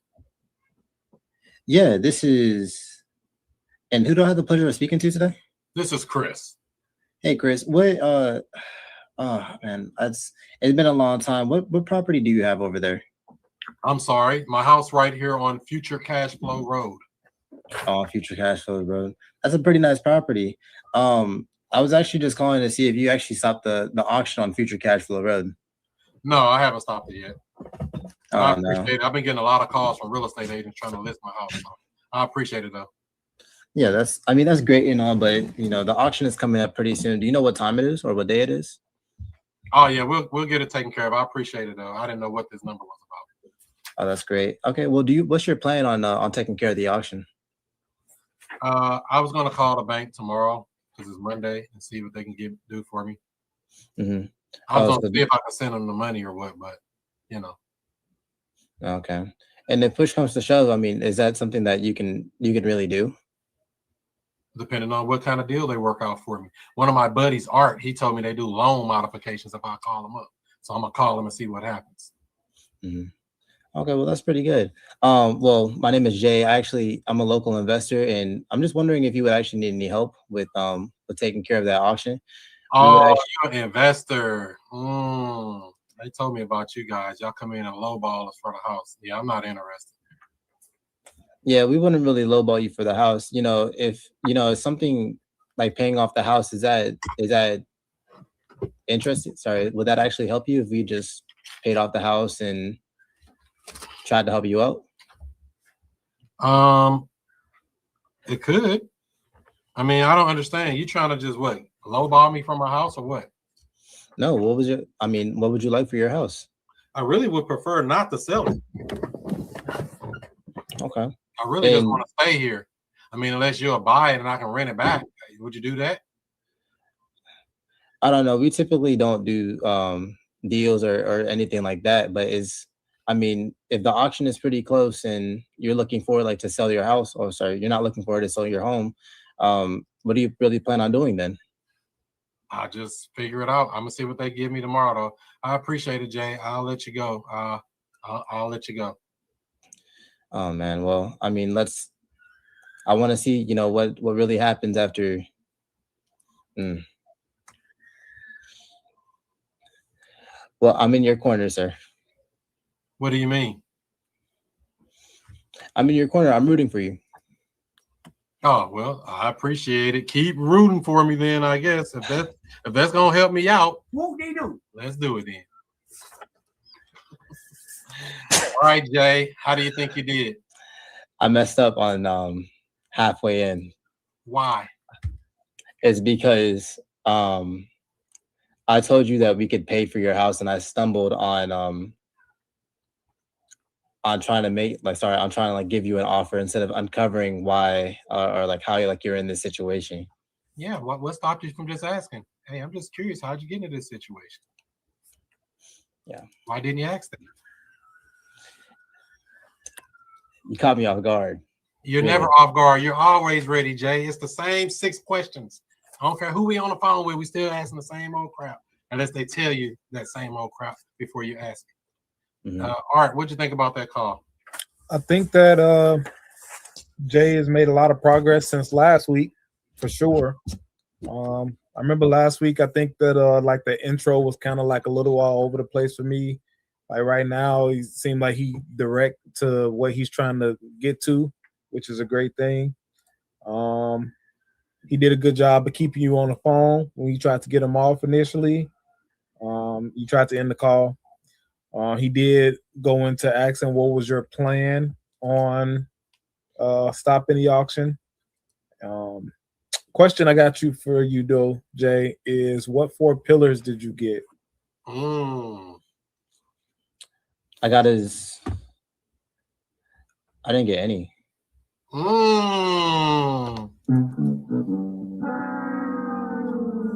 Gotta make sure you're getting that on as much as you can on every call. It's not always gonna be possible. Sometimes you're gonna have to follow up to get a little last piece of information, but you want to try to get as much of that every time you're on the phone with a seller for sure.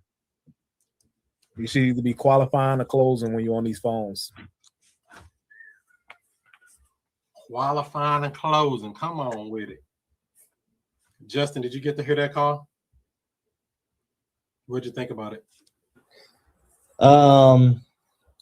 Yeah, I just think, just more listening and those qualifying questions and stuff, those 4 pillars, just staying focused on those and stuff, even when they try to shake you up with some crazy rebuttals and everything like that, That'd be crazy. Yeah, so I just say go with the flow, be like water and stuff. Have those 5, 6 questions. We really don't ask people a bunch of questions in these calls. It's really only like, I would say, less than 10 questions that you really asking them.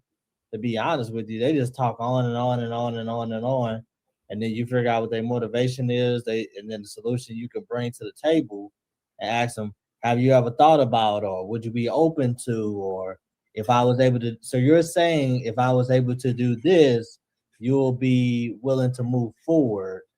That's exactly what I'm saying. Ding, ding, ding, ding, ding, ding, ding. We got a deal. Exactly. You got to give me a chance to tell you no, Jay. Or yes, I might just lay down and give you the house. We don't know. Just got to ask those questions. Okay. Yeah. So one thing I saw on that call, I would get away from that investor word. You're an investor. You're about to lowball me. That's why I brought that out. I don't even use that word. I don't like titles. My name's Chris. I help people in situations like you. This is what we could do to help you out if you like. Would you like us to help you out? Would this help you out if we did this? If we were able to stop the auction, prevent the foreclosure, and put you in a better situation, would that help you out? Okay. Or even when they ask something, so I would get that investor, flipper, wholesaler, any title. I don't live under titles. I mean, you can do it if you want. I just don't do it because I don't want to be put into a box. Everybody gets triggered. Oh, you're a real estate agent? You just trying to list my house like all them other people keep calling. I don't want to list my house. I don't want all the people tracking through my house. I hate agents. Whatever. I don't want to trigger that on them. Same thing like with that girl with bringing up the boyfriend thing. All of this stuff is triggers. I don't want to bring them nothing that can trigger them. I want to keep it as simple as possible. My name is Chris. I help people in situations like yours. We stopped probably, 50 auctions last year, something like that. And we're trying to make you number 51. Okay. Give them an opportunity to see what's going on. Tell me what's going on. How'd you get into this situation? What would you like to happen, Mr. Seller? In a perfect scenario for you, how do you see all this playing out? Leave it open and let them talk. I'm gonna get the bank to do it. I'm gonna talk to the bank tomorrow. Okay. In the event the bank doesn't do what you want them to do, would you consider selling it? Well, I'll sell it if I have to. Or I might think about selling it. What would you give me for it? See, it opens the door before I start trying to assume that they want to sell the house. I got to make sure they told me, yes, I would sell it if this don't happen. Or if I can't get this fixed. I would do this sell. I would get rid of this property because it's a pain in my butt. Tired of looking at it. Give them an opportunity to dump that on you. And then Would you? It's very important. Would you consider selling it? Is that making sense? Mm-hmm. Okay, so you can. I'm gonna call you back, but I'm gonna be the motivated seller, Jay. You get to be. I know you can be the motivated seller. I'll be the buyer. You're the seller. All right, for sure. Hello. Hey Jay, this is Chris. How's it going? Who is this? This is Chris. I was trying to see. Is this Jay, right? Yeah, this is Jay. Yeah, I was trying to find out. Did you do anything yet to stop the auction that's coming up? No, I don't need to stop an auction. It looks like your house here on Main Street has an auction for the day after Christmas. Is this you? That's make believe. I don't believe in auctions. Okay, so you don't know anything about that. No, I don't know anything about that. Okay, well, you have a good day. Bye. Click. What I'm gonna do? I can't make you do something for me. What can I do differently? What can I do differently, Justin?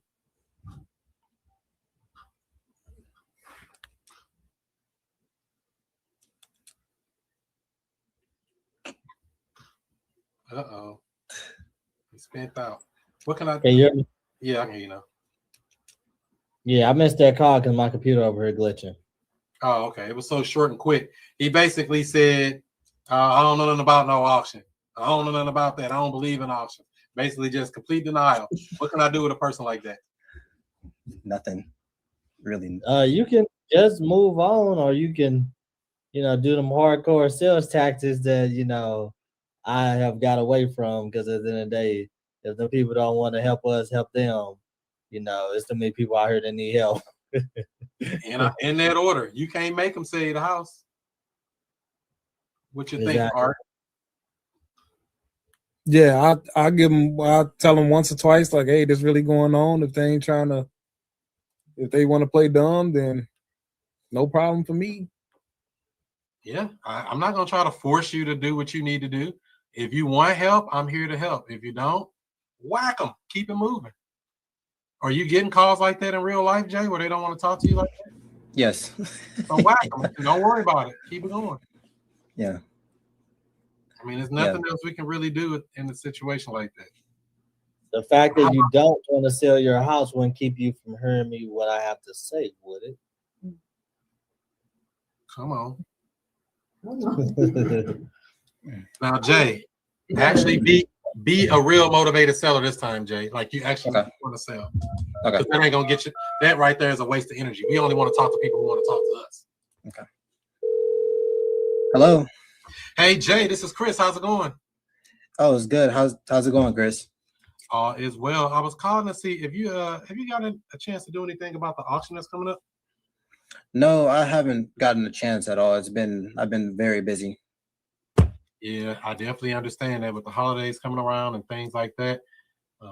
We all doing stuff, but I mean, what is your plans for the property? Are you planning on trying to stop the auction, or what's the deal there? I tried to stop the auction. I did a loan modification, but I mean, it just didn't really work out. So my bank is just telling me to reinstate the loan or just pay the full amount, and then I can do that. But I don't really have the money to do that. Yeah, I definitely understand that. I mean, so the bank you're actually in contact with the bank, so that's a good thing. You would be surprised how many people we speak to that don't even talk to the bank at all. So I commend you for that, Jay. I mean, what would you like to happen though? I mean, if you could get the best case scenario for you, what would you like to happen? I'd love to, stay in my house, and get my house paid off. Oh wow. Get it paid off. I mean, what did they tell you it was going to be to like reinstate the loan or like catch it up and bring it current? I think they told me about 10, 20,000. Oh, between 10 and 20,000? Yeah, I think they said about 12. I think they said about 12,000. About 12. So 12K. And I guess you're just a little short on it. Is that what it is? Yeah, I don't have it. Times are hard. I mean, so if things don't work out and you're not able to bring that, I mean, would you have a place to move to and stuff if you had to?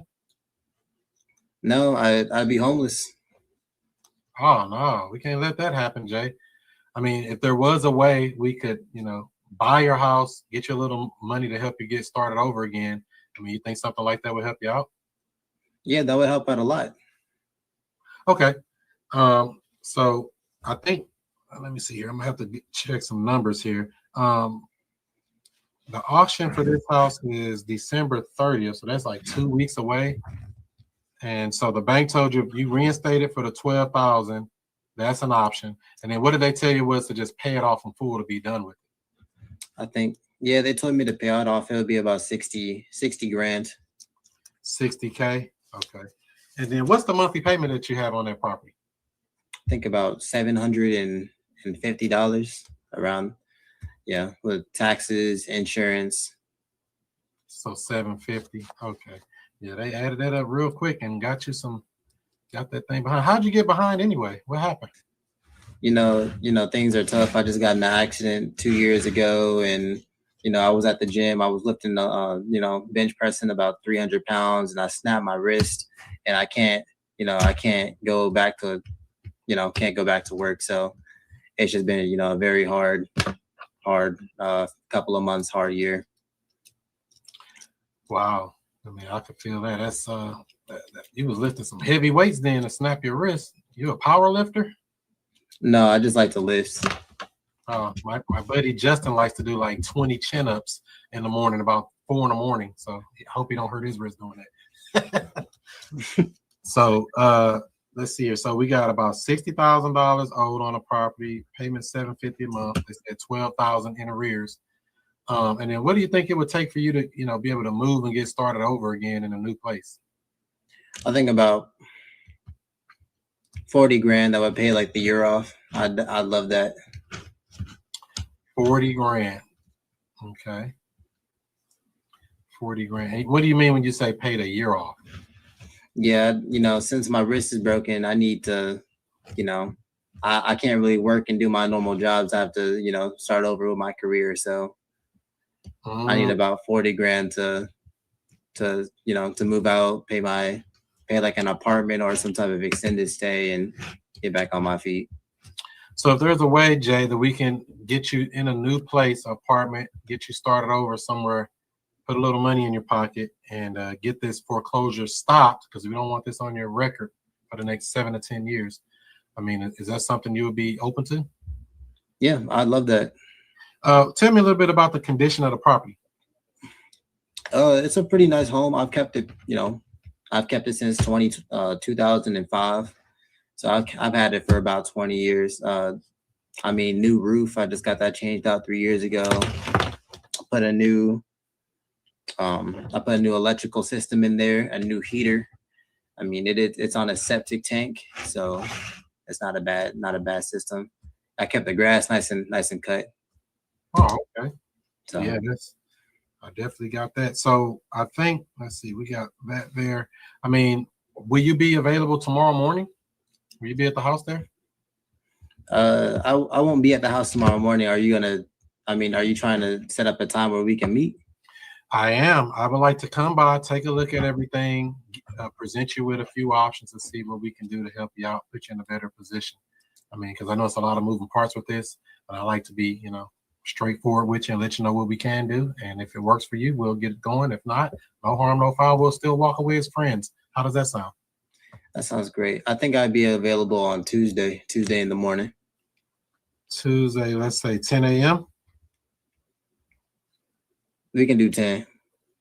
10 a.m. on Tuesday. So if I come by on Tuesday and everything makes sense to you, will you be ready to get the process started and do the paperwork and everything right then?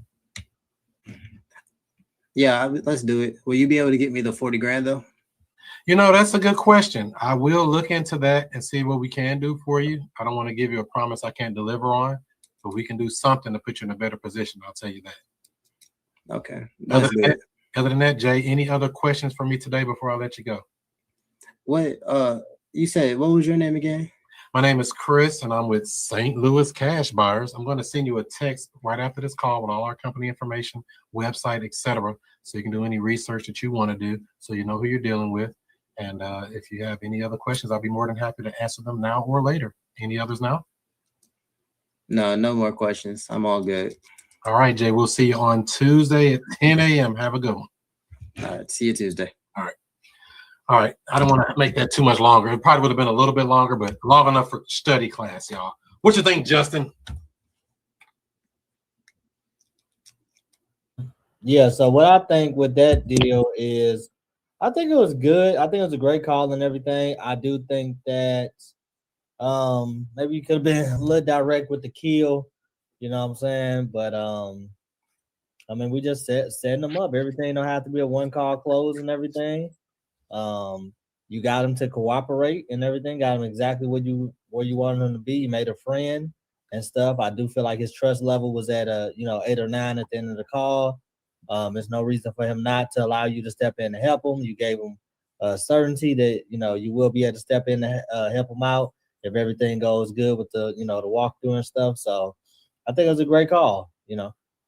Cool. Also, I forgot to mention when I do send that text message after the call, I always ask them what's their email address in that text because I want to get their email address. I'm probably gonna send them some paperwork right then, whether they know it or not. But I want to keep the lines of communication open all the way up into our appointment on Tuesday. What did you think about the call, Jay, that you made? I guess I should have started with you. I think it was pretty good. That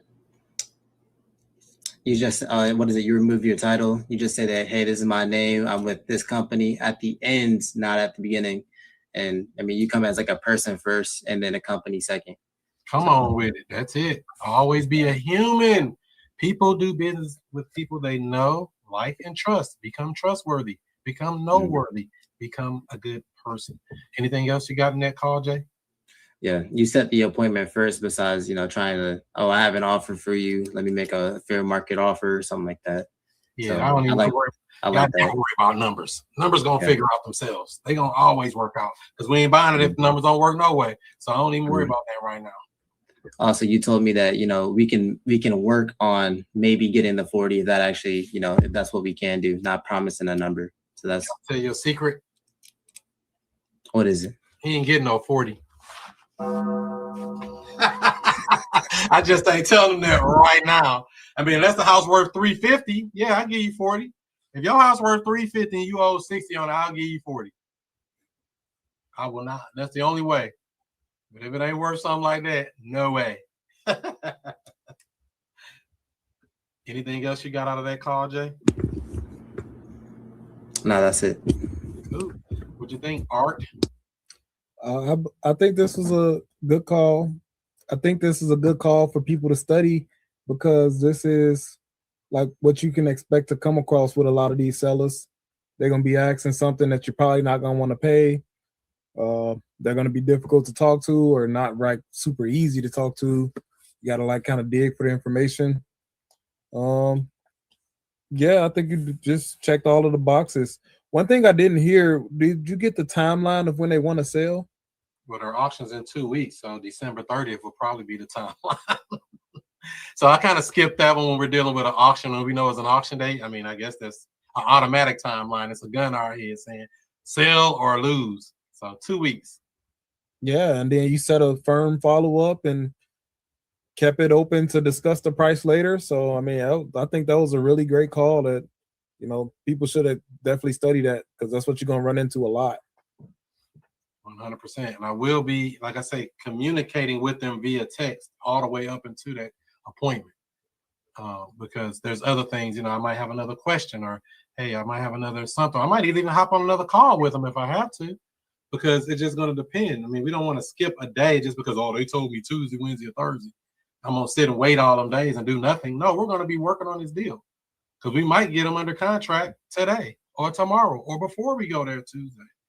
And if it's a cash deal and we're working on it, you can get them under contract today or tomorrow and then bring your cash buyer with you on Tuesday if you're going to wholesale it. Come on, man. Am I doing it too quick or should I slow it down a little bit? Bring your buyer with you once you're under contract. Any Lucretia, did you think anything of it? I know you was on here, but I don't know if you're on here. Hello, Lucretia. How are you? Hi guys, I'm here. I'm just listening in. What'd you think about that mock call? Did you learn anything from it? I thought the mock call was good. I was listening to, I don't know if you could give him that much money. But I was glad that you were sympathetic with him and everything. But yeah, I thought the mock call was good. I'm not sure what you could have done with the one call that then he didn't believe in auctions. I don't know, maybe you don't understand your house is in foreclosure. I don't know what more we could have done with that. But that one was really good. I'm enjoying all of them examples. Thanks, guys. Cool beans, cool beans. And so, what market are you in? What city? St. Louis. Oh, okay. The STL, cool. Mhm. STL representative. You don't got an STL tattoo like me though. Everybody's not on from St. Louis on here. No, we got Oh, Art. gotcha. We got North Carolina up in here. We got Indiana up in here. We got people. We worldwide out here. Come on now. Okay.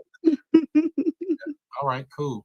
Thank So you. yeah, with that call, it's so important not to be trying. I don't want to find a reason to tell anybody no. I'm trying to find a way to give them a yes.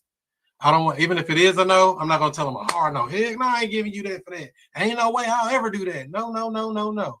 I'm trying to say yes, yes, yes, yes, yes. Or let's see what we can do. Even though I know it probably ain't gonna work, but I'm not gonna disclose that right now. Is that gonna help me to say, oh no, ain't no way I'm giving you no $40,000? No, man, ain't no way. Is that gonna help me in any way in this deal? Probably not. We can soften that blow for them later. Like, I know you said you wanted 40, but I did find a way to get you 20. Are you ready to get the process going now? Or whatever it is. It doesn't really matter right now. I don't want to overthink that part of it when I don't have him on my team yet, especially when we're dealing with foreclosure people. People in pre-foreclosure are usually a little more emotional. So we have to be more empathetic and not just be so hardline on numbers right up front, unless they're very hardline on numbers. Like, if I don't get 40,000, I ain't selling it. I'm gonna let the bank have it. Now they talking like that, that's a different conversation. But if they're just, hey, you think you can do this? You know what? I'm gonna see what I can do to help you out. I'm gonna put in a good word to my team and see what we can do to help you out. Which we know we still ain't giving you no 40 probably. But I don't know that. I don't want to assume anything because we don't have enough information to assume anything. Yeah. And that's what a lot of people do when they first start in this business. They trying to think too much. I don't want to overthink it. I just want to have a good conversation, create a new person, a new friend, and we're going to make this deal work. What do we need to do to get it to the next step? How can we make this put you in a better situation than where we found you? Versus, I got to beat them up on price right here, right now, close them right now, all that right now. I don't want to be like that. I haven't found it to be a successful way. There is a time to use that, don't get me wrong, but it's not often. There is a time to use pushy sales tactics, but not every time. Everybody don't get that same thing. We have to kind of match our energy to the seller. If they moving quick, we moving quick. If they moving slow, we got to speed them up a little more. Ooh, that was a freestyle though. All right. Any other thoughts, comments, questions on that particular call? What paperwork do you send after the call? So I sent a text message summarizing, hey, thanks, Jay, for talking to me. Whoop, whoop, whoop. And this is our website if you want more information about us. What is the best email address for you? Question mark.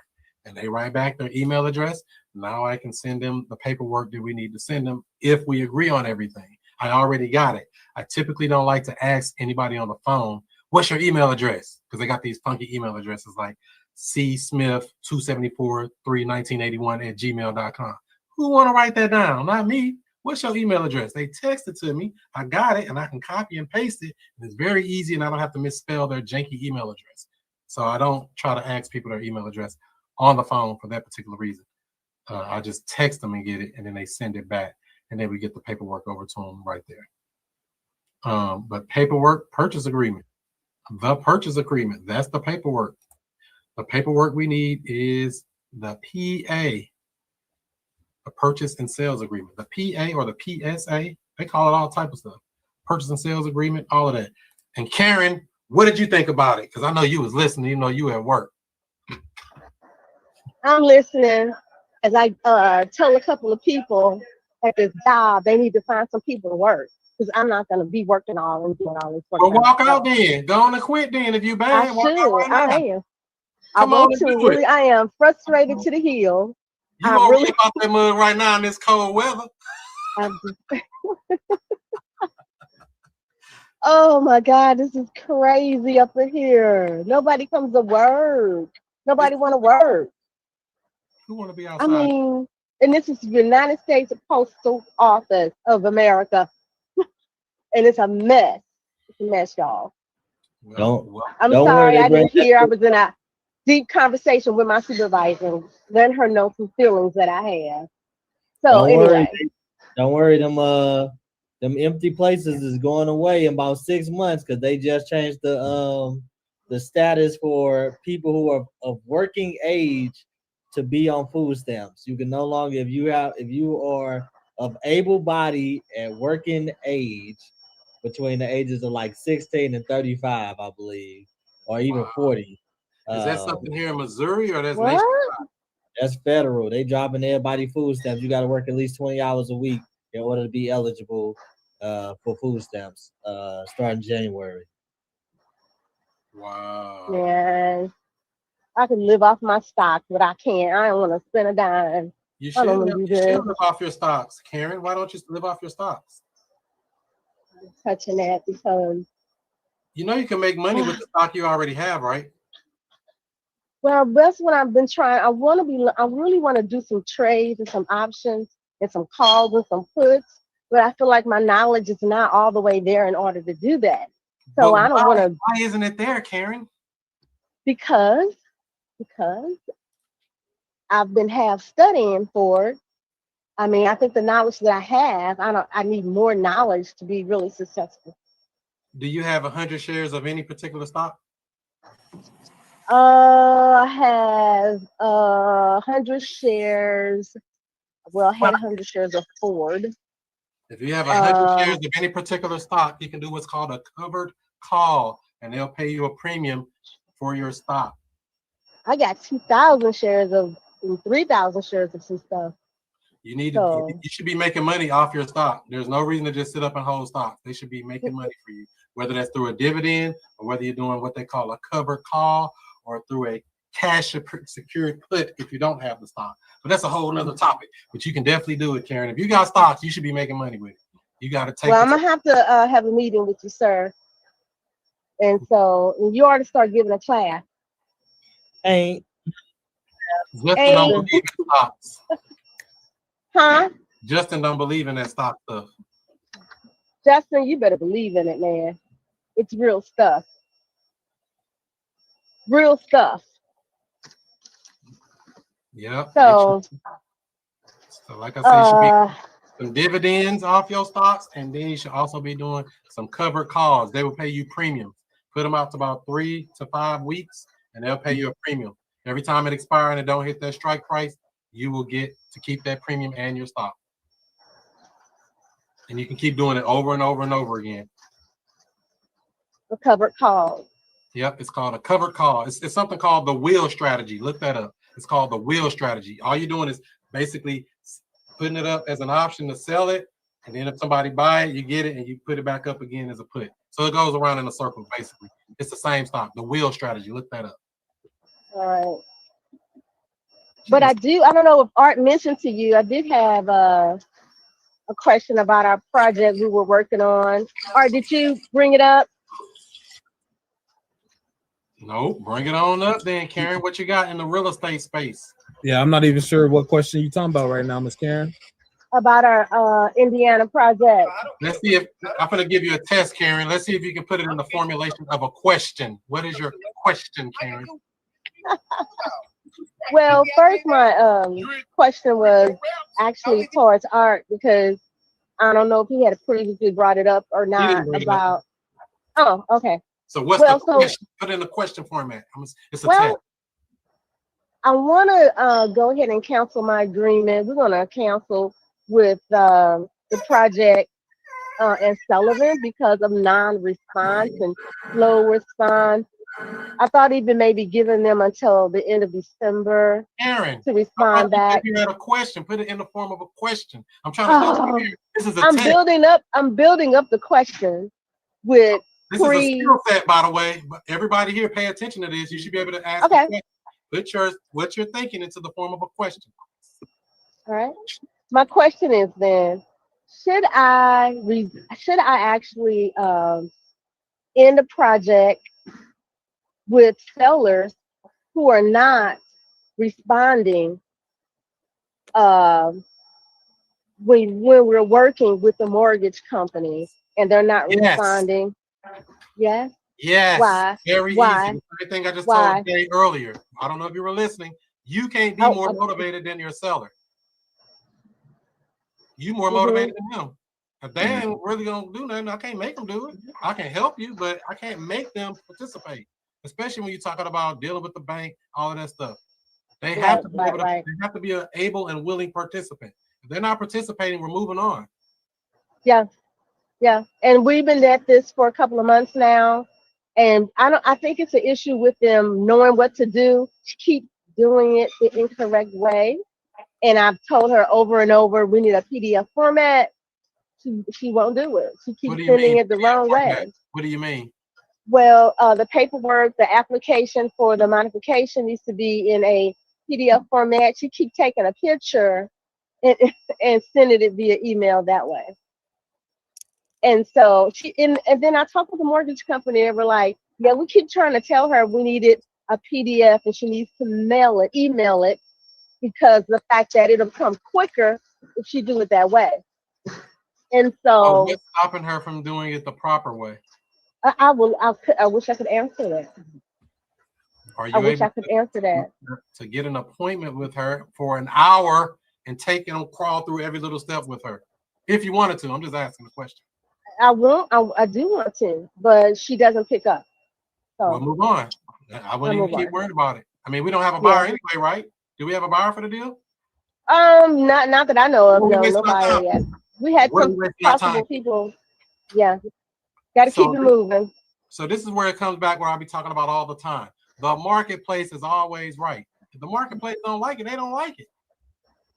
Yeah. For whatever reason. If our marketing is good and our price is right, it will move. Yeah.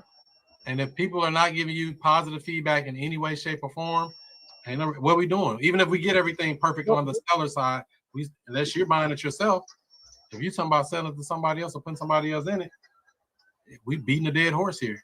Because say if you get it all perfect and they get the PDF done, now you get the deal.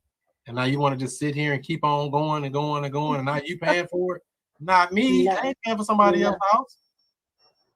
Yeah. You see what I'm saying? So I don't even keep this has all been a very good learning experience for me. And there's another thing, and Jay could probably help you with this. Jay, what is the thing I said? How many leads I said to get? 10. And this is why, because we thinking about that one so much. Be so harped on that one. We ain't even looking at all these other people that need our help. Get your 10 in the pipeline. 10 is your friend. 10 is your friend. Get you some more leads. Yeah. Because it makes us become even more motivated, because we're thinking about that one deal. Yeah. And then the other lead I had, Art, you can talk about that one about if you want to. I don't know if you did already. The one in Missouri. And oh, you got something in Missouri? I might buy that. Where is it? It's 3 hours away. It don't matter. I'm just playing. I don't think what city is that? I want to say Meldron, Missouri. I never ever even heard of it.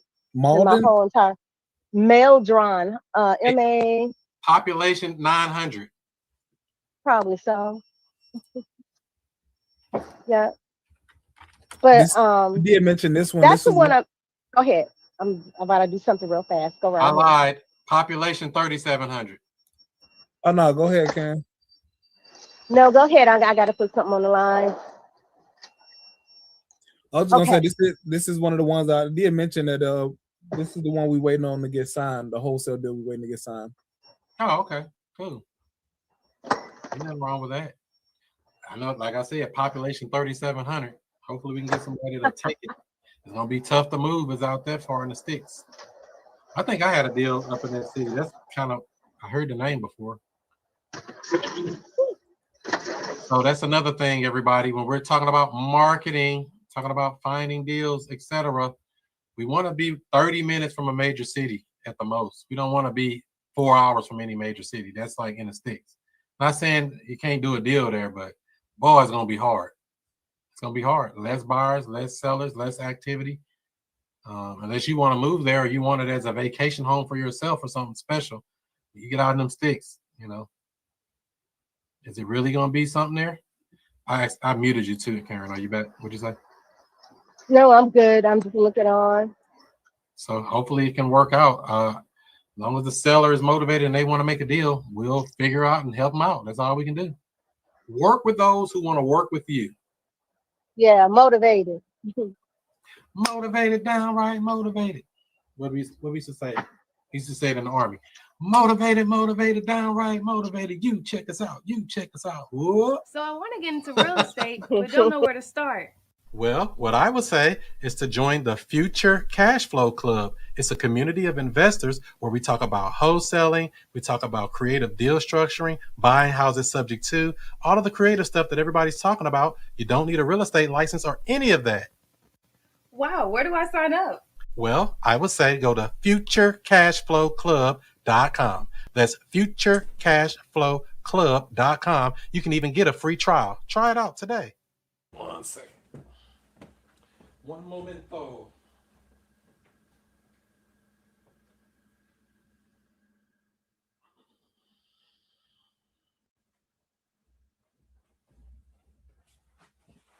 Here we go. Are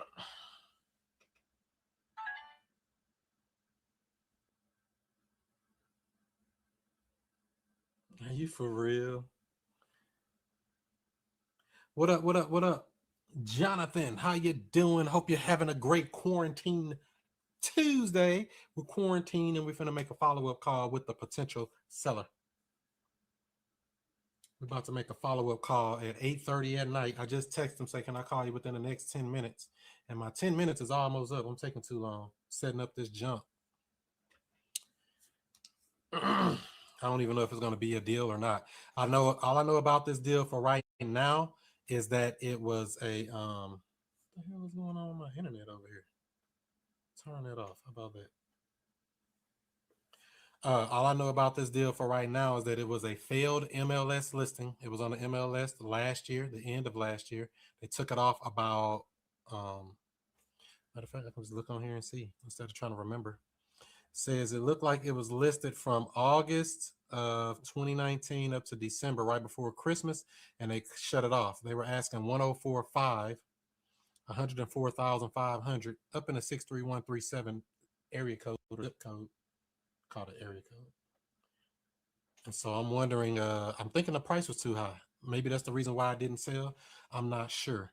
How am I? I'm okay. Thanks for asking, Jonathan. I appreciate you. So yeah, I'm about to call this lady back. She spoke to my assistant and they want to sell. She's not the actual owner on record when I just looked it up. It's somebody else's name on there. Her name's Jane, but the owner name is Joshua. So we're going to see if Jane is the connection to Joshua or what's her connection with him or what. Because like I said, she spoke to my assistant earlier. Actually, they spoke on the 18th and they said they wanted to sell the property. In fact, I'm going to let you hear part of the phone call. Read any updates on the house? Let me go back. Yes.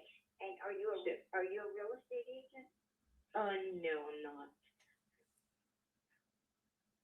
Oh, okay. Okay. So, how can I help you? Do you want? I don't really want to go through the whole call, but let me see. We're coming up with a new price because at this point he just really, because he lives in Florida and he's just interested in just getting rid of it. How did you get his number? I believe we actually spoke to him a few months ago. Can I ask for the address of the house just for me to double check it here? So yeah, so that's that there. So basically they have the house listed and they're ready. What time are you ending calls? I usually don't call this late. This is pretty late, but I just text her. I just got the message from my virtual assistant saying that she called us back because for some reason it didn't go through the CRM like we normally do. So I'm gonna call her back now because I just texted her. She said, "Yeah, give a call." I was like, "Let's see if we can do it." I'm trying to start this IG stream, but it's doing some weird stuff. I don't know if it's gonna work or not. I'm trying to do too many things at once. Multi-streaming. So if this video provides you any type of value, any type of knowledge, make sure to give it a thumbs up, give it a like, and I don't guess you can share, but if you watch the replay, maybe you can. Tag a buddy, tag a friend, tag your mama, tag your daddy, tag somebody and make them happy. Chris Jackson, where you get that American from? That what? Let me see. What are you saying here? Where you get that American from? What are you talking about? American what? So yeah, I normally don't call this late. I didn't even realize it was this late because I just came back from looking at a house that I couldn't get into. So that's another story. All right, enough of that. Let's get this lady on the phone, Miss Jane. Let's see what she's talking about. Since my phone or my stream over here is acting weird on IG. I was trying to double stream, but I guess I'm not doing it today. I ain't good enough. I thought I was good, but I ain't good as I thought I was.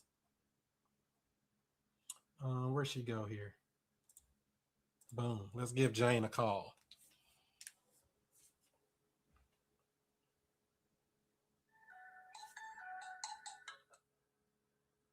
Please press 1 to connect to 314.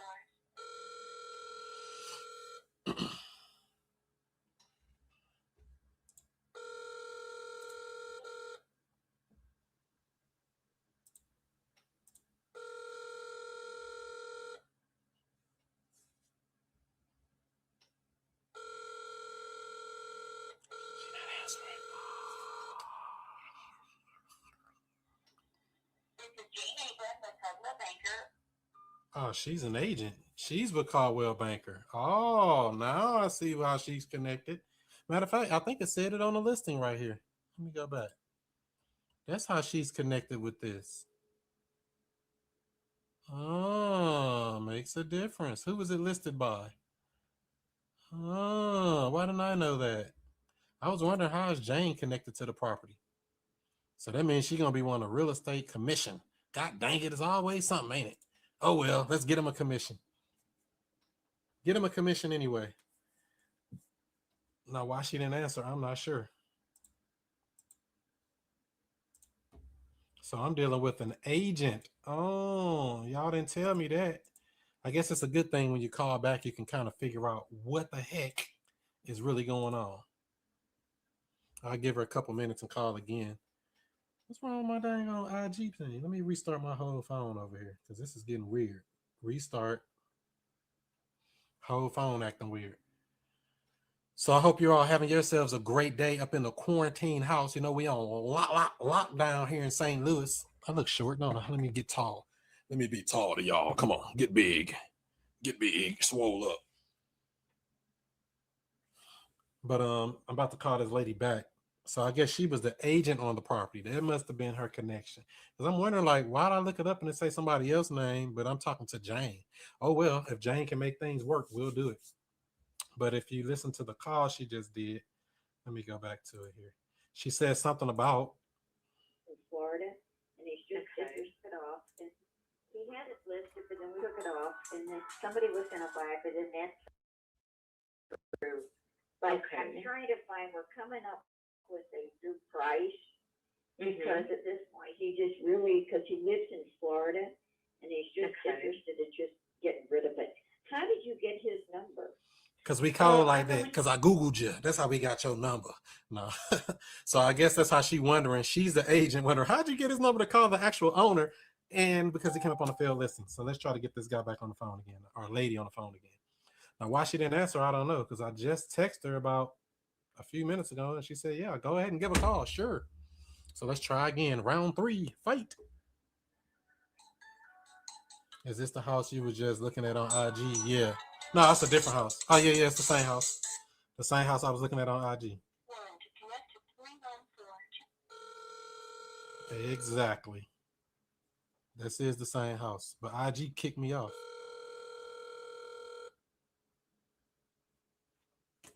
Let me see if I can put it back on.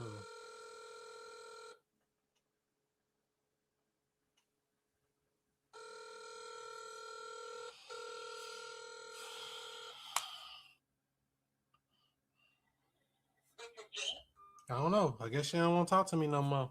She done gave up. See, I can't even share my screen and stuff on here. That's what I don't know about this thing. That's why I just do my other thing. Chris Monroe, just saw you on Max Maxwell's YouTube with the GOAT Tony Robinson. Look at you.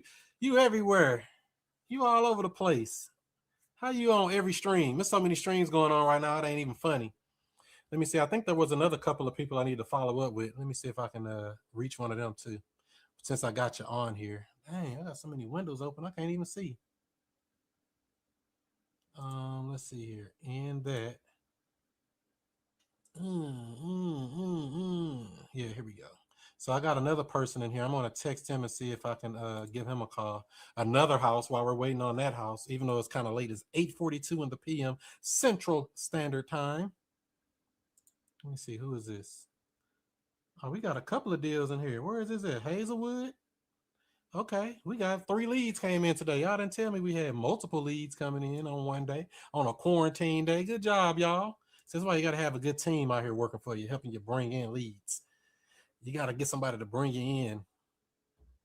You want me to call her? You going to call on a 3-way, on another phone number? I got other phone numbers I can reach her if I had to, but I don't see any reason for her to dodge me out. But I got another lead right here that came in 3 hours ago. It says Brandon up in Hazelwood. Looks like it's a 5-bedroom, 1.5 bath. Damn, that's a big house. They don't know how much repairs. He just said the tenants keep it in good shape. Let me see. Is there tenants in it? Yep, there's tenants in here. Rented. So it's an owner or a rented property. Look like a somewhat turnkey property. Looks like it doesn't need many repairs. Don't look like it need any repairs. It's an investment property. There is a mortgage. Look like they owe about $48,000 on it. How much are you looking to get for your house? The owner said the price would be whatever is on the MLS listing. I think $80,000. I guess this is an MLS listing. I don't know. It's got a lot of stuff in here. They want to sell anytime. They would not consider terms. They want all cash, and this came off a cold call, off of an MLS failed listing. Okay, so this is where it came from. The MLS failed listing. So let me pull this property up real quick. Let me see what's going on with this before I try to call this guy. That's the only thing about trying to call people. I want to kind of have a little knowledge about the property so that you're prepared. You're not just going into something unknown. Because I want to go in having some preset questions that's tailored specifically for the deal that I'm looking at. So this particular deal here, the Zestimate is $82,000. And you know what a Zestimate is an estimate with a Z in front of it. Let's see here. It looks like this was a listed property from July of last year to December. They had it listed for $80,000 and it did not sell. So $80,000, I guess, is what they want for it. And it's a turnkey property. I'm gonna text this owner right now, see if I can call him within the next 10 minutes. That's usually the next step once we find out if this is something I want to talk to. 5-bedroom, 2-bath. How's it got 5 bedrooms and 2 baths and it's only 1,000 square feet? Must be some baby bedrooms. Baby bedrooms. Look like a nice house. I wish I could show it to you. I should just end this stream and start up another stream where I can share my screen and stuff. Because I don't like using it. This is streaming straight into the Facebook group instead of going through the other system that I use where I can do all this other stuff. This one here is just real plain Jane. All I can do is do this and let you see my name. You like that rhyme? I do them all the time. All right, let me see here. So yeah, Central Air, 1,000 square feet. It's a little bitty house up in Hazelwood. How is it 5 bedrooms though? That's what I'm trying to figure out. Maybe they got a finished basement or something. It's a full basement. It doesn't say if it's a walkout or what. But it looked like they owe about $48,000 on it. And I don't know why they're selling either. It's a couple of questions I don't have on here. A couple of answers that I'm going to have to ask myself since it didn't come through. So let me get another sheet ready. It's always good to be prepared. So I have my little cheat sheet right next to me, ready to go when I talk to these people. So I kind of have an idea of what I want to ask them. And so like I said, this is up in Hazelwood. Hazelwood, North County, St. Louis. North County is where you at.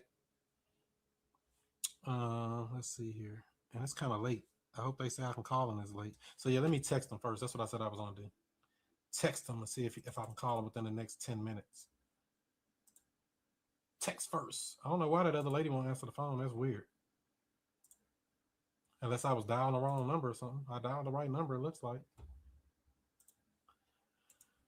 Okay, so text message from the Pretty House line. Which phone number I'm going to call or text from? That one. Hi, Brandon. You spoke to my assistant earlier today about your house. Oh, I can't even type. Your house. Can I call you within the next 10 minutes? Question mark, Chris. So there you go. Hi, Brandon. You spoke to my assistant earlier today about your house. Can I call you within the next 10 minutes? Chris. Real simple.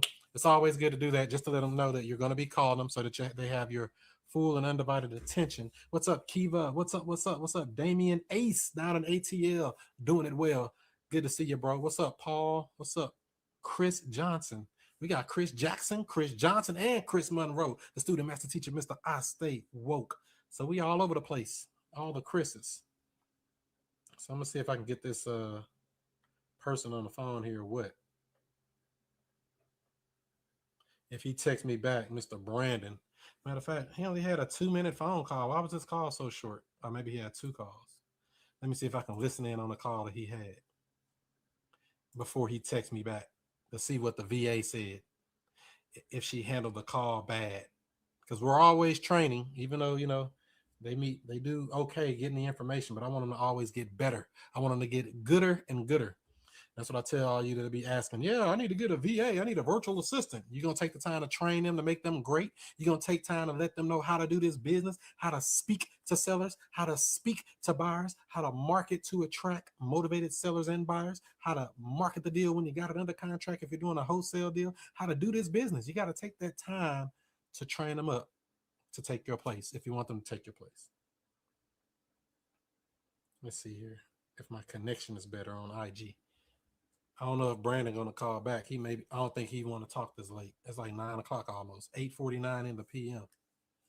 And my IG is acting real weird. It's not letting me connect anymore. I think I broke it. I guess it's too many people streaming on Instagram Live right now. So I'm waiting on Brandon to call back. Who is this?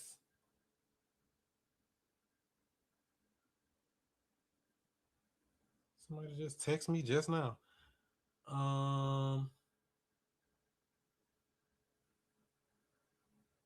Somebody looking to buy some property. We're like either a wholesaler or somebody just text me.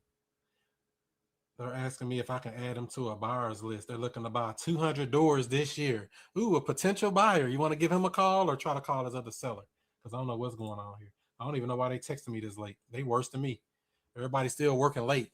They ain't got to go to work. So they say, well, we're going to work this game, work this real estate game. You say, I don't even know who this is. He say his name is Joel. I was reaching out to see if you're still wholesaling. You're looking for multi-families. Let's see. I guess I can call him back if I'm waiting on this other guy. Or this other girl. Waiting on people. Hurry up and wait. That's no fun. If you're working on some deal or something, put your questions in if you want. I can see if I can help you out and provide you value while we're waiting for this guy. Or the girl that didn't answer earlier. Let's see here. Don't forget, we'll be on streaming live this Monday night with Real Estate Diddy. I got my bro, Real Estate Diddy, coming on March the 30th, 7 o'clock Central Time, 8 o'clock Eastern, streaming live right here in the Woke Real Estate Investors Group, streaming live on YouTube, streaming live on Facebook, and on Periscope at Chris Monroe Show. I don't know what this guy talking about. Why did he just text me that? Let me call him back while I'm waiting on the other girl. Let's call this person that's looking for a wholesale deal. See what he's talking about. Let's take his temperature. See if he's a real buyer. Let's screen a buyer, potential buyer. See if he answers this phone.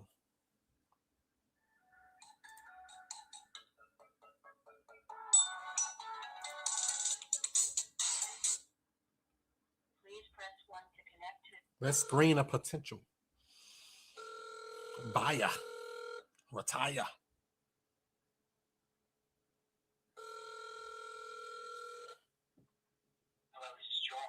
Hi, Joel. This is Chris. You had just text me in regards to looking for some property. Yeah, okay. Hey, Chris, how are you? Pretty good. Did I catch you at a good time? Yeah, I'm just now getting back to the house and responding to a text message, obviously. Oh, there you go. You haven't. So don't tell me you're out here running around and we're supposed to be on lockdown. Man, I wish I could say I was being a good citizen, but I'm trying to find some deals here before the entire country goes on strict lockdown. I was hearing Trump say something, I don't know if it was today or yesterday on the news that, they might just lift the ban and people are going to die, but America's got to keep going. That's right. We're going to keep on trucking.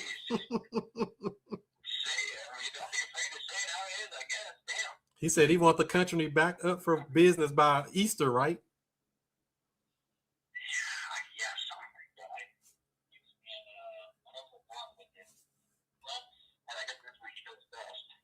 Yeah. So I hope it all works out some way or another. So you say you're looking to buy 200 doors this year, huh?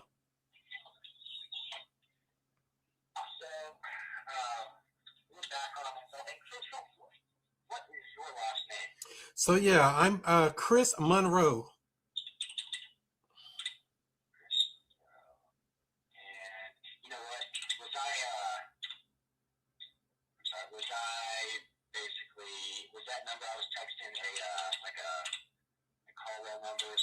Yeah, that's one of our business. Yeah, this is our specific number for wholesale deals, really. We got about 30 numbers as everybody does in the business, right? Okay. Yeah, so Chris, I'm just trying to pull you up here. So Chris Monroe. Okay, great. So I'll add this other number. So is this your cell? Should I reach out to you on this number if I'm ever looking to source a deal or buy a deal? Yeah, this is the wholesale line. Yeah. Whoever's dealing with the wholesale properties will be on this line, whether it's me or somebody else. Hopefully somebody else this year, if we can hurry up and hire some more people, right? Yeah, man. I'll tell you what, a good acquisition guy is hard to come by. Exactly. I'm about to train these virtual assistants up to get them good if I can do it. Yeah, that'd be cool. If you can, let me know, because I would love to get a virtual assistant up and running and buying you some deals as well. But yeah, that's to answer your question. Yeah, we're looking to buy 200 doors this year, and with the coronavirus and all. So that's basically what we do. I was wholesaling for about 2 years, two and a half years, and I was with Core Properties, and I'm sure you've probably heard of those guys. Oh yeah, I'm on their email list. Yeah, so I was a partner with them for quite some time, and we did a good amount of deals together. But I was really always passionate about the buy and holds, and so started raising capital and sourcing some deals, and basically last year I started buying a good amount of multifamily deals that came down our pipeline through our marketing efforts, and then spun off on my own, and that's kind of what I do now. I just raise capital and buy properties, and right now we have enough capital to buy a few more deals right now, and then our team continues to raise more so we can continue to buy more. So it's getting a little bit more difficult to get these guys comfortable with pulling money into this down market. That's also got the unknown of Corona lurking, in the shadows, but we're still doing all right, and it's just kind of slowing things down a little bit more than to a pace that is a little bit slower than we'd like to be going right now. But So you broke off from Core, you're doing your own thing now? exactly. Okay, nothing wrong with that. So you gotta, sometimes that's what it takes to be successful. Sometimes, other stuff can slow you up or, prevent your success. You never know. Yeah, still really good buddies with those guys. Always be good friends with them. Good guys. Just wanted to do a different model. Stay in real estate, just do a different model. So that's what we're doing. Yeah. Yes. We buy twos and fours. That's kind of what we specialize in. But we're really looking to do some bigger deals. And some of the capital that we've come across recently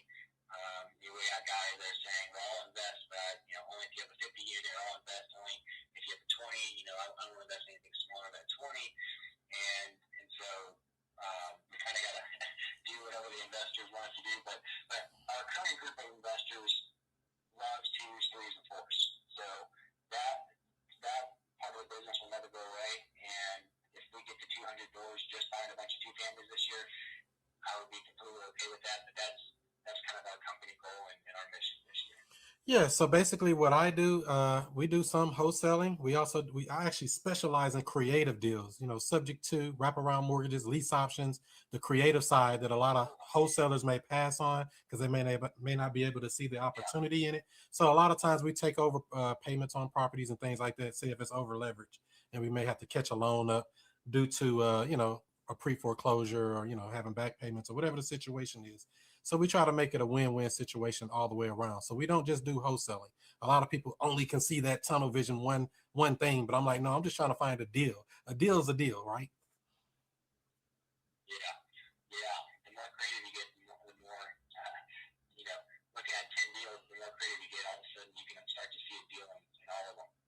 Yeah.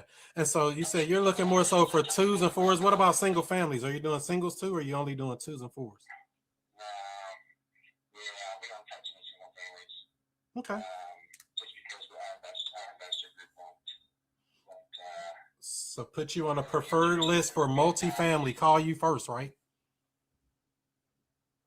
Yeah, exactly. So I got a team of acquisition guys. I got 2 full-time guys and 1 part-time guy.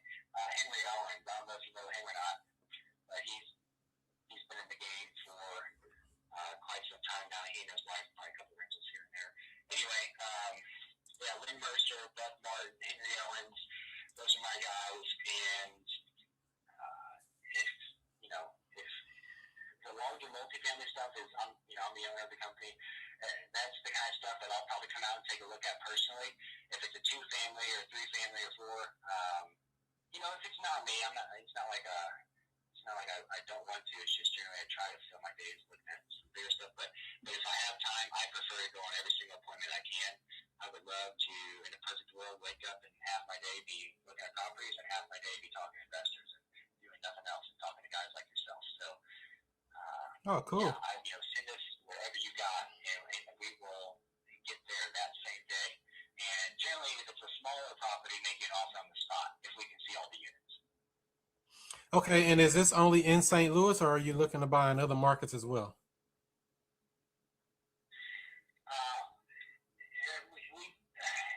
It's interesting that you asked that. We are making an offer on 16 units in Illinois tomorrow morning, but that will be the first deal that we're buying if it goes under contract in Illinois. And I say that because a majority, we don't know that market as well. Right. So, of course, we know St. Louis like the back of our hand. You tell me a neighborhood, I'll tell you a cap rate. But it's, Illinois is, we're kind of learning as we go. And so our investors, they know that. And so they're a little bit more skeptical when we're bringing the deals in a market that they know we don't know as well. But I will say, if you bring me something larger, and don't worry about writing those down, I'll actually send you an email when we hop off here that'll have all this information written down in it. But if you bring me a deal larger than 5 units in Illinois, I'll look at it. Oh, okay. As long as it's Southern Illinois and not in Chicago or something. And yeah, and I was actually thinking nationwide because I know people in every state pretty much doing deals and stuff. So I'm pretty connected with the people in different markets, Alabama, Texas, all around. So Florida. So that's why I just wanted to check and see if you're looking in other markets as well. I would, we would love to start looking at the markets. Just right now we're just buying in St. Louis MSA. So if it's within 30-minute drive of downtown St. Louis, then we'll take a look at it. And so this one that we're looking at tomorrow morning, making an offer on, it's in East Alton, so it's about a 30-minute drive from downtown. So it's 45-minute drive. We'll take a look at it. Anything beyond that, one of the other reasons that we want to look at it is just because our construction crews. So we already have our guys bitching and moaning about having to drive 15 minutes from one property to another. So it's having to deal with logistics and getting guys to go from property to property. Yeah, that's what I was going to ask you too. How are you? We're trying to stay concentrated. Yeah, so how are you going to see properties, multifamilies now with the coronavirus stuff? How are you seeing inside the units? Yeah, we still are. I mean, we just still are. I mean, we got masks on, you know, we got gloves on, and you know, we understand some tenants don't want us in their units, and so, you know, we're respectful of that. We just don't look at that unit. Of course, you know, any offer that we make is contingent upon seeing every single unit. So if so, for example, the 16 units that we're making an offer on tomorrow, we got a chance to see, let's see, 5, 6. So we got to see 12 out of the 16. So tomorrow we're going to be touring the other 4, and no, you know, bombs going off in those properties, and we all assuming they look like the rest of them that we looked at, then our offer is going to stand, and we'll go ahead and move forward into the contract to close period. But yeah, we got to see them all eventually, and it is making things a little bit more difficult right now, but people are selling, you know, and this guy's, you know, scared of coronavirus. I think honestly he probably can't support the debt service with tenants that may or may not be paying rent, and so we're able to overcome that with some of the tweaks we made to our model. And so, with that being said, I think that's his main reason for selling. So do you prefer the properties to be vacant, occupied, or does it not matter, or just as long as it makes sense? Yeah, as long as it makes sense. We'll buy you know, you send me a 50 unit that's vacant and we need to rehab every single unit, we'll definitely take a look at something like that. 50 units is about where we top out right now, and that's just due to construction. We do our construction in-house, and honestly, if we took it down to 50 unit, we'd go through some growing pains on the construction side. But yeah, bread and butter right now is 2s, 3s, 4s. You know, we look at a lot of 12s, we look at a lot of 16s, 18s, 20s, 24s, and that's kind of where we've been living the last couple months. But we would love to, you know, if you bring us a deal, look it out there that same day, if you can get us in, and we'll make an offer generally on the spot if it's less than 5 units. And if it's more, then we'll need to see, you know, profit loss, rent roll, Right. basic stuff, which I'm sure you're aware of, and once we have a chance to kind of crunch those numbers, then we can, you know, meet back up to make our offer. That makes sense. That makes sense. Unless you can get that to us in advance. Typically when we send a deal out, we try to send you pretty much all the information that you could ever want, you know, right up front, so that you can have it and you can analyze it and all of that, even before you go see it, and then you can go see it and do whatever you want. And then we even do pictures and walkthrough videos as well, if we can do it, depending on the situation, you know. So we try to make it as easy as possible for you, because we sell to a lot of out-of-town investors, because you know everybody in St. Louis cheap, right?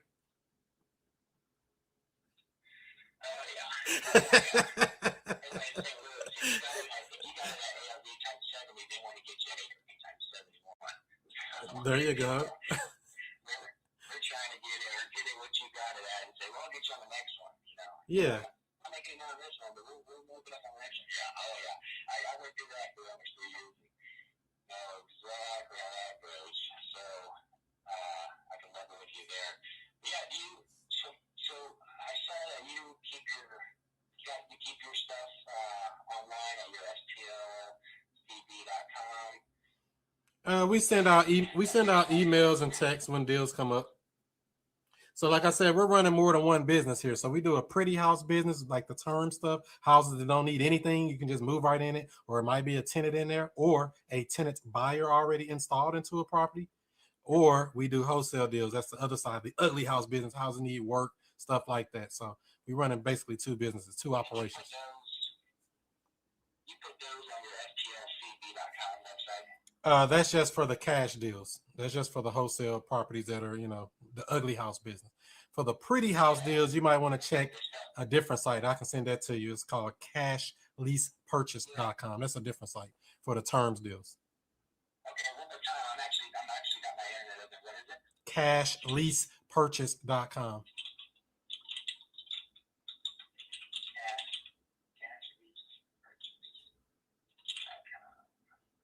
Yeah, and they're marketed as deals for people to move into. However, an investor could buy them just as easily. You know, you just have to change up a few things. And like I said, that's all tailored to to an end buyer that's moving into it. However, those properties still can be sold to investors, if that makes sense. I did these options about 6 months. I did about 2 or 3 of them before moving just head first in wholesaling. Well, cool. I like that. Yeah. So I'll go ahead and bookmark this and because what we're starting to do is we were doing a lot of direct to seller marketing ourselves, and we're just getting a lot of sellers that are pushing back about the coronavirus thing. So we're kind of changing strategies a bit where we're now targeting guys like yourself. We're still out there doing the marketing, meeting sellers, and taking the pictures and teeing up the deals because we don't have to get these things at ARV times 50%, minus repairs, minus 10 grand wholesale profit in order for it to make sense for us. If you can give us a deal that's ARV times 70 minus repairs, I will buy those all day long by the boatload. So it's just we got to be able to comp out.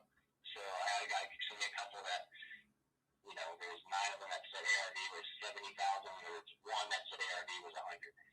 And so I'm probably going to lean towards the 70. They're comping out at that lower number. But yeah, if you got 2 or 3 comps that I could sell to an appraiser by the time we get done with the value add, and I feel comfortable with that, then if it's at ARV times 70, back out those repairs and we'll give you guys whatever wholesale fee you want. Okay, perfect. So yeah, that'll work. And so yeah, if you shoot me a text with your email address on it, I'll add you to our list and you'll be notified as deals pop up because I got callers over in the Philippines calling 7 days a week and bringing in leads all the time. We got 3 leads came in today. I haven't even spoke to these people yet. So I just have to follow up with them, see what the deal is, see if we can work a deal on them, Okay, so this is your cell phone, 2700? No, this is just a, like I said, this is a business line. This is just a wholesale line. It's a call rail number. Your favorite company making all the money. Yeah, no kidding. Yeah, so, okay, well, I just texted my contact. So I'm actually using a call rail number to text everybody as well. So save my cell phone. And I got my email, I got my website on there. So go ahead and save those. And yeah, man, hopefully you can bring me a deal here pretty soon. And I'd love to do business with you. Okay, perfect. Thank you. All right, Chris, talk to you soon. All right, talk to you. Bye-bye. He's a talker. He need to be on with some sellers doing that much talking. Woo! What do y'all think about that call with a potential buyer that's going to be buying property, so-called, in the future? Have you ever done a deal with core properties? I have not done a deal. I have not done a deal with core properties. Have you, Chris? I have went to one of their meetings over in Sular one time, almost 6 months ago, a little while back, last year. They're pretty decent, they seem okay to me, but I've never bought a deal because, when I do the numbers, I'm like, I can't touch it at that number. I need it below that number. We always want it cheaper and cheaper and cheaper. I'm just as cheap as everybody else in St. Louis. I've been spoiled on getting them cheap. If that ain't cheap enough, get it a little bit cheaper. You know how it is, a little bit cheaper. Have you done a deal with them, Chris? I have not, though. What's up, John Lewis? What's up, Asia? What's up, Nina Mayfield Garner out in California? Mary Brooks, where you been hiding? George, what's up, bro? Let's see. Y'all got everybody in here. What y'all doing up this late? Y'all supposed to be in the house. Oh, y'all are in the house. That's why y'all watching me. So any other questions, comments, concerns before I get up out of here and do some more woke stuff? Let's see here. So he just texted from his real number. So let's see here. I'm gonna save his number.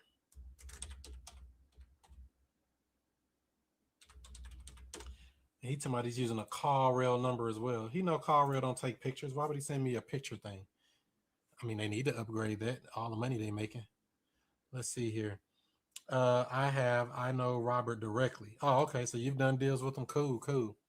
That's what I'm talking about. Do deals. That's what it's all about. Can you move a deal? I got 2 deals under contract right now.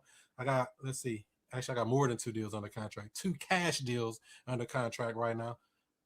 Actually, I lied. 3 deals. One's in escrow, waiting on the close. I don't know what the heck's taking them so long. Hope we close before the coronavirus mess up some money.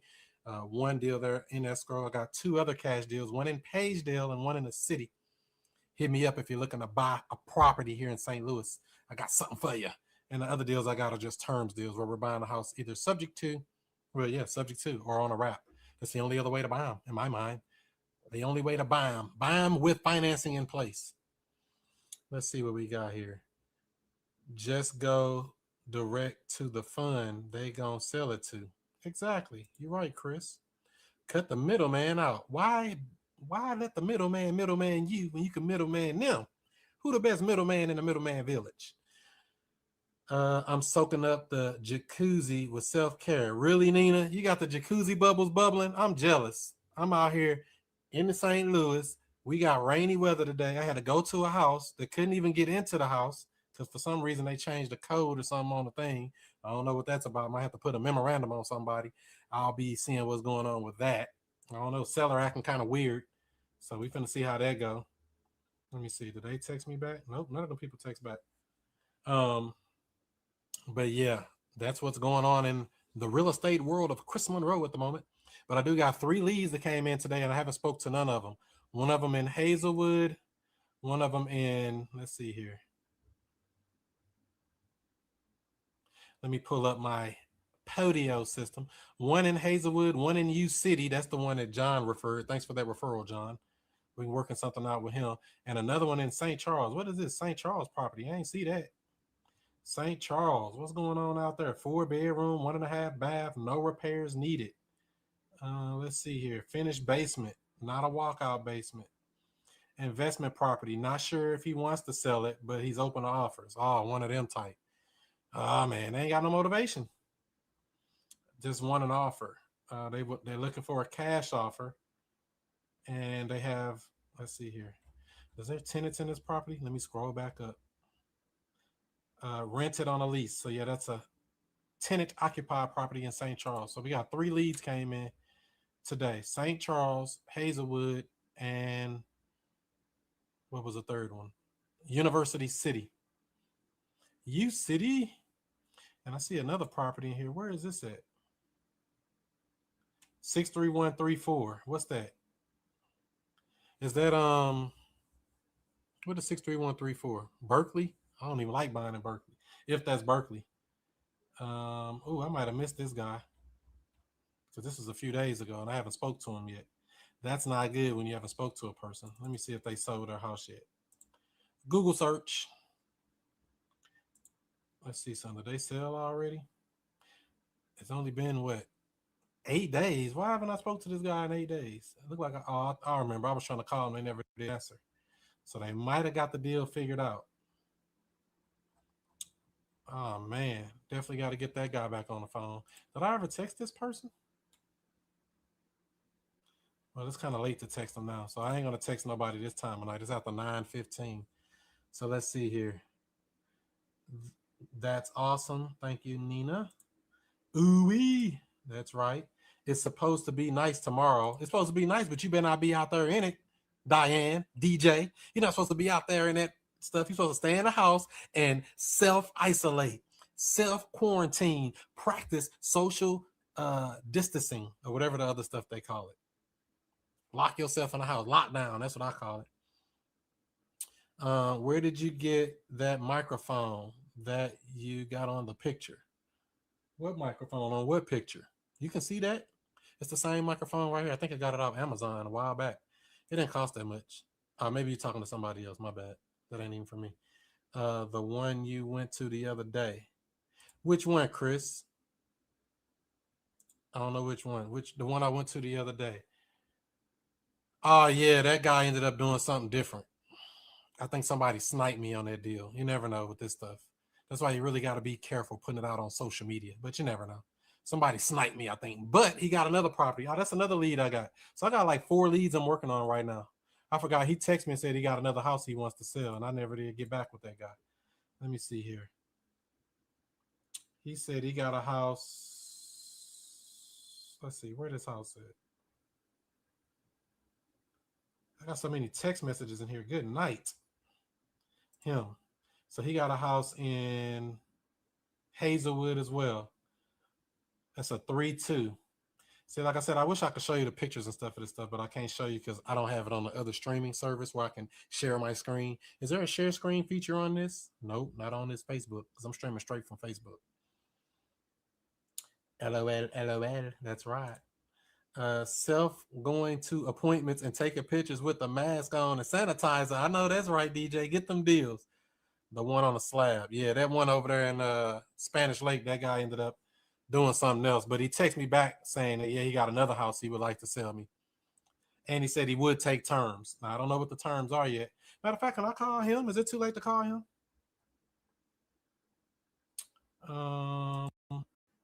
It's too late. I ain't going to text him this late. I should have been on this thing about 7 o'clock tonight. I'll try to call him tomorrow, and I might go live tomorrow and call some people back because I got a bunch of callbacks to do. Should I go live and do the callbacks or just let y'all hear about it later?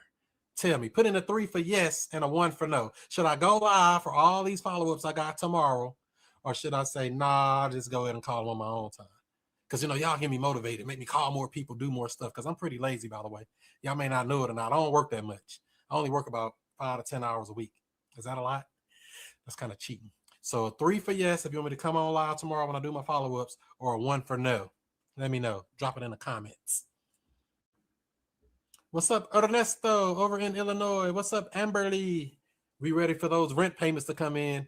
What I got renting, 4 days? Dang, time going fast. What's that, 3 days in a wake up? My rents are due on the 28th and late on the 1st. Now, I haven't heard anything back from any tenant buyers saying anything about them being late or anything, but we about to find out.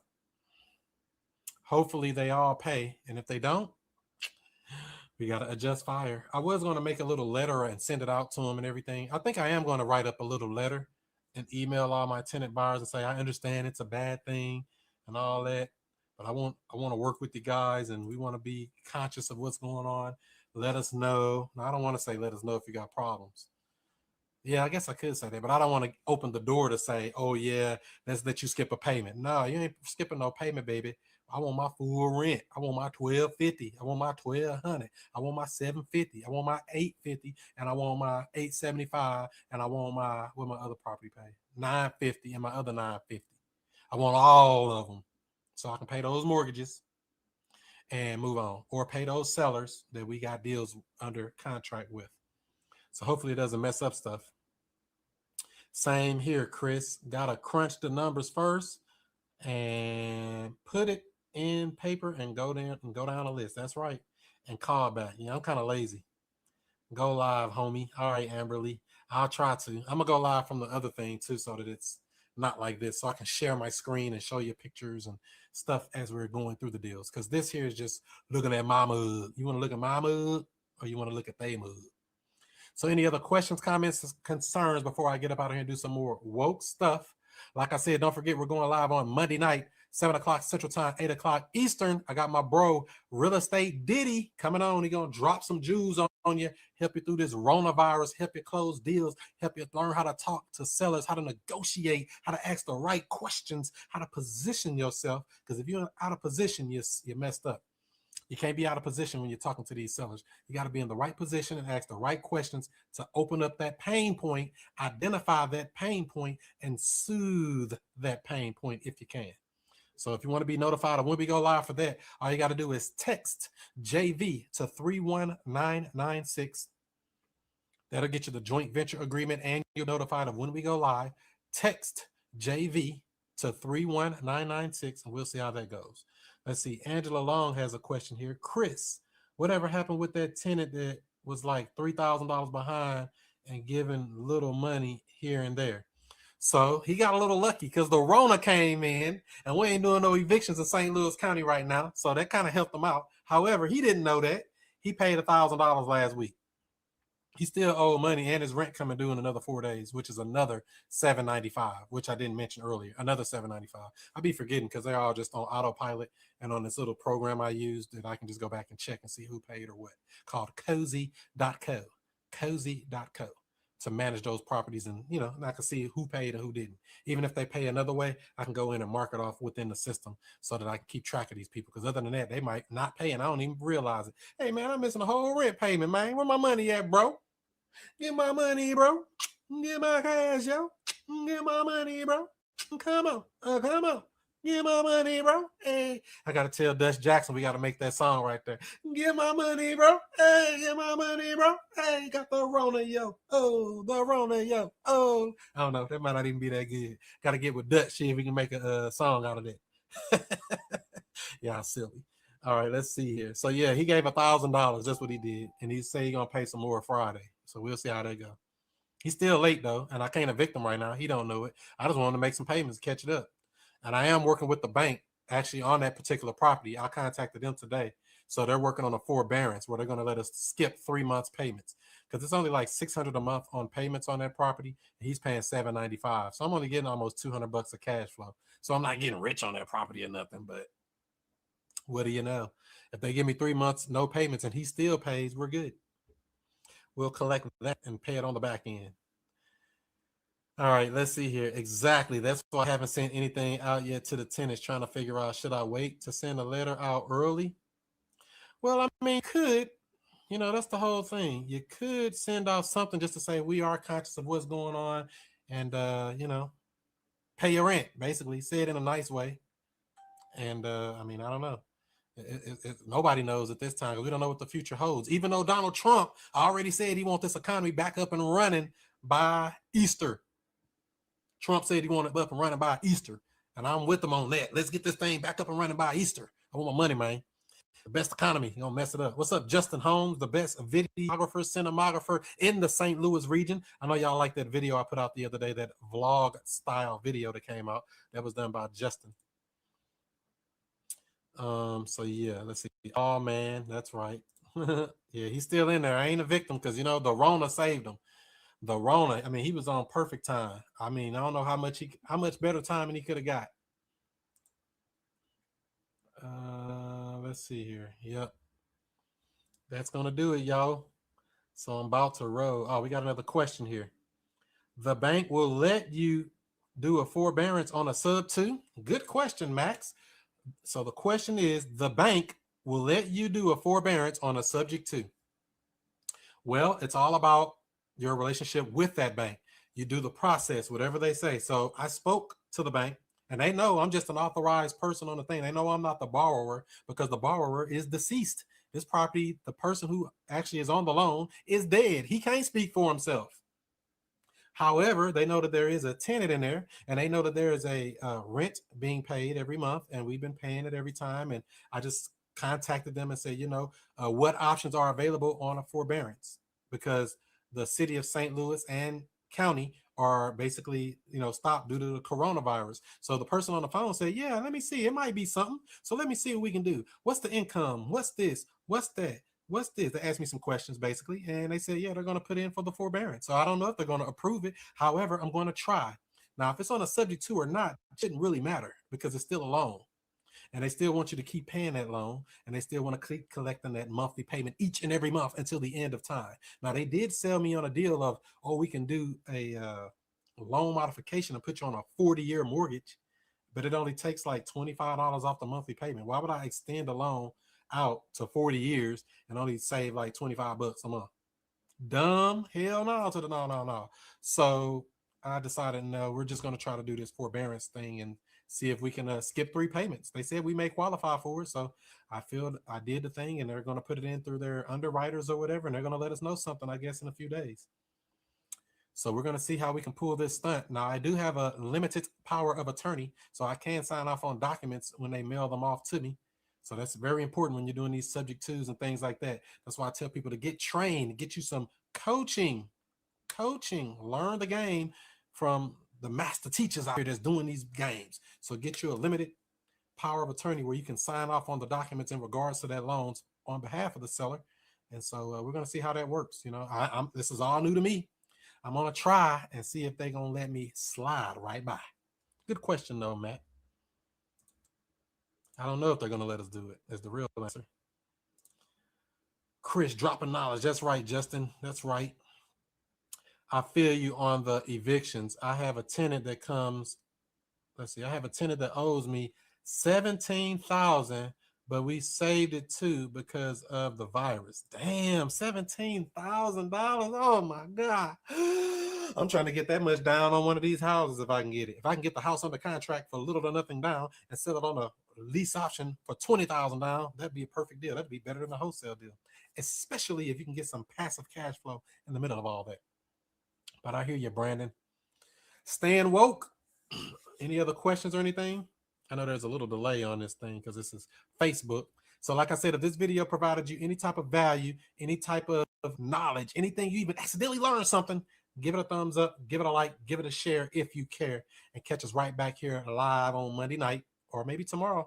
I know you said tomorrow. Yeah, tomorrow we'll be going live again, talking about subject 2, talking about lease options, talking about wraparound mortgages, talking about land trust, talking about making money during the coronavirus, talking about being quarantined up in your house, talking about not going out your house when you don't supposed to be out your house like DJ doing, going out here seeing properties and doing all this hand sanitizer and all this other type of stuff, talking about making money even though it ain't even funny. So I hope you all have yourself a great day.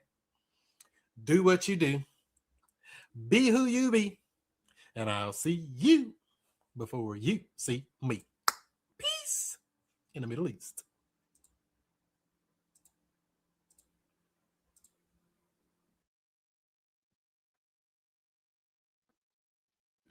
Yes, it's live, baby. We locking up deals live. Yes. What up? What up? What up? What up?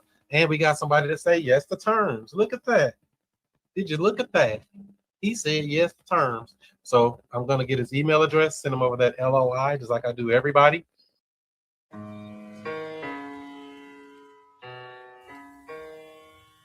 Can you hear me?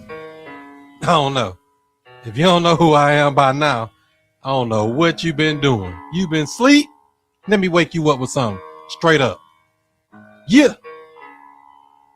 Allow me to reintroduce myself. I'm Chris Monroe.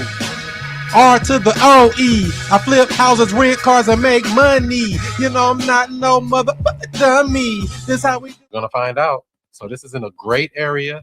The only elephant in the room, though, like I said, is can we rent it or does it have to be homeowner occupied? I should have asked him to check into that. Matter of fact, that was his homework. I like to give him homework. After he sends his email, I will send him that to say, find out if you can rent this or it has to be owner occupied. Then I'll get him that offer and see if we can make a deal. So for those that don't know, my name is Chris Monroe. It's the student master teacher, Mr. I Stay Woke. I'm out of St. Louis, Missouri. I'm doing some calls today, talking to homeowners, trying to see if we can strike a deal and pay a bill. So we're going to keep it going here. I think I got a couple more. Any questions, comments, concerns about that particular property? With Thomas. Spoke to. Not interested in terms. And if you notice, the way I pitched the terms is third-party story. And it's kind of too early. You know, sometimes, and this can happen on an on-market deal as well. A person can have a property they just listed today and they're motivated. Yes, I'm going to sell it for $300 million. And then time goes on, and as time wears on them and it shows them that no, you're not getting $300 million for your house, they come around and come back to me and think about that cash offer. Think about that creative offer. It's an offer. I don't know if anybody else sent them anything in writing. That's why I like to send something in writing so I can stand out from the rest of the competition. Let them know he's dealing with a professional and we can actually help him solve this problem pretty easily. You know, I don't know if he's going to get that 575. He's trying to, that's really too much, to be honest. Matter of fact, I don't even think I'm going to give him 550. I would give him probably 540 or something on terms. 535, 540 on terms. That's what I think I would do on something like this. So that's what we got, ladies and gentlemen. Let me see who else we got here.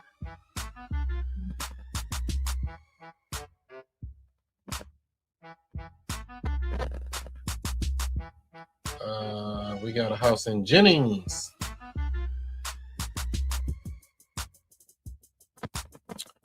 Let's see here. So we got a house on St. Cyr over in 63136. Motivation, just looking at other business ventures. He's got a tenant in there paying $950. Let's say yearly. It must mean $950 a month.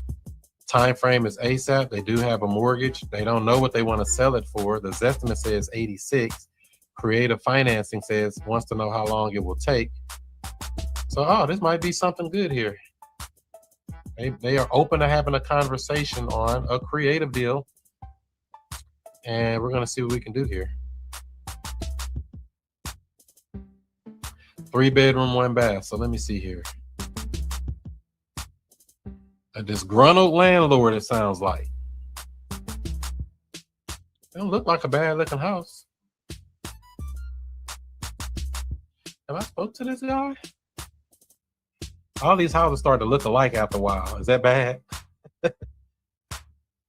All right.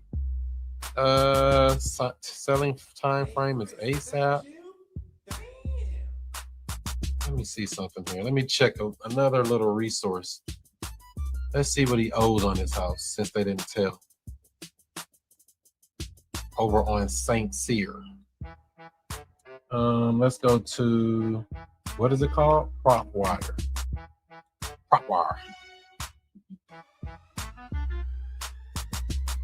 Log in. With some quick research before we call them. Since they indicated they were looking to sell.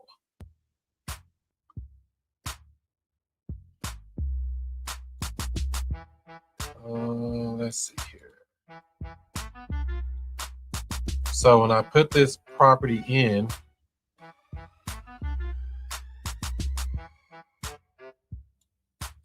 there it is. Boom. All right, so this is owned. What's the guy name? Trevor. Let's see, is that the owner name? Yep, this is the owner, so this is not a wholesaler. We got the real person who owns the property. And looks like they owe about $50,000 on it. They bought this house back in 2021. Payments are $315 a month. Damn. That's probably just count without the taxes and insurance, but still, that's pretty cheap. $351 a month. I'll take that payment over. He wants to sell it for, we don't know. So he's got 35% equity. That's good. So approximately, according to this. So we got something here. We might have a deal. Let's see how he's talking though, because it don't make no difference. They could have the best house and the best everything, but how are they talking? What are they sounding like? Are they talking stupid?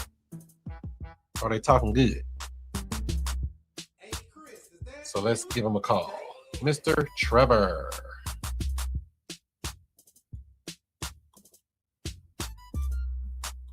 So give this video a thumbs up, give it a like, give it a share if you care. Let's call Trevor.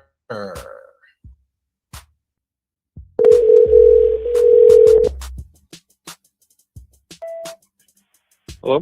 Hey, Trevor, this is Chris. How are you today? Good, how are you? Good, good. Did you get the house sold on St. Cyr yet? No, I didn't. Okay.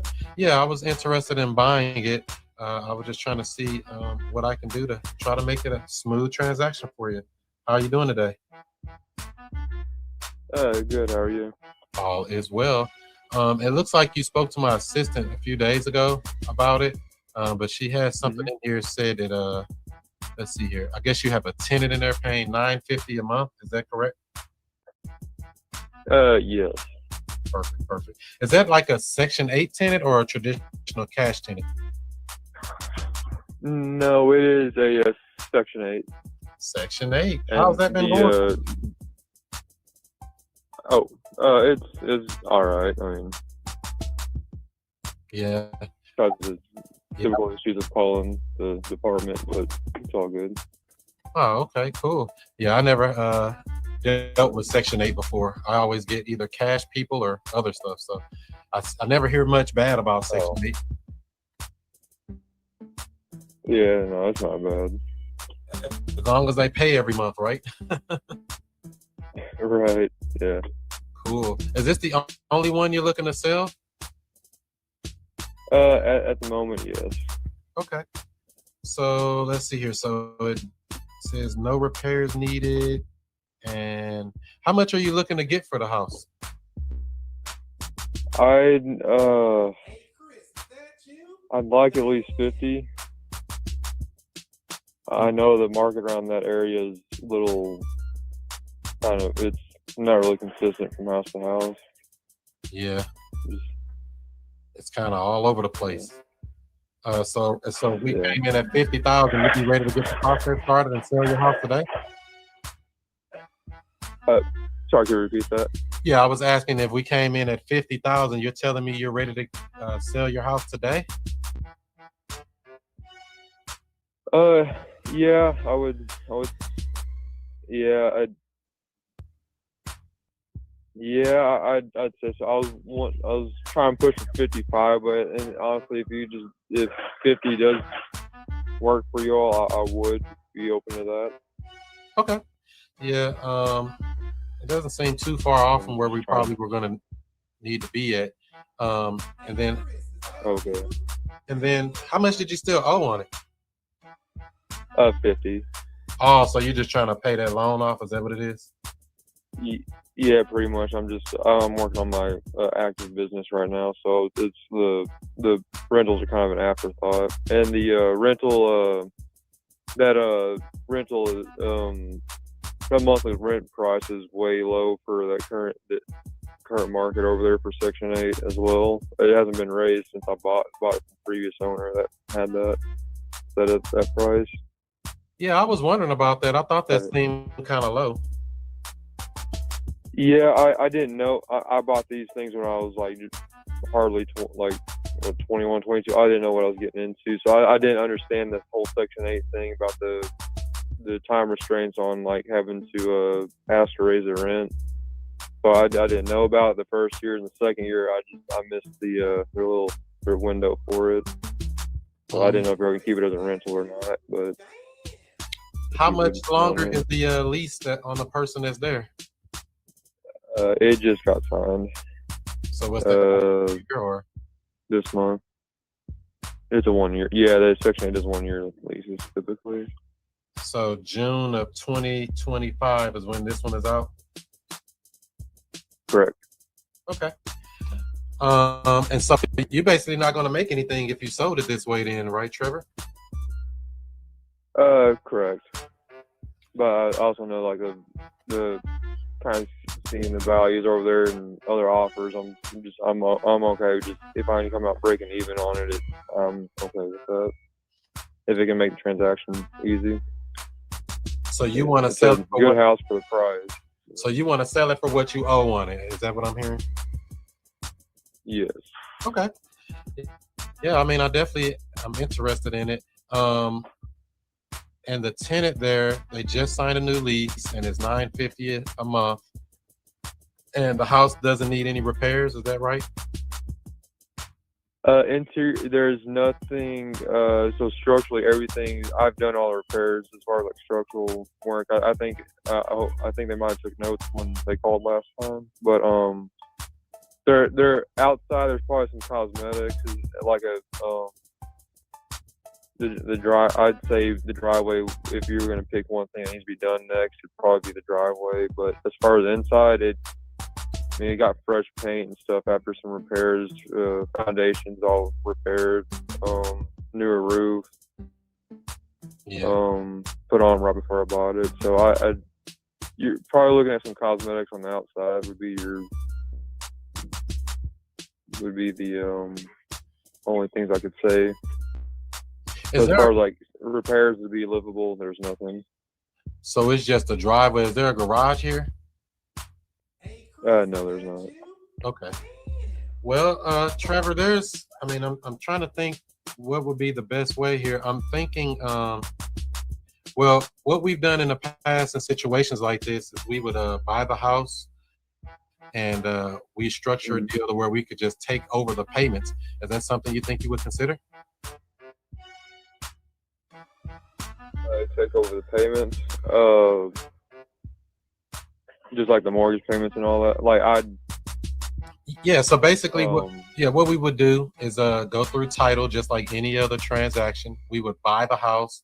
The only thing is we would leave that loan in place, and we would continue making that payment each and every month, taking full responsibility of the property, maintenance, repairs, property management, that tenant, anything that deals with that house, you will no longer have to deal with it. You would basically be free to go and do work on your other businesses. I mean, you think that would help you out at all? I mean, is there any contingencies having y'all back out of it that would lead y'all to backing out of that, or would it be? Oh no, we wouldn't back out. We would buy the house. We would take over the property. We do it all the time. Okay. So everything's transferred to you, but the loan would still be in my. Okay, I'm not aware of how these work. Would the loan still be in my name? That is correct. So we would leave that loan in place because, say, if I was to go borrow $50,000 to buy this house, right? I would go get a loan, go through the process, go through the appraisals, go through all that red tape, and finally, I would go get a loan to pay off your loan. And the only people to make money in that transaction is the people making the loans. So in a situation like this, we may be able to structure so we can put a little something in your pocket where you can actually not just, sell it and get zero for it. You know what I mean? We can put something in your pocket and just take over that loan that you already got in place. And we just take over maintenance and repairs and everything from there. Okay. I'd possibly be interested in that. Yeah. So what I can do here, Trevor, is I'm going to send you something in writing so you can, have it in writing so you can look it over, see if that's something that works good for you. If it does, we can go ahead and get the process going. Let me see here. And I'm going to text you right after this call, my name and company information and everything. And then if you just write back your email address, I'll get that over to you today. And you can look it over. And if it makes sense to you, we can get that going for you today. Okay. Okay, sounds good. So the only thing I would need from you too is, are you able to get me the most recent mortgage statement for this house? The mortgage statement? Yeah. Or like a screenshot or something. We're just trying to basically verify, the monthly payments, escrows. What is the monthly payment on the house? It's I can't tell you off. I think it's like 400 something. I believe. I just got insurance changed over, so it's a little lower. So I think it's in the fours now per month. Can you mind if I send it to you tonight? Or once I'm done working? Yeah. That's fine. And so that 400 includes the taxes and insurance. Yeah, it's like high fours. It's under 5, I believe. Okay. Yeah, but yeah, that's everything. Yeah. 100%. And then So yeah, I'm gonna text you after this call. If you just write back your email address, I'll get you everything over in writing that breaks down exactly what I'm speaking about. And then if you can send me that mortgage statement this afternoon, that would be great. We can get this process going. You can be done with this house as soon as the title work is done. Wouldn't that be easy? Yeah, sounds good to me. Other than that, any other questions for now before I let you go? No, that would be it. All right. That'll work. Appreciate it. All right. Thank you. All right. Bye-bye.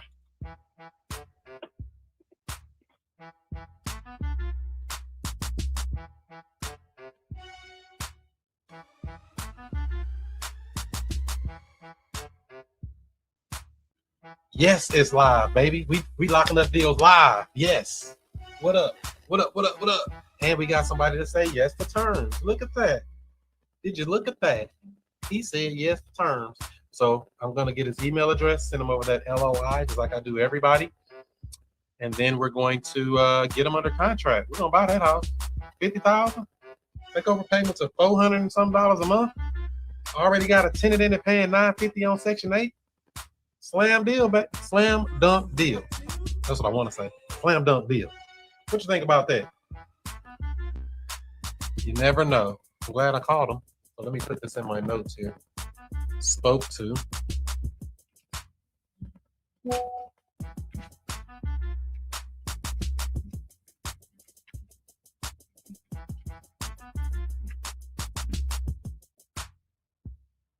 And I'm gonna put him in a hot bucket over here. Hot bucket.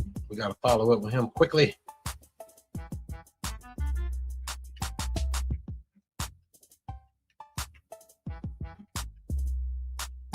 Put him in here as a follow-up for that. So yeah, what'd you think about that call? You think that was something that was cooking, or was he just looking? I think he was cooking. I think he was cooking. Whip it up, whip it up. I'm gonna set the reminder. Uh-oh, the date must be set. I'm gonna set this for tomorrow at 9 a.m. And I'm gonna reminder, create task. Boom. So it's gonna email me to remind to follow up with him tomorrow morning. But that, my friends, is how you do it. You call them up, ask some questions, figure out what they're looking to do. He's willing to sell it for what he owes on it. Let me see what this house is worth. Because this is almost too good to be true. I shouldn't be too excited. Let me calm down. Woosah. Woosah. But yes, we are live. Live and in full effect. We live, baby. We outside, baby. All right, let's see here. This house is on where? St. Cyr. It's got a Section 8 tenant. What else? He said I can take over the payments. And he didn't want anything. He wanted to sell it for what he owed, but I'm gonna give him something. I always give sellers something. I don't really like to take their house for free. Give them a little something, even if it's $500. I'd rather give them something. Uh-oh. I lost my thing here. I was trying to see. Oh, okay. Let me do a quick research. What is this house worth in real life? Is it worth something? If he was going to sell it for $50 on terms that he bought back in 2021, come on home. Let's do this thing, Trevor. He sounded like he was asleep a little bit. I thought he was going to be like, oh, I'm tired. I can't do it. I'm knocked out. I guess he at work. Let me put this address in real quick and see what we find. So the estimate says 71,000 on Redfin. So a house just sold over there, a 2-bedroom, 1-bath on the same street, just sold in February for 70,000. Another one sold for 64,000. Another one sold for 82. Another one sold for 64. Another one sold for 55. So yeah, if we get it at 50 on terms with equity, come on home, y'all. What we doing? Are we playing or are we slaying? Are we playing or are we slaying? That's what I'm talking about. That's what I'm talking about, ladies and gentlemen. So as long as he sends me that mortgage statement, as long as he sends me his email address, we can get this ball rolling. Any questions, comments, concerns? Put your questions in now before we land this plane. Put your seat in the upright position because we are coming to a landing. Go ahead and fold that tray up, and we're about to descend. You came in late, but the call sounds good. Yeah, that's what I was thinking too. Good call. So yeah, we are all the way live here on YouTube, Facebook, Rumble, I think, and some other places. So I think this is what we're gonna do, y'all. We got potentially, let's see, Patrick with the land we got to talk to. That was the first lead we spoke to earlier. We got the wholesaler. I'm not really worried about him. We got the guy with the villa. So we possibly got 3 leads, or 3 leads were working, I guess we should say, from today's calling session. Today's video was brought to you by Future Cash Flow Club. That's who it was brought to you by. Future Cash Flow Club. So those of you that's like, oh, how do you do this? How do you find sellers? How do you talk to sellers? How do you structure deals? How do you do all this stuff? How do you get the paperwork to make the paperwork? How do you assign the deal? You can learn all that and more with the training. We train on this stuff all the time. So check it out at futurecashflowclub.com. So I want to get into real estate, but don't know where to start. Well, what I would say is to join the Future Cash Flow Club. It's a community of investors where we talk about wholesaling, we talk about creative deal structuring, buying houses subject to, all of the creative stuff that everybody's talking about. You don't need a real estate license or any of that. Wow, where do I sign up? Well, I would say go to futurecashflowclub.com. That's futurecashflowclub.com. You can even get a free trial. Try it out today. Are you looking for the best dialer to reach your leads? Try onlineburnerphone.com. You can reach 4 times more contacts per hour and build a stronger, more engaged pipeline. Now, when you check this out at onlineburnerphone.com, you no longer have to listen to voicemail recordings. Once you hear they pick up by voicemail, you simply press a button and it leaves your personalized voicemail for your prospect. You can also send personalized emails. You can also retarget your contacts. And guess what? All calls are recorded and tracked for quality and training purposes. Try it out today with no credit card. onlineburnerphone.com. onlineburnerphone.com.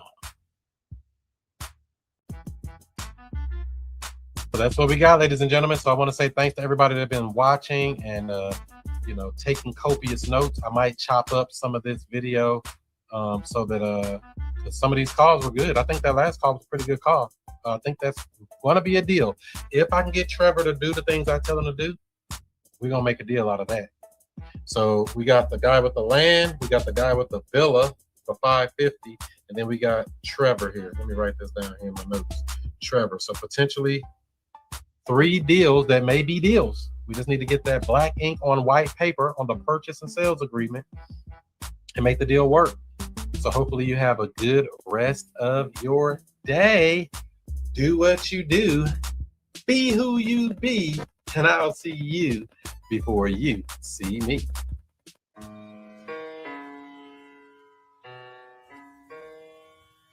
Can you hear me? I don't know. If you don't know who I am by now, I don't know what you've been doing. You've been asleep? Let me wake you up with something. Straight up. Yeah. Allow me to reintroduce myself. I'm Chris Monroe. R to the O-E. I flip houses, rent cars, and make money. You know I'm not no motherfucker dummy. This how we find more leads than you can even process. That's multiple listing service. That's the MLS for you real estate agents. Absentee owner information. Find the cash buyers and flippers in any market nationwide. Pull a pre-foreclosure list. And don't forget, you got to find those comps. Get nationwide access with multiple filters. Powered by PropStream at wokesource.com. Get your 7-day free trial today. Wokesource.com. That's wokesource.com. Get your free real estate joint venture agreement and get notified of upcoming shows. Text JV to 636-330-1444. Today's broadcast is being brought to you by WokeSkipTracing.com. Look up phone numbers and email addresses with ease, with pricing as low as only 15 cents per match. Not per search, per match. If there's no number or email address, you don't pay. Get accurate data in just minutes. WokeSkipTracing.com. That's WokeSkipTracing.com. You may have heard the saying, the fortunes are in the follow-up. Now there's a brand new system that is great to help you cold call, text message, drop voicemails, and so much more, all automated. You don't have to remember anything. Just set it and forget it.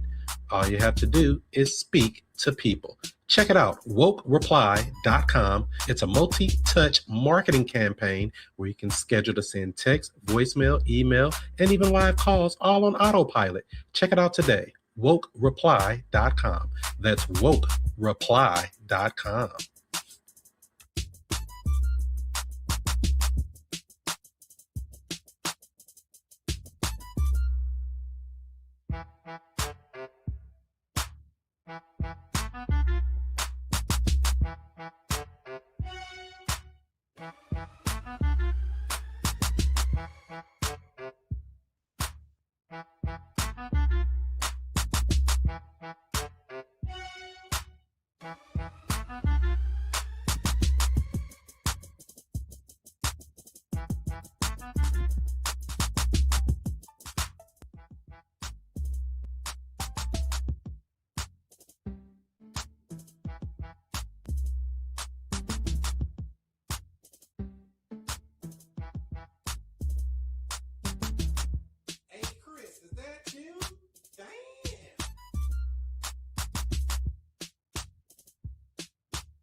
And here's a follow-up call with Miss Jacqueline. Let's see if they've thought about some of the terms.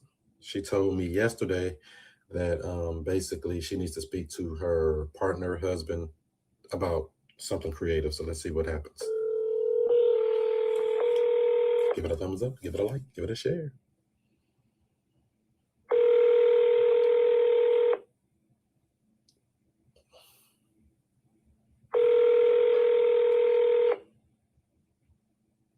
Hello.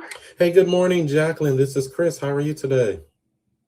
I'm okay, thank you. How are you? Pretty good. Just wanted to follow up with you in regards to our call from yesterday. Just wanted to see if you were able Yeah. to. Yeah. Yeah, I had time to discuss it with my partner, and after thinking about it, we have a line of credit on it, and that line of credit has to be paid once we sell the property. So I know it's not a mortgage, but it's something similar to a mortgage.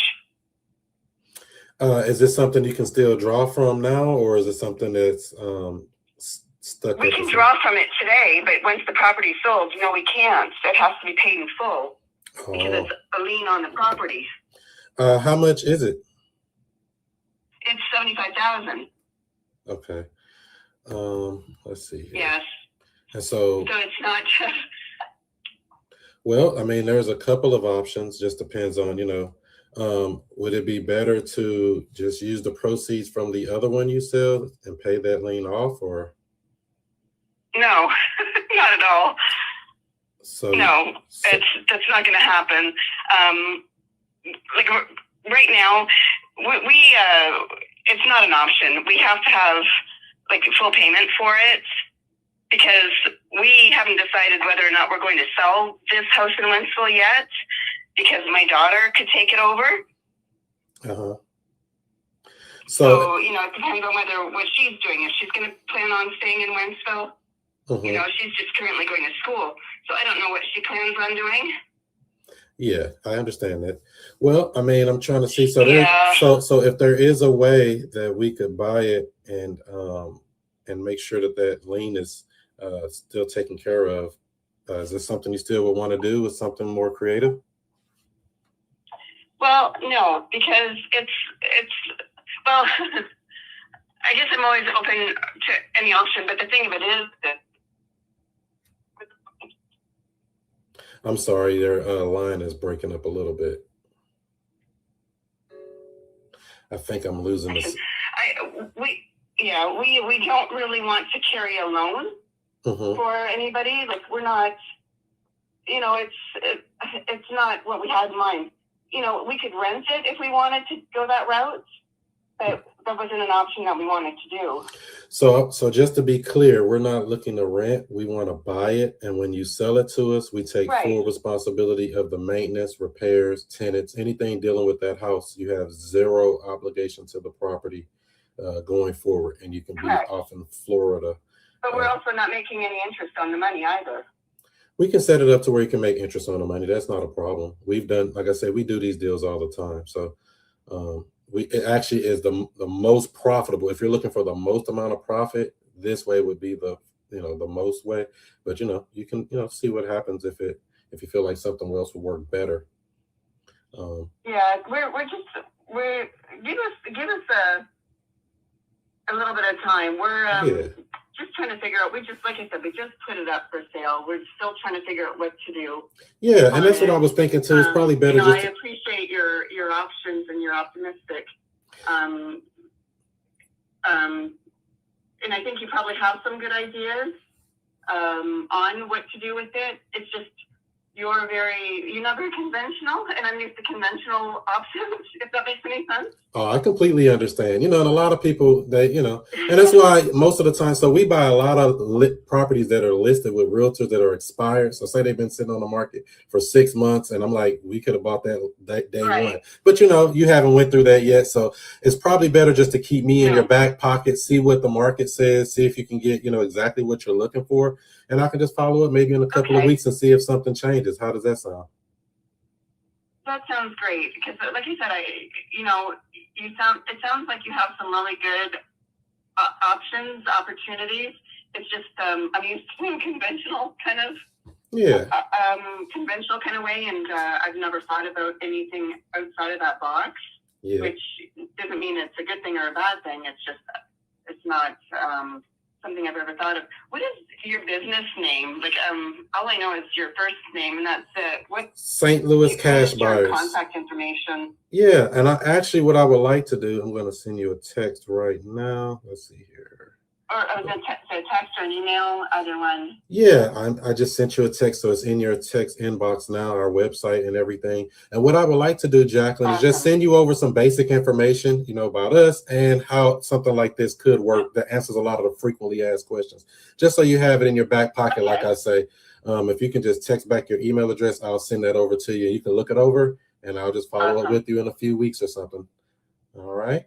Okay, that would be awesome. I really appreciate that. That way I can look into it. And, Yeah. That way I'm not just kind of going off the cuff. And I'd like to educate myself first and then go from there. Perfect. Because, I want to make the right decision for us as well. And you definitely want to make the right decision for yourself.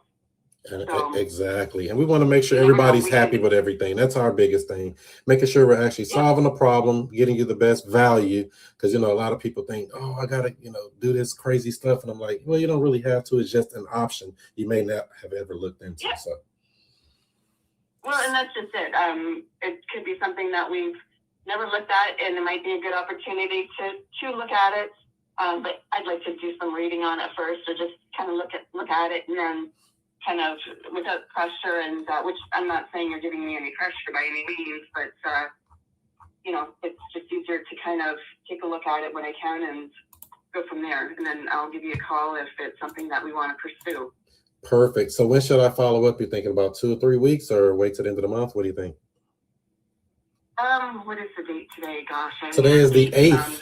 The end of the month would be perfect, actually. Yeah, the end of the month would be perfect. Perfect. I'll put you for Wednesday, the 30th, around that time frame, and see what's happening, because things can change. Might have it sold. I might call back. You say we sold. I'm gonna say congratulations. So. Well, and I might even call you before then and say, hey, let's do something. So you know what I mean? Like it could work either way. So I just like I said, we just put it up for sale on Saturday, and we were still, we still have a few things that we need to do with the property to make it show ready, kind of thing. Because you always want it to look its best when you're going to have people coming through it. So because they'll beat you up on every little nick and cranny. They'll say, "Oh, what's this? What's that?" And so that's the thing with us. We buy it as is. It's really easy. So, like I said, once you send me back your email on the text, I'll send you some information on it so you'll have it, and we'll speak again whenever you're ready. Okay. Thank you so much, Chris. I really appreciate your patience, and I'll send my email right now. All right. Thank you. Bye-bye. Okay, thanks. Bye-bye. So there you have it, ladies and gentlemen. Many times we speak to these people, and when you're talking creative, remember, you don't have to close them on the first call. This might be a drip over time before we actually get the deal done. So if we get the deal at all, we may not even get it. She might find somebody to come give her. They had it up for $300,000. I don't think it's going to go for that amount, but hey, I don't think it's going to work. So, but when I spoke to her yesterday, she said 275 was the lowest. So I'm trying to structure a deal on the 275. That's another little tidbit for you. Put that in your notepad there. When you're negotiating these creative type deals, try to get the price down first and then negotiate the terms on that lower price, that lower equity position. Or more equity position for you, I guess we should say.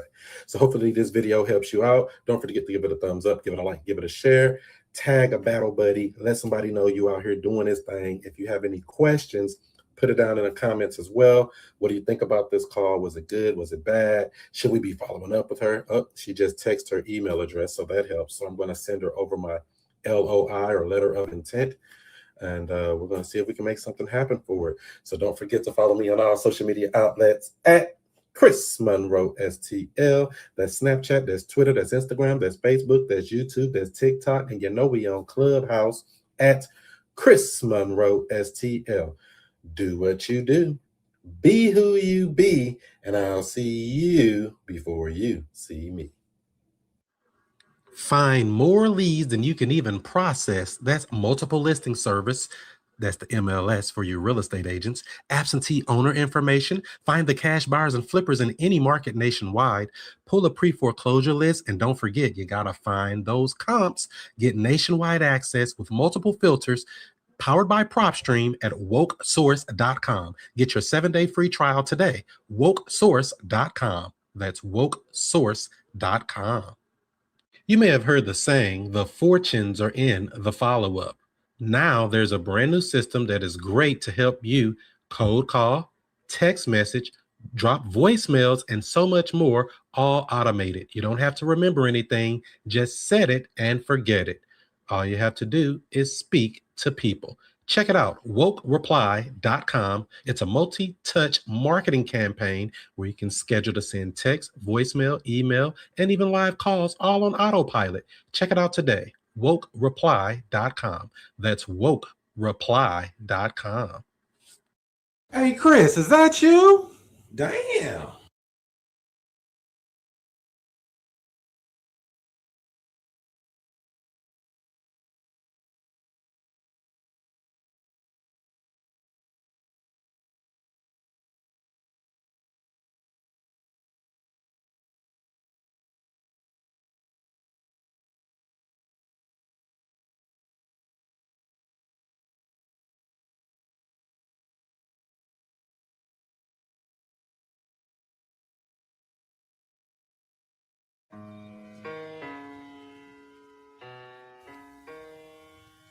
Can you hear me?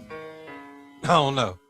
If you don't know who I am by now, I don't know what you've been doing. You've been asleep? Let me wake you up with something. Straight up. Yeah. Allow me to reintroduce myself. I'm Chris Monroe. R to the O-E. I flip houses, rent cars, and make money. You know I'm not no motherfucker dummy. This how we do. Yes, sir. Chris Monroe, how are you? Oh, I'm blessed. How about yourself? Good, good. Got good news. What's the news? We got a buyer in there. Okay. You know what? Have you went by there? Yeah, I went by about last week. Oh, me and my brother went down there and pulled the carpet up. You must ain't went by there. No, I haven't went since the carpet is up. Nope. So that's. Oh, we went by there. My brother got the carpet up and got the mat up. Got rid of the odor that's in there. You got to go by there. Yeah, I'm gonna have to go by. I was gonna say it sounds like a whole bunch of stuff happened. That's exactly what's our only concern. But if it's already taken care of, we're good anyway. So so we did the carpet. It looks like we should be closing around July 15th. Yeah, I did the carpet, got the mat up, and only thing I was gonna go by there. I went by there Saturday, and I was gonna sweep it up. The floor just is pretty and white. I don't know why the carpet was down in the first get-go. Really? It was in the way. Yeah, so if you go over there, you're gonna be like, oh, they made a big change, and we did.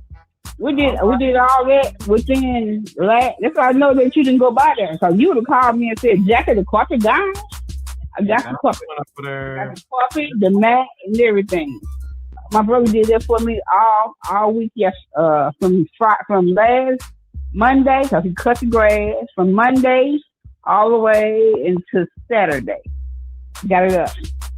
Wow, that's perfect. Yeah. Perfect timing, because I was just saying that was our only concern. She said, can somebody take that carpet up? And I'm like, well, I'll see what I can do. But it looked like you already took care of it, so I was working on that carpet. I don't think I was going to go by there doing, me and my sister was going to do is sweep the floor, damp mop it, wash the walls and stuff down, and clean it up. That's all I was going to do. That's all I had to do. Because I'm still not even sure where that water coming in at, but I'm guessing it's going to have to be something done, but they'll deal with that. They know about it, so. Yeah, and I was going to do it, because I got to get rid of that house, because I'm planning on I want to leave St. Louis. I am so sick of St. Louis. Really? Everybody say that. All my friends and stuff from school went to Texas. Everybody went to Texas. Nah, I'm trying to go to Memphis, Tennessee. I want to get the hell out of St. Louis, because there's nothing here. My mom, my dad gone, my husband gone. Where is it here? My kids grown, so I want to go. I want to leave. No, that's right. I got family in Memphis. My sister and a couple of my aunties live there because we have family in Tunica, Mississippi. Not too far from there. Yeah. So it's time for a change. There's nothing in St. Louis. What is in St. Louis? Nothing. The only reason I'm here is for like my mom and stuff, but I'm ready to leave St. Louis too. Yeah, give us somewhere to travel. I am ready to go. It's time for a new change. That's like you're saying. I want to get this house gone. I want everything to go. I know that's right. Well, we're one step closer. I just want to at least call you and let you know that. I just want to wait till they put their deposit in to make sure they're serious. People be talking like they drop some money down, so I know they serious. They gonna close. Go by there and look at it. You know the difference. You know the difference time you walk through the door because the smell gone. I got rid of that house. I cooked that house up. I'm gonna go by there tomorrow. Okay, go ahead. You know, because everybody, me and my brothers, always been going by there. Getting it done, huh? Yeah. Because I wanted to be done because we still back to work on the 13th of August. I want to be done with it for the summer. Oh yeah, you'll be done before that. Okay. Well, the carpet up, the mat up, everything's up down there. So I'm gonna the title company may be reaching out to you. I'm gonna use the same title company they had before since they already got all the information. That's cool. And I'll just ask them when can we get I'm thinking it's gonna close around the 15th of July or sooner. We're probably gonna get it in sooner. But that's probably the target date. That's the target date for them, but I'm gonna try to get it in sooner to get it over with. That's even better. Love it. It's been hard. They worked me on this one with that stupid gotta live in it junk. I'm like, what kind of mess is that? That's what I said. Because you know how many people I would have got ring? I could put on Section 8. I could did all kinds of stuff with this thing. Me too. Yeah, I had somebody ready to move in and everything. I was like, we had the whole thing set up and they threw a curveball. I'm like, yeah. Because I'm like, I don't want anything. So whatever you get out of them, $1,000 or whatever, you can have it. I don't want nothing but it out of my name. All right, we'll make it happen for sure. I don't want anything, baby. It is yours. You deserve it. Heads off. I don't want nothing but take it out of Jackie's name. I know that's right. I don't want anything. Whatever you get out of it, pennies, nickels, dimes, quarters, it is yours. My head off to you. You can have it. Come on with it. That's right. We gonna get you work for it. You can have it. I don't need it. I just want it out of my name. That's all. 100%. I would sign it off to you. They give me cash. I would take it from right hand to left. It would be yours. Left to right or whatever the case may be. I don't want the house. I don't want the money. I don't want nothing. I want to be relief of the stress and the problems and the pain. Yes, ma'am. That's the name of the game. So it surely is. 100%. So we'll get you squared away, and I'll contact title tomorrow and see, when if they can do it sooner than that date. But as of right now, we're locked in. That's all I want to do. Make sure somebody want it. They know what's going on, and they put some money down so they know they serious. Because other than that, they just talking. Because we get a lot of people like, yeah, we'll take the house. Then they find something and back out or something. You know what I mean? Yeah, that's fine. So that'll work. So I'll be back in contact with you. I'm going to go check it out tomorrow. Other than that, you have a good evening, okay? All right, you do the same. Thanks, Vic. All right, bye-bye. Bye-bye. So I want to get into real estate, but don't know where to start. Well, what I would say is to join the Future Cash Flow Club. It's a community of investors where we talk about wholesaling, we talk about creative deal structuring, buying houses subject to, all of the creative stuff that everybody's talking about. You don't need a real estate license or any of that. Wow, where do I sign up? Well, I would say go to futurecashflowclub.com. That's futurecashflowclub.com. You can even get a free trial. Try it out today. Are you looking for the best dialer to reach your leads? Try onlineburnerphone.com. You can reach 4 times more contacts per hour and build a stronger, more engaged pipeline. Now, when you check this out at onlineburnerphone.com, you no longer have to listen to voicemail recordings. Once you hear they pick up by voicemail, you simply press a button and it leaves your personalized voicemail for your prospect. You can also send personalized emails. You can also retarget your contacts. And guess what? All calls are recorded and tracked for quality and training purposes. Try it out today with no credit card. OnlineBurnerPhone.com. OnlineBurnerPhone.com.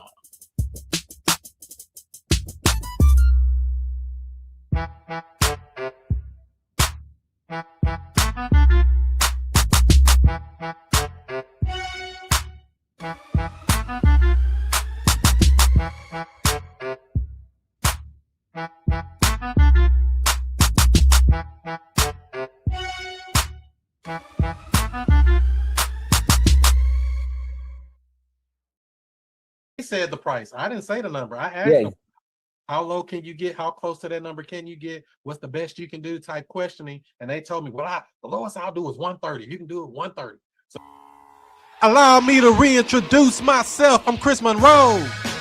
R to the O-E. I flip houses, rent cars, and make money. You know, I'm not no motherfucker dummy. This how we do it. So great answer.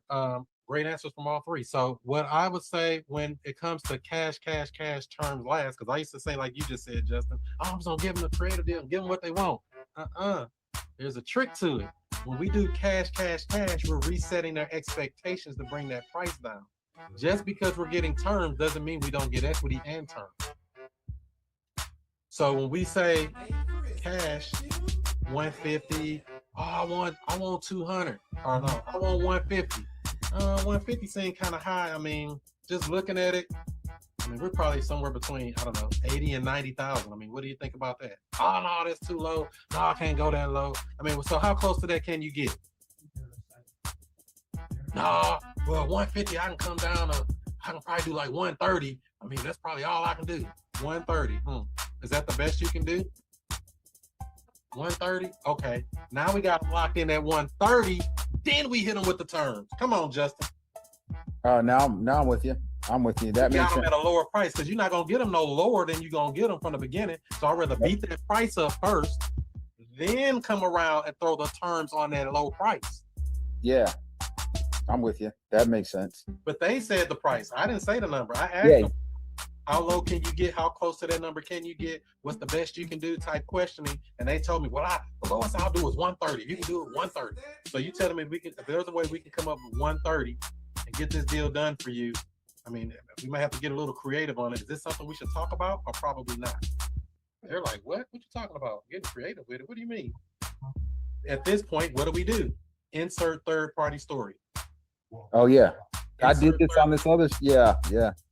That's where we insert. We beat them up on the price. They wanted 150. We got them down to 130. We just created $20,000 in equity out of thin air just from a conversation. Now we got them at 130. Well, what we did in the past for a seller in your situation, insert third-party story. Now, if they got a loan on it and all that, we took over payment. If they don't have a loan on it, we paid them directly. But we have to make our third-party story similar to whatever story they've already told us on our condition, timeline, motivation, those things. That's why I like to get to the price kind of last, because it kind of makes it easier, because I know some information that I could use to insert into the third-party story. That makes sense. That makes sense. So I want to get into real estate, but don't know where to start. Well, what I would say is to join the Future Cash Flow Club. It's a community of investors where we talk about wholesaling, we talk about creative deal structuring, buying houses subject to, all of the creative stuff that everybody's talking about. You don't need a real estate license or any of that. Wow, where do I sign up?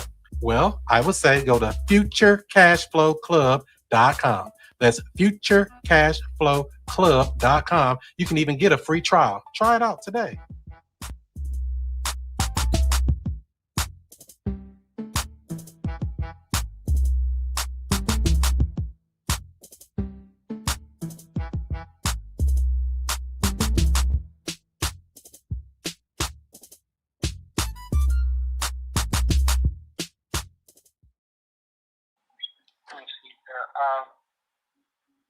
Is it possible to call back like in an hour?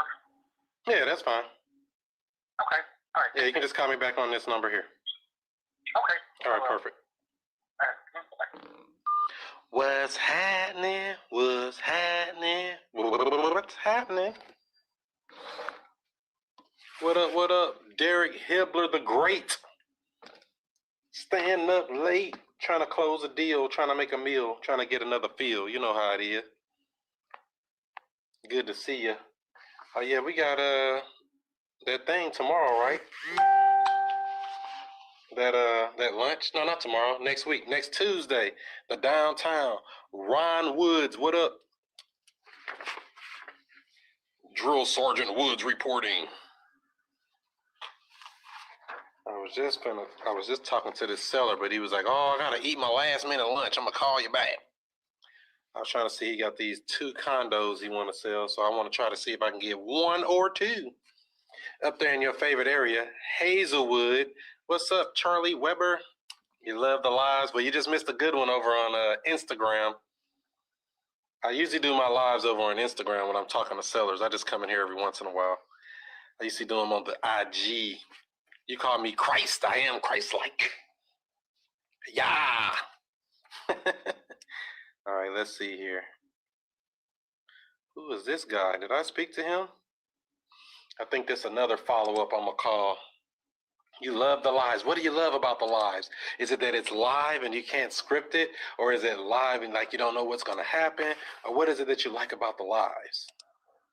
Yeah, I don't know about this house. This dude dreaming. $50,000. This house is not worth $50,000. I don't even have to look it up.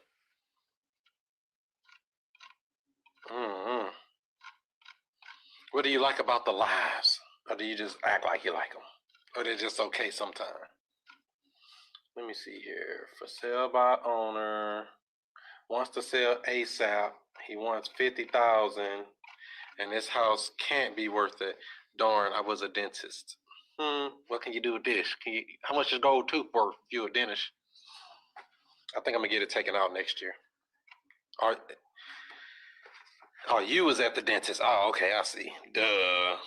See? Put it in a book. I won't ever catch it. Put it on a video, I'll learn it all.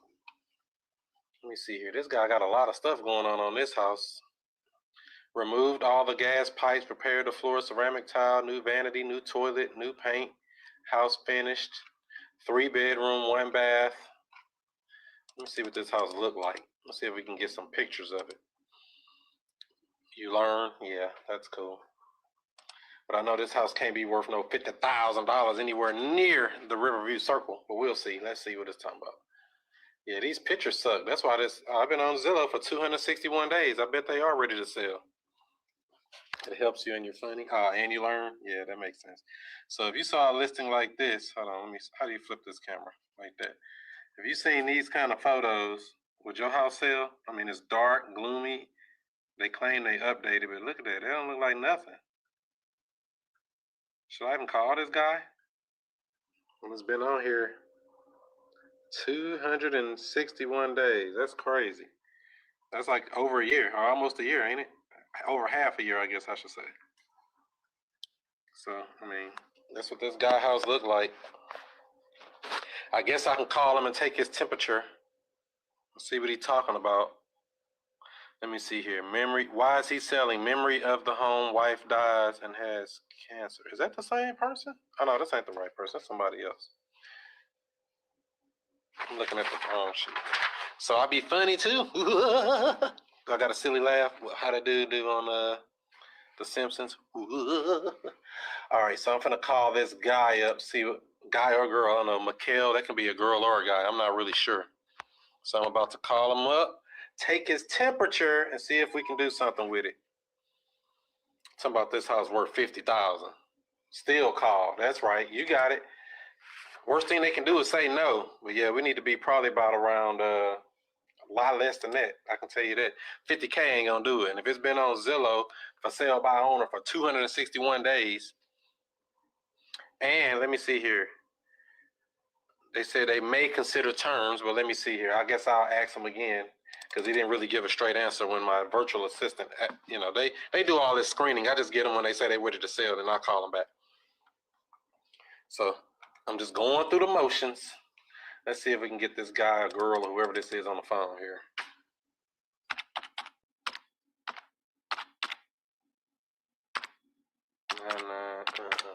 All right, let's give him a call. Mikhail or Michael. I don't know if it's Michael or Michael. Mikhail.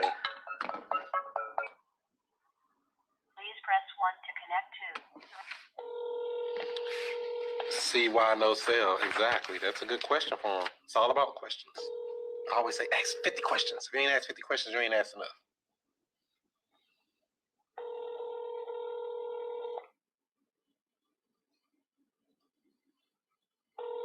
People should answer after 4 o'clock, though, right? People should be off work by now, right? Hello? Hey, yeah, this is Chris. You had spoke to my assistant the other day about your house on Oriole. Yes. Yeah, is it still available? Yes, it's still available. I was telling him it's rented out right now. But yes, it's still for sale. Oh, so you have a tenant in there? Yes. Oh, okay. How long are they on the lease for, or they just moved in? They renewed their lease about 6 months ago. They've been there a little over 2 years. 2 or 3 years they've been there. They renewed their lease about 6 months ago. Oh, okay. So that's a yearly lease they're on? So they got about 6 more months. Oh, okay. And what are they paying there as far as rent? $750. Oh, okay. Well, that's good money. Yeah. So a few more years of that, you'll have your money all back, right? I already got my money back. See. I already got my money back. I'm already into profit. Oh man, I gotta come hang with you then. I'm hanging out in the wrong crowd. You making profit out here. No, man. I'm all right. I ain't gonna say all that.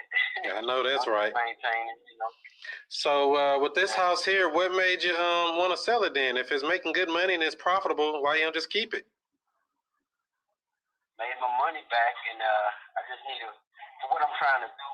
I just need a chunk of change at once, so I can make another move. That's all. Try some more profit. That's what it's about. I know that's right. Get a chunk of change. And I saw it online. It looked like it's been on for like 200 and some days. You know why it hasn't sold yet, or? I don't know. I mean, I really haven't been pushing it like that. Really, I had a lot of people come with offers. A lot of people want to buy it. They've been trying to lowball me because they don't understand what I've done to it. And when I tell them what all I've done to it, they kind of back off, and they'll contact me once in a while, see if I change my mind. But the house has been, I yanked out all the gas pipes. I ran all new electric to the whole house. The house is all electric. Got new appliances in it. They got a new bathroom with ceramic tile on the floor, ceramic tile around the tub, new shower head fixtures and all that stuff. Brand new bathroom. I finished the basement, added a room in the basement. That's where the third room comes in at, because there's 2 bedrooms upstairs. I resurfaced all the floors. I sanded them all down, and I glossed them all, made them look real pretty because they was all in bad condition. And they look real nice now. Oh, wow. I did a lot to it, man. So do you do all this work yourself, or you do all this stuff yourself, or you got like contractors or something? No, I do it all myself. My contractors that I deal with mainly deal with my HVAC stuff. And some electric. If I got a big job as far as electric, I will contract it out. But small house like that, I wired the whole house up myself. Oh, okay. So it's all up to code and everything? Oh yeah, it's all up to code. If it wasn't for code, it wouldn't even say it. Yeah, well, you never know. We come across a little bit of everything in this business. You know that. Yeah, but it's up to code. You can check it out if you want to, whatever. It's all good. Right. Okay. Yeah, I have licensed electricity on my side too. Electricians on my side too. They come out and check out everything. So it's like my property that on Broadway. I had a property on Broadway that I want to sell too. I just rented it out. I mean, they just got it, but I want to sell that too. And actually had to have my electrician pull a permit on that. And we did the weatherhead and the outside meter on that and all that stuff. So that's totally remodeled as well. It's all electric as well. New plumbing, new electric, new ductwork, new AC, furnace, all that. Everything is new in there too. Ceramic tile, same over there. Ceramic tile in the kitchen, backsplash. Yeah, I can send you some pictures of it if you want. Dang, you ain't messing around out here. So you say, I was gonna ask you that. Did you have any other houses you were looking to sell? So you got that one, and you say you got one on Broadway. Yeah, 8737 North Broadway. It's right around the corner from that one. Okay. Yeah, I'll take a look. I'll take a look at it. What are you trying to get for that one? Around the same price. Okay. Yeah, that's what I was going to ask you about. So you wanted $50,000 for this other house. What, if you don't mind me asking, where'd you come up with that at? Well, I checked around the neighborhood, see what the houses was listed for, and that's what I came up with. Oh, okay. The condition that the houses were in, and that's what I came up with. Now, were they selling for that amount, or was it just a listing price? That's what they was listed for. Oh, okay. Around that price. Yeah, because, we go off really more the sales of it. We really can't go off. They list houses for all type of numbers. I see stuff, $1 million. I'll be like, man, you can list it for any amount. You know what I mean? We try to get it to what they really selling for. You know what I mean? To be realistic. You know what I mean? Yeah. Right. So it's just these two here you got here. And you say somebody just rented this other one. Yeah, they just rented it, man. She just got in there. She love it too. She's gonna be a long time tenant. I hope so. So you might as well. Why you haven't just take them and just get them refinanced at the bank or something? You can get some cash out of them that way. Well, I mean, refinance and then I have to pay the bank back. I ain't trying to be in the bank pocket. Nah. Say they want to have you go there forever for 30 years. So I want to get into real estate, but don't know where to start. Well, what I would say is to join the Future Cash Flow Club. It's a community of investors where we talk about wholesaling, we talk about creative deal structuring, buying houses subject to, all of the creative stuff that everybody's talking about. You don't need a real estate license or any of that. Wow, where do I sign up? Well, I would say go to futurecashflowclub.com. That's futurecashflowclub.com. You can even get a free trial. Try it out today. I don't know what you've been doing. You been asleep? Let me wake you up with something. Straight up. Yeah. Allow me to reintroduce myself. I'm Chris Monroe.